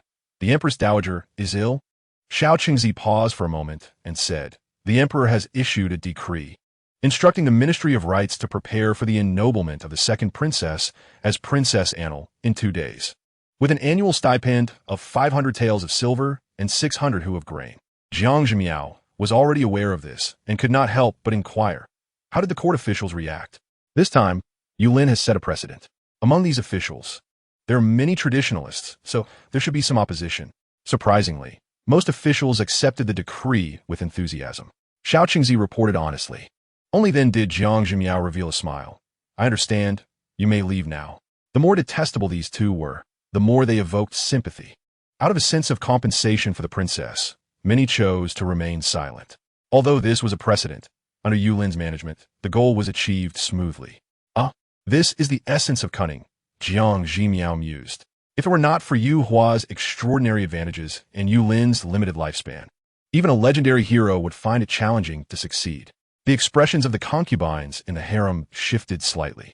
The empress showed no surprise at the emperor's decree, implying a prior understanding with him. Who is the empress? She is a reincarnation of a divine being. Even the Wang Anha has repeatedly suffered losses at her hands. As long as the emperor firmly holds on to her, what problems can she not resolve? They entered the harem, and their fates were intrinsically tied to the emperor and the empress. However, they wondered if there were any confused individuals at home who had been swayed by Wang Anha. They could not articulate their reasons, but could subtly remind their families to recognize who the true sovereign is. Yulin remained busy until nightfall. Your Majesty, it is time to rest, Li Dahuai said cautiously. Yulin asked, what time is it? Li Dahuai replied softly, it is almost the hour of high. Contemplating the hour, Yulin suddenly asked, is the empress resting now? As soon as he spoke, Yulin chuckled. Jiang Zhimiao was likely engrossed in a drama, given her habits. She probably would not retire so early. Let us go to Fengyi Palace. Yulin stood up. Curiously, when he usually rested alone, he felt no discomfort, even found it quite reassuring. Yet now, if someone were absent, if he could not hear Jiang Zhimiao's occasional remarks, it felt as if something was missing. A sense of emptiness crept into his heart. Yes, I will relay the message, Li Dahuai hurriedly replied. Yulin calmly stated, there is no need for advance notice. If the empress is already asleep, it would be tiresome for her to rise. I shall go myself. Li Dahuai's heart trembled slightly. The emperor's fondness for the empress was evident. Just as Yulin exited the imperial study, his brow furrowed slightly. It seemed that Gonggong Zhou, timing his entrance perfectly, approached him. Zhou Gonggong appeared tense. Your Majesty, the Empress Dowager has fallen ill. Yulin narrowed his eyes, his expression inscrutable. Fallen ill? How timely. Zhou Gonggong, seemingly oblivious to the sarcasm in Yulin's gaze, continued. The imperial physician has already examined her. The Empress Dowager is seriously ill. This afternoon, when she first fell ill, she attempted to conceal it from your Majesty to avoid concern. However, by nightfall, her fever persisted, and she was occasionally speaking incoherently. Zhou Gonggong wiped away tears. The Empress Dowager forbade us from informing your Majesty, but I thought, given her age, we cannot ascertain the severity of her illness. She wished to spare your Majesty worry, which is why she kept it hidden. Yet if news of this spreads, wouldn't it lead to accusations of filial piety against your Majesty? I believe it is necessary to report to your Majesty. Yulin gazed at Zhou Gonggong with a calm expression. Zhou Gonggong felt a chill run down his spine, suddenly anxious. Your Majesty, the Empress Dowager forbade us from reporting. Do you truly believe we would have waited until now to disclose this? You servants are intent on placing me in a position of injustice, Yulin said expressionlessly. Bring in Zhou Chuanxiang, administer 20 strikes, and expel him from Showdown Palace. 20 strikes? Expelled from Showdown Palace? Zhou Chuanxiang's face paled. Your Majesty, we did not intend to withhold the report. It was merely that the Empress Dowager did not permit us. Yulin sneered. And has the Empress Dowager permitted you now? Zhou Chuanxiang stammered. Your Majesty. Yulin replied indifferently. Rest assured, it is not just you. Such significant news. And the entirety of Showdown Palace allowed the Empress Dowager to neglect her health in this manner. Showdown Palace requires a thorough rectification. Zhou Chuanxiang's countenance changed abruptly. Before he could utter another word, he was dragged away. Soon, the sound of Zhou Chuanxiang's muffled groans echoed. The emperor's authority had grown increasingly formidable. As Wang Anna's reputation steadily deteriorated, the emperor had begun to command a responsive presence in court. Previously, a thorough cleaning in the imperial study had unearthed numerous dissenters, and nearly everyone had been replaced. Now, it was Showdown Palace's turn. Originally, the emperor had no justifiable reason to intervene in the Empress Dowager's domain. However, the personnel in Showdown Palace had unwittingly provided him with reasons to act. The neglect in caring for the Empress Dowager that led to her illness was one reason. The failure to report her illness in a timely manner was another. These two reasons were sufficient for the emperor to take action. Li Dahuai lowered his gaze. The Empress Dowager likely still believed the emperor was someone she could manipulate at will. However, circumstances had changed. Regardless of the Empress Dowager's schemes, she was likely to suffer a setback. With the Empress Dowager ill, A visit to Showdown Palace was certainly in order. Yulin's heart remained calm. In the past, the Empress Dowager would fall ill every few days. He suspected she might be feigning illness, but he could not help but worry whether this time it was genuine.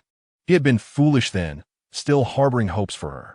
He always believed that the Empress Dowager favored Yu Hua because of his excellence. If he were equally outstanding, he would also earn her recognition. Yet the outcome revealed that even when Yu Hua was exposed as a mere puppet, the Empress Dowager continued to dote on him. This indicated that some matters do not warrant expectation. Not being favored was neither his fault nor the Empress Dowager's. Perhaps it was simply a matter of a lack of maternal connection. The Empress Dowager had long since abandoned him, and it was time for him to relinquish this mother figure. For instance, upon hearing of the Empress Dowager's illness today, he felt not a shred of anxiety, but rather an urge to laugh. Upon arriving at Showdown Palace, Yulin found the Empress Dowager reclining at the head of the bed, appearing listless. Several imperial physicians wore furrowed brows, engaged in hushed discussions. At the same time, he unexpectedly spotted a familiar figure, Lin Qingqing. What was she doing here? Chapter 68. Yu and Lin Kai-nu share affections. Lin Qingqing, who should have been under house arrest, was now unadorned and personally feeding medicine to the Empress Dowager. Your Majesty, a palace maid greeted with a bow. Everyone quickly followed suit, bowing to the emperor. Lin Qingqing slowly turned her head, gazing at Yulin in a daze. Then, she revealed a bittersweet smile. Why has your Majesty come? Am I dreaming? Yulin felt a sudden nostalgia for Jiang Zhimiao. If only she were here, her candid remarks would undoubtedly be entertaining. Yulin remained indifferent. Lin Qingqing's eyes grew redder. This must be a dream. The emperor is angry with me. How could he still wish to see me? As she spoke, tears cascaded down, a single crystalline droplet precariously clinging to Lin Qingqing's eyelashes. Evoking a sense of pity, Yulin maintained an expression devoid of emotion. Was it possible that he had come to see the Empress Dowager and truly wished to avoid encountering Lin Qingqing? Yulin disregarded her display of sorrow and turned to inquire, Chun Tai, how is the Empress Dowager's condition? Lin Qingqing felt utterly overlooked, her countenance stiffening slightly. A twinge of frustration welled up within her. Did he genuinely wish for her to not forgive him? She bit her lip, unable to believe that Yulin truly no longer desired her. Perhaps the crowd simply hindered him from expressing it openly. With this thought, Lin Qingqing managed to regain her composure. Just wait. As Huige said, this time, she would ensure that Yulin earnestly pursued her heart. She found herself quite fond of this notion. Yulin had neglected her for far too long, and it was time for him to face some consequences. Meanwhile, Lin Qingqing's mind was still engrossed in her internal drama. Chun Tai's face bore a look of deep concern. How shall we describe the Empress Dowager's ailment? Yulin appeared somewhat taken aback. Could it be that this time it was indeed a genuine illness? The other physicians also sighed in despair. Such a peculiar malady left them at a loss for where to begin. The Empress Dowager coughed lightly a few times and spoke softly, Your Majesty, do not burden the physicians. I have lived a long life. It is time for me to meet the late emperor. Mother, do not speak like this. The physicians will surely find a solution, Yulin said as he sat beside her bed, tentatively grasping her hand. To his surprise, her hand was exceedingly warm, suggesting a severe fever. Yulin's brow furrowed tightly. Based on his understanding of the Empress Dowager, this illness was likely serious. Yet, the specifics eluded him. I have lived for a considerable time and no longer concern myself with such matters, the Empress Dowager said softly. Your Majesty, dismiss the others.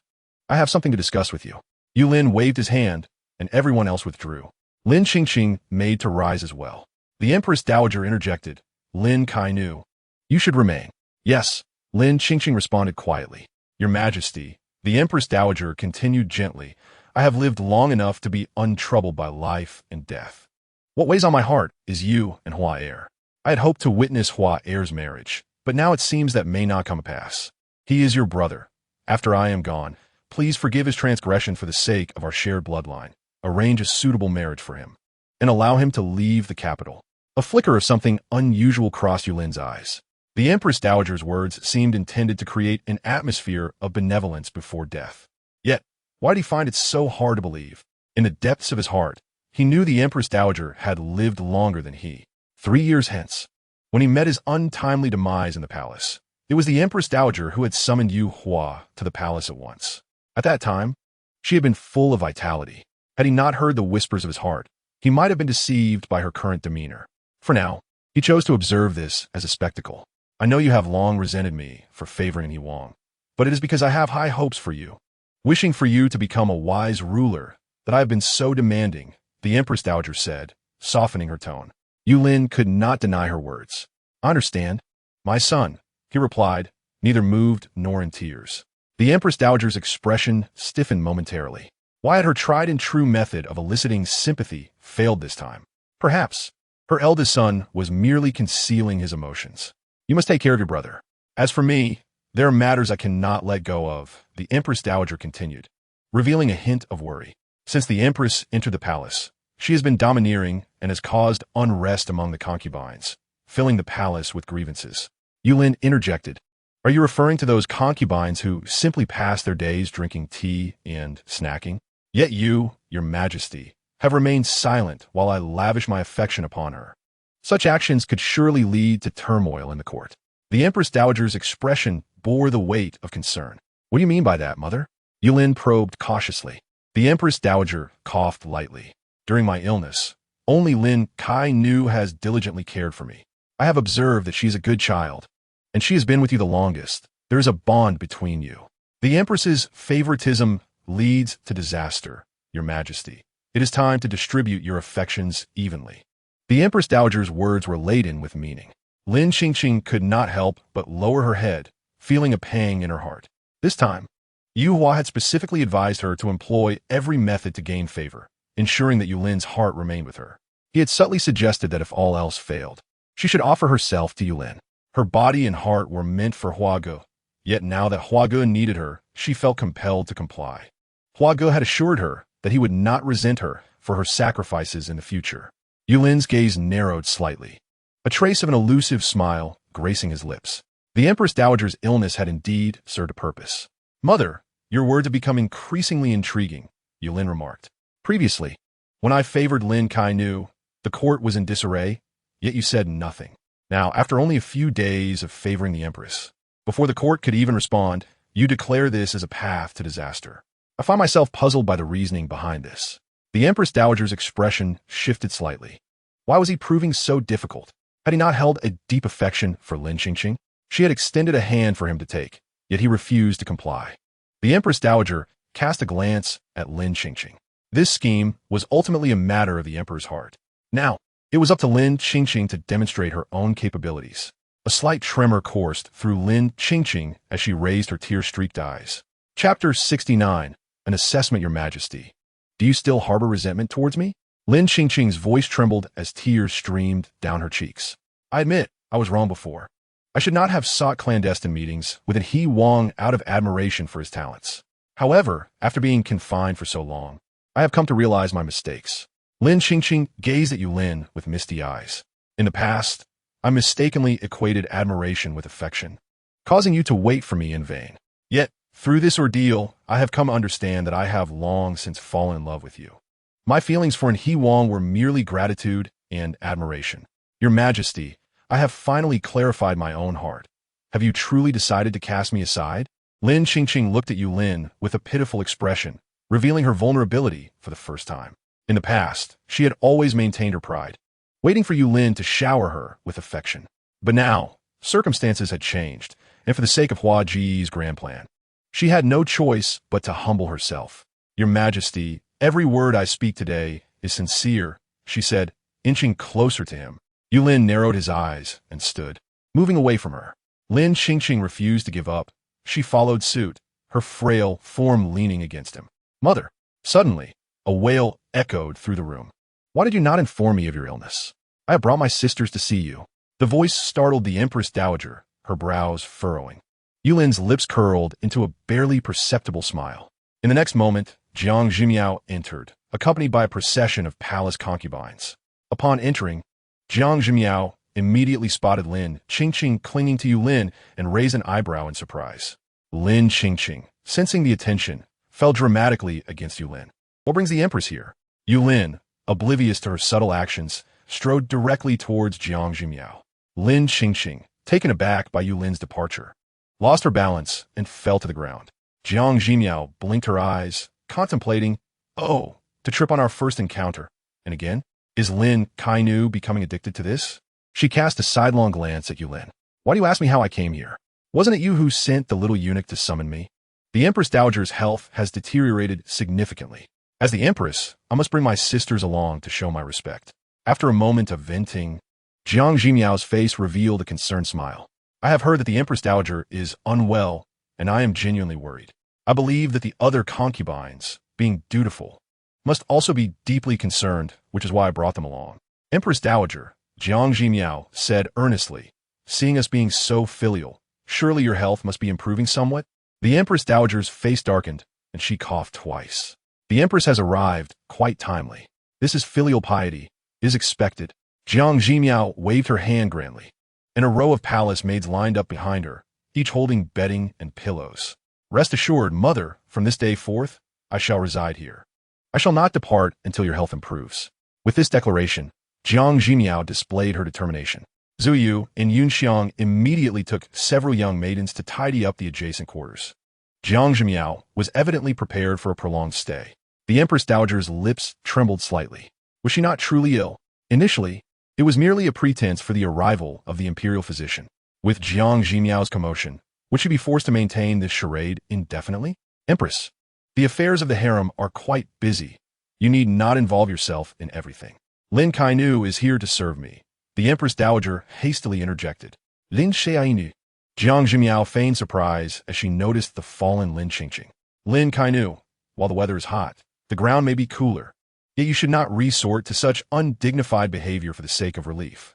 Lin Qingqing cast a sorrowful glance at Yulin, who, with an impassive demeanor, remarked, Do you not hear the Empress speaking? Lin Qingqing's eyes turned red. This time, she genuinely felt like crying. How could this be? Did Yulin truly harbor feelings for Jiang Zhimiao? No, that was impossible. He had liked her for so many years. Such a change could not occur so easily. Perhaps he was merely attempting to provoke her by showing affection for Jiang Zhimiao.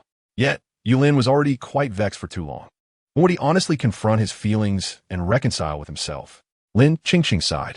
Alas, in the tales of Hua Gij, it is often like this. The more the suffering at the beginning, the more the male lead regrets, and his affection for his wife becomes boundless. Lin Qingqing had clearly begun to see herself as the protagonist of a tragic tale. She staggered to her feet, her eyes filled with lament as she gazed at Yulin. Jiang Zhimiao stated, If the Empress Dowager enjoys Lin Kainu's company, it is quite all right. The Empress Dowager breathed a sigh of relief, about to voice her thoughts when Jiang Zhimiao immediately commanded, Yun Xiang, place a pillow right here on the ground. If the Empress Dowager prefers Lin Kainu's attendance and Lin Kainu enjoys her proximity to the ground, a pillow should suffice. Jiang Zhimiao spoke gently, Mother. With both Lin Kainu and myself caring for you, we shall ensure your swift recovery. The Empress Dowager's chest heaved in anger. She wished to say something. Yet, Jiang Zhimiao's actions had truly raised her blood pressure, leaving her momentarily speechless. It seems Mother is quite pleased with my arrangements, Jiang Zhimiao remarked, glancing at Yulin. What do you think, Your Majesty? So far, Yulin has been a decent superior. He is quite clever and generous with rewards. However, despite his many merits, if he becomes infatuated and engages in some dramatic love entanglement with Lin Qingqing, I shall not partake in such folly. I have no desire to be a pawn in their game. Jiang Zhimiao maintained a smiling facade. Yet, Yulin felt a chill run through him upon hearing her thoughts. Meanwhile, Lin Qingqing continued to gaze at Yulin with a sorrowful expression. Jiang Zhimiao's actions were akin to those of a malicious female antagonist in a story, while she, Lin Qingqing, was destined to endure hardship but ultimately achieve a happy ending as the pitiful heroine. Jiang Zhimiao intended to make her sleep on the floor in front of the emperor. The emperor, after all, must feel some sympathy for her and would not allow Jiang Zhimiao to act so recklessly. Lin Qingqing's eyes sparkled with a hint of hope. The empress's arrangements seemed quite reasonable. Yulin spoke solemnly, Then it is settled. Jiang Zhimiao blinked, satisfied. Very well, for now. He does not appear to be infatuated. I shall observe further. Is it truly decided? Lin Qingqing gazed at Yulin in disbelief. Your Majesty, do you truly intend for me to sleep on the floor? Lin Qingqing spoke up suddenly. Yulin could not help but glare at her. He was still in an observational phase. This scheming woman was clearly trying to ensnare him. Chapter 70. Attending to the ailing Yulin coldly remarked, What? Now, Is my conversation with the Empress no longer effective? The Empress Dowager has praised your gentle and considerate nature. The Empress has graciously allowed you to sleep at the foot of the Empress Dowager's bed. Your unwillingness to comply raises questions. Do you wish to challenge the Empress's authority, or do you simply not wish to care for the Empress Dowager? Lin Qingqing's complexion turned pale as she looked at Yulin in disbelief, tears spilling uncontrollably down her cheeks. Your Majesty, you have misunderstood Lin Kainu, Jiang Zhimiao interjected. Look, she is so overwhelmed with joy that she is crying. It must have been a misunderstanding, Yulin conceded. I shall comply with the Empress's arrangements. Yulin was surprisingly agreeable. Jiang Zhimiao expressed her satisfaction. Your Majesty, with your myriad responsibilities, it would be inappropriate for you to remain here for too long. Jiang Zhimiao spoke gently. I shall take care of everything here. You need not worry. With the Empress present, I am naturally at ease, Yulin nodded. Very well. I will have Li Dahuai prepare the side hall for lodging tonight. The Empress may send someone at any time should there be matters requiring my attention. With the Empress Dowager ill, it was customary for someone to attend to her. Typically, this duty fell to the Empress and the concubines, especially the Empress. If word spread that the Empress Dowager was gravely ill, yet no one had been present to serve her, it would surely tarnish their reputation. After dealing with Gonggong Zhou, Yulin promptly sent word to Jiang Zhimiao. Jiang Zhimiao responded swiftly. They had once again coordinated their efforts. This time, Jiang Zhimiao not only arrived but also brought bedding with her. Regardless of how they would serve in the future, her attitude had already been displayed. Even the Empress Dowager could not voice any objections. Yulin understood Jiang Zhimiao's nature. She would not allow herself to be wronged. However, he remained in the side hall, prepared to respond promptly to any unexpected developments. Additionally, he could take this opportunity to tidy up Showdown Palace. The other concubines hurriedly paid their respects. With so many witnesses present, it is evident that I have brought bedding to Showdown Palace for the sake of the Empress Dowager. This is a prime example of filial piety. Is it not worth promoting? Jiang Zhimiao could not state this directly, yet she looked at the concubines with hopeful eyes. Having shared a bond as sisters, they should understand her intent, right? The other concubines all silently agreed. They understood perfectly and would mobilize their resources to help promote the Empress's actions at the first opportunity. After a lively exchange, the number of people in the room dwindled. After sending Zhu and Yunxiang away, only the Empress Dowager, Lin Qingqing, and Jiang Zhimiao remained. How is Mother Dowager's condition? Is she still feverish? Jiang Zhimiao inquired with concern, reaching out to touch the Empress Dowager's forehead. It was indeed burning hot. Jiang Zhimiao narrowed her eyes. Is this truly an illness? She perused the items in the system's marketplace and swiftly located a weakened version of the health inspection talisman. The simplified health inspection talisman cost 2 points and could only examine a specific aspect. The triggering condition required skin contact for 5 seconds. Jiang Zhimiao placed her hand on the Empress Dowager's forehead and directly utilized the simplified health inspection talisman to investigate the cause of the Dowager's fever. Merely 2 points. She could certainly afford that. She was determined to uncover the truth of the matter. Your Majesty, haven't you finished the examination yet? The Dowager remarked with a hint of irritation. Her temperature was indeed elevated, yet even the imperial physician could not ascertain the problem. Naturally, Jiang Zhimiao was equally unable to discern it. After 5 seconds, she withdrew her hand, completing the simplified examination. The cause of the Dowager's fever, poisoning. This toxin, if ingested within 6 hours, would gradually elevate body temperature, peaking after 6 hours, and then slowly decline, returning to normal within 24 hours. At present, the Dowager's temperature was equivalent to 385 degrees Fahrenheit. Jiang Zhimiao's expression shifted subtly. Poisoned? The Dowager had indeed been poisoned, given the Dowager's composed demeanor. She seemed to be aware of the reasons behind it. Thus, it was likely she had willingly ingested the poison. The only person capable of persuading her to do so was undoubtedly Yuehua. Jiang recalled that Yuehua had a beautiful confidant, the heir of a renowned physician, Su Jiuyu's younger sister. Su Siyao. Was there a connection between this poison and Su Siyao? If so, did the Dowager realize that consuming this toxin would inflict harm on her body? When Yuehua presented the poison to the Dowager, he surely would not have mentioned such implications.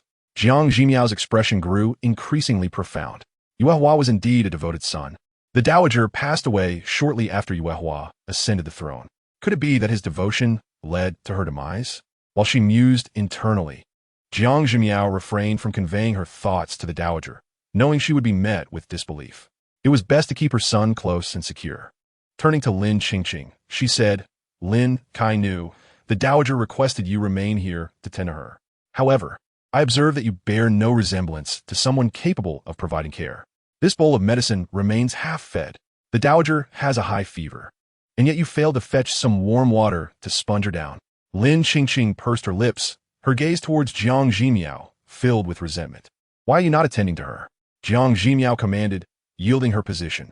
"The dowager prefers your assistance, and I shall learn from you." With such an ultimatum, Lin Qingqing had no choice but to comply. The dowager remained silent, yet Jiang Zhimiao frequently interjected with her opinions. "Slow down. Is there any need to rush when administering medicine? Hurry up. Can you not see that the dowager is nearly asleep? Why are you sweating? Come, kneel and feed her.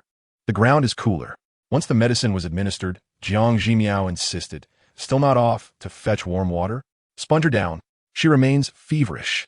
Cover her forehead with a cold towel. Still hot? Perhaps we have erred in our methods. Lin Marin, go fetch a blanket for the dowager. Perhaps a good sweat will alleviate her condition." Jiang Zhimiao directed them for quite some time. The dowager contemplated summoning her trusted aides, but despite her repeated calls, none appeared. She began to feel anxious. What was happening? She had intended to leverage her illness to accomplish certain objectives, but had forgotten that Yulin was no longer the same as before. Being ill, even if feigned, necessitated lying in bed, preventing her from exerting control over Showan Palace. What had Yulin been up to in Showan Palace? In a moment of panic, she attempted to rise and investigate. "Lin Kainu, your mother is ill. You would allow her to rise? Do not assist her in lying down?" Jiang Zhimiao declared without hesitation. "Your Majesty," the dowager, enraged, exclaimed, "You dare to be so audacious. Do you not regard me as your mother?" Jiang Zhimiao was taken aback. "Mother, are you not unwell? You appear quite spirited." The dowager's expression froze momentarily, shifting from vitality to weakness in an instant. The Empress Dowager lamented while collapsing onto the bed. "Indeed, my body is still too frail." Jiang Zhimiao turned to Lin Kainu. "Lin Kainu, I lack your attentiveness. The care of the dowager now rests upon you." Lin Qingqing bit her lip in frustration. Jiang Zhimiao's insistence on staying was not merely to tend to the ailing. It seemed to be an effort to torment both the dowager and herself. "Hurry up." Jiang Zhimiao raised an eyebrow, her voice stern. "Go fetch a cup of water." "Do I need to instruct you?" A sense of grievance welled up within Lin Qingqing, yet she quickly suppressed it. It was futile. The emperor was likely observing from the shadows. The more Jiang Zhimiao fidgeted, the more he would feel pity for her. From this perspective, she felt a sense of gratitude towards Jiang Zhimiao. Entering the role of a tragic heroine, Lin Qingqing suddenly felt that her current tribulations were insignificant. Regardless, she would emerge as the ultimate victor. Yulin may possess her body, but her heart would always belong to Brother Hua. As she envisioned a radiant future, she embraced the role of a sorrowful flower with renewed zeal. Jiang Zhimiao was taken aback. Her intention was to test Lin Qingqing's reaction. The result was unexpected. This delicate flower exhibited an unfathomable depth of patience.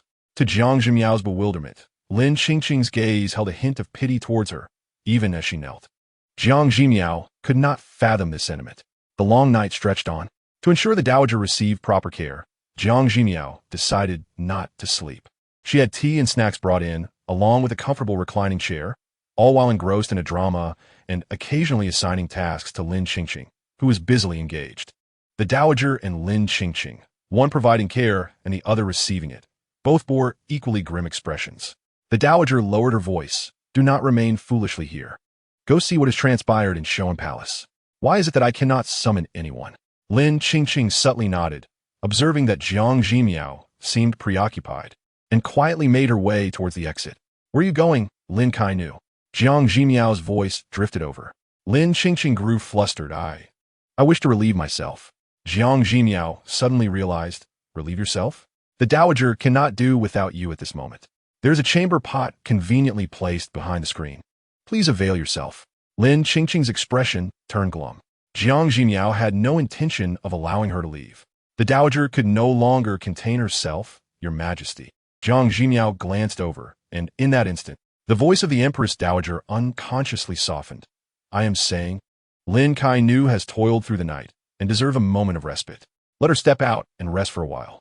Wasn't Jiang Zhimiao the one who had been troubling Lin Kainu? Next, she was about to turn her attention to Jiang Zhimiao. This simply would not do. Mother, Jiang Zhimiao firmly interjected. You have said it yourself.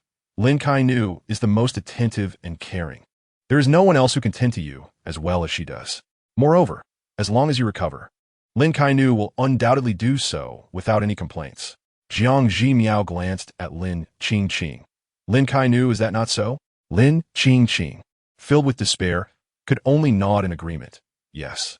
How could she say otherwise? Why does her tone seem so uncertain? Come now, speak up for mother. Tell her that for her sake, you fear no hardship.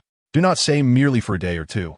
Even if you were to climb mountains of knives or traverse seas of fire, you would do so without hesitation. Jiang Zhimiao encouraged her with an earnest expression. Go on, say it. Lin Qingqing's lips quivered, but she found herself at a loss for words.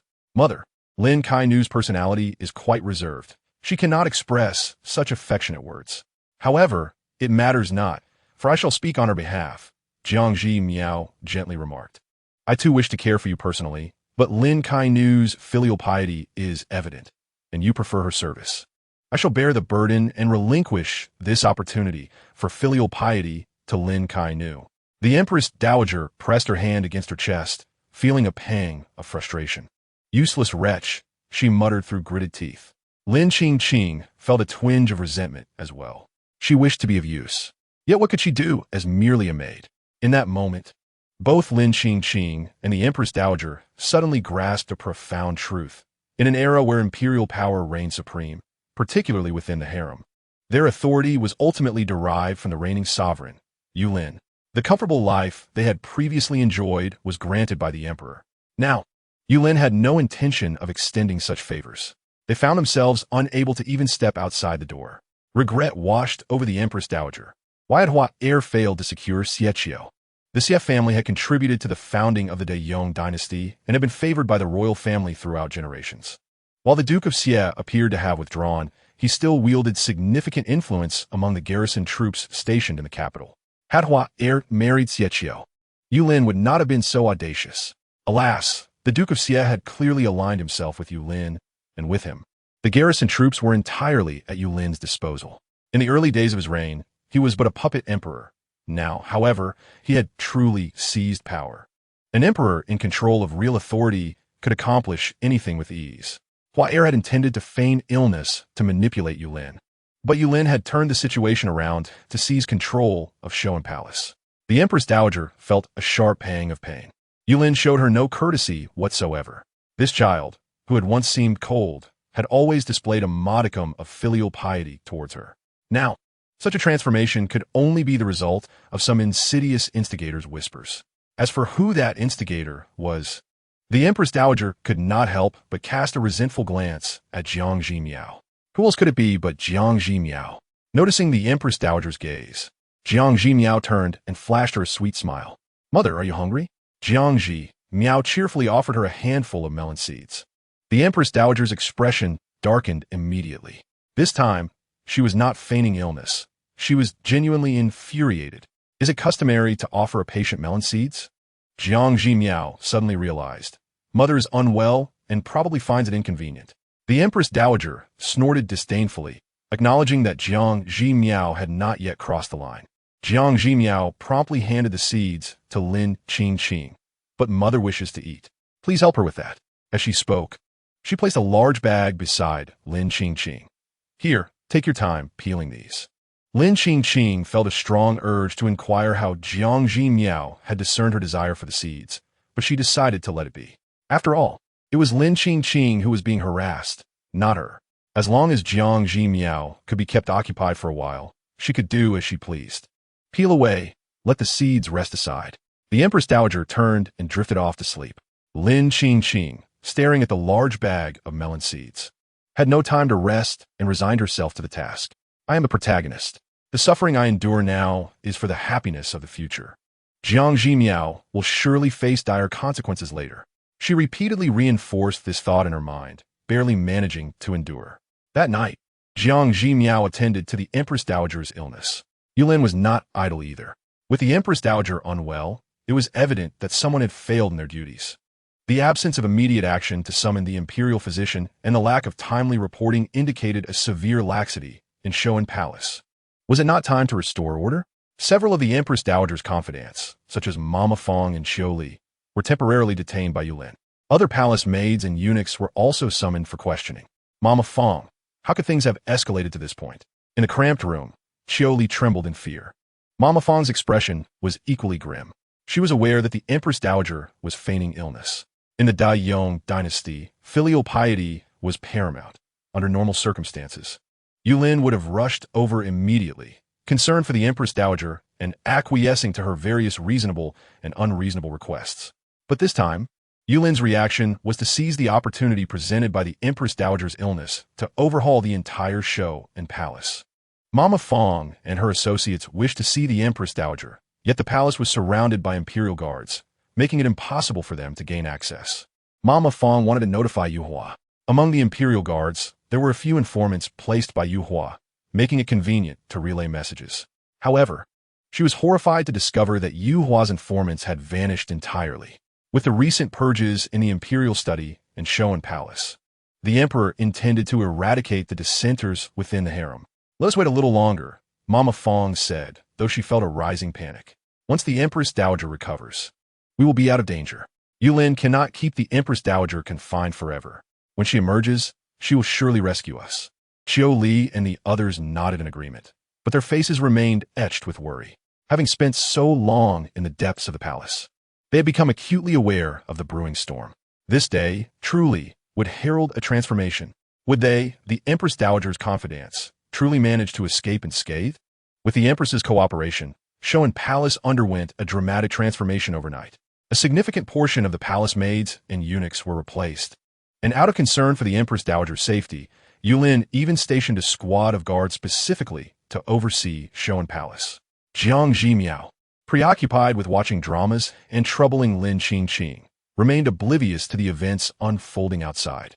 Nevertheless, as long as Yulin was clever enough, he would not let this opportunity slip by. To afford Yulin some room to maneuver, she had made considerable sacrifices, staying up all night watching dramas without a moment's rest. The system provided 2 free episodes daily, and having been too busy to watch previously, she had accumulated some credits. By the end of that night, they were nearly exhausted. Jiang Zhimiao yawned and instructed Lin Qingqing. Lin Kainu, stop daydreaming. Dawn has arrived. Go fetch some hot water to assist the Empress Dowager with her morning routine. Lin Qingqing, having been harassed all night, looked at Jiang Zhimiao with a dazed expression. Persevere. You must hold on. She struggled to maintain her composure as she unsteadily made her way outside. Jiang Zhimiao shook her head. The youth of today truly seem to be losing their resilience. It's just one night without sleep. How did it come to this? I must ensure Lin Qingqing gets some proper training. As the night passed, the imperial physician anxiously arrived to assess the Empress Dowager's condition. After an entire night, what was the state of her ailment? When the imperial physician arrived, the Empress Dowager was deep in slumber, showing no signs of awakening. The physician hastily conducted an examination, his expression shifting to one of astonishment. It appeared that the Empress Dowager's condition had begun to improve even before any treatment had commenced. Although feverish, her state was markedly better than the previous day. Yulin had also come in person. Upon hearing the physician's diagnosis, he felt immense relief, asserting that it was vital for the Empress Dowager to rest well rather than be disturbed at such a late hour. Indeed, the previous night, the Empress had stayed awake, and under her care, the Empress Dowager's health had evidently taken a turn for the better. Perhaps this was the power of filial piety. Lin Qingqing entered with hot water, coincidentally overhearing this conversation. She was taken aback. The Empress had taken care of the Empress Dowager? How could that be? Just as Lin Qingqing was about to step forward to reveal Jiang Zhimiao's true nature, the Emperor praised her. Jiang Zhimiao humbly replied, claiming no credit for herself, stating that it was Lin Kainu who had cared for the Empress Dowager throughout the night. Lin Qingqing was momentarily stunned, surprised by Jiang Zhimiao's honesty. Though uncertain of the circumstances, she quickly added that it was merely her duty. Indeed, Lin Kainu had toiled throughout the night and deserved recognition. Jiang Zhimiao feigned modesty, seemingly taking credit on Lin Kainu's behalf. Why should the Empress be so humble? Dr. Chun interjected. Your Majesty, Your eyes are darkened from a night of labor without rest. Your devotion to the Empress Dowager is evident to us all. Yulin nodded in agreement, affirming his admiration for the Empress's unassuming nature. Lin Qingqing thought to herself, indeed, she is humble, but she has done nothing to deserve such praise. Anger bubbled within her, betraying her composure. The physicians observed, forming their own opinions. Lin Kainu's demeanor was incomparable to that of the Empress. The Empress had labored through the night without seeking recognition, yet she had chosen to attribute her efforts to a mere maid. What audacity! Hearing the Emperor extol the Empress while disregarding the maid was simply unfathomable. It was evident that Lin Kainu had deliberately affected a weary appearance, seeking the Emperor's admiration. But he saw through her ruse and did not fall for it. All is as it should be, Jiang Zhimiao insisted modestly. I am unaware of the current state of the Empress Dowager's health. Dr. Chun expressed his satisfaction. Under the Empress's care, the Empress Dowager's condition is indeed improving. In a few days, she will likely make a full recovery. Jiang Zhimiao thought to herself that this was indeed promising, as the Empress Dowager was not suffering from an illness, but rather from poisoning, which would gradually diminish. Yulin's eyes narrowed slightly. There was certainly more to the Empress Dowager's illness than met the eye. He felt not surprise, but rather an affirmation of his suspicions. Suddenly, a voice interrupted his thoughts. Ah, time is up. Time? What time? While Yulin pondered this, Jiang Zhimiao appeared to be lost in thought. Chapter 73. Sudden Wealth. The limited time task has concluded. Points are now being calculated.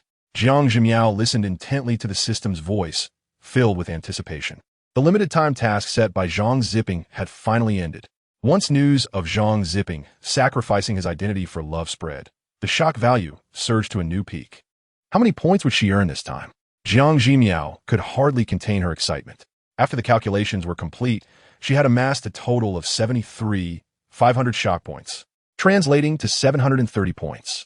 The remaining 500 shock points would roll over to the next limited time gossip task. The current total points for the host stood at 757.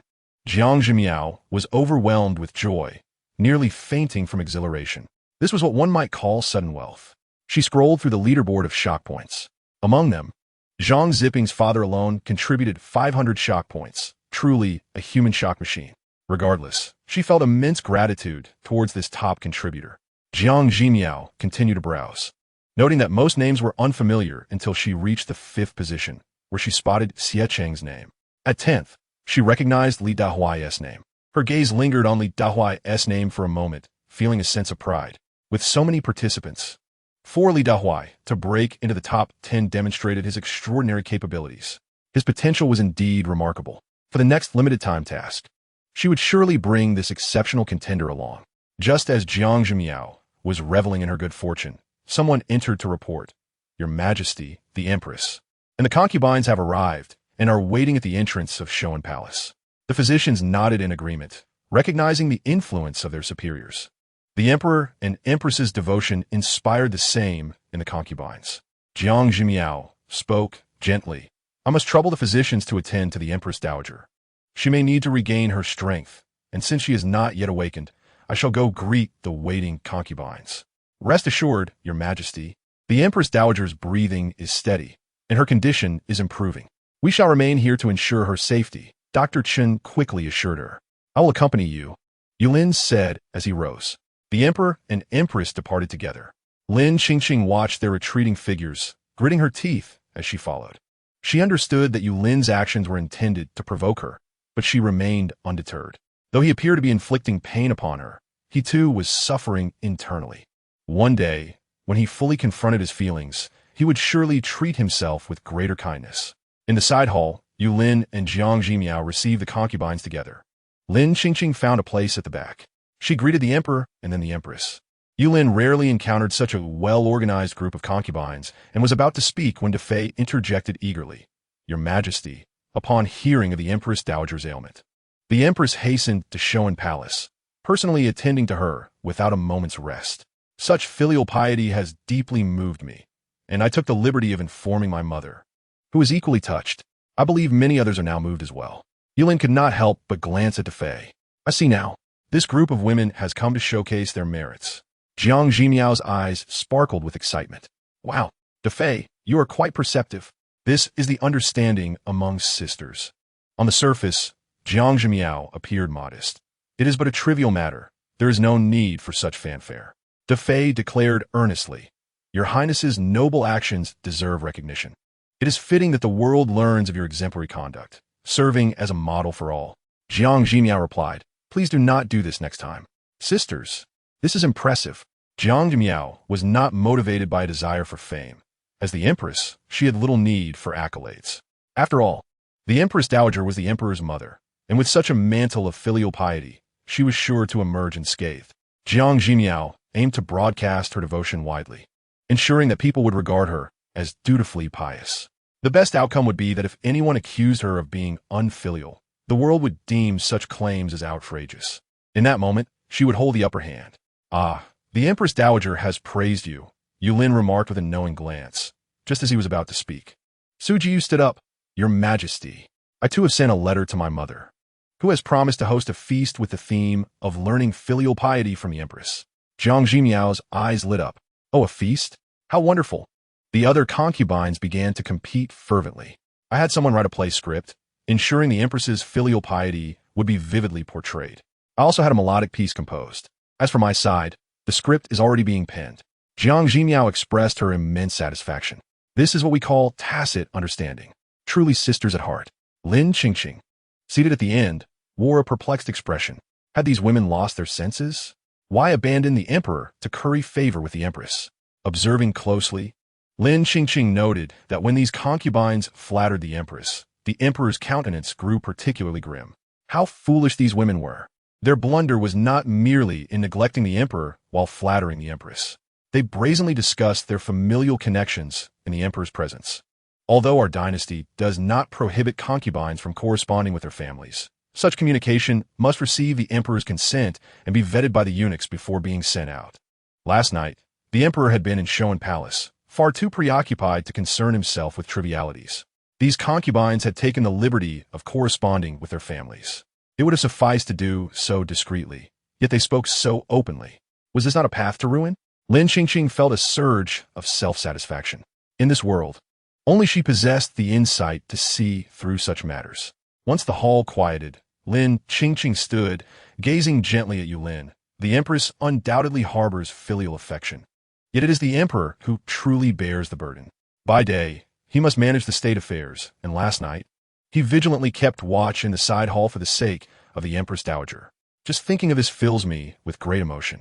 As she spoke, her eyes glistened with tears. The other concubines were taken aback. How did Lin Qingqing come to be here? They were so engrossed in praising the empress that they had not noticed.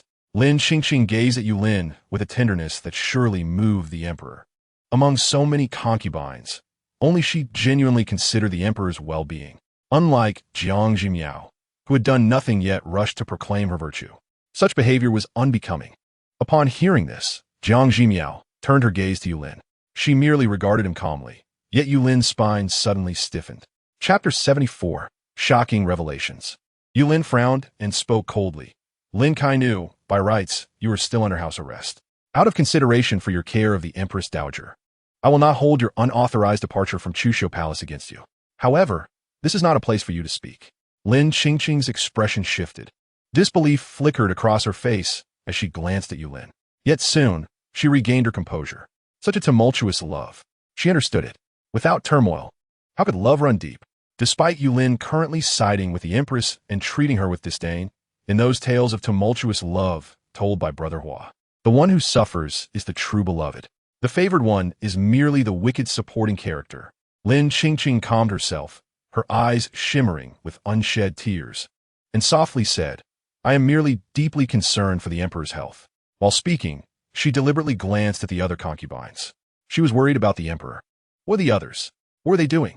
Aside from flattering the empress, they did nothing else. Did they not realize? The other concubines frequently contacting their families raised suspicions of collusion with the previous dynasty.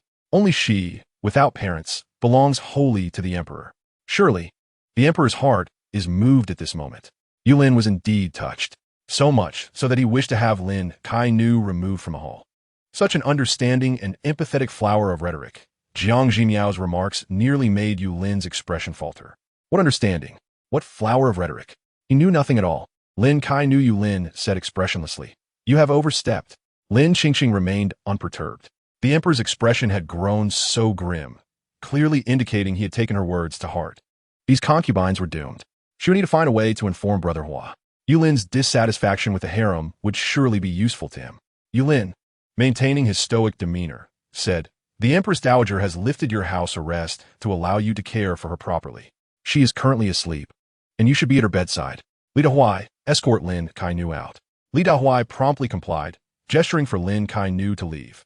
"I shall ensure the Empress Dowager is well cared for," Lin Qingqing stated, displaying no anger. Instead, she cast a lingering glance filled with affection at Yulin before departing. Yulin felt his body tense further. He suspected Lin Kainu might be mentally unwell. Who revels in suffering? Empress, just as Yulin turned, eager to speak. Jiang Zhimiao smiled slightly, exhibiting great magnanimity. Lin Kainu is merely overly concerned for the emperor. She has been attentive to him from the start, and it is only natural for her to be so. I, on the other hand, have not been as gentle and considerate as Lin Kainu. In that instant, Yulin was nearly drenched in cold sweat. Jiang Zhimiao's words were quite alarming.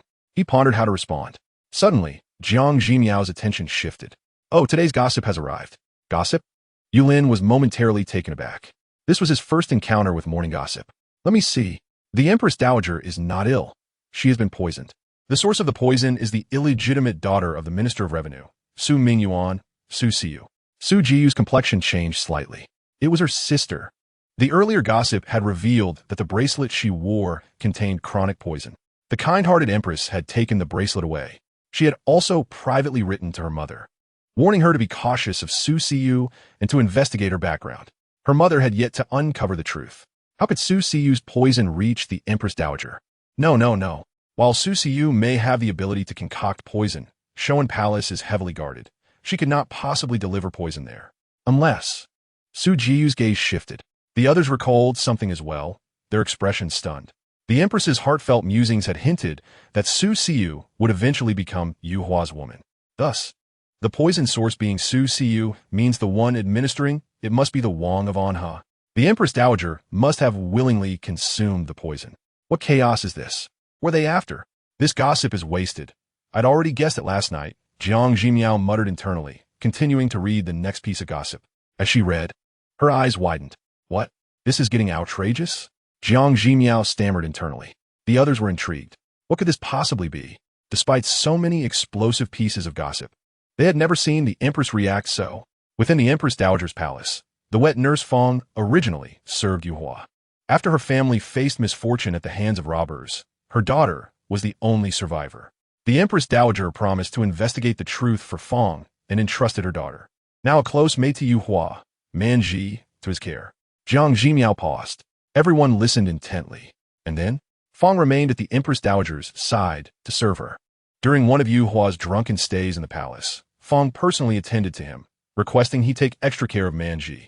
Ultimately, Yu Hua, inebriated, pulled her onto the bed. Jiang Zhimiao could scarcely bear to witness this. Ah, this is the legendary Long Ao Tian. Afterward, Yu Hua woke, showing no shame. Instead, feeling proud, thinking of it as a mother-daughter duo being taken in, Jiang Zhimiao was overwhelmed with a desire to extract her own thoughts. Why? Why must she be burdened with such knowledge? Let her perish. In the chamber, an eerie silence enveloped the space. Although Fong Mama was referred to as a mama, she was nearly the same age as the Empress Dowager, not yet reaching her 40th year. Coupled with her remarkable self-care, she indeed possessed an enduring charm. Nevertheless, could this situation be any more absurd? Did the Empress Dowager know?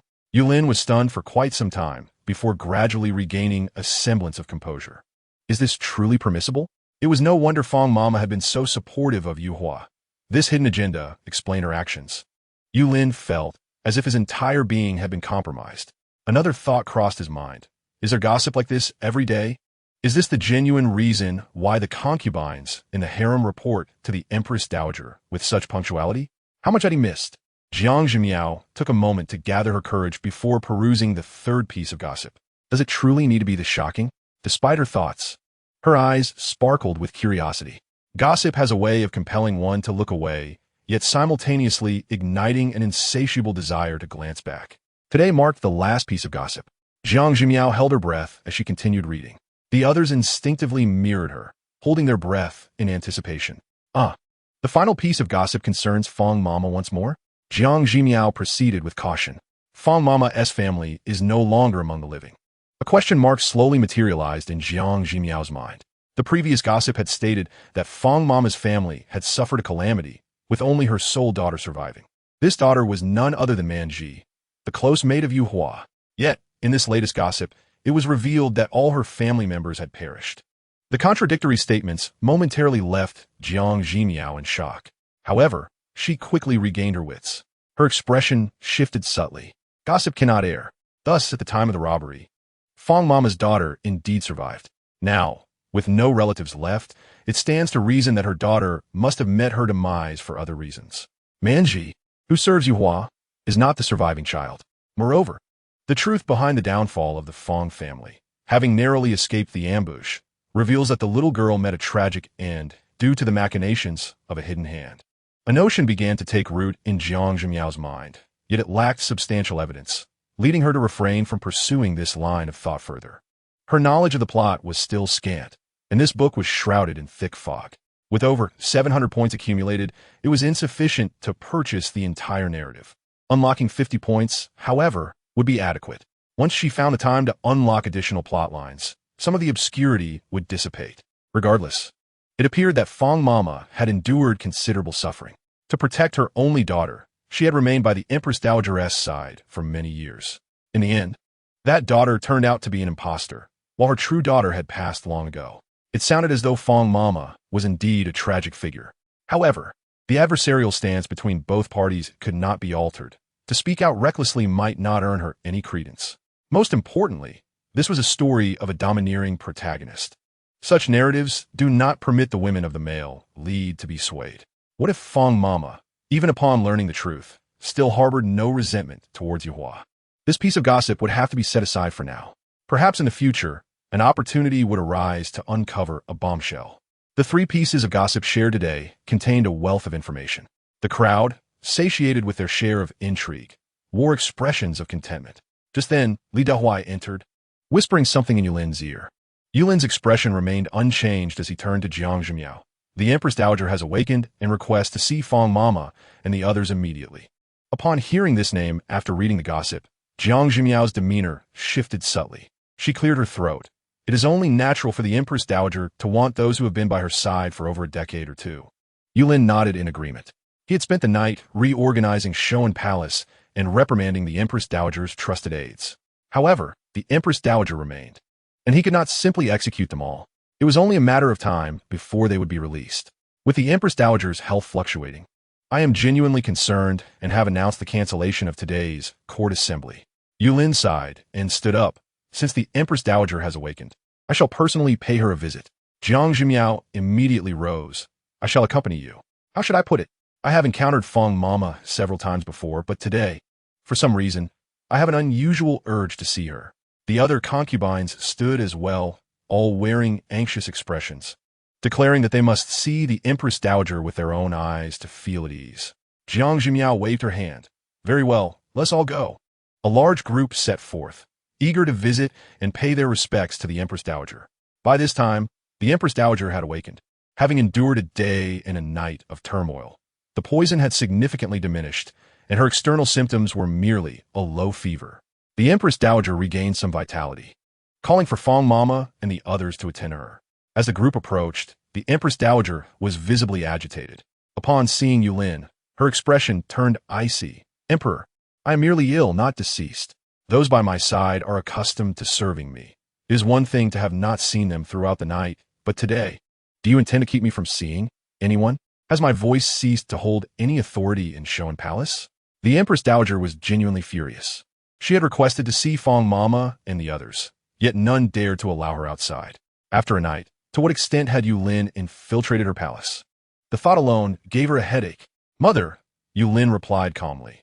These rogues concealed your illness and failed to report it in a timely manner, resulting in your deteriorating condition. Such actions are unforgivable. I've already confined them for reflection. Before the Empress Dowager could respond, Yulin feigned confusion. What happened? Did Lin Kainu fail in her duties? Last night, You dismissed everyone except for Lin Kainu by name. I had thought you preferred her service. The Empress Dowager's expression shifted. She had retained Lin Kainu not for the reasons Yulin assumed. The Empress Dowager shot a glare at Lin Qingqing. Who would have guessed that Lin Qingqing would prove so ineffectual, failing to even secure the Emperor's favor? Emperor. The Empress Dowager collected her thoughts and spoke softly. It was I who forbade them from reporting. If you wish to punish them, will you not also implicate me? I would not dare, Yulin replied. The Empress Dowager gritted her teeth. You seem quite bold. What, just because they follow my instructions? You intend to keep them confined indefinitely? This cannot be. Yulin responded nonchalantly. Confining them for a night serves as a minor punishment. Before I arrived, I had already instructed Li Dahuai to release them. Released? The Empress Dowager's countenance softened slightly. Just as she was about to speak, Li Dahuai entered to report that Fong Mama and the others were already waiting at the entrance. Let them in, Yulin commanded. The Empress Dowager sighed in relief. Her expression filled with anticipation as she turned toward the entrance. Then, she noticed that everyone was gazing at the door, their expressions even more eager than her own. The Empress Dowager. Are her trusted aides so eager? What has Jiang Zhimiao done to make the harem's mind so unhinged? Soon, Fong Mama and the others were ushered in. Fong Mama, standing at the forefront, had been preparing tears ahead of time. Upon seeing the Empress Dowager, she, along with the others, knelt down, and a few tears fell, evoking a sight of deep pity. Empress Dowager. Fong Mama's expression was filled with sorrow. I believed I would never see the Empress Dowager again. Oh, those tears. Indeed, there is a touch of sympathy in them. Jiang Zhimiao couldn't help but exclaim. The others nodded in agreement. Indeed, indeed. Family members who understands. Just moments ago, they had received sensational gossip, and now they found themselves face to face with one of the protagonists. They could hardly restrain their gazes from drifting towards Fong Mama. You have suffered. The Empress Dowager was about to wipe away tears and seize the opportunity to chastise Yulin. Yet, she discovered that everyone's attention, including Yulin's, was inexplicably focused on Fong Mama, each expression laden with intrigue. The Empress Dowager thought to herself, so, this group has truly gone mad. Chapter 76. Qingtian Bureau. The Empress Dowager had a plethora of words ready to unleash, yet under the peculiar behavior of those present, she found herself at a loss for where to begin. Fong Mama was waiting for the Empress Dowager to take advantage of the situation, but suddenly, the Empress Dowager faltered, and Fong Mama looked up in confusion. Yubing, the Empress Dowager called out. Yubing, a fine name. Indeed, within the harem of Long Out Yin, there is no room for Tsuihua. The crowd instinctively nodded in agreement. What on earth are these people going on about? The Empress Dowager mused, sensing their unusual interest in Fong Mama. Did something transpire last night that I am unaware of? Could it be that Fong Mama has been swayed? The Empress Dowager was filled with doubt. Fong Mama had been by her side for 20 years, a figure she trusted implicitly. However, she had once wronged Fong Mama, though the external evidence had been meticulously erased. The internal guilt lingered. Now, witnessing Jiang Zhimiao's group react so oddly, the Empress Dowager, who had a guilty conscience, couldn't help but scrutinize Fong Mama's demeanor. Fong Mama awaited the Empress Dowager's next words, only to find that they had abruptly ceased. Confusion flickered in Fong Mama's eyes as she regarded the Empress Dowager, whose gaze was shifting. After being confined by Yulin for an entire night, he had released them at the slightest mention. It was hard to believe that there was no ulterior motive behind this. The Empress Dowager's demeanor gradually cooled. As long as you are well, rise. Continue to manage the affairs of show and palace as usual. A hint of surprise flashed in Fong Mama's eyes, and the others, including Chiu Li, displayed subtle shifts in expression. They had suffered grievances and were awaiting the Empress Dowager to advocate for them. But now, with a mere statement from the Empress Dowager, had it all passed? Had their grievances been for naught? Since Mother has said so, I shall let you off this time. In the future, you must take good care of the Empress Dowager. If such incidents occur again, be mindful of your skins, Yulin remarked indifferently. Fong Mama and the others stood up awkwardly. Their hearts inevitably felt a tinge of grievance. Their actions had all been under the Empress Dowager's directives, yet they were penalized nonetheless. After being punished, the Empress Dowager offered not a single word of consolation. In the future, when the Empress Dowager issues such commands, should they follow them or not? A wave of resentment brewed within the group, but none dared to express it. Yulin raised an eyebrow. What does Mother mean? The Empress Dowager replied directly. I believe we should summon the Qingtian Bureau for consultation. Has anything inauspicious occurred recently in the palace? The mention of the Qintian Bureau elicited a meaningful glance from Yulin directed at the Empress Dowager. Her illness surely did not arise without reason. Last night, Lin Qingxing, and today, Qintian Bureau must be part of her scheme. Yulin replied calmly. Then let us summon the Qintian Bureau for inquiries. Soon, the Qintian Bureau's chief knelt before the platform. The Empress Dowager, unable to contain her curiosity, inquired, Chief, I have inexplicably fallen gravely ill, suffering from a high fever for a day and night, and have only just begun to regain some strength. The imperial physicians have examined me, yet none have discerned the cause. This ailment appeared mysteriously. Do you have any insights? The chief lowered his head and respectfully responded, Your Majesty, since the Emperor has not summoned me, I was about to report. Last night, I observed the celestial phenomena, and the light of the Tyene star dimmed, indicating a possible omen. The Tyene star governs the most esteemed women in the palace, either the Empress Dowager or the Empress. Now, with the Empress healthy, yet the Empress Dowager suddenly afflicted with a high fever, it seems this calamity is directed at you. Oh, Yulin's lips curled slightly. Then what is the cause of this calamity? The northern star of the female constellation shone brightly last night. It may be related. Might there be a palace of a noble lady located to the north of Shoan Palace? The chief inquired. Yulin cast a glance at Li Dahuai. Chao Fong Palace. Currently housing the second princess, Yumi. The Empress Dowager's expression shifted. Is my illness related to me? The chief affirmed, Indeed. I have heard that the Emperor intends to bestow a title upon the second princess in advance, which is a deviation for protocol. Such an alteration disrupts the celestial order and ultimately affects the Empress Dowager. Is that so? The Empress Dowager's face lit up with realization, and she immediately turned to Yulin. It appears that these protocols should not be altered lightly. The second princess is still quite young. She may not withstand such imperial favor. Yulin's lips curved into a smile. After traveling such a long route, it turns out that this is the intention.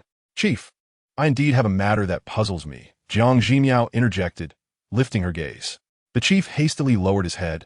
Your Majesty, please speak. Since the Empress Dowager's illness was influenced by the second princess's bestowal, will her condition not improve until this matter is resolved? Jiang Zhimiao inquired with curiosity. Indeed, the chief replied without hesitation. Then why has the Empress Dowager's condition improved significantly compared to yesterday? Could it possibly be related to my personal service to her last night? Jiang Zhimiao questioned. Lin Qingxing could not help but glance at Jiang Zhimiao. How could she still be so shameless in front of the chief? The chief momentarily faltered, cautiously glancing at the Empress Dowager before saying, The Empress possesses profound blessings. It must have had a certain effect. Precisely. Jiang Zhimiao smiled brightly. With my diligent care, the Empress Dowager's health will surely improve day by day. Yet, the chief appeared perplexed, unsure of how to respond. Jiang Zhimiao slightly bowed to the Empress Dowager. Mother, the matter of bestowing a title upon Yumi has already been decreed by the Emperor. To change it at a whim undermines the Emperor's authority. However, the Empress Dowager's health is of utmost importance. I believe there may be a way to achieve both. Since I tended to Mother throughout the night, her condition has improved. If I continue to serve her closely for a few more days, I believe she will recover fully and may even be able to attend the second princess's title bestowal ceremony. Your Majesty, the Empress Dowager was somewhat irate. Are you wagering with my health? I would never dare. Jiang Zhimiao asserted with righteous fervor. It is merely for the Emperor's dignity that I must do so. Thus, with 2 days remaining before the princess's bestowal, I shall provide my attentive care for 2 days and observe the results. If the Empress Dowager recovers, it shall naturally be my credit. If not, we can postpone the bestowal. As long as no poison is administered again, 2 days should suffice for your complete recovery. Chief, what is your opinion? Yulin calmly regarded the chief. The chief lowered his head, cold sweat trickling down his forehead. He had received instructions from Prince Anha to come to the palace. But this matter would undoubtedly offend the Emperor. Although he held leverage over Prince Anha, if he offended the Emperor too severely, he would still face dire consequences. Regardless, he had already voiced his opinions. The Empress had proposed a solution. What transpired next would no longer concern him. I believe it may be worth a try. The chief said. Then it is settled, Yulin decisively concluded. Taiho, after all this fuss, the end result is to have Jiang Zhimi continue to care for her? Is this truly care? Chapter 77, A Meeting of Rivals. Soon, a throng of people came and went in Shoan Palace. Jiang Zhimi gazed gently at Taiho. Rest assured, Mother, I shall take good care of you. Taiho's lips trembled, yet she found herself at a loss for words. Mother, your health is fragile. You must rest more. Jiang Zhimiao glanced at Lin Qingqing. Lin Kaier, you are favored by Taiho. You should also persuade her to rest. This morning's words must have exhausted her. Assist her to bed and ensure you watch over her closely, without a hint of negligence. Fong Mama, you are Taiho's most favored person. Jiang Zhimiao cast a peculiar look at Fong Mama. You should also pay attention. If Lin Kaier falters in any way, do not hesitate to point it out. Fong Mama exchanged a glance with Lin Kaier, her expression subtly shifting. She had some understanding of Lin Qingqing. This woman professed her love for Wang Anhe, yet lacked restraint, only adding to Wang Anhe's troubles. Fong Mama scrutinized Lin Qingqing with a critical eye, letting out a cold huff. Rest assured, Empress, I shall certainly be attentive. Jiang Zhimiao could not help but chuckle. The current situation appeared as if Fong Mama was merely advising a junior. Yet who would suspect that Fong Mama and Lin Qingqing were, in fact, rivals? The dynamic between them was bound to be quite intriguing. Jiang Zhimiao then summoned Ziyu and Yunxiang. You two shall take turns attending to her. You are both rather heavy-handed. And Taiho cannot endure your service. Stay nearby and be sure to observe closely, striving to assist next time. Yes. The two senior palace maids responded in unison. Lin Qingqing began to tremble. What does this mean? Jiang Zhimiao is unwilling to let her two maids serve Taiho, so she's intent on making things difficult for her alone. And as for Fong Mama, Lin Qingqing could not shake the feeling that Fong Mama's gaze held an inexplicable criticality. She had no enmity with Fong Mama. Why would Fong Mama scrutinize her? Empress, you have arranged everything so well, Taiho said coldly. And you? What do you intend to do? Jiang Zhimiao replied with sincerity. I shall oversee the overall situation. This is indeed the most laborious task. Yet, Mother need not worry about me. I am young and can endure. Taiho's expression darkened. Good. What a filial empress. Everyone should see her true colors. Jiang Zhimiao stifled a yawn and reclined on a chair to rest her eyes. She had not slept all night, and now fatigue washed over her. As for Taiho's satisfaction, it mattered little. In front of others, she had already played her part thoroughly. Even if Taiho's confidants spoke out, no one would believe them. After all, this era lacked surveillance cameras. Guards stood watch outside Showan Palace, while Ziyu and Yunxiang alternated their vigilance inside the room. And palace maids and eunuchs waited attentively outside. She could now rest peacefully. Before sleeping, Jiang Zhimiao glanced at her points. After a wave of fortune, she still had a total of 757 points. To exchange for the entire plot requires 950 points. There was still quite a gap, even with limited time gossip tasks. Accumulating hundreds or thousands of points in one go seemed unlikely. Jiang Zhimiao contemplated. For now, she decided to exchange for 50 points of the plot. Half of the plot required 480 points. After the exchange, she would still have over 200 points remaining, which would be enough to handle any unexpected situations. System. Jiang Zhimiao yawned. Exchange for 50 points of the plot. The reward would be realized in the form of a dream. She closed her eyes and soon fell into a deep slumber. Then, Jiang Zhimiao found herself in an exceedingly lengthy dream. The perspective of the dream was that of Yuehua, forced to witness the rise of a protagonist in a tale of grandeur. This 50% of the plot encompassed the first half of the narrative. Previous vague descriptions became progressively clearer as Jiang Zhimiao absorbed the plot. At noon, he did not send word from outside, but directly entered. Lin Kaier, can you truly care for someone? Fong Mama looked at Lin Kaier with disdain. Taiho is already perspiring. You are right beside her, yet you lack the slightest perception? Why have you not wiped her sweat? Lin Qingqing pressed her lips together and hurried to comply. Be gentle. I truly cannot fathom how someone so clumsy can properly serve another. Fong Mama's voice dripped with sarcasm. Naturally, she held Lin Qingqing in low regard. In her eyes, the downfall of Wang Anhe's reputation began the day he secretly met Lin Qingqing in the cave. Had it not been for Lin Qingqing's ignorance, these troubles might never have arisen. Moreover, she harbored some ambiguous feelings toward Yuehua, and facing this rival, she could not help but stir the pot.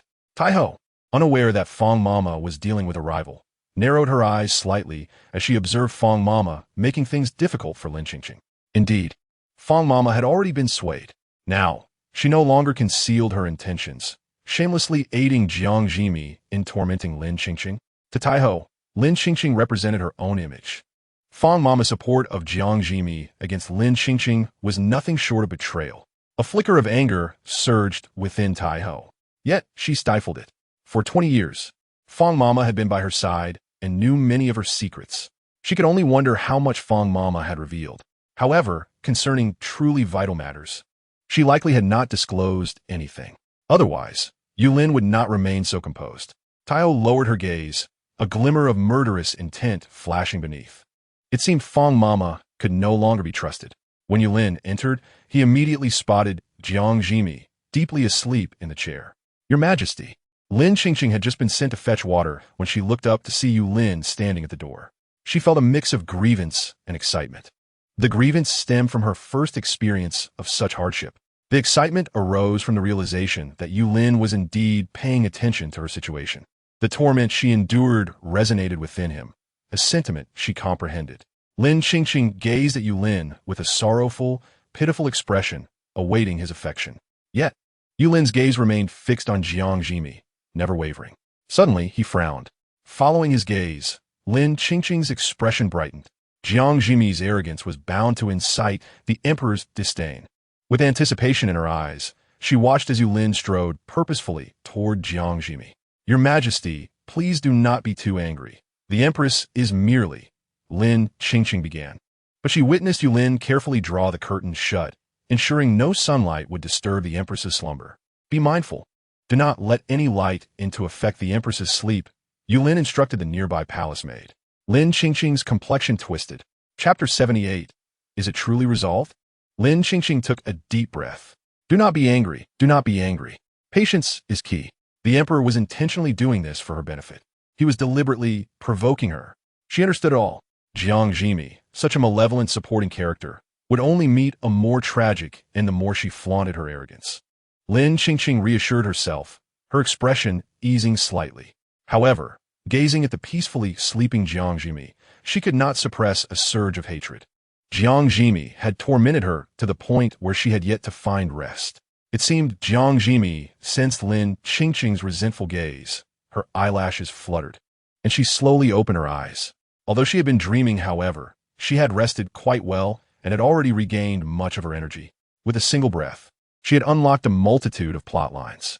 Jiang Zhimiao could now only describe this book with one phrase. It was difficult to articulate, especially since, upon awakening, she was greeted by Yulin, which complicated her emotions even further. "I never imagined that such an unfortunate fellow as Yulin existed in this world." Yulin's body stiffened slightly, his expression somewhat aggrieved. Why was Miao Miao already critiquing in the moment she woke up? No, that wasn't right. The fact that Miao Miao had such sentiments right after waking up implied something significant. It indicated that she had just dreamt of him. A smile swiftly appeared at the corners of Yulin's lips. He gently inquired, "Has the Empress awakened? What dreams have you had?" Jiang Zhimiao sighed. "I dreamt of an unfortunate soul." Yulin's smile deepened. Did this not confirm that she had appointed him as that unfortunate soul? In summary, even in her dreams, Miao Miao had not forgotten him. How could this man be so unfortunate? Aside from the initial years of his life, when he enjoyed some parental affection. Once Yu Hua was born, the late emperor inexplicably showered Yu Hua with love, suppressing all other princes for the sake of this younger son. As the legitimate eldest son, Yulin bore the brunt of this favoritism. From a young age, the maidservants assigned to care for him secretly mistreated him, leaving his body covered in bruises. The esteemed legitimate eldest son, mistreated by maidservants, while the emperor and empress pretended not to see, their eyes only filled with affection for their youngest son.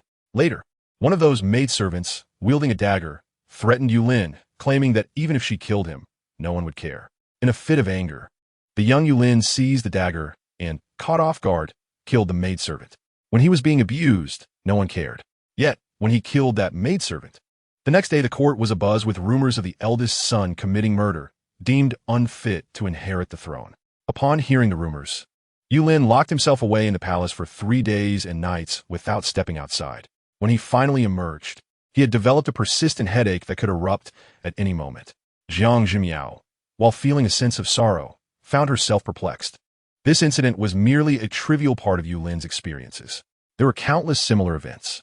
Jiang Zhimiao could not comprehend why, even with affection for the youngest son. it was necessary to torment the others to such an extent? Was it truly essential to place their legitimate eldest son in such peril? The late emperor and empress. This couple must have been quite abnormal. Listening to Jiang Zhimiao's thoughts, Yulin felt an unusual calmness. He had once been puzzled and even loathed himself. He had questioned whether a person like him was deserving of being the true dragon son of heaven. If he were indeed a son of heaven, how could fate have cast him aside to such an extent? But that was in the past. Now, he had Miao Miao by his side. Had not heaven sent Miao Miao to him? Was this not a sign of divine favor? With Miao Miao present, he would forever be cherished by destiny. Why has the emperor come? Have matters been resolved? After such a dream, Jiang Zhimiao's demeanor towards Yulin became exceptionally gentle. Yulin's gaze shifted slightly as he rubbed his temples and softly replied, "There are still numerous memorials to attend to this afternoon. However, the empress's health is paramount, and I must make time to visit." "Your Majesty, you work too hard," Jiang Zhimiao said with a face full of concern. "I am here to assist. It is not right for the empress to bear all the burden. I should help as well. The emperor's filial piety is commendable. The empress is indeed the model of filial devotion." The two exchanged words back and forth. The Empress Dowager on the bed remarked, "Hee. The one who claims to care for her has slept through the morning and only just awakened. The one who professes concern for her has not even cast a glance her way since entering. Ah, it seems they are indeed a perfect match." Unable to endure any longer, the Empress Dowager directly said, "Emperor, you may return to your duties. There are already enough people here." Only then did Yulin turn to glance at the Empress Dowager, gently stating, "Mother, no matter how busy I am, your health is the most important. You are clearly improving. What if you were to eat something wrong and have a relapse? For lunch, I have specially arranged 2 portions. Yours is light and nourishing, which should surely benefit your health." Eat something wrong? The Empress Dowager felt there was an underlying meaning in Yulin's words, and her expression stiffened.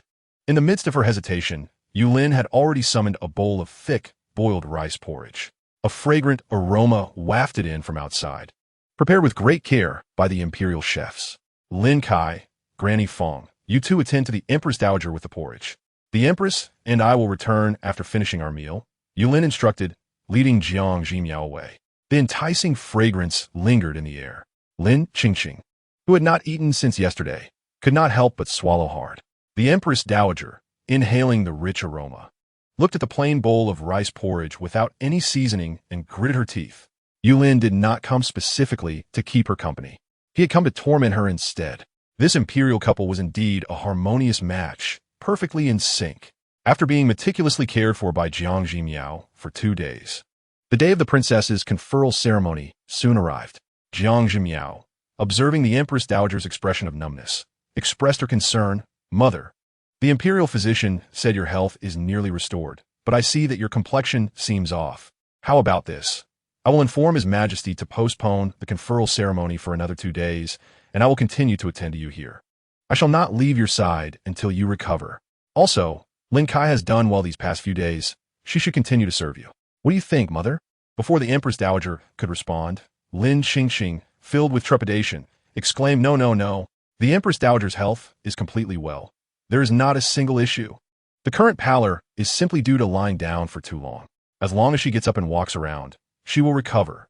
She had been exhausted to the point of not having closed her eyes and could even fall asleep while standing. If this continued for a few more days, she feared she might perish on the spot.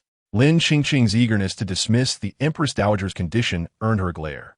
However, these past days, it was not just Lin Qingqing who had been worn out. The Empress Dowager felt the strain as well.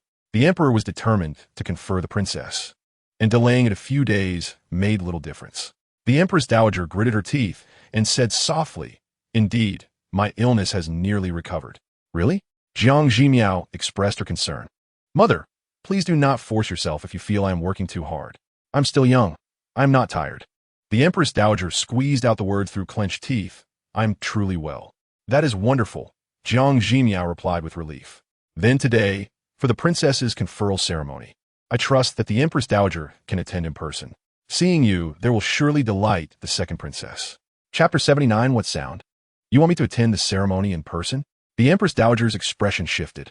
In such a setting, if she were present, would it not announce to the world that she approved of the emperor and second princess's reckless behavior? Her health had not yet fully recovered. She instinctively declined to attend the ceremony. "Mother, is your health not yet restored?" Jiang Zhimiao immediately grew concerned. "Then why did you feign politeness earlier? Let us postpone the conferral ceremony. I will continue to serve you attentively for a few more days." Jiang Zhimiao appeared eager and anticipatory. The Empress Dowager's teeth ground together. Attending to someone unwell was indeed a laborious task, and it was the norm for someone like Lin Qingqing to be utterly exhausted. As for Jiang Zhimiao, she appeared rosy and healthy, able to eat and sleep, while others were left in a state of exhaustion. A few more days of care? She wished to live a few more years. No need. The Empress Dowager gritted her teeth and declared, "I have just reassessed my condition. My health has nearly recovered. I shall attend the coronation ceremony." After several days of contemplation, the Empress Dowager has come to understand that the unity of the Emperor and Empress, as conveyed by Jiang Zhimiao, largely reflects the Emperor's own intentions. The current Yulin is beyond her control.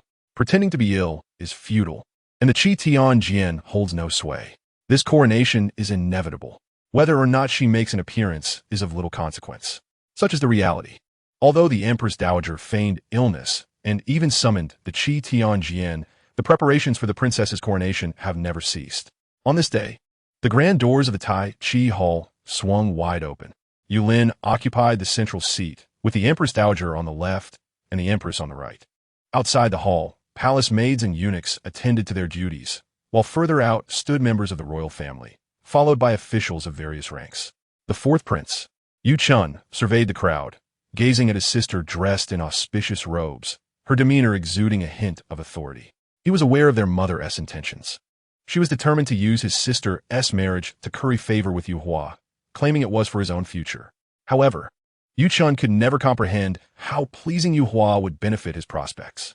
With Yulin already ascended to the throne, Yu Hua, despite his favored status, remained merely a prince, sharing the same rank as himself. What necessity did he have to leverage his sister's marriage in order to appease Yu Hua? He had inquired with the noble consort Yu, who insisted that only by allying with Yu Hua could he find a path forward. When he asked her why, he was left pondering. Originally, there had been strange rumors circulating, utterly absurd and utterly contemptuous of the princess's dignity. After leaving the palace, Yu Chun had little opportunity to meet with Yumi. To claim their sibling bond was profound would be an exaggeration. Yet, she was still his blood sister. The current emperor would not hesitate to support Yumi. What then would he do? As rumors spread, he sought to unveil their origins. His investigations ultimately led him to the Anhe Wangfu, inciting his fury. Now that she had finally escaped her tribulations, these people sought to tarnish Yu Mi's reputation. Fortunately, news soon emerged from the palace that Yu Mi was to be conferred the title of Annal Princess. Upon this revelation, all understood that she was favored by the emperor. One must ask, if she truly were as debased as the rumor suggested, how could the emperor hold her in such high esteem? Gradually, the gossip subsided. Yu Chun played a part in quelling the rumors, yet he recognized that the emperor had played the most significant role.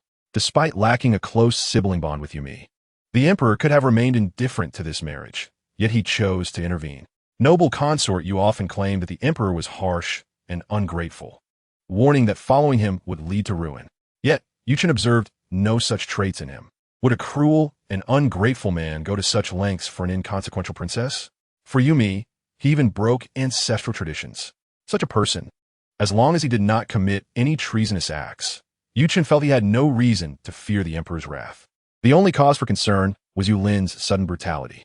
However, as Yu Chun now gazed upon the seated figures of Yulin and Jiang Zhimiao, he noted that since his brother had favored the empress, his temperament seemed considerably more composed, no longer prone to the hysterics of earlier days.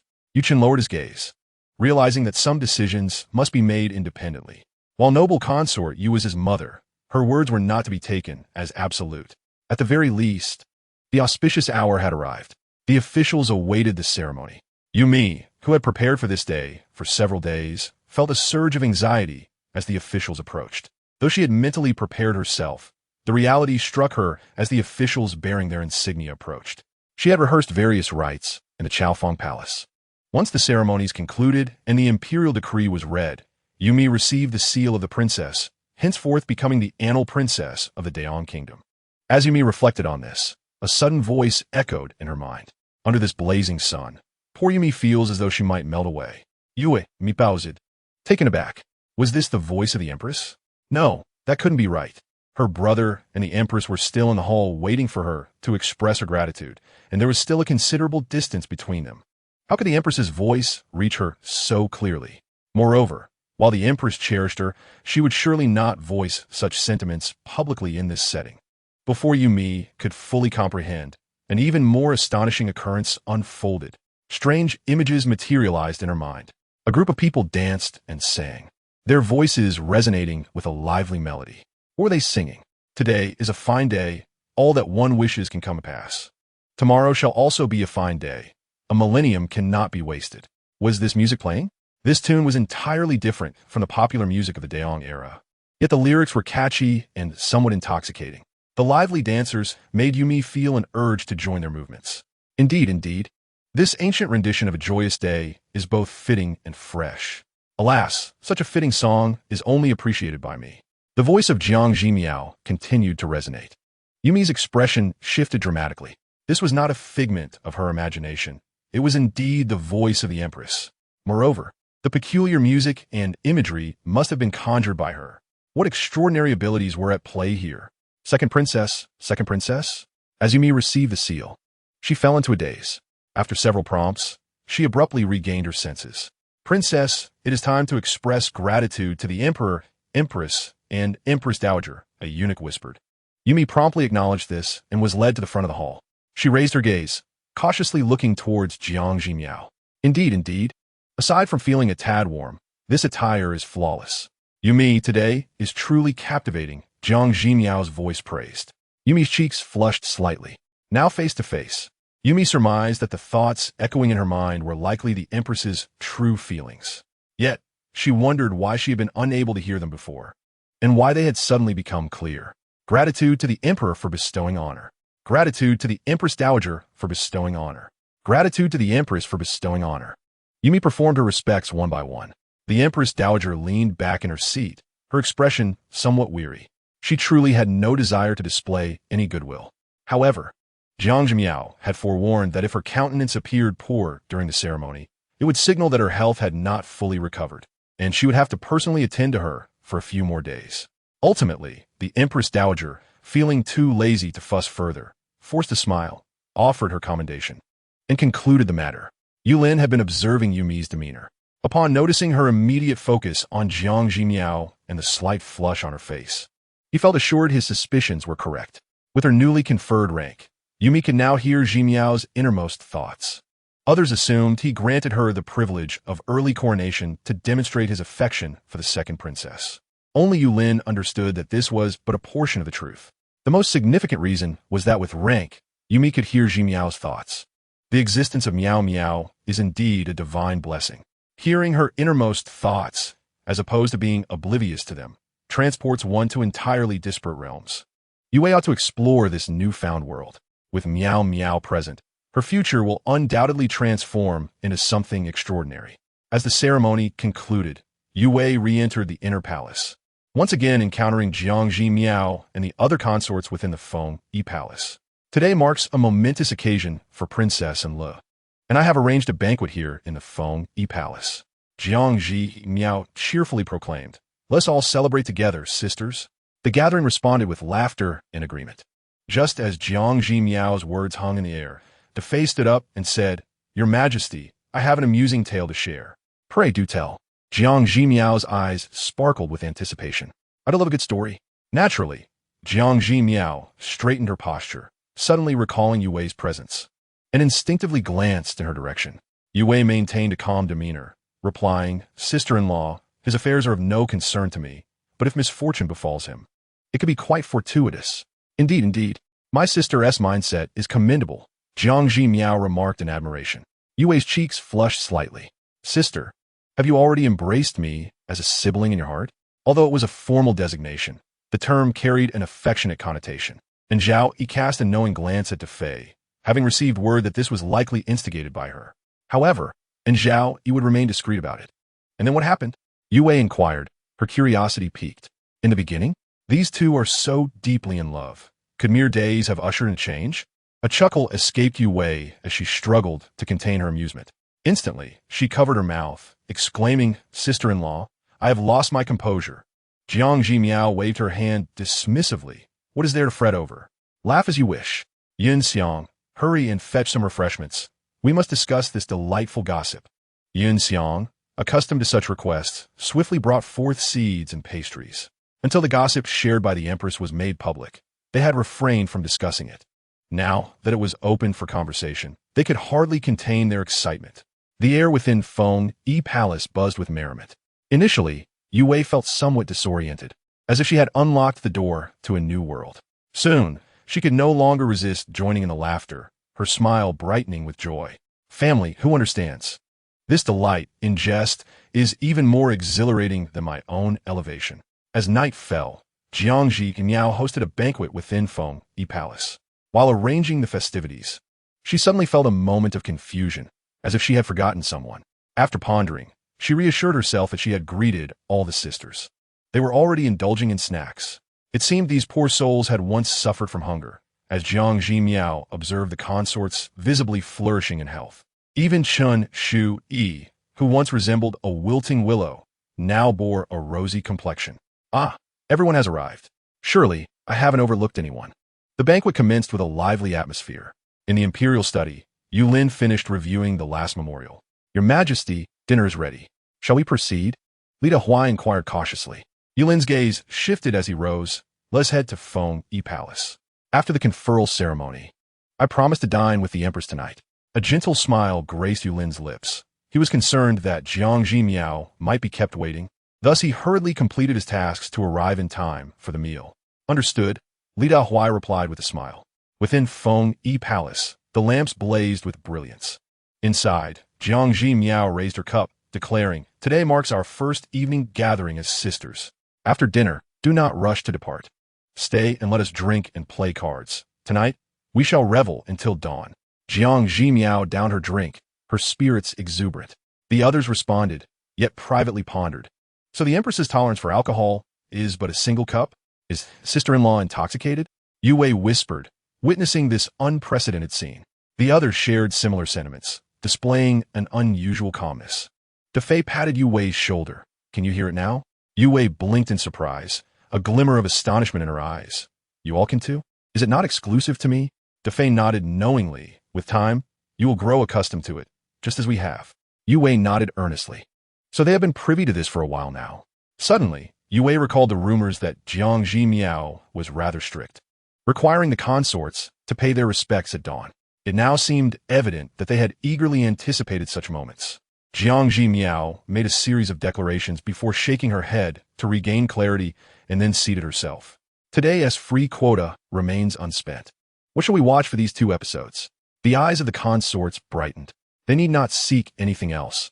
They had yet to tire of Wu Lin Waijuan. However, it was clear that Jiang Zhimiao desired a change of pace. How about Jin Huanjuan? In the end, Zhen Huan kills the emperor and becomes the Empress Dowager. Quite thrilling. Yet, I can recite that plot by heart. Perhaps we shall save it for later. The others were taken aback. She killed the emperor and became the Empress Dowager? Such a tale exists. We wish to see. Yet, Jiang Zhimiao was already contemplating alternatives. Let's explore something fresh. With a smile, she declared, I've got it. What could it be? The anticipation in the room was palpable. Yue Wei remained unsure of the situation, but seeing the expectant expressions around her, she too felt a surge of excitement. In the next moment, music began to play. The gentle starry sky should touch your heart. Her expression, one of bewilderment. What was this peculiar melody? It defied all conventions. Yet, as she listened, it became oddly catchy, accompanying you to watch the meteor shower, falling upon this earth. The opening theme continued, revealing various handsome gentlemen on screen, all quite pleasing to the eye. The peculiar song inexplicably captivated them, almost prompting them to sing along. I must see how this ancient version of Meteor Garden can be reimagined. These 6 are quite commendable. The fellows appear rather dashing, especially the one in the center, with a charmingly robed demeanor. I wish to see him brought to tears. What is this ancient rendition of Meteor Garden? What does robe charm even mean? Yue Wei realized she was utterly lost. Defei and the others also found themselves perplexed, yet they remained composed. Defei leaned in to whisper to Yue Wei, Do not rush. We have ample time to comprehend. With patience, understanding will come. Yue Wei nodded, half in understanding. Jiang Zhimiao poured herself a fine drink, thoroughly engrossed in the unfolding spectacle. The system, in terms of production quality, was impressively competent. The scene opened in an ancient noble academy, said to be exclusive to the offspring of the aristocracy. This academy, situated on a mountain, boasted vast grounds, complete with riding arenas and music rooms among its luxurious facilities. The narrative commenced with a voiceover. In the esteemed De Yong Royal Academy, four illustrious young masters stand out. At the forefront is the eminent Mu Rongxian, accompanied by his three companions, Duan Muyin, Shang Guanlin, and Zhuge Xiao. As the scene shifts, these four individuals make a striking entrance, exuding an aura of coolness and charisma, eliciting a chorus of gasps from the onlooking ladies. The concubines murmur in confusion. What is happening? Is this Royal Academy coeducational? Moreover, none of these so-called young masters hail from royal lineage. Even if they were of noble birth, such arrogance is unfathomable. Do they not fear the censure of the censors? Will the scholars not admonish them? From the very onset, the narrative leaves the audience bewildered. In the premiere produced by the Empress, the first installment was none other than Hong Lu Meng, a masterpiece of exquisite craftsmanship. Logic aside, the entire series is a meticulous tapestry that demands repeated viewings to fully appreciate. Following this, Wulin Waijuan, set against the backdrop of the martial world and clearly a comedic endeavor, was well received, prompting laughter from all. However, Lu Xinghua Yuan pushes the envelope too far. The Great Yong Dynasty's Royal Academy, with its four young masters, seems to resonate with their own lives, yet the progression of the plot and the characterization feels utterly illogical. Even more perplexing is the presence of a commoner girl within this Royal Academy. This young woman, disguised as a male, was fortuitously discovered by the headmaster, recognizing her remarkable talent, granted her admission and waived her tuition. As a commoner, she holds no power or influence, leading to her ostracization by her peers. The crowd shudders, suddenly enlightened by a singular term, astonishing. The realization dawns upon them, encapsulating the essence of their earlier confusion. In Chapter 82, the plot takes a fantastical turn as Mu Rongxian becomes incensed, issuing a decree against Chu Xia. Consequently, the entire academy rallies against her. The audience, including Jiang Zhimiao, finds amusement in the absurdity. How comical this ancient adaptation. It hardly matters. When watching such a show, one ought to suspend their intellect. Obeying this advice, the audience willingly casts aside their critical faculties as the story unfolds. The commoner girl, refusing to succumb to oppression, boldly challenges Mu Rongxian, asserting that his actions are unjust and vowing to resist tyranny. The narrative, set against an ancient backdrop, unexpectedly adopts an anti-imperialist, anti-feudal tone. Jiang Zhimiao's curiosity piques regarding the continuation of this tale. The system chuckles, promising, "Host, this production guarantees captivating content." Intrigued, Jiang Zhimiao clicks on the second episode. Here, despite being constantly bullied, Chu Xia displays incredible resilience and even assists another victim of harassment. To punish her, Mu Rongxian confines her to the back mountain, unleashing ferocious dogs upon her. Yet, Chu Xia, calm and composed, overcomes her injuries to slay the beast. When she emerges at dawn, Mu Rongxian, expecting to witness her disarray, is instead confronted by a bloodied but unyielding Chu Xia. His shock resonates with those who had previously mocked her. As her voice rings with determination, Mu Rongxian, for reasons unknown, refrains from his usual derision, opting for silence instead. The episode concludes with Duan Muyin, one of the four young masters, extending a gesture of goodwill towards Chu Xia, drawing the audience deeper into the narrative. As the free viewing period concludes, Jiang Zhimiao finds herself in a quandary. The system's allure is undeniable, yet purchasing further episodes requires points. Though she possesses a fair amount, her recent awareness of her precarious situation compels her to conserve these points for emergencies. The free episodes are too enticing to ignore, while the paid ones can wait. I shall watch the next episodes in the morning, she decides. The audience, having just begun to be captivated, protests, eager to continue. They resolve to rise early the following day to ensure they do not miss the updates. Observing their determination, Yiling suddenly comprehends why they eagerly await at the gates of Feng Yi Palace before dawn. Were she in their position, she too would wait. Yet, she must devise a reason to visit the palace. Perhaps I shall rewatch the first episode out of boredom, muses Jiang Zhimiao. Meanwhile, Emperor Li Huai quietly suggests. Shall we make our presence known? Yu Ling has been stationed at the entrance for quite some time, yet astonishingly, none of the women have noticed his arrival.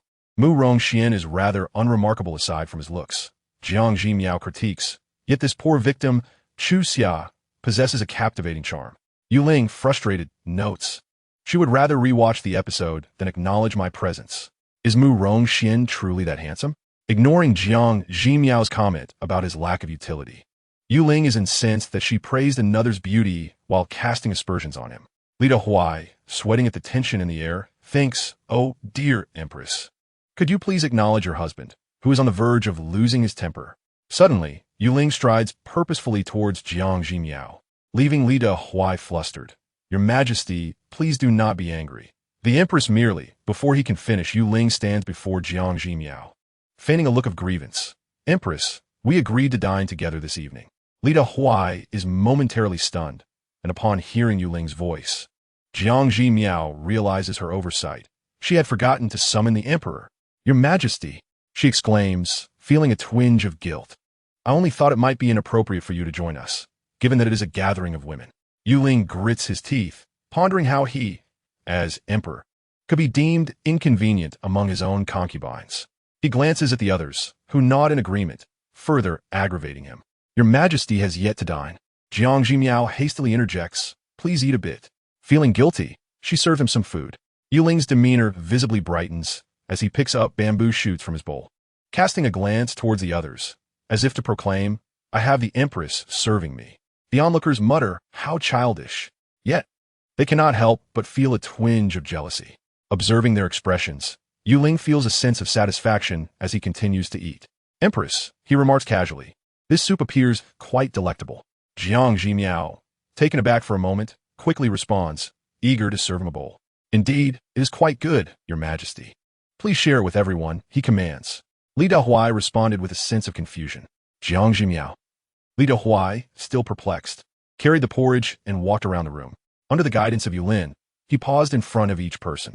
"Everyone, is this a display of ostentation? Surely, this is an act of flaunting, is it not? Is it appropriate to boast so?" After receiving a barrage of murderous glares, Yu Lin leisurely began to savor the porridge. Perhaps it was because this was the porridge served by the Empress herself. It seemed particularly fragrant and sweet. "What do you think? Do you feel the same?" Yu Lin glanced at the crowd and then, as if struck by a sudden realization, remarked, "Oh, I asked in vain. None of you have ever tasted the broth served by the Empress herself." Chapter 83. The Pitiful One? Jiang Zhimiao felt somewhat numb. The others also shared her numbness. Yu Lin's smile grew ever more radiant, and with each bite he took, he would extol its virtues from every angle. The crowd. Yu Lin's antics had rendered even the ongoing meteor garden less appealing. The Emperor's broth was cooling. Jiang Zhimiao subtly reminded him, "Even if the broth served by the Empress has cooled, it still warms my heart as I drink it," Yu Lin replied without hesitation. Jiang Zhimiao was left bewildered. She merely wished to inquire what sort of medicine had Yu Lin taken. However, this was her superior, her direct boss, so she chose to endure. Jiang Zhimiao could endure, but the others were beginning to lose their composure. Defei could no longer restrain herself and stood up, saying, "Your Majesty, we have nearly finished our meal. Since the Emperor has just arrived, why not allow him to savor it alone? Our presence here only disrupts his dining experience." Chen Shui gently added, "Did the Empress not mention a night of revelry? The Mahjong table is already set up over there." Yu Lin. This group of women truly has no fear of retribution. Jiang Zhimiao lightly coughed. "Your Majesty, please do not take offense. Today marks the conferral of Yu Bai, and my sisters are delighted. Thus we sought some amusement." The crowd couldn't help but glance at Yu Lin with a hint of pride. Did you see that? The Empress had arranged for a night of revelry with them. As for Yu Lin, he was clearly not part of the Empress's plans. Such is the distinction between being held in high regard yet overlooked. Serving dishes and broths are mere trifles. They would not concern themselves with such matters. The light was dim. Yu Lin sat there, suddenly revealing a desolate expression. "Empress, you should go and enjoy yourself with them. I have been alone since childhood and have long since grown accustomed to solitude." A hint of a bitter smile slowly appeared on his handsome yet pale face. The dim light cast upon him rendered his features half in shadow, evoking a profound sense of sorrow. The crowd? Their hearts sank in unison. This is not good. The emperor is playing the pitiful card. Jiang Zhimiao could no longer bear it. The emperor has been abandoned by everyone since childhood. He must despise the feeling of being left alone. She softly said, "No, your majesty, I will stay here with you." As for the other sisters, Yulin was exceedingly generous. They may do as they please.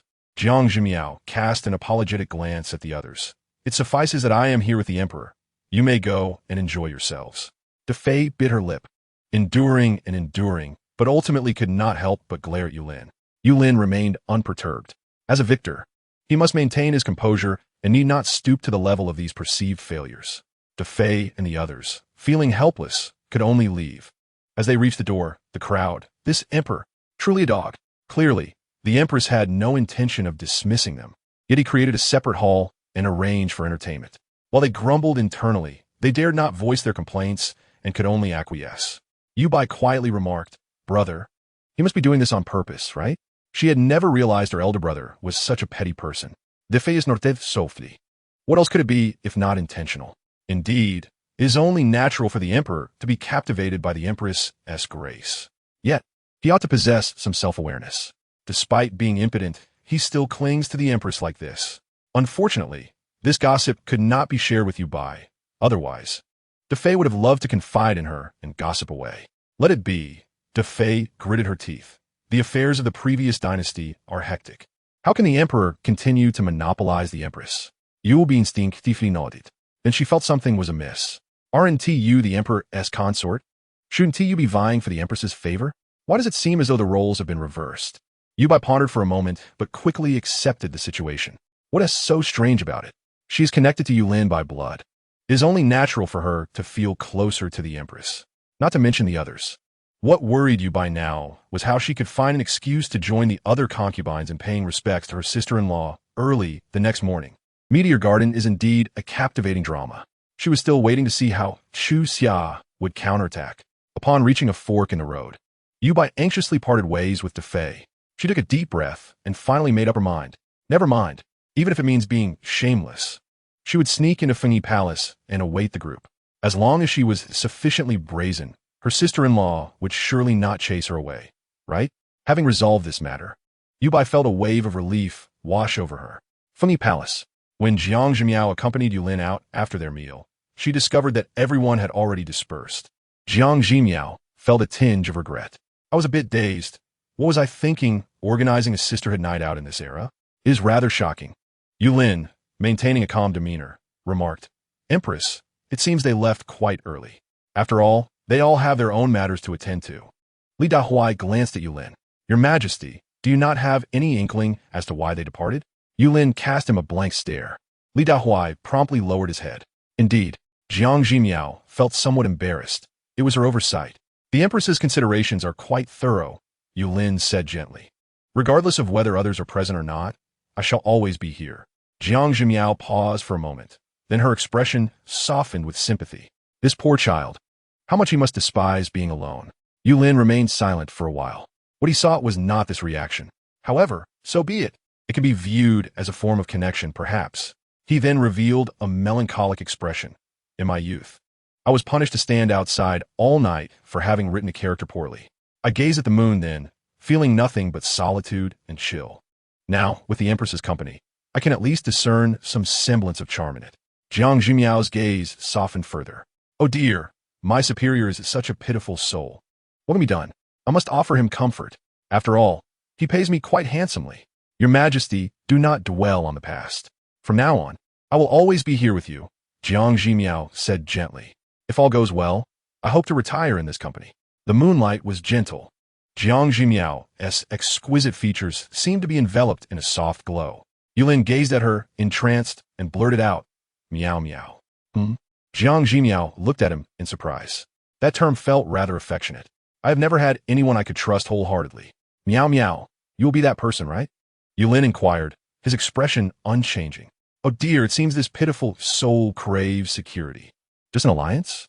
Yulin studied Jiang Zhimiao intently for a long while, seeking something within her. He saw warmth, compassion, and a shared sense of purpose. Yet what he truly desired to see had yet to manifest. Yulin broke into a small smile and softly declared, "Indeed, we are allies."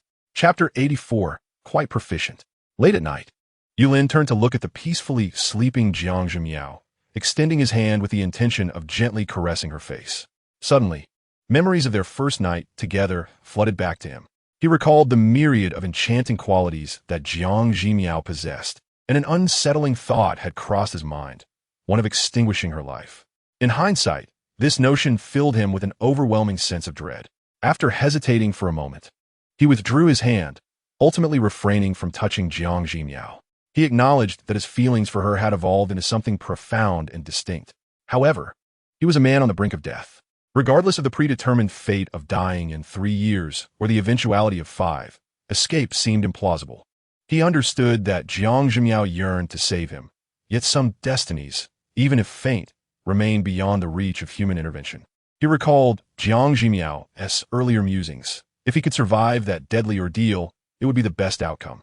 If he did not, then as Jiang Zhimiao had previously envisioned, he would ensure that she could raise a child outside the palace.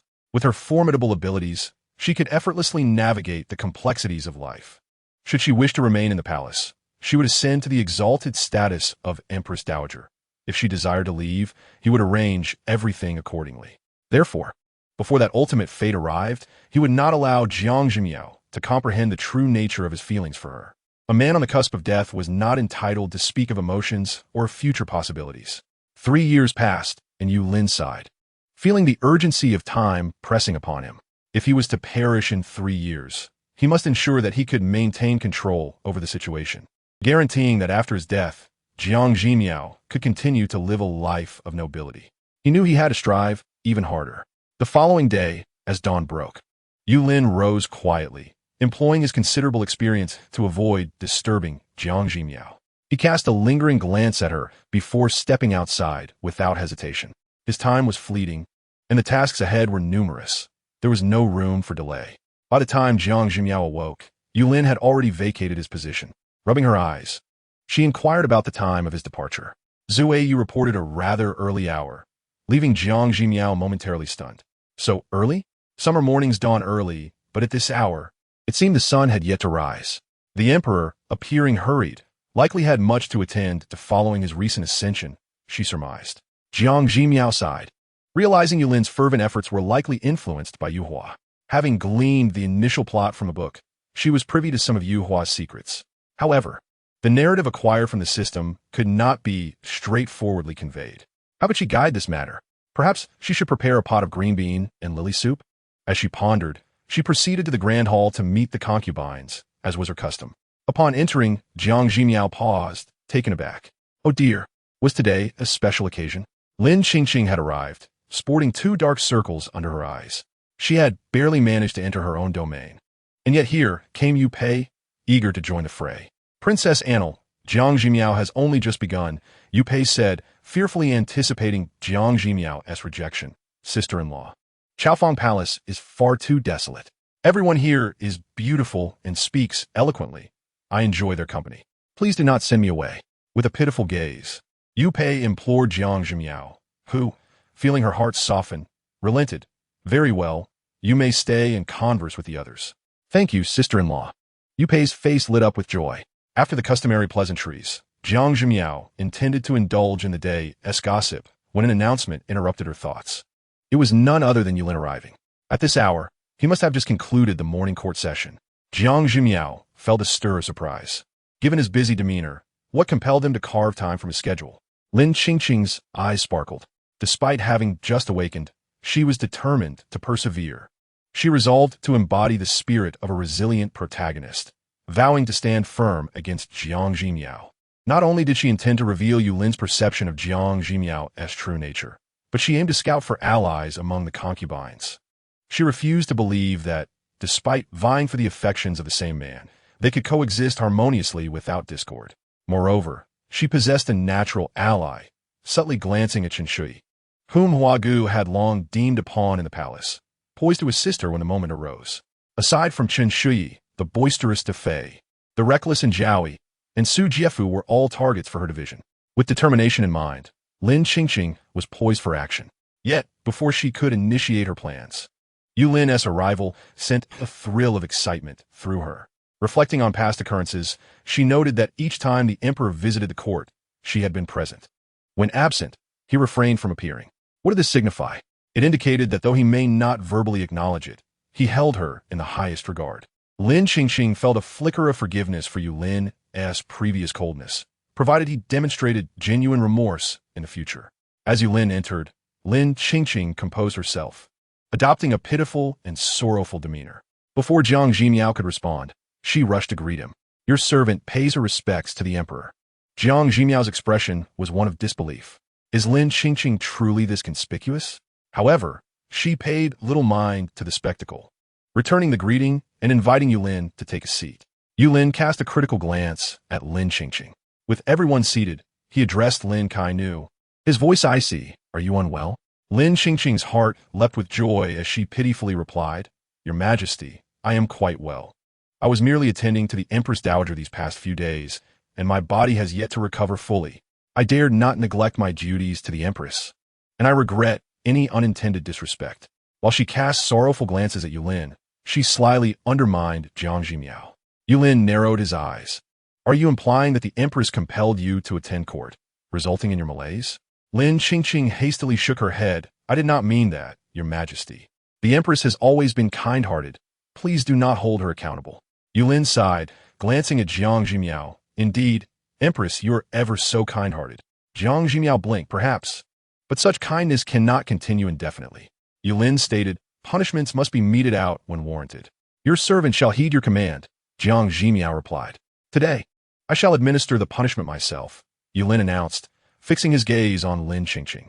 Lin Kainu has behaved inappropriately and shown disrespect to the Empress. Yin Xiang, deliver 10 slaps. Yin Xiang, now an adept practitioner, eagerly approached. As she raised her hand, she felt a thrill of anticipation at the prospect of honing her skills.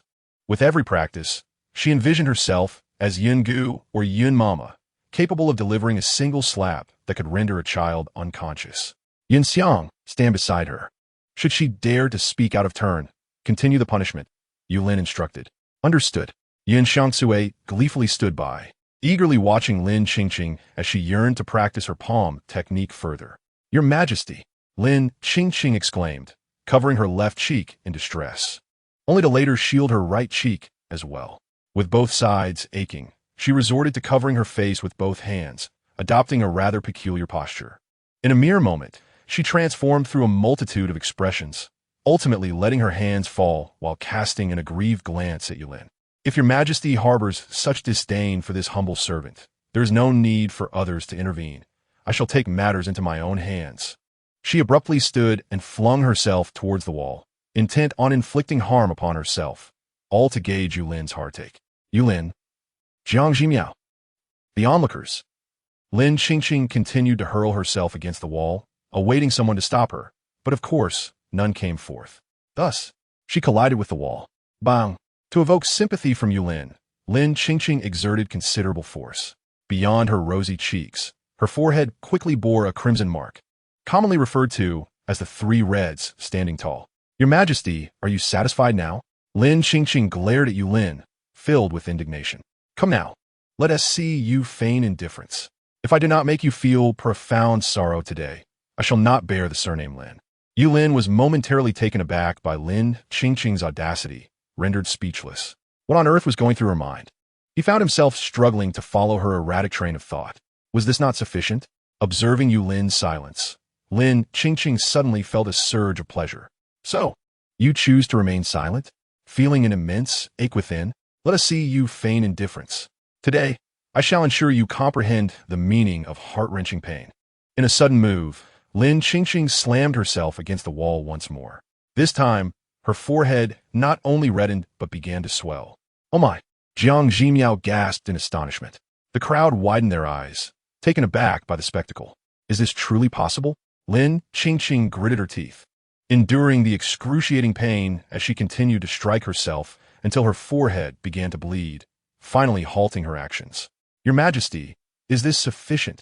In her imagination, a vivid stream of crimson trickled from her temple, coursing down her porcelain features, adding an alluring edge to her exquisite visage.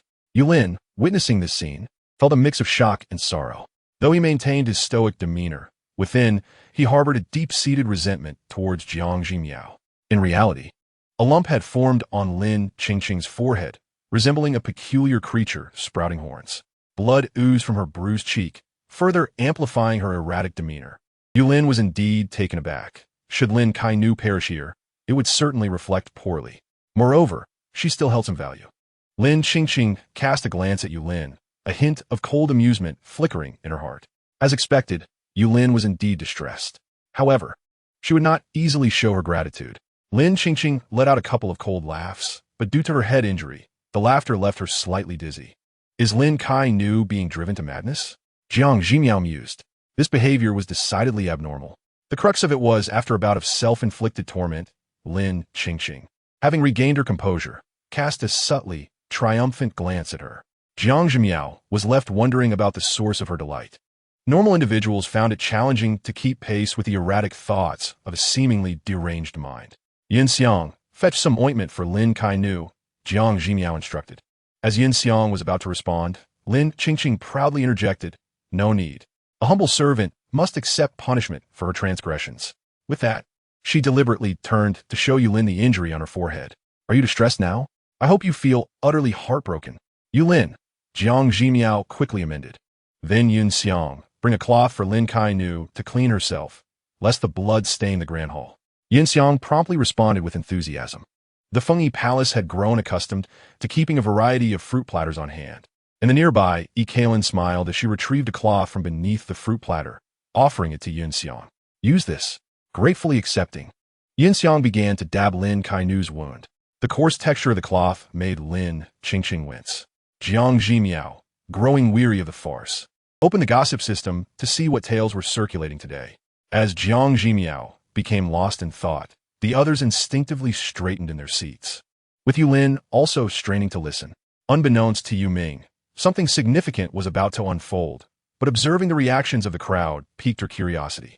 Yi Kailin has composed a song and intends to showcase it within the palace. Upon reading this, Jiang Zhimiao's eyes widened in horror as she glanced at Yi Kailin. This was the individual certified to be tone-deaf. Yi Kailin puffed out her chest, sporting a confident smile, determined to redeem herself with this song and erase the shame bestowed by the gossip system. The others collectively thought, "No, thank you." Their primary goal was to ensure Yi Kailin did not find an opportunity to sing. Yu Lin and Yu Ming remained oblivious to Yi Kailin's true predicament, with Yu Ming even harboring a glimmer of anticipation. Could it be that Yi Kailin was talented in song? Would she be graced with delightful melodies? If others were aware of her thoughts, they would undoubtedly inform her. "No, you are not." Jiang Zhimiao continued to peruse the gossip. Minister Qin's wife is with child. Qin Shui's complexion shifted dramatically. The only Minister Chen was her father. Her mother was pregnant. Qin's family had but one daughter. Under different circumstances, she would have celebrated her mother's pregnancy. However, now, she was overwhelmed with dread. What schemes did her father have in mind? Strangely, it seems that Madame Chen has not shared a strong bond with this child. Typically, a mother and child are connected. This is quite peculiar, isn't it? The narrative she had pieced together lacked this latter portion, leaving Jiang Zhimiao uncertain of any underlying motives, forcing her to set it aside for now. Let us examine the final piece of gossip. As Jiang Zhimiao read, her pupils widened in shock once more. Chapter 86. Several green hats. The crowd's minds were immediately flooded with exclamations and questions, with a flurry of exclamation and question marks swirling about. This was the first time they had witnessed such symbols, leaving them bewildered about their implications. Yet, the Empress was so astonished that she could not even articulate a coherent sentence. What shocking gossip had emerged this time? In the palace, Meng Kailin and Wan Baolin, Jiang Zhimiao's voice trembled as she raised her gaze, stunned by the sight of the two. Meng Kailin and Wan Baolin's faces paled slightly. They had long anticipated that the Empress, with her remarkable abilities, would eventually unearth their secrets. Yet, they clung to a sliver of hope that perhaps it would not come to pass. However, today, that glimmer of hope had been extinguished. To make matters worse, the Emperor was also present. Seated apart from each other, Meng Kailin and Wan Baolin exchanged a resolute glance across the crowd, their expressions revealing a sense of resigned acceptance. This was likely their fate. In making their decision, they had steeled themselves for the inevitable conclusion, whether sooner or later. Having finally been discovered by the Empress, They felt an unexpected sense of relief. Meng Kelin and Wan Baolin's demeanor grew increasingly peculiar. The crowd began to murmur in confusion. What was transpiring? Yulin narrowed his eyes, intrigued. Before entering the palace, the two were a pair of devoted lovers. After their arrival, they were assigned to the same palace, where there happened to be no primary position. Consequently, they often slept side by side, indulging in the sweet life of a couple. Jiang Zhimiao gazed at the gossip. The onlookers, including the esteemed Fei and a multitude of concubines, were accustomed to such tales and struggled to maintain their composure. However, upon hearing the secret for the first time, Yu Qi was momentarily bewildered. Were Meng Kelin and Wan Baolin not consorts of the emperor? Had they truly pledged their hearts to one another? Unable to suppress her curiosity, Yu Qi glanced at the top of Yulin's head, inexplicably feeling that something was amiss. Perhaps a green hat would suit him better, or perhaps he should wear several. Yu Qi scrutinized Yulin, as did Jiang Zhimiao and the others. Even Lin Qingqing, who had heard nothing, was staring at Yulin. Completely oblivious, Lin Qingqing merely snorted. Did these people suddenly wish to vie for the emperor's favor? It was too late. The wounds she bore were sufficient to keep the emperor troubled for quite some time. Any further attempts at seduction would surely be futile. Although the matter concerned Meng Kelin and Wan Baolin, at that moment, the focal point was undeniably Yulin, who shone the brightest. Yulin's lips twitched slightly. The notion that his two concubines had fallen in love with each other was indeed a tad shocking. Yet, he felt no overwhelming anger. Meng Kelin and Wan Baolin had their struggles. During a family banquet, Meng Kelin was schemed against by her stepmother, who intended to betroth her to a debauched young man. Fortunately, Wan Baolin happened to be at the banquet and intervened, thus preserving Meng Kelin's reputation. The two did not frequently meet thereafter, only occasionally crossing paths at gatherings. On one such occasion, after Wan Baolin was mocked, Meng Kelin reciprocated her kindness by helping her.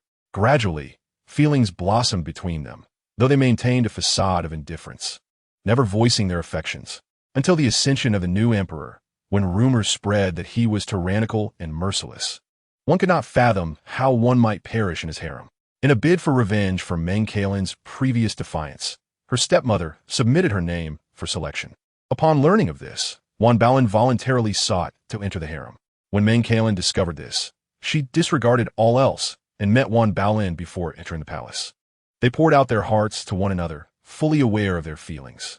They understood that their love was frowned upon by society, and if they could both be chosen for the harem, they would have the opportunity to see each other often.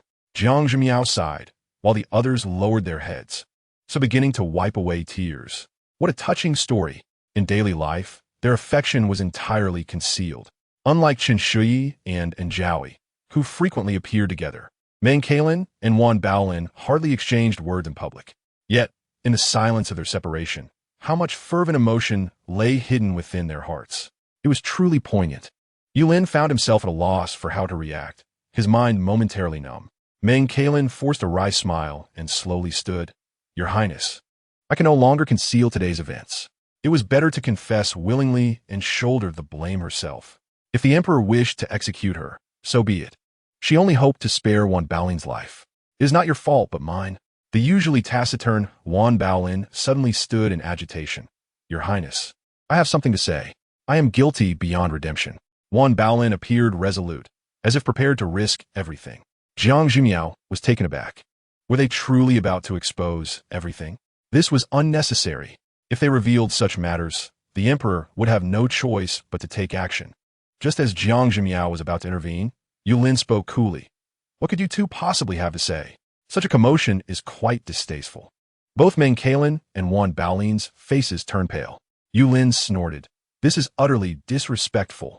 From now on, no other concubine shall be assigned to Jin Mo Ju, lest her negative influence corrupt their character.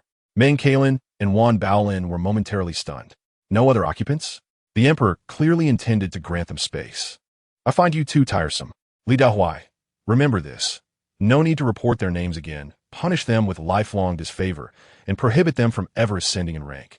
Yulin declared coldly. Meng Kelin and Wan Baolin were left speechless. While it appeared to be a punishment, they understood the deeper implications. In their current lowly status, as long as they remained behind closed doors, they would attract no attention. Elevation in rank could indeed invite trouble. Yulin was, in fact, considering their well-being. Both Meng Kaolin and Wan Baolin felt a surge of gratitude.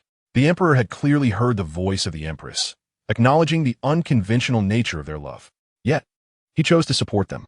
With tears in their eyes, they knelt in thanks. Thank you, your majesty. Chapter 87. He is willing to show compassion to the whole world. Meng Kaolin and Wan Baolin were filled with gratitude. Lin Qingqing raised an eyebrow. To be fair, Meng Kaolin and Wan Baolin had not committed any grave wrongdoing.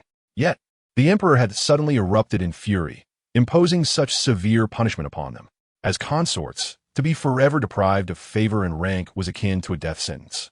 It was merely a prolonged torment. Lin Qingqing observed the tearful expressions of the two and couldn't help but smile. They were indeed unfortunate.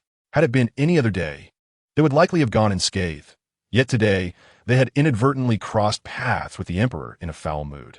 What could be the cause of his discontent? Lin Qingqing elegantly wiped the blood from her forehead. She was in such a state. The emperor had not cast even a glance in her direction, but deep down, he must have been heartbroken. Their sudden outburst must have been ill-timed. In Hewitt's words, these two were mere cannon fodder. It was truly lamentable. Jiang Zhimiao cast a glance at Yulin. The emperor's decree was indeed severe, yet for Meng Kaolin and Wan Baolin, it was precisely the outcome they desired. Was this mere coincidence? Given the emperor's character, it was unlikely he would impose such a heavy penalty for a trivial matter. Could it be that he was already aware of Meng Kaolin and Wan Baolin's situation? Today, he seized the opportunity to fulfill their wishes?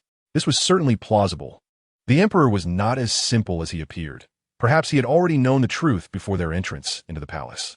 How grand of him! In the face of such circumstances, he did not express anger, but instead intervened to prevent them from self-destructing in their desperation, even going so far as to issue an edict to support them. Such magnanimity is not found in every soul. Jiang Zhimiao could not help but marvel at the serendipity of the day. As Meng Kaolin and Wan Baolin contemplated self-destruction, they fortuitously discovered a monumental piece of gossip from the system. Had it not been for the system's timely revelation, would they not have misjudged the emperor? In an instant, Jiang Zhimiao's gaze towards Yulin transformed. Would he rather be misconstrued as a tyrant than allow Meng Kaolin and Wan Baolin to suffer? Is this truly the current sovereign? A genuine sage of the ages. Nay, even a sage might not possess such magnanimity. One can only assert that Yulin, beyond being a wise ruler, is also a good man. Jiang Zhimiao's inner voice sang praises, causing Yulin's back to straighten further, though he did not perceive himself as deserving of such commendation. He had never regarded himself as a good person. A man entrenched in darkness, he yearned to drag everyone into despair. It is no exaggeration to say that before Jiang Zhimiao's arrival, had anyone presented him with a means to annihilate all, he would have acted without hesitation. Why should he endure such hardship while others basked in the light? It would be better to bring destruction upon them all. But now, with Jiang Zhimiao by his side, Yulin suddenly found himself filled with goodwill towards the world. He had her, but did the other unfortunate souls in the shadows possess such a treasure? They did not. Given their pitiable state, Yulin was willing to extend a hand to them. Because of Jiang Zhimiao, he was inclined to show compassion to the entire world. Yulin's expression gradually softened. Meng Kaolin and Wan Baolin exchanged glances, both feeling a sense of survival after calamity. When they entered the palace, the rumors circulating in the world painted Yulin as a monstrous beast. They suggested he would devour human flesh. They had resolutely entered the palace because the outside world could not accommodate their love, fully prepared for the worst. If necessary, they would perish within these walls, united in life and death. Their entry into the palace was born of despair, a choice made out of necessity. Yet now, this very choice had granted them rebirth. Lin Qingqing gazed at the two with sympathy. These two unfortunate souls had incurred the emperor's wrath. Surely, they were suffering. Such circumstances were unavoidable. The tales often required a few sacrifices to validate true love, and unfortunately, they were those sacrifices. Today's gossip was indeed thrilling. Jiang Zhimiao stroked her chin, pondering. How intriguing it is that the gossip generated by the system seems to follow a certain pattern. Each time gossip emerged from Fengyi Palace, it often pertained to the concubines, whether regarding themselves or their families, even including the maids and eunuchs within their courts. The last gossip from Showdown Palace had involved a tale about Granny Fong, a confidant of the Empress Dowager. Could it be that the gossip generated by the system is related to the circumstances and the individuals present? If that were the case, If I could attend court, might I not be able to generate gossip about the ministers? The tales of those men would undoubtedly be far more riveting than those of the women in the harem. Jiang Zhimiao merely contemplated this, never intending to actually attend court. After all, as empress, managing the harem was her duty. Overstepping into the affairs of the court could lead to severe reproach from the censors. Yulin's gaze shifted slightly, igniting a spark of curiosity within him. He too wondered what secrets his ministers concealed. After finishing the gossip, Jiang Zhimiao covertly glanced at Yulin. The emperor remained seated, showing no intention of leaving. She felt it inappropriate to usher him away. This silent standoff grew rather dull. Jiang Zhimiao discreetly opened Meteor Garden. Perfectly timed. She could watch 2 free episodes. The modern melodies of Meteor Garden filled the air once more. The others instinctively glanced at Yulin. How should one put it? Had the emperor truly decided to linger indefinitely? This somewhat dampened their eagerness to admire the handsome male leads. Yulin, observing their expressions, though unable to hear their thoughts, discerned their sentiments. This group of rascals, especially Meng Kairin and Wan Baolin, who professed to prefer women, now wore expressions of eager anticipation. He must have chosen poorly when selecting concubines. These women would surely lead his Jiang Zhimiao astray. At that moment, the opening theme featured Murong Xian in a state of indecision, prompting Jiang Zhimiao to exclaim, "Undress, stripped down to the bare essentials for this empress." Yulin maintained his composure. See, his Jiang Zhimiao had indeed been influenced negatively.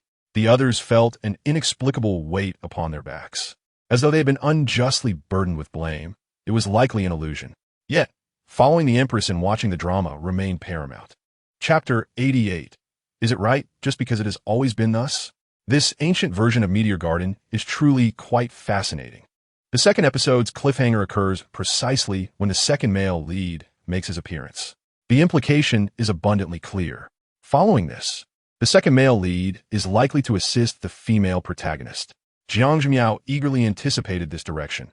Handsome men and beautiful women, after all, are pleasing to the eye. Yet the system surprised her once more. Subsequently, Duan Mu Yan indeed took the initiative to offer help to Chu Xia. Unexpectedly, Chu Xia declined the assistance, relying solely on her own strength to achieve a reversal.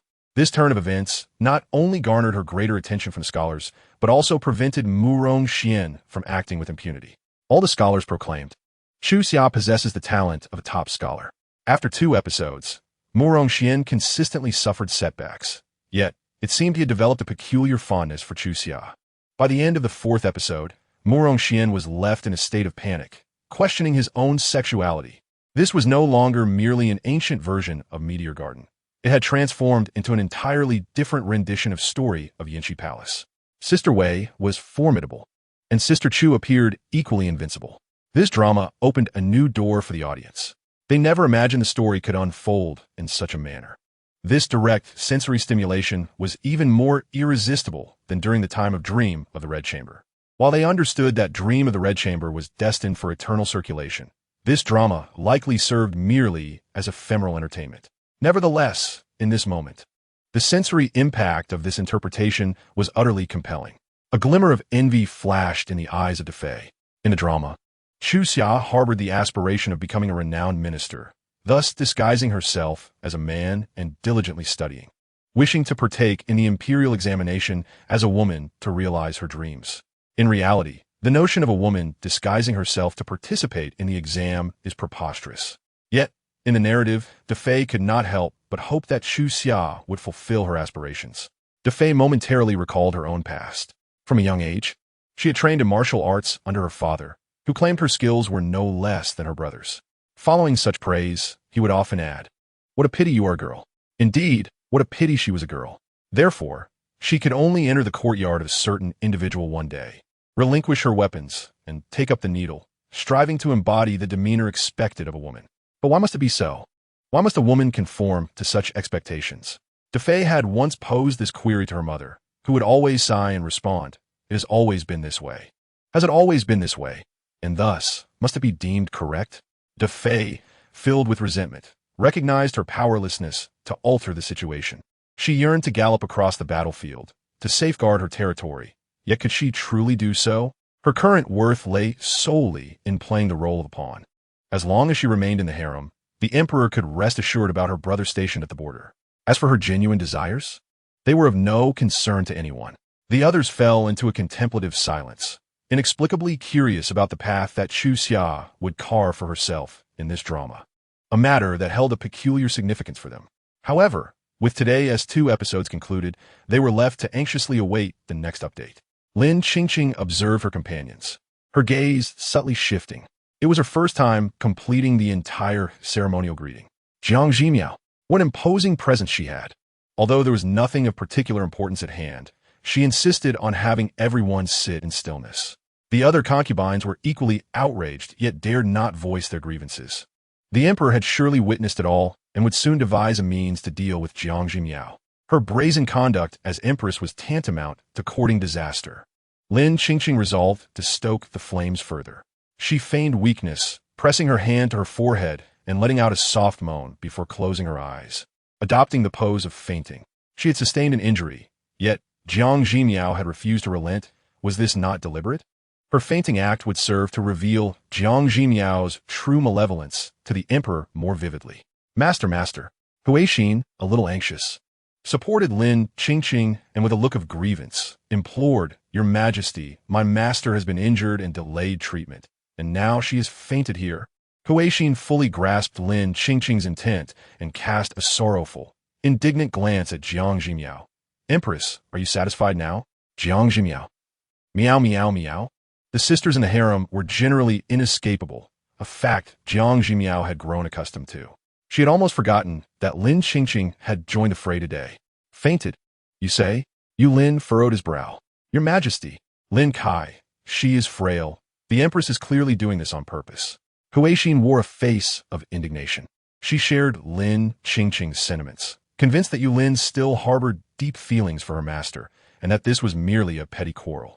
Now that her master had fainted, surely the two would reconcile.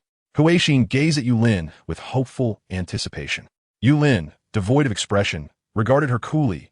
"Palace maid Huixin, you show disrespect to rank. Drag her out and administer 20 strokes." Huixin was taken aback. The guards were indifferent to her shock, seizing her and dragging her away.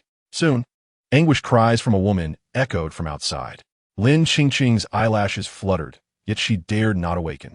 If one is frail, they ought to exercise more. Henceforth, let her run 30 laps around Chenghu each day, Yu Lin remarked nonchalantly. Li Dehuai responded loudly. He observed Lin Qingqing tremble slightly, a smirk of derision creeping onto his lips. Lin Kai's little tricks had never deceived anyone, past or present.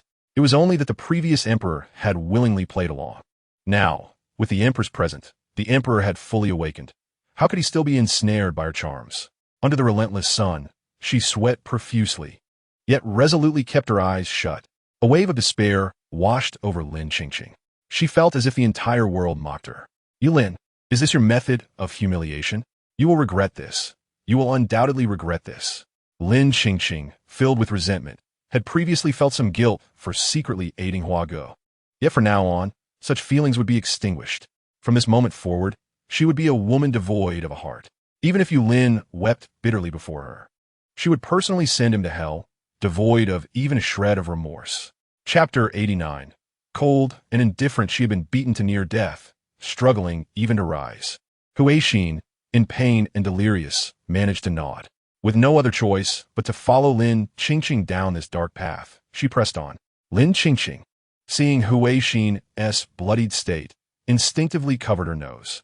Wait here, I will find someone to tend to your wounds. Someone, Lin Qingqing called out several times. Yet not a single person entered. She furrowed her brow in irritation.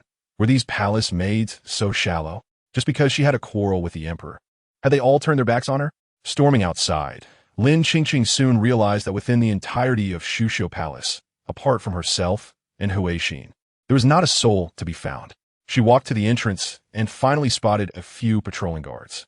Furious, she approached. Where is everyone from Shushu Palace? Why is it that not a single person can be found?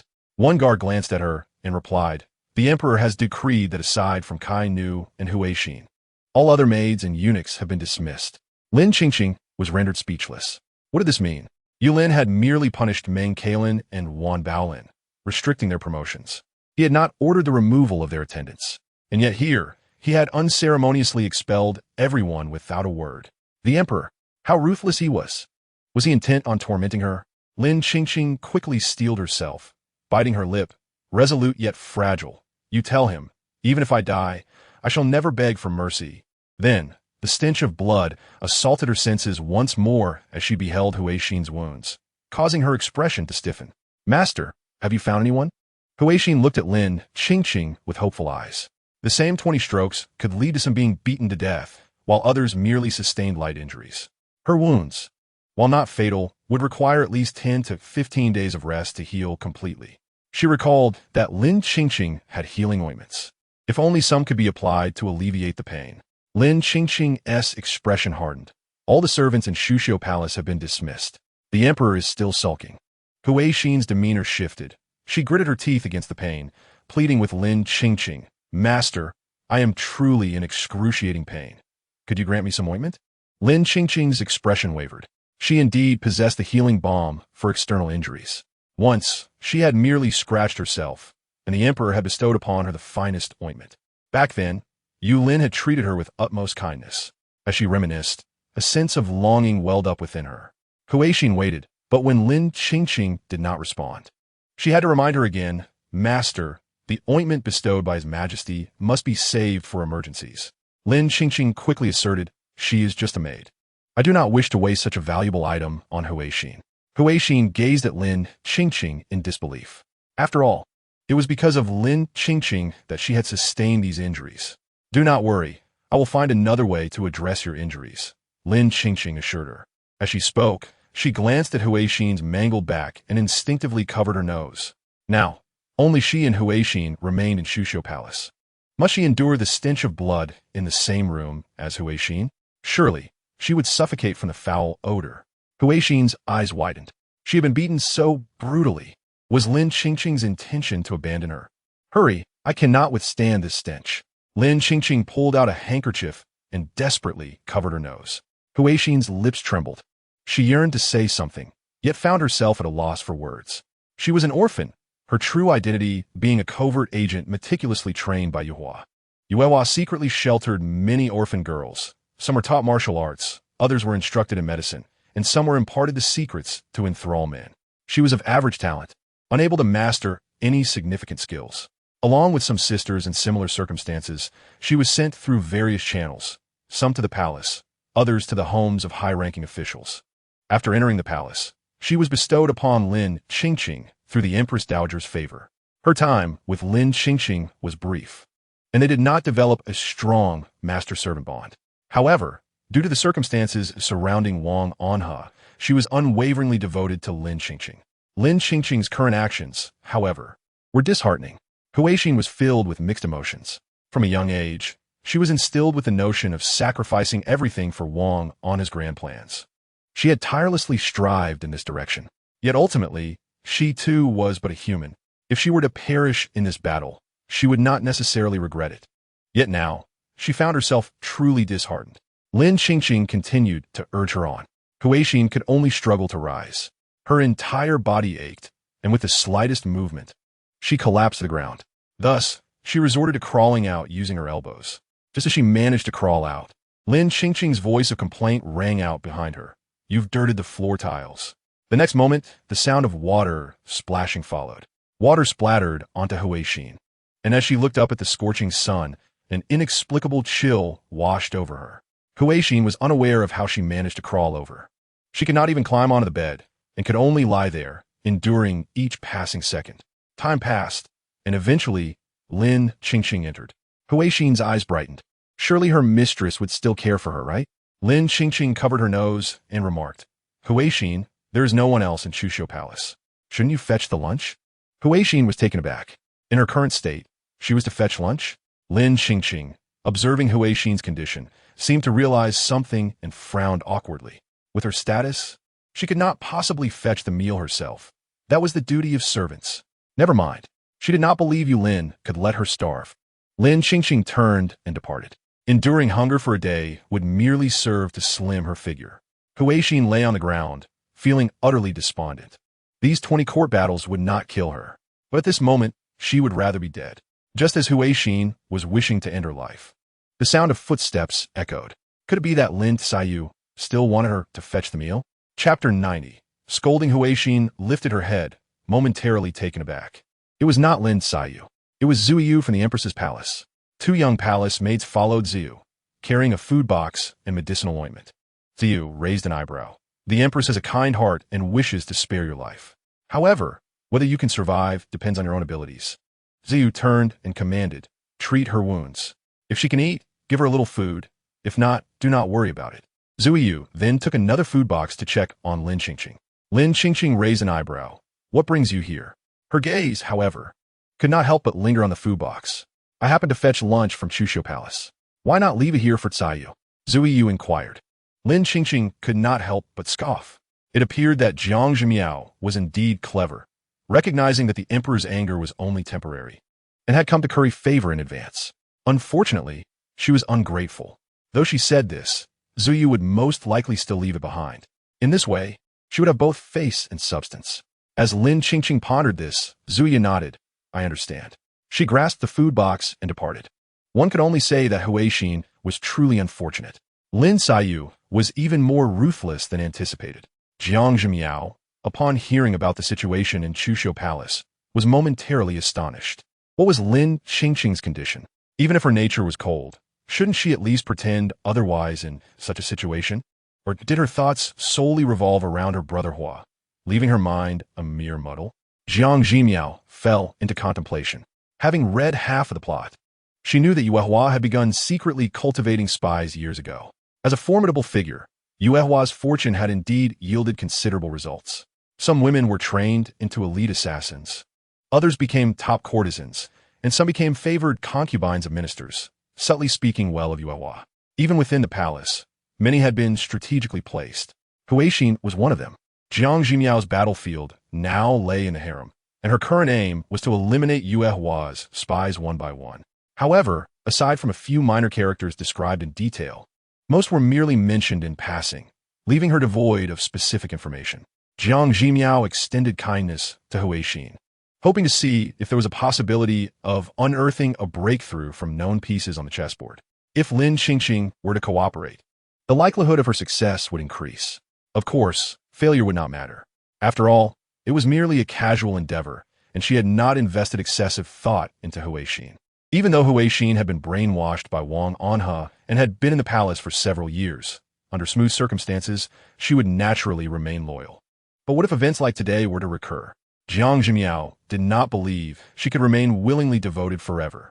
Yunxiang, is the green bean lily soup ready? Jiang Zhimiao turned and asked. Yunxiang quickly nodded. It has been prepared in the ice bucket. Bring it here. I will personally deliver it to the emperor. Jiang Zhimiao pondered. Having expended so many points for this information, while she could not divulge it directly, she must at least provide Yu Lin with some subtle hints. Yue Hua's forces had been discussed at length in the first half of the book. Though not very specific, tracing these clues would surely yield significant results.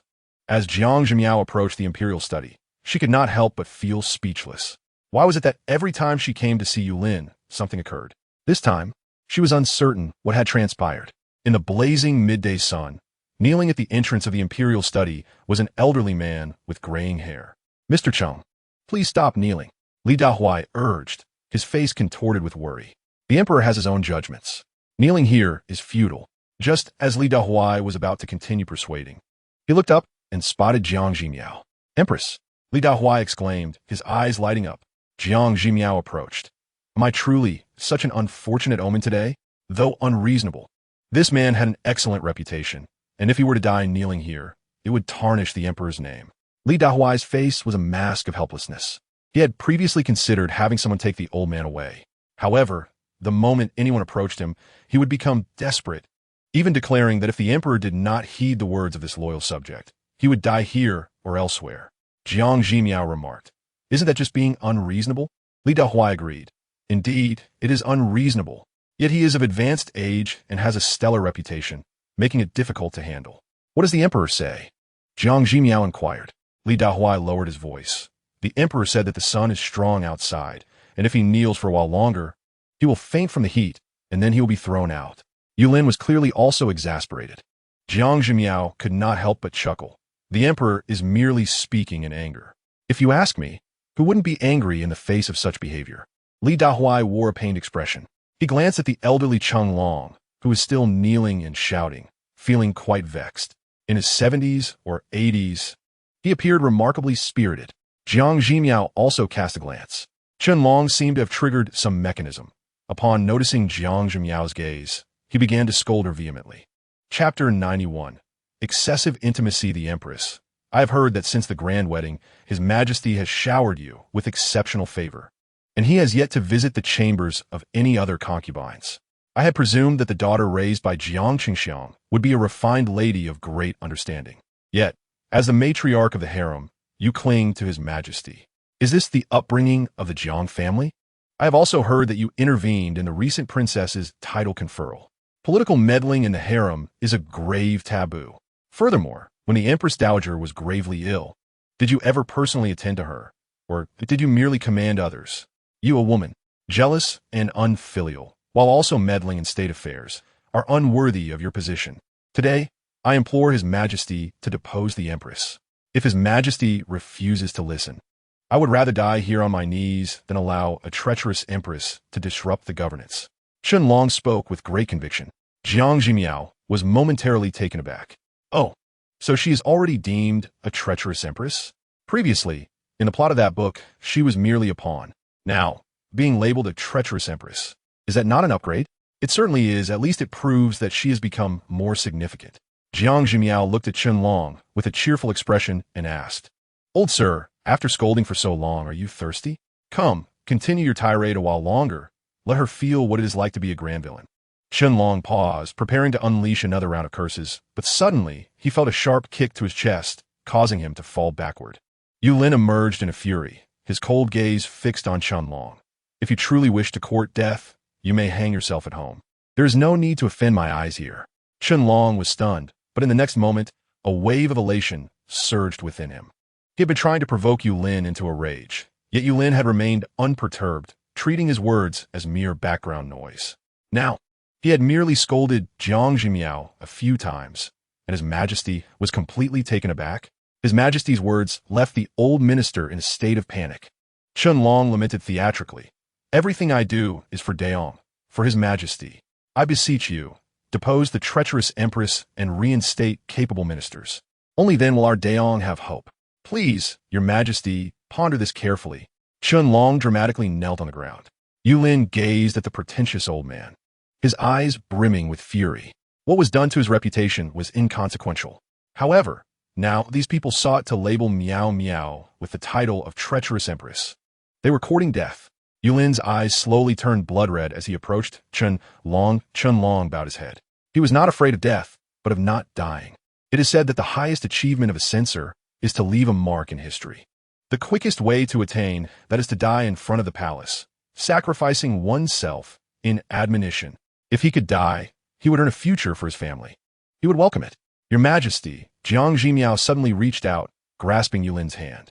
The Empress's hand, even amidst the fervor, bore a slight chill. Jiang Zhimiao smiled at him and gently said, If we delay any longer, the lily and mung bean soup will no longer be cold. Yu Lin's heart instantly calmed. He nodded, obediently like a child. Yu Lin's voice was cold. Chen Long trembled slightly, momentarily uncertain of Yu Lin's intentions. However, escalating the situation was naturally better. Chen Long declared, Then I shall return tomorrow to advise His Majesty. Li Dahuai breathed a long sigh of relief. It is indeed the Empress. Mr. Chen, please. Li Dahuai personally escorted Chen Long to the palace gates. In the imperial study, Yu Lin still held Jiang Zhimiao's hand. This time, Jiang Zhimiao directly asked, Your Majesty, may I have my hand back? Just wait a moment longer, Yu Lin instinctively replied. Upon seeing Jiang Zhimiao's puzzled expression, he felt a flicker of thought and hastily added, I suffer from chronic headaches, and despite my efforts, I cannot find relief. For some reason, whenever I grasp the Empress's hand, my headache improves. Empress, may I hold your hand a little longer? Yu Lin gazed at Jiang Zhimiao with yearning eyes, his gaze slightly glistening, resembling a forsaken little creature. Jiang Zhimiao's heart softened, and she gently responded, All right. The notion that holding hands could alleviate headaches, is that even possible? No wonder during their previous encounter in the imperial study, Yu Lin had also held her hand. She inquired of the system. System, what is this situation His Majesty speaks of? Can I alleviate his headaches? The system, somewhat perplexed, responded, I am not entirely sure. However, there's a possibility. The system paused before explaining. Host, you carry the system with you, which can be said to be a manifestation of fortune. Though Yulin is an emperor, his fortune is rather pitiable. You interacting with him may temporarily suppress his pain due to your fortune. This principle is akin to how those around the protagonists often rise in status. They are elevated by the protagonist's fortune. Yulin's situation likely follows this reasoning. However, suppressing pain with fortune is not a long-term solution. To truly cure Yulin, a fundamental remedy is necessary. Jiang Zhimiao nodded. She certainly understood the need for a fundamental solution. However, at present, she lacked the means to achieve it. Perhaps once she acquired the entire plot of the book, she could discern some clues. Jiang Zhimiao fell into contemplation. Yulin, too, felt a pang of anxiety. Miao Miao at this moment must be communicating with that mysterious entity in her mind called the system. Who knows what conclusions they might draw? In any case, the greater the physical contact, the deeper the extent to which fortune could assist Yulin. The system ultimately summarized. Jiang Zhimiao lifted her gaze, observing Yulin's tense demeanor, which appeared still quite pained. Her heart ached, and she extended her other hand. Is one hand enough? You may hold both. Yulin looked up. Disbelief etched on his face as he regarded Jiang Zhimiao. A flicker of wild ambition ignited within him. Miao Miao is so kind to him. Could it be that Yulin did not respond? Jiang Zhimiao, believing he was too dazed from the pain, bit her lip, if that is still insufficient. Although it feels somewhat excessively intimate, Jiang Zhimiao hesitated to express further. Yulin's eyes began to shine with increasing brightness. His voice grew slightly hoarse. What? What do you mean by overly intimate? Chapter 92, Morning Court? Jiang Zhimiao met Yulin's suddenly peculiar gaze with utmost seriousness. If it comes to that, I shall remove my shoes and socks, and you may hold my feet as well. Fear not, I do not have smelly feet. Yulin. His hopeful expression immediately crumbled. Indeed, he had overthought. This is the big boss. What if his generosity leads to a raise for her? Yulin couldn't help but smile. Jiang Zhimiao regarded him with confusion. Yulin took hold of Jiang Zhimiao's other hand. Miao Miao, just like this, is perfect. His mind was racing with wicked thoughts. He knew Miao Miao was soft-hearted. She was well aware of his unspoken tragic past. If he portrayed his suffering before her, she would surely feel compassion. Perhaps he could draw closer to her by feigning vulnerability. Perhaps he still had a sliver of a chance to truly capture Miao Miao's heart. However, Yulin suppressed all inappropriate thoughts with formidable willpower. He was a man on the verge of death. He could not burden Miao Miao. She only regarded him as a partner, as a superior. That was sufficient. If the day came for him to depart, she would not be overly saddened. At that time, he would find a way, granting Miao Miao, as well as the others in the harem, a future filled with freedom is not merely an act of kindness on his part. Rather, he is acutely aware of Miao Miao's benevolent heart. She would undoubtedly wish for everyone to lead a good life. Thus, prior to his demise, he endeavors to set all matters in order, sparing Miao Miao from the burden of worrying about others' futures at that time. Yulin gently holds Jiang Zhimiao's hand. Jiang Zhimiao gazes at him in a daze, observing this youthful emperor whose eyes seem to harbor a multitude of emotions that she cannot quite discern. Failing to comprehend, she chooses to avert her gaze. Instead, she quietly accompanies Yulin. After what feels like an eternity, Yulin releases her hand and softly states, "It is done." Jiang Zhimiao responds with a gentle acknowledgement. For reasons unknown, she feels a slight discomfort. However, observing Yulin's calm demeanor allows her to gradually ease her tension. She shares a bowl of mung bean and lily soup with Yulin while contemplating the events of the day. With a sigh, Jiang Zhimiao reflects, but this cannot be blamed on the emperor. Those individuals seem to know exactly how to provoke his ire. When the emperor is afflicted, he lacks rationality. Any decisions made in such a state could be entirely unpredictable. Yulin purses his lips, and a glimmer of cold light flashes in his eyes. After several incidents, he has come to a firm conclusion. Yu Hua is undoubtedly aware of his migraine affliction, and he possesses the means to manipulate its onset. This condition has plagued him since childhood, intentionally crafted by someone. At that time, Yu Hua was merely a child, incapable of inflicting such harm upon him. Therefore, the perpetrator must have been either the late emperor or the Empress Dowager. Yulin leans towards the former. Yet, Yu Hua exhibits a masterful command over the migraine, likely imparted to him by his esteemed father. Now, recalling the late emperor's cold-heartedness, Yulin finds himself surprisingly unshaken. He has Miao Miao now, and thus, some misfortune must occur elsewhere. How could fate bestow all fortunes upon a single individual? If given the chance to choose again, he would willingly endure all the suffering once more, as long as it leads him to Miao Miao. Every hardship would be worthwhile. In a state of calm, Yulin easily predicts that, barring unforeseen circumstances, he will undoubtedly suffer an episode during the morning court session tomorrow. These individuals seek to cement his reputation as a tyrant, thereby rendering his eventual dethronement all the more justified. This Qinglong is undoubtedly being manipulated by Yu Hua. The reason he is under Yu Hua's control is that his son has incurred substantial gambling debts back in his hometown. Yu Hua has promised to assist in settling these debts and even to provide them with a substantial sum for a life of luxury. Jiang Zhimiao frowns. If we investigate Qinglong's hometown, we should uncover some clues. Noticing Jiang Zhimiao's frown, Yulin reassures her, Miao Miao need not worry excessively. I receive word as soon as Qinglong set out. His ostensible act of defiance is merely a ruse. His family has been compromised. I can manage the situation. Jiang Zhimiao's brow relaxes slightly, realizing that the emperor has already prepared for it. Yulin smiles. Miao Miao has secured this advantageous situation for me, so I must make the most of it. The current circumstances differ drastically from the narrative recounted by Miao Miao. Yu Hua's influence is far less formidable than depicted in the story, and many of his subordinates have been successfully divided. After winning over the Duke of Xia, his strength outside the palace has increased significantly. Furthermore, he has not been idle these past years. His ability to exert control over external affairs surpasses Yu Hua's expectations. However, no matter how capable he may be, the moment his migraine strikes, all advantages will evaporate. Jiang Zhimiao contemplates this as well. She hesitates.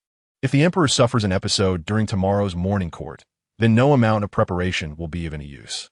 And what can be done to prevent the emperor from falling ill? Jiang Zhimiao muses with a hint of frustration.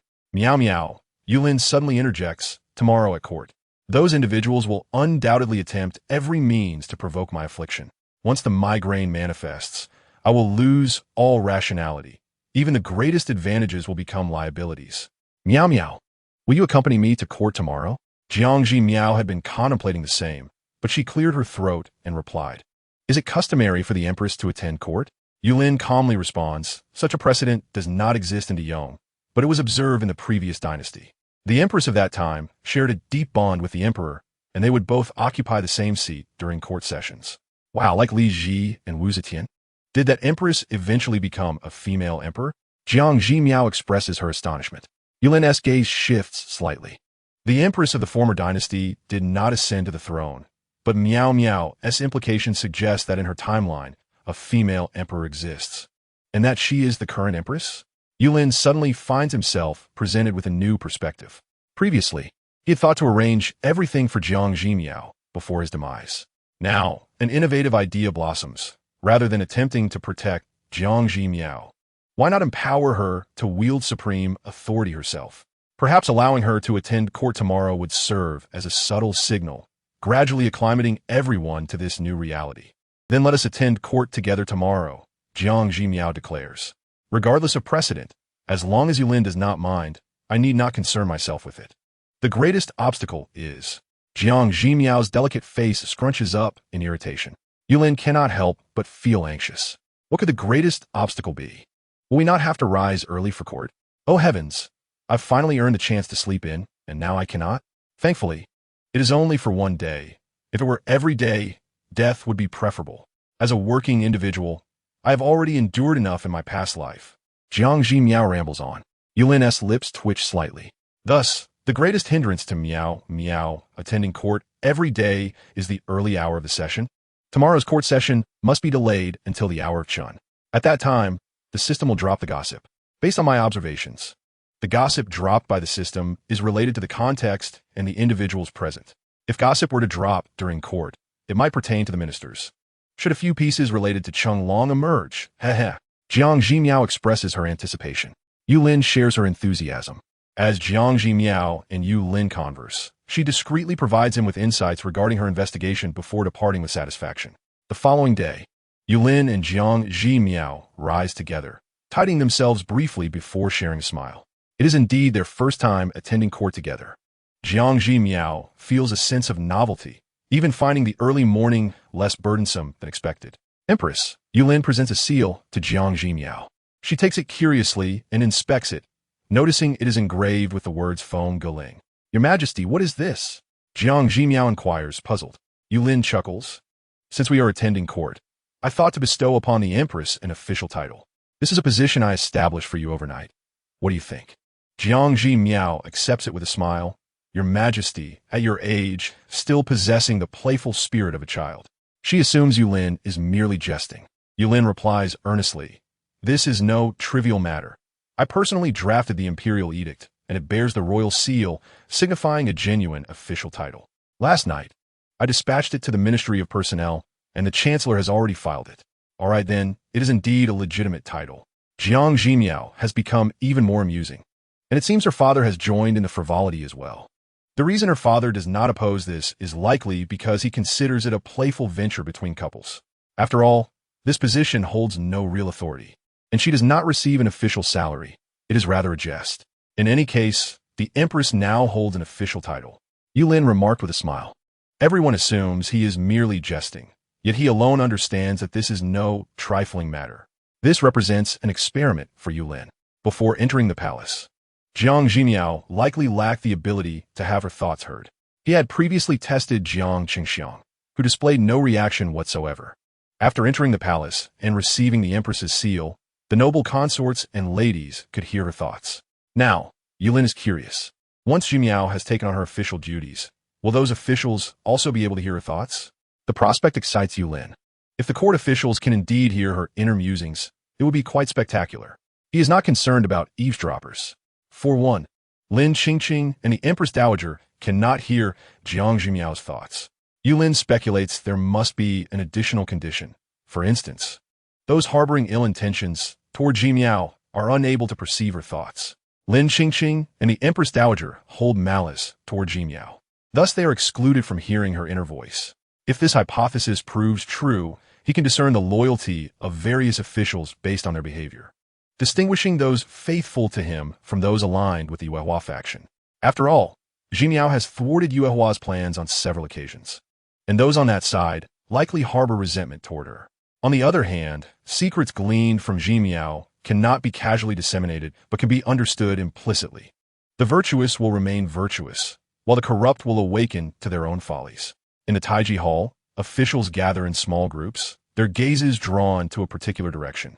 The emperor's decree called for Cheng Long to attend court today.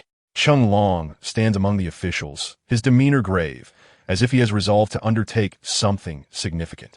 News of yesterday's court events has already spread, and everyone is aware that Cheng Long entered the palace, berating both the emperor and empress before departing unscathed. The emperor's intent is difficult to decipher, but it is certain that Cheng Long will cause a stir today, should he meet an unfortunate end in the hall. It would indeed pose a challenge for the emperor to manage. Since being beaten by Duke Xie, Yuehua has not attended court until today. He has nearly recovered, appearing more presentable now. Yet, Yulin continues to take repeated jabs at him. If that is the case, he cannot be blamed for retaliating preemptively. Cheng Long is merely a pawn set by him, of little importance yet exceedingly useful. Once the reputation of forcing old officials to their demise spreads, he will be eager to see how Yulin handles the aftermath. Offending him always comes at a price. A cold smile crept across Yuehua's lips. As the morning court convenes, the atmosphere shifts ominously even before Yulin's arrival. The emperor has arrived, someone whispered. Those still discreetly enjoying their breakfast hurriedly tucked away their food, standing to attention. They prepared to pay their respects when suddenly, shock flickered in their eyes. What is happening? Did they rise too early, causing their eyes to deceive them? They beheld the emperor and empress approaching hand in hand. Behind them, several eunuchs struggled to carry a new chair. They hurriedly arranged the furniture, placing two chairs side by side. The officials grew increasingly bewildered. What does this mean? Surely, it cannot be as they suspect. Rumors have circulated about the emperor's fondness for the empress, but this display seems excessive. Without hesitation, Yulin took Jiang Zhimiao's hand and seated himself beside her. A cacophony erupted in the court as everyone began to murmur. The emperor and empress seated together? Is he attempting to emulate a notorious past emperor known for his incompetence? To court, Li Dahuai's voice stretched out. Yet the officials could not help but feel a sense of defiance as they gazed upon Jiang Zhimiao in her elevated position. The interference of the harem in governance has long been a recipe for chaos. They must advise her earnestly before they could voice their concerns. Some in the audience were struck by a sudden yawn. With so many people here, they resemble a field of radishes. Suddenly, I feel quite drowsy. Jiang Zhimiao's voice resonated in their minds. The officials were momentarily stunned. Is it the Empress's voice? How could she utter such nonsensical remarks in court? Chapter 94. The new three kingdoms. As the officials prepare to voice their counsel, Jiang Zhimiao's thoughts interrupted again. Are the radishes about to speak up, especially Cheng Long, who prepared his farewell letter last night? Today, he intends to dash headlong into that left pillar. The nearby Minister of Rights could not stop him and stumbled back, injuring his waist and spending 3 months bedridden. TSK, TSK, TSK. The elderly Minister of Rights paused and instinctively stepped away from the pillar. At his age, a fall could indeed be fatal. As he pondered, he suddenly felt a jolt of realization. Wait, furthermore, the incident of Cheng Long's demise has not yet occurred. How does the Empress know this? The Minister of Rights stood frozen, his beard twitching, rendered momentarily speechless. Those capable of hearing thoughts instinctively turned their gazes toward Cheng Long. Known for his integrity, he is regarded as the backbone of Yonghua. Yet now, this backbone appears intent on self-destruction. This raises significant concerns.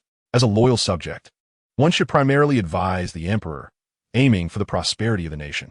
But to rush toward death is not in service of the state. It places the emperor in a position of moral ambiguity. Moreover, how does the Empress possess this knowledge? Uncertainty rippled among them. After sitting for a while, Jiang Zhimiao was surprised to find no one offering counsel. Where is everyone? Why aren't they stepping forward to criticize me, the treacherous Empress? Yuehua had just gestured for his people to hold back and observe the spectacle, yet others also refrained from speaking. The officials felt an inexplicable sense that the Empress seemed to anticipate someone challenging her. However, the events of the day were so surreal that they needed time to process, leaving them at a loss for words. Surely not. Is it possible that I, the Empress, possess such charm that today, as court proceedings simply pass without incident? Jiang Zhimiao's mind raced with questions. The officials were utterly at a loss for what to say. Yuehua furrowed his brow, sensing an odd stillness in the court. He cast a blank glance at Cheng Long. This pawn was originally intended for disposal. Then let it be fully utilized first. As for the others, there was no need to reveal their positions prematurely. Yulin observed the officials' reactions, his mind already calculating. This method proves effective. A portion of the officials has indeed heard Zhimiao's thoughts.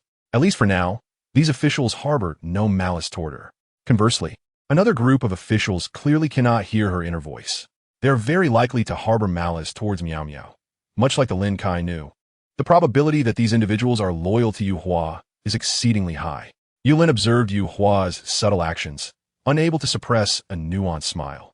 After all this time in the court, Yuehua had meticulously placed his people throughout the bureaucracy, cleverly concealing all but a few who were overtly visible. However, today, many of these hidden agents were suddenly exposed. What lay ahead for Yulin was simply to deal with each one, thereby systematically eradicating Yuehua's influence. A term from Miao Miao's innermost thoughts sprang to Yulin's mind. Is this situation not aptly termed dimensionality reduction strike?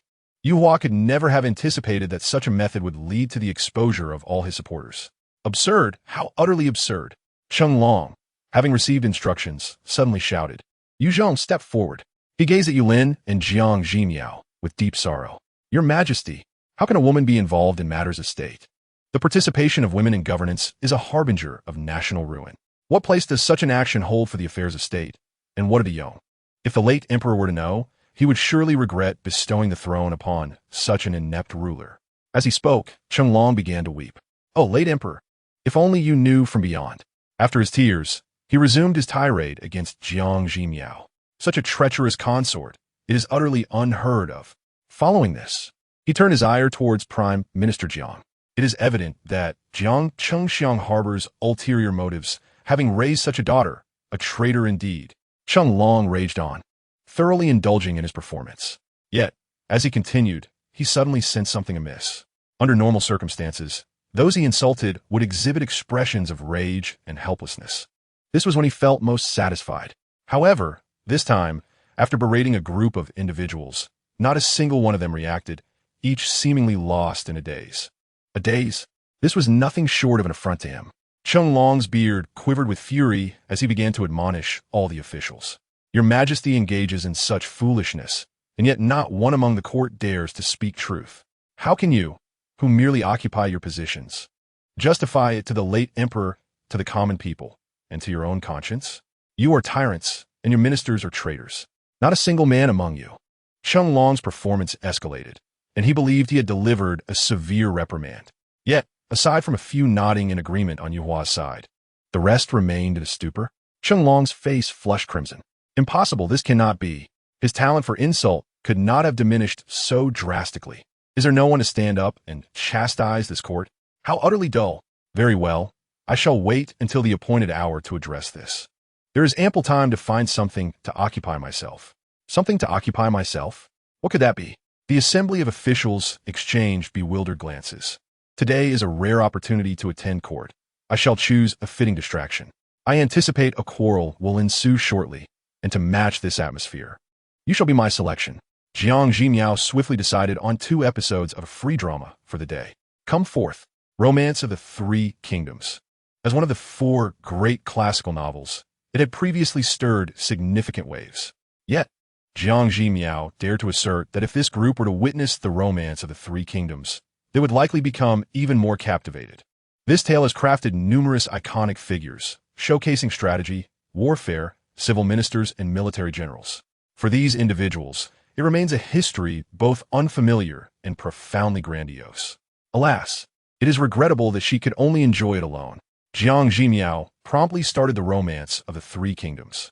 The version provided by the system was a modern adaptation. As the series commenced, a grand and stirring theme song filled the air, with stirring music and magnificent battle scenes instantly capturing everyone's attention. At that moment, Qiang Long burst forth, hurling insults at Yulin. Yet in that instant, not only did the officials who had just witnessed this marvelous display remain unfazed, but even Yulin himself found it difficult to focus. Yulin's posture straightened involuntarily. The new romance of the Three Kingdoms? This seems to be a drama about warfare. Having previously watched several dramas with Jiang Zhimiao, this particular adaptation piqued his interest like none other. The first episode began with a powerful narration amidst a clash of armies. In the 8th month following the outbreak of the Yellow Turban Rebellion, the Eastern Han Dynasty found itself in turmoil. The brief narration thrust the audience into a tumultuous era of history. At this moment, Qiang Long was still pointing at Jiang Zhimiao, berating her. What was he saying? Never mind, it was unclear. Better to see what the Three Kingdoms had in store. The opening scene depicted Dong Zhuo's usurpation of power. The loyal officials, led by Wang Yun, convened a secret banquet to plot Dong Zhuo's downfall.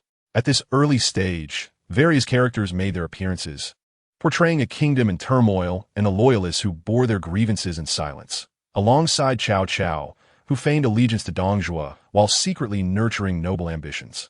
The story quickly established its foundation. As Jiang Zhimiao watched, she mused, in the early days, Cao Cao was indeed a passionate youth. How unfortunate! Unfortunate? Unfortunate for what? The crowd perked up their ears. From merely observing the first episode, they formed an impression of Cao Cao as a loyal minister enduring humiliation. What more could there be to lament? In their stories, good and evil were clearly delineated. There was no ambiguity. The officials watched the drama, torn between intrigue and confusion. Qiang Long, hoarse from shouting, lamented, not a single man among the court. The assembly responded with astonishment. Why was Qiang Long still barking? His shouts nearly drowned out the drama. They strained to listen more intently, as this was a pivotal moment. Who had the patience to argue with Qiang Long? Qiang Long continued his monologue, monopolizing the conversation for nearly half an episode. However, it was well known that a one-sided argument lacked the spark of conflict. Regardless of his prowess, Qiang Long began to doubt his own effectiveness. Was it that his debating skills had diminished, or had the officials become deaf? Qiang Long could not help but glance at Yuhua. He had followed Yuhua's guidance, yet despite his prolonged shouting, not a single individual engaged with him. Yuhua's expression darkened as he surveyed his supporters, who mirrored his confusion. The others appeared lost in their own worlds, occasionally dazed, occasionally agitated, their brows furrowed in concentration, utterly unaware of what was transpiring. What remained certain was that none of them were listening to Chenglong. Yu Hua maintained his composure. In the court, there existed 3 factions, one utterly loyal to Yulin, another devoted to himself, and a silent majority. These individuals were wholly absorbed in their duties. Much like the officials before, they would voice their concerns when Yulin erred, and likewise when they themselves faltered. Chenglong had once been at the helm of these officials, but having aged and retired for several years, he wielded no influence in the court. Nevertheless, as a former censor, shouldn't these officials resonate with his complaints? Shouldn't they join in his condemnation? By no means. Yulin's presence alongside Jiang Zhimiao was undoubtedly a breach of protocol. During their previous discussions, their responses were remarkably swift. Why are they silent today? Yu Hua wishes to conceal his identity and refrain from speaking. A thought crosses his mind as he glances at Yu Chun, the 5th son of the late emperor. Yulin is the eldest, and he is the youngest. The 2nd and 3rd princes steer clear of political affairs. Presently, the only ones with substantial authority in the court are himself and the 4th prince, Yu Chun. Regarding today's events, if the others are reluctant to voice their opinions, it would be most fitting to have Yu Chun speak up. 4th brother, Yu Hua murmurs, the emperor's actions today are quite absurd. He pauses, awaiting Yu Chun's response. Suddenly, he observes Yu Chun clenching his fist. What a pity! Yu Chun cannot restrain himself from exclaiming. What a great pity! The assassination of the loyal minister, Chao did not succeed. And yet, beside Dongjue, there exists a peerless warrior known as El Bu. If only they had succeeded, the treacherous minister would have been eliminated. Don't you think that's a pity? Yu Hua is momentarily taken aback. What is there to lament? Is Yu Chun even listening to me? He calls out several times, 4th brother, 4th brother. Finally, Yu Chun reacts, though his expression reveals some impatience. What's the matter? Why are you making such a fuss? Can't you see I'm engrossed in something interesting? Yu Hua is momentarily flustered by Yu Chun's demeanor. Lowering his voice again, it's inappropriate for the empress to attend court. What? Yu Chun suddenly realizes something and exclaims. Yu Hua is momentarily stunned. He had not finished his thought. Chenglong looks at Yu Chun with anticipation. Good. He is indeed not performing a solo act. Is the 4th prince planning to lend his support? The court officials turn their attention to Yu Chun as well. Jiang Zhimiao observes Yu Chun, her expression reflecting a growing expectation. Finally, someone's going to question this. Otherwise, I might just die of boredom. Jiang Zhimiao thinks, casually pressing pause. The onlookers, who were fully engrossed, now express mild annoyance. What's going on? This is a critical moment. We are concerned about the fate of the loyal minister Cao. Jiang Zhimiao is also bewildered. Last night, she had meticulously recorded a plethora of argumentative phrases, which cost her 2 points. Is she not given the opportunity to showcase her skills? Yu Hua is dumbfounded. Is this really what Yu Chun intends to discuss? It is utterly unreasonable. Just wait. Surely many will counter his claims. The officials exhibit expressions of profound struggle. Is it not possible for us to first finish watching New 3 Kingdoms before debating whether the Empress should attend court? Xie Cheng clears his throat and states, while the Empress has attended court, she has not engaged in political discussions. She merely wishes to observe the proceedings, and what harm is there in that? Yu Hua gazes at Xie Cheng, a cold smile curling his lips. How absurd! If matters of state can be treated as mere entertainment, then ought not everyone be allowed to attend court? Just wait. Xie Cheng will surely face severe criticism. Thus, he considers it a way to avenge the beating he received from Xie Cheng. Yu Hua instinctively touches his face, still feeling some lingering pain. Once Xie Cheng finishes speaking, silence envelopes the court. Some display a conflicted demeanor. Indeed, the Empress attending court is not in accordance with propriety. Despite the pressing need to understand the unfolding events, someone must stand to speak. Jiang Zhimiao yawns again. The Empress has come today. She is already here. Why provoke annoyance? The main concern is, has Cao survived or not? She eagerly awaits the day as events. Chapter 96. Can we have this every day? As the crowd reassures themselves, a considerable time passes without anyone daring to refute Yu Chun and Xie Cheng. It seems that for them, the Empress attending court is a trivial matter. Jiang Zhimiao waits and waits. Then, in disappointment, she clicks the play button. There is no argument to be had. Let us continue watching. The crowd reveals expressions of delight. Yes, everything else is trivial. Watching the drama is paramount. Like Jiang Zhimiao, Yu Hua feels disheartened. He, alongside Cheng Long, begins to question life itself. What is happening? Is it that he, as a time traveler, is too traditional? In this era, is it common for the empress to attend court alongside the emperor? The fifth brother seems to have something to say. Yulin smiles slightly, casting a glance at Yu Hua. Yu Hua grits his teeth, contemplating whether to intensify his attacks on Jiang Zhimiao South attendants at court. However, the indifference of the court officials leaves him bewildered. Could it be that he is overreacting? In the kingdom of Daong, is it truly not significant for the empress to attend court? After some contemplation, Yu Hua decides to set aside this unexpected event and continue with his original plan. I have nothing further to say, he states. Yulin chuckles, then turns to Cheng Long. Old man Cheng, do you have anything to add? Cheng Long suddenly kneels down with a thud. An episode has just concluded. Jiang Zhimiao allows the ending theme to play, then looks up at Cheng Long. Let me see. There's still a quarter of an hour until today as gossip drops. Hang in there. I want to see what gossip will emerge today. The crowd is momentarily stunned. Gossip dropping? What gossip? They seem to struggle to comprehend. However, this does not diminish their anticipation. Just a quarter of an hour left. Yulin leisurely drags out the time. Old man Cheng, I know you're very excited, but please calm down. Cheng Long. Yulin, first, let me say a few words. What I mean is, you should settle down and let me speak with you. Cheng Long.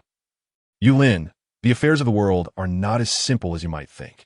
This signifies that many matters are quite challenging. Cheng Long. Yulin, thus I believe you should calm down, and then you'll be able to settle down. Cheng Long. He feels as though he has heard a multitude of words, yet somehow, he has not absorbed a single one. Yulin skillfully employs vague rhetoric to buy time, while Cheng Long attempts to interject. Although Yulin's words are meaningless, his rapid speech leaves no room for interruption. Cheng Long is left bewildered. He considers himself somewhat skilled in the art of conversation, yet today, he realizes that speech can be wielded in such a manner. Yu Hua furrows his brow, unable to restrain himself any longer. He subtly gestures. In the next moment, a delicate fragrance wafts through the hall. This scent is subtle and elusive. One would scarcely detect it without keen senses. However, Jiang Zhimiao's nose immediately picks up on a hint of the aroma. She slightly furrows her brow. This scent is identical to that which she detected in the imperial study that day. Indeed, the previous incident was not mere coincidence. Someone has deliberately used this fragrance to provoke Yulin's condition. So today, Jiang Zhimiao quickly casts a glance at Yulin. As expected, the scent has just begun to permeate, and Yulin's expression has already begun to shift. He is still managing to control himself, but a trace of irritation is evident in his demeanor. Cheng Long. Yulin abruptly rose to his feet, his gaze icy as it fell upon Cheng Long unfazed. Cheng Long responded with fervor. Indeed, this is precisely as it should be. The words of an old minister are all for His Majesty, for the young, and for the common folk. Even if the emperor were to be enraged, even if he were to take my life, I must speak the truth. Cheng Long declared, his voice resolute. Very well. Yulin's eyes reddened with anger. Do you wish for me to execute you?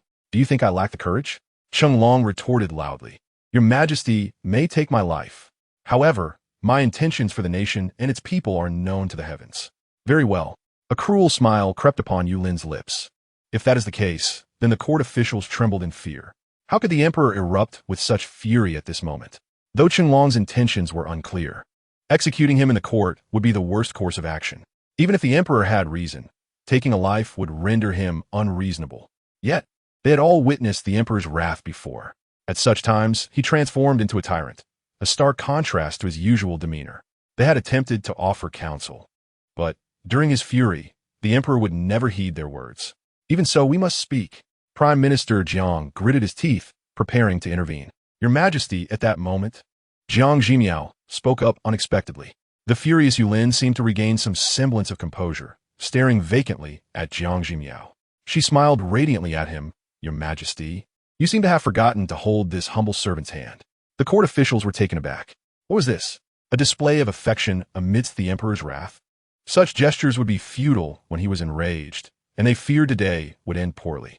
Yet, to their astonishment, the once merciless Yulin obediently replied, It is my fault. I inadvertently released the empress's hand. His expression transformed, as if the previous cruelty had never existed. The court officials were left in disbelief. Jiang Zhimiao, Is this truly possible? What had just transpired? How could a simple reminder to hold hands restore the emperor's calm?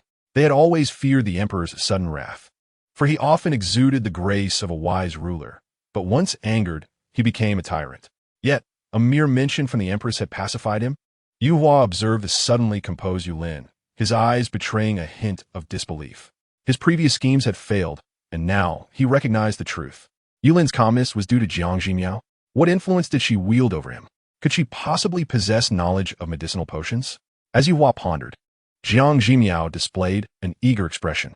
Ah, the gossip hour has arrived. Chapter 97. 3 pieces of gossip, how intriguing. Today has proven fruitful upon a cursory glance. All 3 pieces of gossip are connected to Chenglong. How fascinating. You truly are a classmate with a story, Jiang Zhimiao remarked with keen interest. The first piece of gossip. 30 years ago, Inspector Fei, head of the Supervisory Bureau, was discovered with correspondence from the kingdom of Luo, suspected of treason. Consequently, he was sentenced to death by the late emperor. In reality, the true traitor was someone else. Chenglong, originally from Luo, was sent to infiltrate the Yong's court. To ascend to the position of inspector, he orchestrated Fei's downfall and later received accolades for his meritorious service. Jiang Zhimiao paused, glancing at Chenglong, who knelt there with an air of righteousness. Could it be that he was a spy from Luo? A spy who served as inspector for 30 years and returned home unscathed? It is no wonder he is known for his candor. Was he indeed aiming for execution? If he were to perish for his counsel, it would tarnish the late emperor's reputation. Little did he know that the late emperor bore his grievances in silence until his retirement, sparing his life.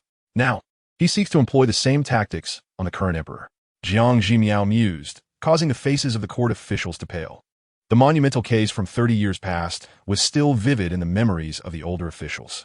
The fallout had not only affected Inspector Fei, but had sent shockwaves through the entire court. And the mastermind behind it all was none other than Chenglong? No. A mere Chenglong could not orchestrate such a scheme. There must be others aiding him in the shadows. Prime Minister Zhang's gaze darkened with a flicker of murderous intent. This man must die, but not on the court floor. A Luo national had held office in Yong for decades. Chenglong must have committed numerous clandestine acts. If he were captured and interrogated, perhaps they could unravel the web and expose the other spies. If this matter were not handled properly, the dignified court of Yong would be left to the whims of foreign nationals, and the esteemed officials would become a laughingstock. Your Majesty, all my actions are for your sake and for Yong. I implore you to heed my counsel, to appoint virtuous ministers, and to abolish the treacherous empress. Chenglong cried out again, his forehead striking the ground heavily. Yulin raised an eyebrow. The court officials replied in unison, very well. For the sake of Yong, is it? Or for the sake of chaos within Yong? A few impetuous officials glared at Chenglong with a hint of murderous intent. He opened his mouth to speak, but in the next moment, his expression shifted to one of shock. The words he had heard from the empress could only echo in his mind, utterly unutterable. He attempted to mention matters related to the new 3 kingdoms, but could not articulate them. It was as if an invisible force restrained him, preventing him from voicing those thoughts. What incredible power could manipulate a person's speech? Could the empress be a deity? In an instant, his gaze toward Jiang Zhimiao transformed into one of astonishment. Other officials soon realized the phenomenon as well, their expressions shifting dramatically. Jiang Zhimiao, however, had no time to concern herself with their reactions. She continued to peruse the second piece of gossip. The system has produced 3 related pieces of gossip in succession. I shall uncover what other surprises Chenglong holds that I am unaware of. The second piece of gossip. Last year, Chenglong acquired a young concubine whose beauty was unparalleled and whose musical talents were remarkable, making him cherish her dearly. Unbeknownst to him, this concubine was meticulously trained by Yu Hua and personally delivered to Chenglong. Chenglong suffered from body odor, and after each encounter with the beauty, she would lament under the moon, clutching a heart-shaped stone gifted by Wang Anha. A heart-shaped stone? How romantic! Surely, every beauty dispatched by Yu Hua possesses one. Wang Anha has trained numerous beauties, many of whom have been sent to officials' residences. If each were to receive a heart-shaped stone, it would indeed be a considerable undertaking. Jiang Zhimiao quipped. The officials' expressions shifted dramatically. A heart-shaped stone? Wang Anha was secretly engaging in such activities? He had sent women to Chenglong, who was still far removed from their reach. They, as court officials, must have been infiltrated even deeper. Upon returning, they must investigate meticulously. Now, let me see the third piece of gossip. 2 consecutive pieces of gossip had already inflicted a tremendous shock upon the court officials. The third piece of gossip compelled them to involuntarily perk up their ears. Cheng Long had come to the capital due to his son Cheng Bao's immense gambling debts that had been incurred through seduction. In order to ensure Cheng Long's willingness to face death, Wang Anha had already assisted in settling all the debts. The one who had lured Cheng Bao into gambling was none other than Cheng Long's beloved concubine, who was already with child by Cheng Bao. Jiang Zhimiao observed this turn of events and felt no surprise whatsoever. Was it not merely an affair between a concubine and her son? She found it astonishing that she felt no shock. Indeed, the gossip concerning Minister Chen was far more titillating. Jiang Zhimiao cast a deliberate glance at Chen Jingming. He lowered his gaze, slightly puzzled. Today he was exceedingly low-key, having not uttered a single word. Why was the Empress looking at him? The others, following Jiang Zhimiao's gaze, could not help but look over as well. The scandal of a concubine and her son was hardly as stimulating as Minister Chen's gossip. What could possibly be more riveting? Their curiosity was piqued. The emperor, oblivious to the truth, had old ministers who were prepared to die for their country. Cheng Long, having knocked his head against the ground for some time without receiving attention, roared in anger and decided to follow through with his final act. He quickly stood up and charged toward the pillar. The Grand Minister of Rites recalled Jiang Zhimiao's previous prophecy and swiftly moved aside. His aged body should not be subjected to further turmoil. Moreover, the emperor had already been prepared. Just as Cheng Long was about to collide with the pillar, Wu Ji had rushed up in a few strides, grasping him by the nape as one would seize a chick. Jiang Zhimiao looked over. Was this not the brother of the Defei? She needed to find a way to remind him to be wary of his subordinate, the Vice-General Han. This vice-general had a daughter who had already been ensnared by Wang Anha's charms. Soon, the entire Han family would side with Wang Anha. 3 months later, when the kingdom of Luo launched a surprise attack on the south gate, Wu Ji would lead the troops in a battle. He would not perish on the battlefield, but would instead fall victim to treachery from within his ranks. Jiang Zhimiao could not help but sigh. Wu Ji's expression subtly shifted. The Vice-General Han? He only had one subordinate by that name, Han Yuan. He had trusted this man implicitly, keeping him informed of all matters great and small. Yet now, this man would betray him on the battlefield for his own selfish interests? This not only endangered him, but also jeopardized countless soldiers. Was this all orchestrated by Wang Anha? His actions, driven by the thirst for power, were indistinguishable from treason. Wu Ji suddenly glared at Yuehua, his eyes wide with disbelief. Yuehua was bewildered by Wu Ji's stare. Although he had been plotting against the Wu family, he had yet to succeed. Failure equated to having done nothing at all. Wu Ji's glare was completely unwarranted. As a high-ranking official, how could he fear a mere brute? Wu Ji snorted coldly and unceremoniously hurled Cheng Long into the center of the hall. You may have stopped him once, but you cannot stop him a second time. Cheng Long shouted once more and charged forward. After several unsuccessful attempts, he cried out in desperation. The foolish emperor and treacherous empress reign supreme. My counsel falls on deaf ears. I have failed the late emperor, and I have failed the young. Even if I do not perish now, I shall dash my head against the city wall after the court session. Yulin listened and could not help but chuckle. Cheng Long's eyes widened in disbelief. Does your majesty not believe me? The determination of the old minister, who sought death with unwavering resolve, was evident to all. How can I not believe you? Yulin replied nonchalantly. In that case, I implore your majesty to fulfill my patriotic heart. Cheng Long declared defiantly. No need to rush. The person should be arriving soon. Yulin smiled. If you wish to die, do wait a moment longer. Who? Cheng Long's expression slightly altered, a sense of foreboding creeping in, yet he still proclaimed with righteous indignation. As long as your majesty does not favor capable ministers and does not depose the treacherous empress, the arrival of anyone will not sway my resolve to die for my country. Die for your country? The court officials regarded Cheng Long with cold stares. Indeed, it could be considered dying for one's country. However, it was not for De Yong that he held such loyalty. They did not have to wait long, as soon. Captain Sun entered the hall, personally escorting a man and a woman. Cheng Long's expression changed instantly upon seeing them. It was indeed his son Cheng Bao and his beloved concubine Lu Ruyue. The emperor had summoned them. Yuehua's expression also shifted slightly. After Cheng Long arrived in the capital, He too had wished to gain control over Cheng Bao's whereabouts immediately. Reports had indicated that Lu Ruyue and Cheng Bao had gone missing together. Yuehua had assumed that Lu Ruyue had taken Cheng Bao away, thus he had not thought much of it. Yet now, these two had fallen into Yu Lin's hands. When had his brother become so capable? As Cheng Bao and Lu Ruyue were brought to kneel beside him, Cheng Long shouted, "Your Majesty, what is the meaning of this? My son has nothing to do with this matter. Are you seeking to punish his family?" "Punish?" Yu Lin laughed. "How could that be? Cheng Long, you are devoted to your country. I merely wish to assist you. I have heard that your son has become so enamored with gambling that he has amassed debts amounting to tens of thousands of taels in just a year. As you retired with empty sleeves, I fear you cannot repay such debts." Cheng Long's expression shifted. The emperor had even investigated this. He forced a smile and said, "Surely your Majesty must have misheard. My son has always been honest and could not possibly owe such a large sum." "Oh," Yu Lin replied nonchalantly, "he has not incurred such debts. I have dispatched men to investigate the gambling house. The merchant named Chu who runs it often seeks out so-called fat sheep, setting traps to lure them in step by step, ultimately leading them to debts they can never repay. Once these useless sheep are drained of their value, they are relentlessly pursued for repayment until their families are left destitute. If they are useful sheep." Yu Lin paused. Cheng Long momentarily fell into a daze, instinctively glancing at Cheng Bao. Cheng Bao, equally bewildered, exclaimed, No, that is impossible. The gambling house is absolutely fine. I go there. I go there for what?" Yu Lin smiled. "For Lu Ruyue's connections, perhaps?" Yu Lin's gaze turned icy. Before Jiang Zhimiao had shared the gossip, his men had already gathered substantial evidence. The only facts he had just learned were that Cheng Long was indeed from the kingdom of Luo and that Lu Ruyue was with child by Cheng Bao.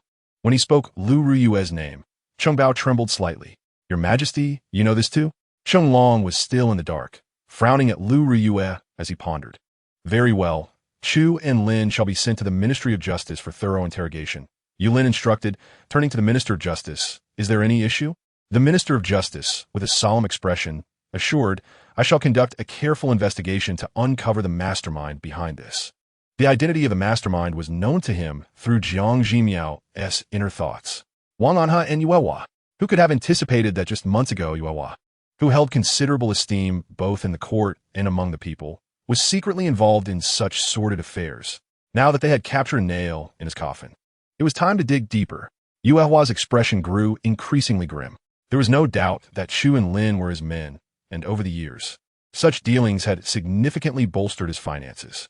Now, with Chu and Lin falling into Yu Lin's hands, Yuehua could not fathom how his brother could react so swiftly. The emperors of the Yong had always maintained a personal espionage organization known as the Mahjong. However, the intelligence bureau was never entrusted to Yu Lin by the late emperor. Rather, he exerted control over it himself. This has become a formidable weapon in his endeavors, allowing him to navigate through challenges effortlessly. It is likely that Yu Lin has also established his own clandestine organization. Yet, how could a secret institution he built from scratch possibly compare to the intelligence bureau? Yuehua cast a glance at Xiecheng. Was it this old rascal who provided assistance? His gaze shifted to Wu Ji. Or was it the Wu family? He even glanced at Prime Minister Jiang. Was it this old fox? Or perhaps these individuals collaborated?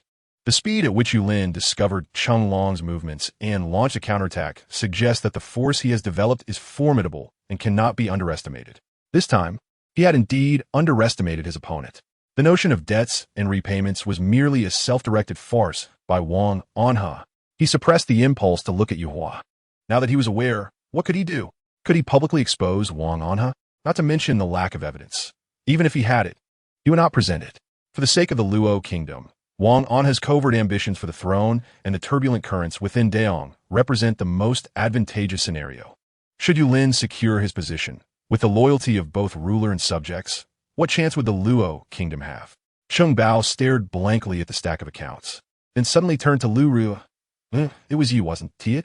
You deliberately led me to the gambling house and introduced Chu and Lin to me. Lu Ruyue's complexion paled slightly, and she sorrowfully replied, "Young master, I had no idea that Chu and Lin harbored such wolfish ambitions. During those days when you were troubled, I merely wished to bring you some amusement. Who could have foreseen such a grave error? I am guilty, and today," as she spoke, she pressed her forehead, appearing overwhelmed and on the verge of fainting. Lu Riyue seemed unwell. Jiang Zhimiao suddenly suggested, "Your Majesty, perhaps we should summon the imperial physician to examine her?" Chapter 99. Pregnant? Shall we have the imperial physician take a look? The gazes of the court officials grew subtly charged. They had just heard the gossip. This Lu Riyue was carrying Cheng Bao's child. Cheng Long, the old rascal, was probably unaware of this. His most favored concubine was pregnant with his most cherished son. They were eager to see how Cheng Long would react upon discovering this scandal. Since the empress had spoken, let the imperial physician come and examine her. Naturally, Yulin acquiesced. Lu Riyue was momentarily stunned, instinctively glancing at Yuhua. She was uncertain of the empress's intentions in summoning the physician. Did she genuinely wish to check on her health? Jiang Zhimiao observed Lu Riyue's expression with some surprise. It seemed Lu Riyue herself was unaware of her pregnancy, which made the situation all the more intriguing. If Lu Riyue were to discover the existence of this child, she would likely seek to eliminate it at the first opportunity. Given her bewildered demeanor, she clearly knew nothing. Yet, the gossip system had already uncovered the truth. It appears that I am the only one privy to this information. Yulin mused, and the court officials thought, and we. Yu Hua furrowed his brow. He could not discern Jiang Zhimiao's motivations. However, a series of events had instilled a profound sense of vigilance in him regarding Jiang Zhimiao, causing him to feel increasingly tense. There was no need to summon the physician for a mere sinner. Yu Hua suddenly interjected, "Your Majesty, you are being overly lenient. How could a mere concubine warrant the physician's attention?" Adhering to the principle that whatever the enemy seeks to accomplish must be opposed, Yu Hua spoke without hesitation. Lu Riyue trembled slightly at his words, whispering, "I am fine, truly." Just moments ago, she had appeared on the verge of fainting. Now she claimed to be well. Yulin's expression remained impassive as he said, "Do you know the consequences of deceiving the emperor in this hall?" His icy gaze fell upon Lu Riyue like a sharp blade, causing her to feel a piercing sensation in her spine. Her voice trembled as she replied, "I dare not." Internally, she lamented. Was this truly the mediocre and inept emperor her master described? Why then, with just a glance from Yulin, did she feel as if she might collapse? That is wise. Yulin cast a nonchalant glance at Yuhua. There is no need to be so harsh with Wang Anha. It is but a trivial matter. There is no need for excessive concern. Yuhua had more to say. But Jiang Wei interjected, "Your Majesty, your benevolence is truly admirable." The other court officials followed suit.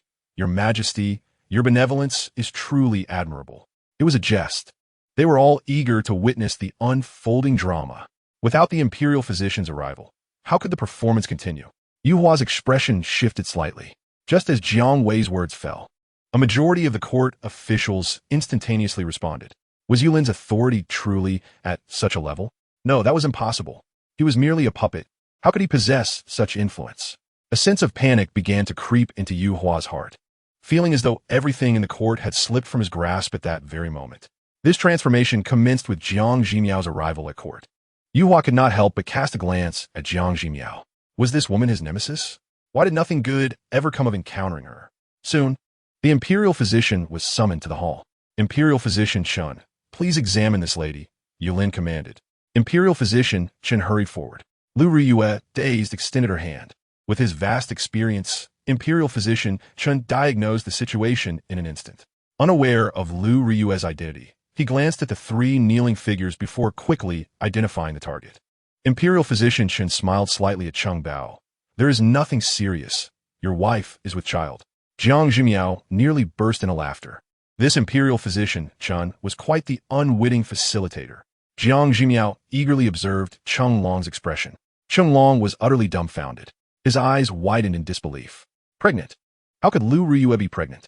He was already in his 70s. Though he still fancied young maidens, he was acutely aware of his own capabilities.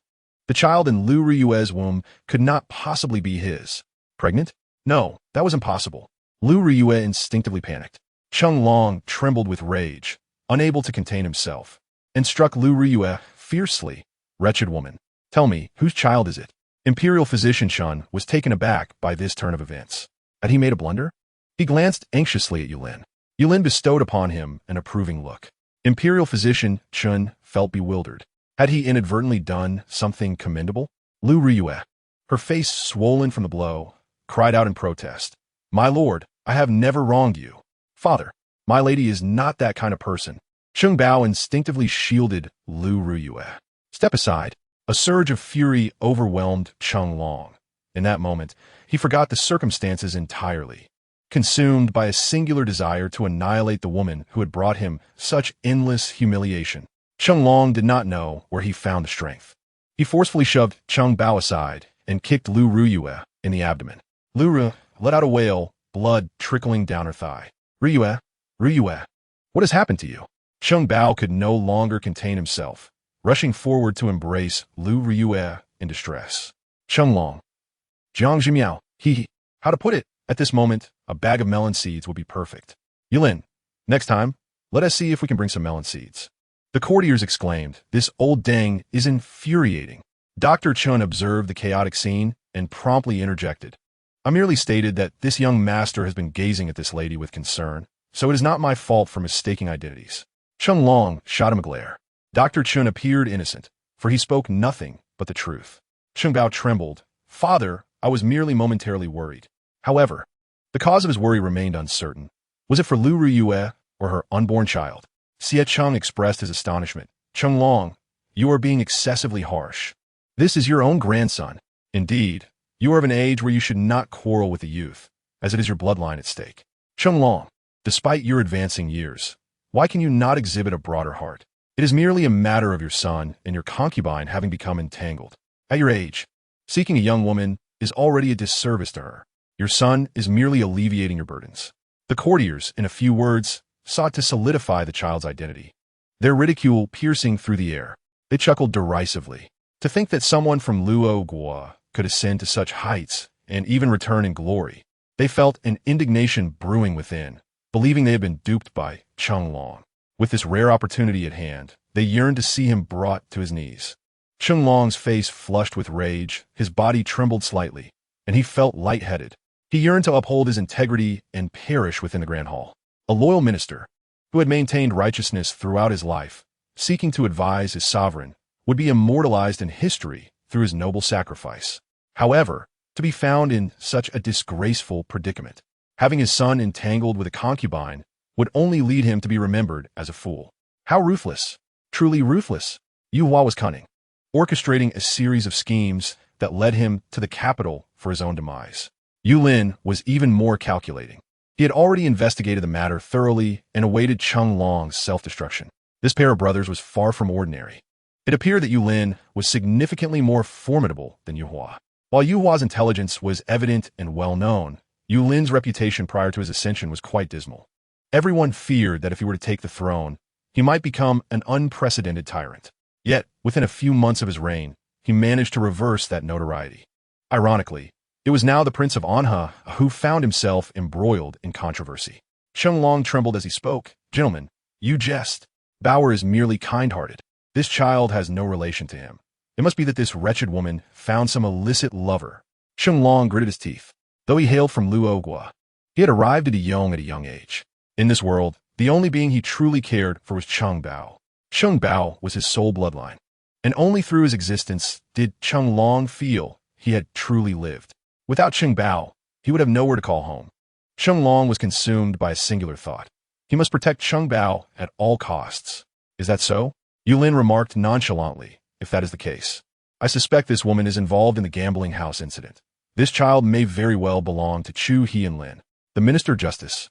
Detain her at the Ministry of Justice and conduct a thorough interrogation. Lu Riyue's body trembled as she bit her lip, remaining silent. Since her capture, she had known that death was inevitable. She had mentally prepared herself. No matter the punishment, she would never betray Yu Hua. With a sorrowful gaze, she cast one last look at Yu Hua, who turned his eyes away, expressionless. Lu Riyue closed her eyes in despair. Guards stepped forward to drag her away, and she made no attempt to resist. Cheng Bao's face flashed with intense struggle. Suddenly, he rushed forward and seized Lu Riyue. Cheng Bao. Cheng Long nearly lost his mind. Cheng Bao knelt with a thud. Your Majesty, this child has no connection to Chu He and Lin. This child is mine. I was swept away by emotion, and in a moment of folly, I have committed a grave error. Yet, Lu Riyue is but a frail woman. She cannot possibly be implicated in the gambling house incident. I implore your Majesty to see the truth. Cheng Bao knelt, holding Lu Riyue. Chung Long, whose back had been somewhat straight, collapsed completely, sinking to the floor, utterly devoid of spirit. "Oh, is that so?" Yulin feigned surprise. "In the gambling house incident, Chung Bao, you too are a victim. Since you speak on Lu Ryue's behalf, her punishment shall be temporarily lifted." Yulin turned to Chung Long. "Old sir, I find the genuine affection between these two rare. Why not relinquish your claim and allow Chung Bao to have Lu Ryue?" Chung Bao glanced at Chung Long with eager anticipation. Chung Long was momentarily at a loss for words. The old gentleman had tacitly agreed. Yulin declared, "Then I shall ensure a favorable outcome. I grant you a residence. You need not return home, but rather settle in the capital. You are each other's closest kin. It is paramount that you live well together." "Live well together?" Jiang Zhimiao could not help but chuckle. The emperor certainly has a playful side. His words are a soft blade that draws blood. And I can see Chung Long nearly bursting with rage. Just as Jiang Zhimiao's thoughts concluded, Chung Long suddenly shouted and expelled a mouthful of blood. Fainting in the grand hall, Jiang Zhimiao. The courtiers gasped in horror. Does the empress possess the power to enact her will? Your father is simply overwhelmed with joy. Yulin spoke, eyes wide with feigned innocence. Chung Bao, take your father and Lu Ryue away. Jiang Bao, so may what fruits though? Realized that matters had reached this point, and he could only comply. The trio was escorted away. Yulin coldly observed Chung Long's retreating figure. This matter was far from over. Chung Long, a man from Luo Gua, bore a contradiction. On one hand, he engaged in treasonous acts, and on the other, he sought to leave a pristine legacy in history. Such a dichotomy is impossible in this world. The great case from 30 years ago is due for a thorough re-examination.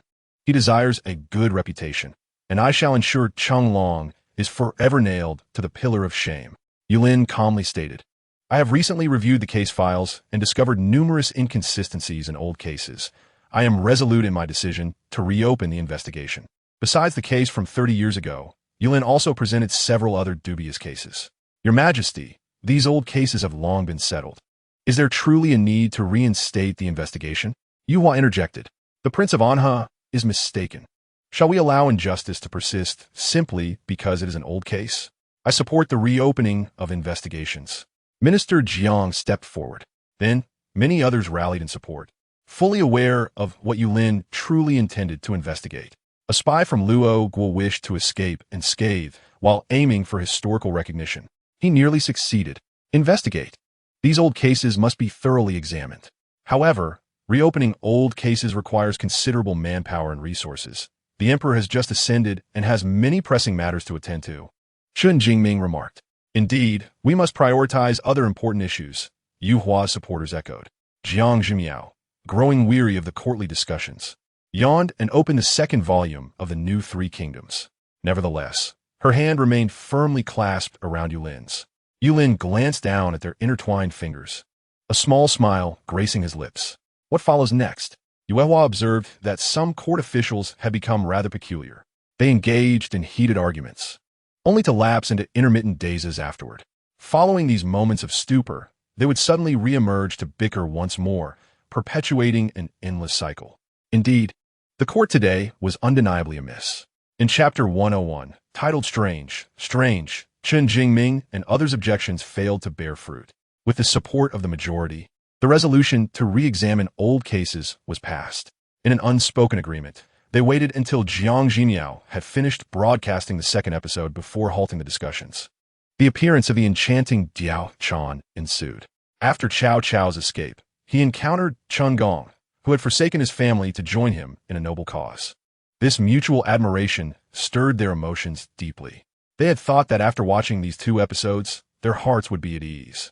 Who could have anticipated that after these two episodes, the tension would remain palpable?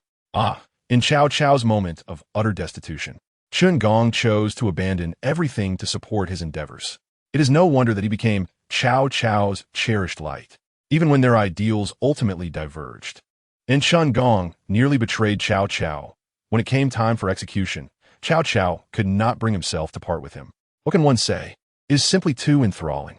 The court officials were perplexed. Many of the phrases resonating in the Empress's heart were beyond their comprehension. Yet, this did not hinder their grasp of the broader implications. What was happening? Such a profound bond between confidants later turned into enmity? Chow even executed Qinggong? Why must he be executed? Could he not simply have been eliminated? A chorus of indignation echoed within the hearts of the officials as their gazes towards Jiang Zhimiao transformed into profound sorrow.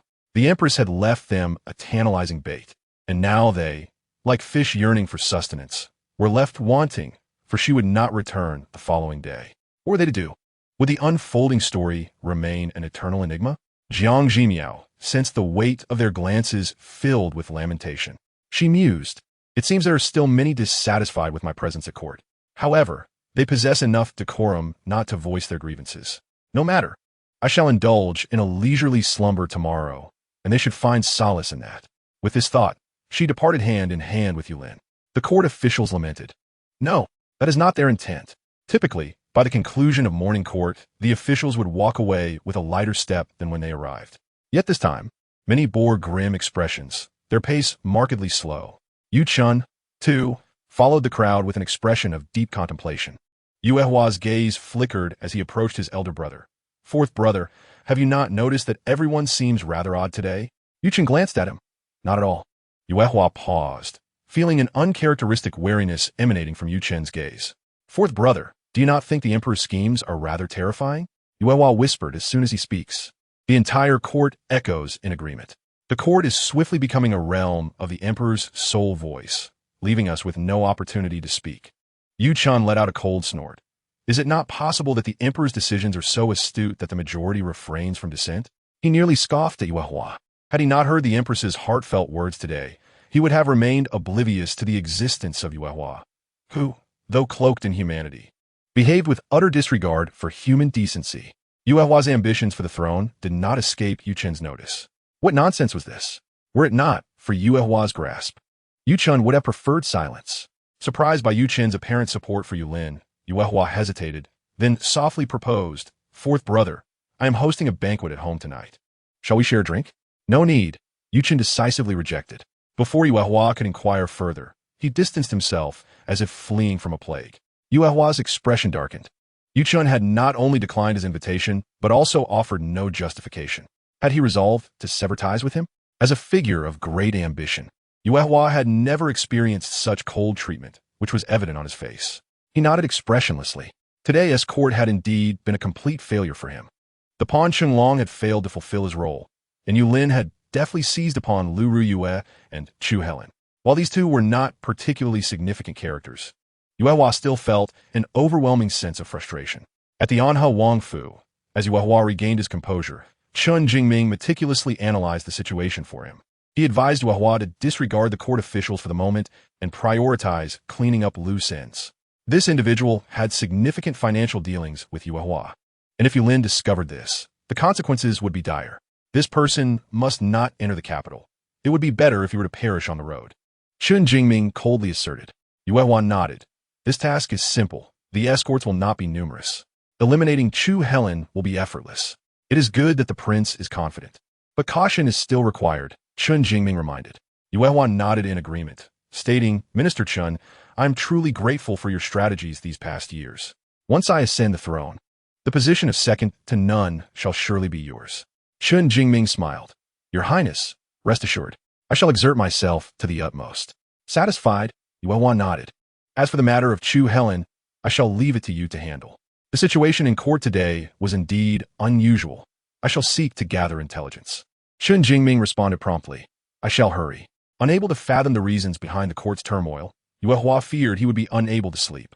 Chun Jingming complied, and, upon leaving the Wangfu, arranged to meet with a friend. Lu Yu, the minister of the Dali Temple, was both a fellow townsman and a classmate. Though their public interactions were limited, they maintained a close friendship privately. Today, Chun Jingming noted that Lu Yu often appeared lost in thought, displaying symptoms akin to the other court officials. After setting the table with wine, he discreetly invited Lu Yu to join him. Lu Yu arrived promptly. Initially, Chun Jingming said nothing, but as the wine flowed and both became slightly inebriated, Chun Jingming suddenly inquired, "Brother Lu, today in court, I sense something peculiar. Might you enlighten me?" Lu Yu hesitated, instinctively asking, "Did you not hear?" Chun Jingming was further perplexed. "Hear what?" In that instant, Lu Yu's senses sharpened. He suddenly realized that not everyone had been privy to the Empress's heartfelt words. This revelation was evidently selective. What, then, was the criterion for this selection? Those like Anha Wang Qinglong would certainly not have heard it. But what of his dear friend? Why had he not heard it either? In Chapter 102, titled Returning to Work, previously, Chen Jingming had always spoken in favor of Anha Wang, asserting that he was a virtuous prince while the current emperor was tyrannical. He assisted Anha Wang solely to prevent harm to the virtuous prince. At that time, Lu Yu had believed him. However, now he understood perfectly the true nature of Anha Wang. What of Chen Jingming, who had consistently defended Anha Wang? Was he deceived by Anha Wang? Or were they merely two of a kind? Lu Yu fell silent, pondering the Empress's extraordinary power, which was beyond mortal comprehension. Such a person deliberately excluded Anha Wang and Chen Jingming from her awareness. This must have been a deliberate warning to them regarding loyalty and treachery. Nothing. Lu Yu regarded Chen Jingming with a profound glance. Suddenly, he could no longer stomach the wine. Lu Yu rose to his feet, his voice low and solemn. Brother Jingming, allow me to offer you one last piece of counsel. The emperor is a wise sovereign, and this realm ultimately belongs to him. You and Wang Anha should refrain from drawing too close. Lu Yu's demeanor shifted abruptly. Chen Jingming's gaze flickered, and he hastily replied, "Why do you say such things? Brother Lu? That is all I have to say," Lu Yu retorted, turning to leave. At the doorway, he paused momentarily, adding, "In the future, it would be best if we do not meet in private again." With that, he departed. Chen Jingming's brow furrowed deeply. This encounter not only failed to unravel his mysteries, but instead deepened his perplexities. A sense of unease began to settle within him. For reasons unknown, he felt as if he, along with Wang Anha and the other supporters of Wang Anha, had inexplicably fallen into a state of isolation and helplessness. Those who had previously maintained neutrality seemed to have unhesitatingly aligned themselves with the emperor after just one court session. What could be the reason? During today's assembly, he had spoken little, yet he had keenly observed everyone's reactions. It appeared as though an invisible wall separated those who supported Wang Anha from the rest. Was it truly so?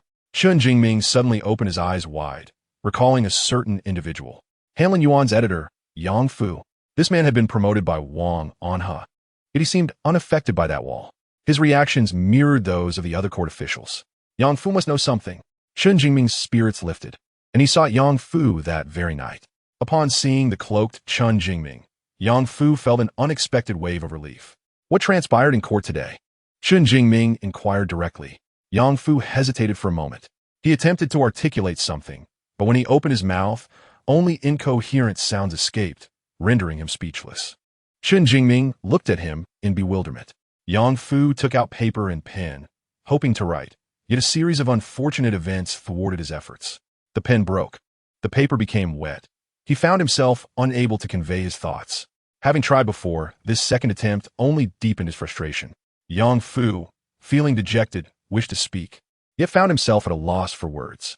He could not comprehend why, among so many who clung to Wang Anha, he alone could hear the Empress's sentiments. Minister Chen. Yang Fu scratched his head and cryptically remarked, "The Empress." Chen Jingming patiently awaited further elaboration. Yes, he was aware that the Empress had attended court that morning. And then? Yet Yang Fu could not convey anything beyond that, stating, "That is all I know."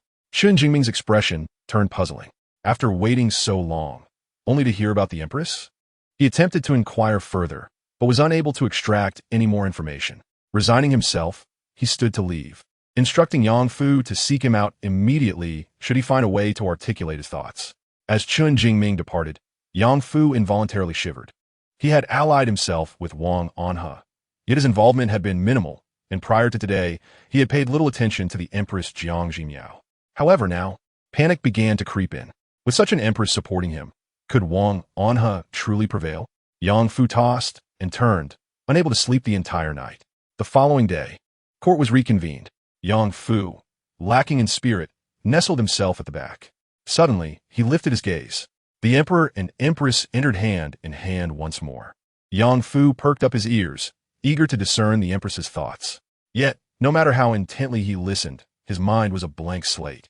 His complexion paled as he glanced nervously at the others. The faces of the court officials were alight with joy, as if they had heard something significant. And yet, he found himself completely excluded from that extraordinary world, severed from it overnight. A sharp pain pierced his heart, engendering a profound sense of regret. The misstep of yesteryears had now borne bitter fruit. He remained uncertain about what precisely he had lost. Jiang Zhimiao gazed down at the officials below with a touch of annoyance. Did they believe that her leisurely slumber was too indulgent to bear? In her heart, she screamed in frustration, "Why must my working hours commence ever earlier? I shall not allow it." Jiang Zhimiao lamented. Yet she understood that these officials likely feared the wrath of Yulin, perceiving it as a safer option to align with her. For the sake of Yulin's life, as well as their own, she reluctantly accepted the harsh reality of early mornings. Once seated, Jiang Zhimiao immediately noticed a difference. Her position was noticeably softer than the previous day, the cushion more plush and thick, with a pillow placed behind her. Most importantly, Yulin had discreetly passed her a bag of sunflower seeds. Jiang Zhimiao's eyes brightened, and she lowered her voice, "Your Majesty, is it appropriate to munch on seeds during court?" Yulin replied in kind, "The court officials are a good distance from us. My dear, just use your fan to conceal it, and no one will notice." Jiang Zhimiao wholeheartedly agreed and joyfully accepted the offering. She found a comfortable spot to lean back and resumed her enjoyment of the drama. The court officials worked in unison, reporting matters while eagerly awaiting the gossip of the hour.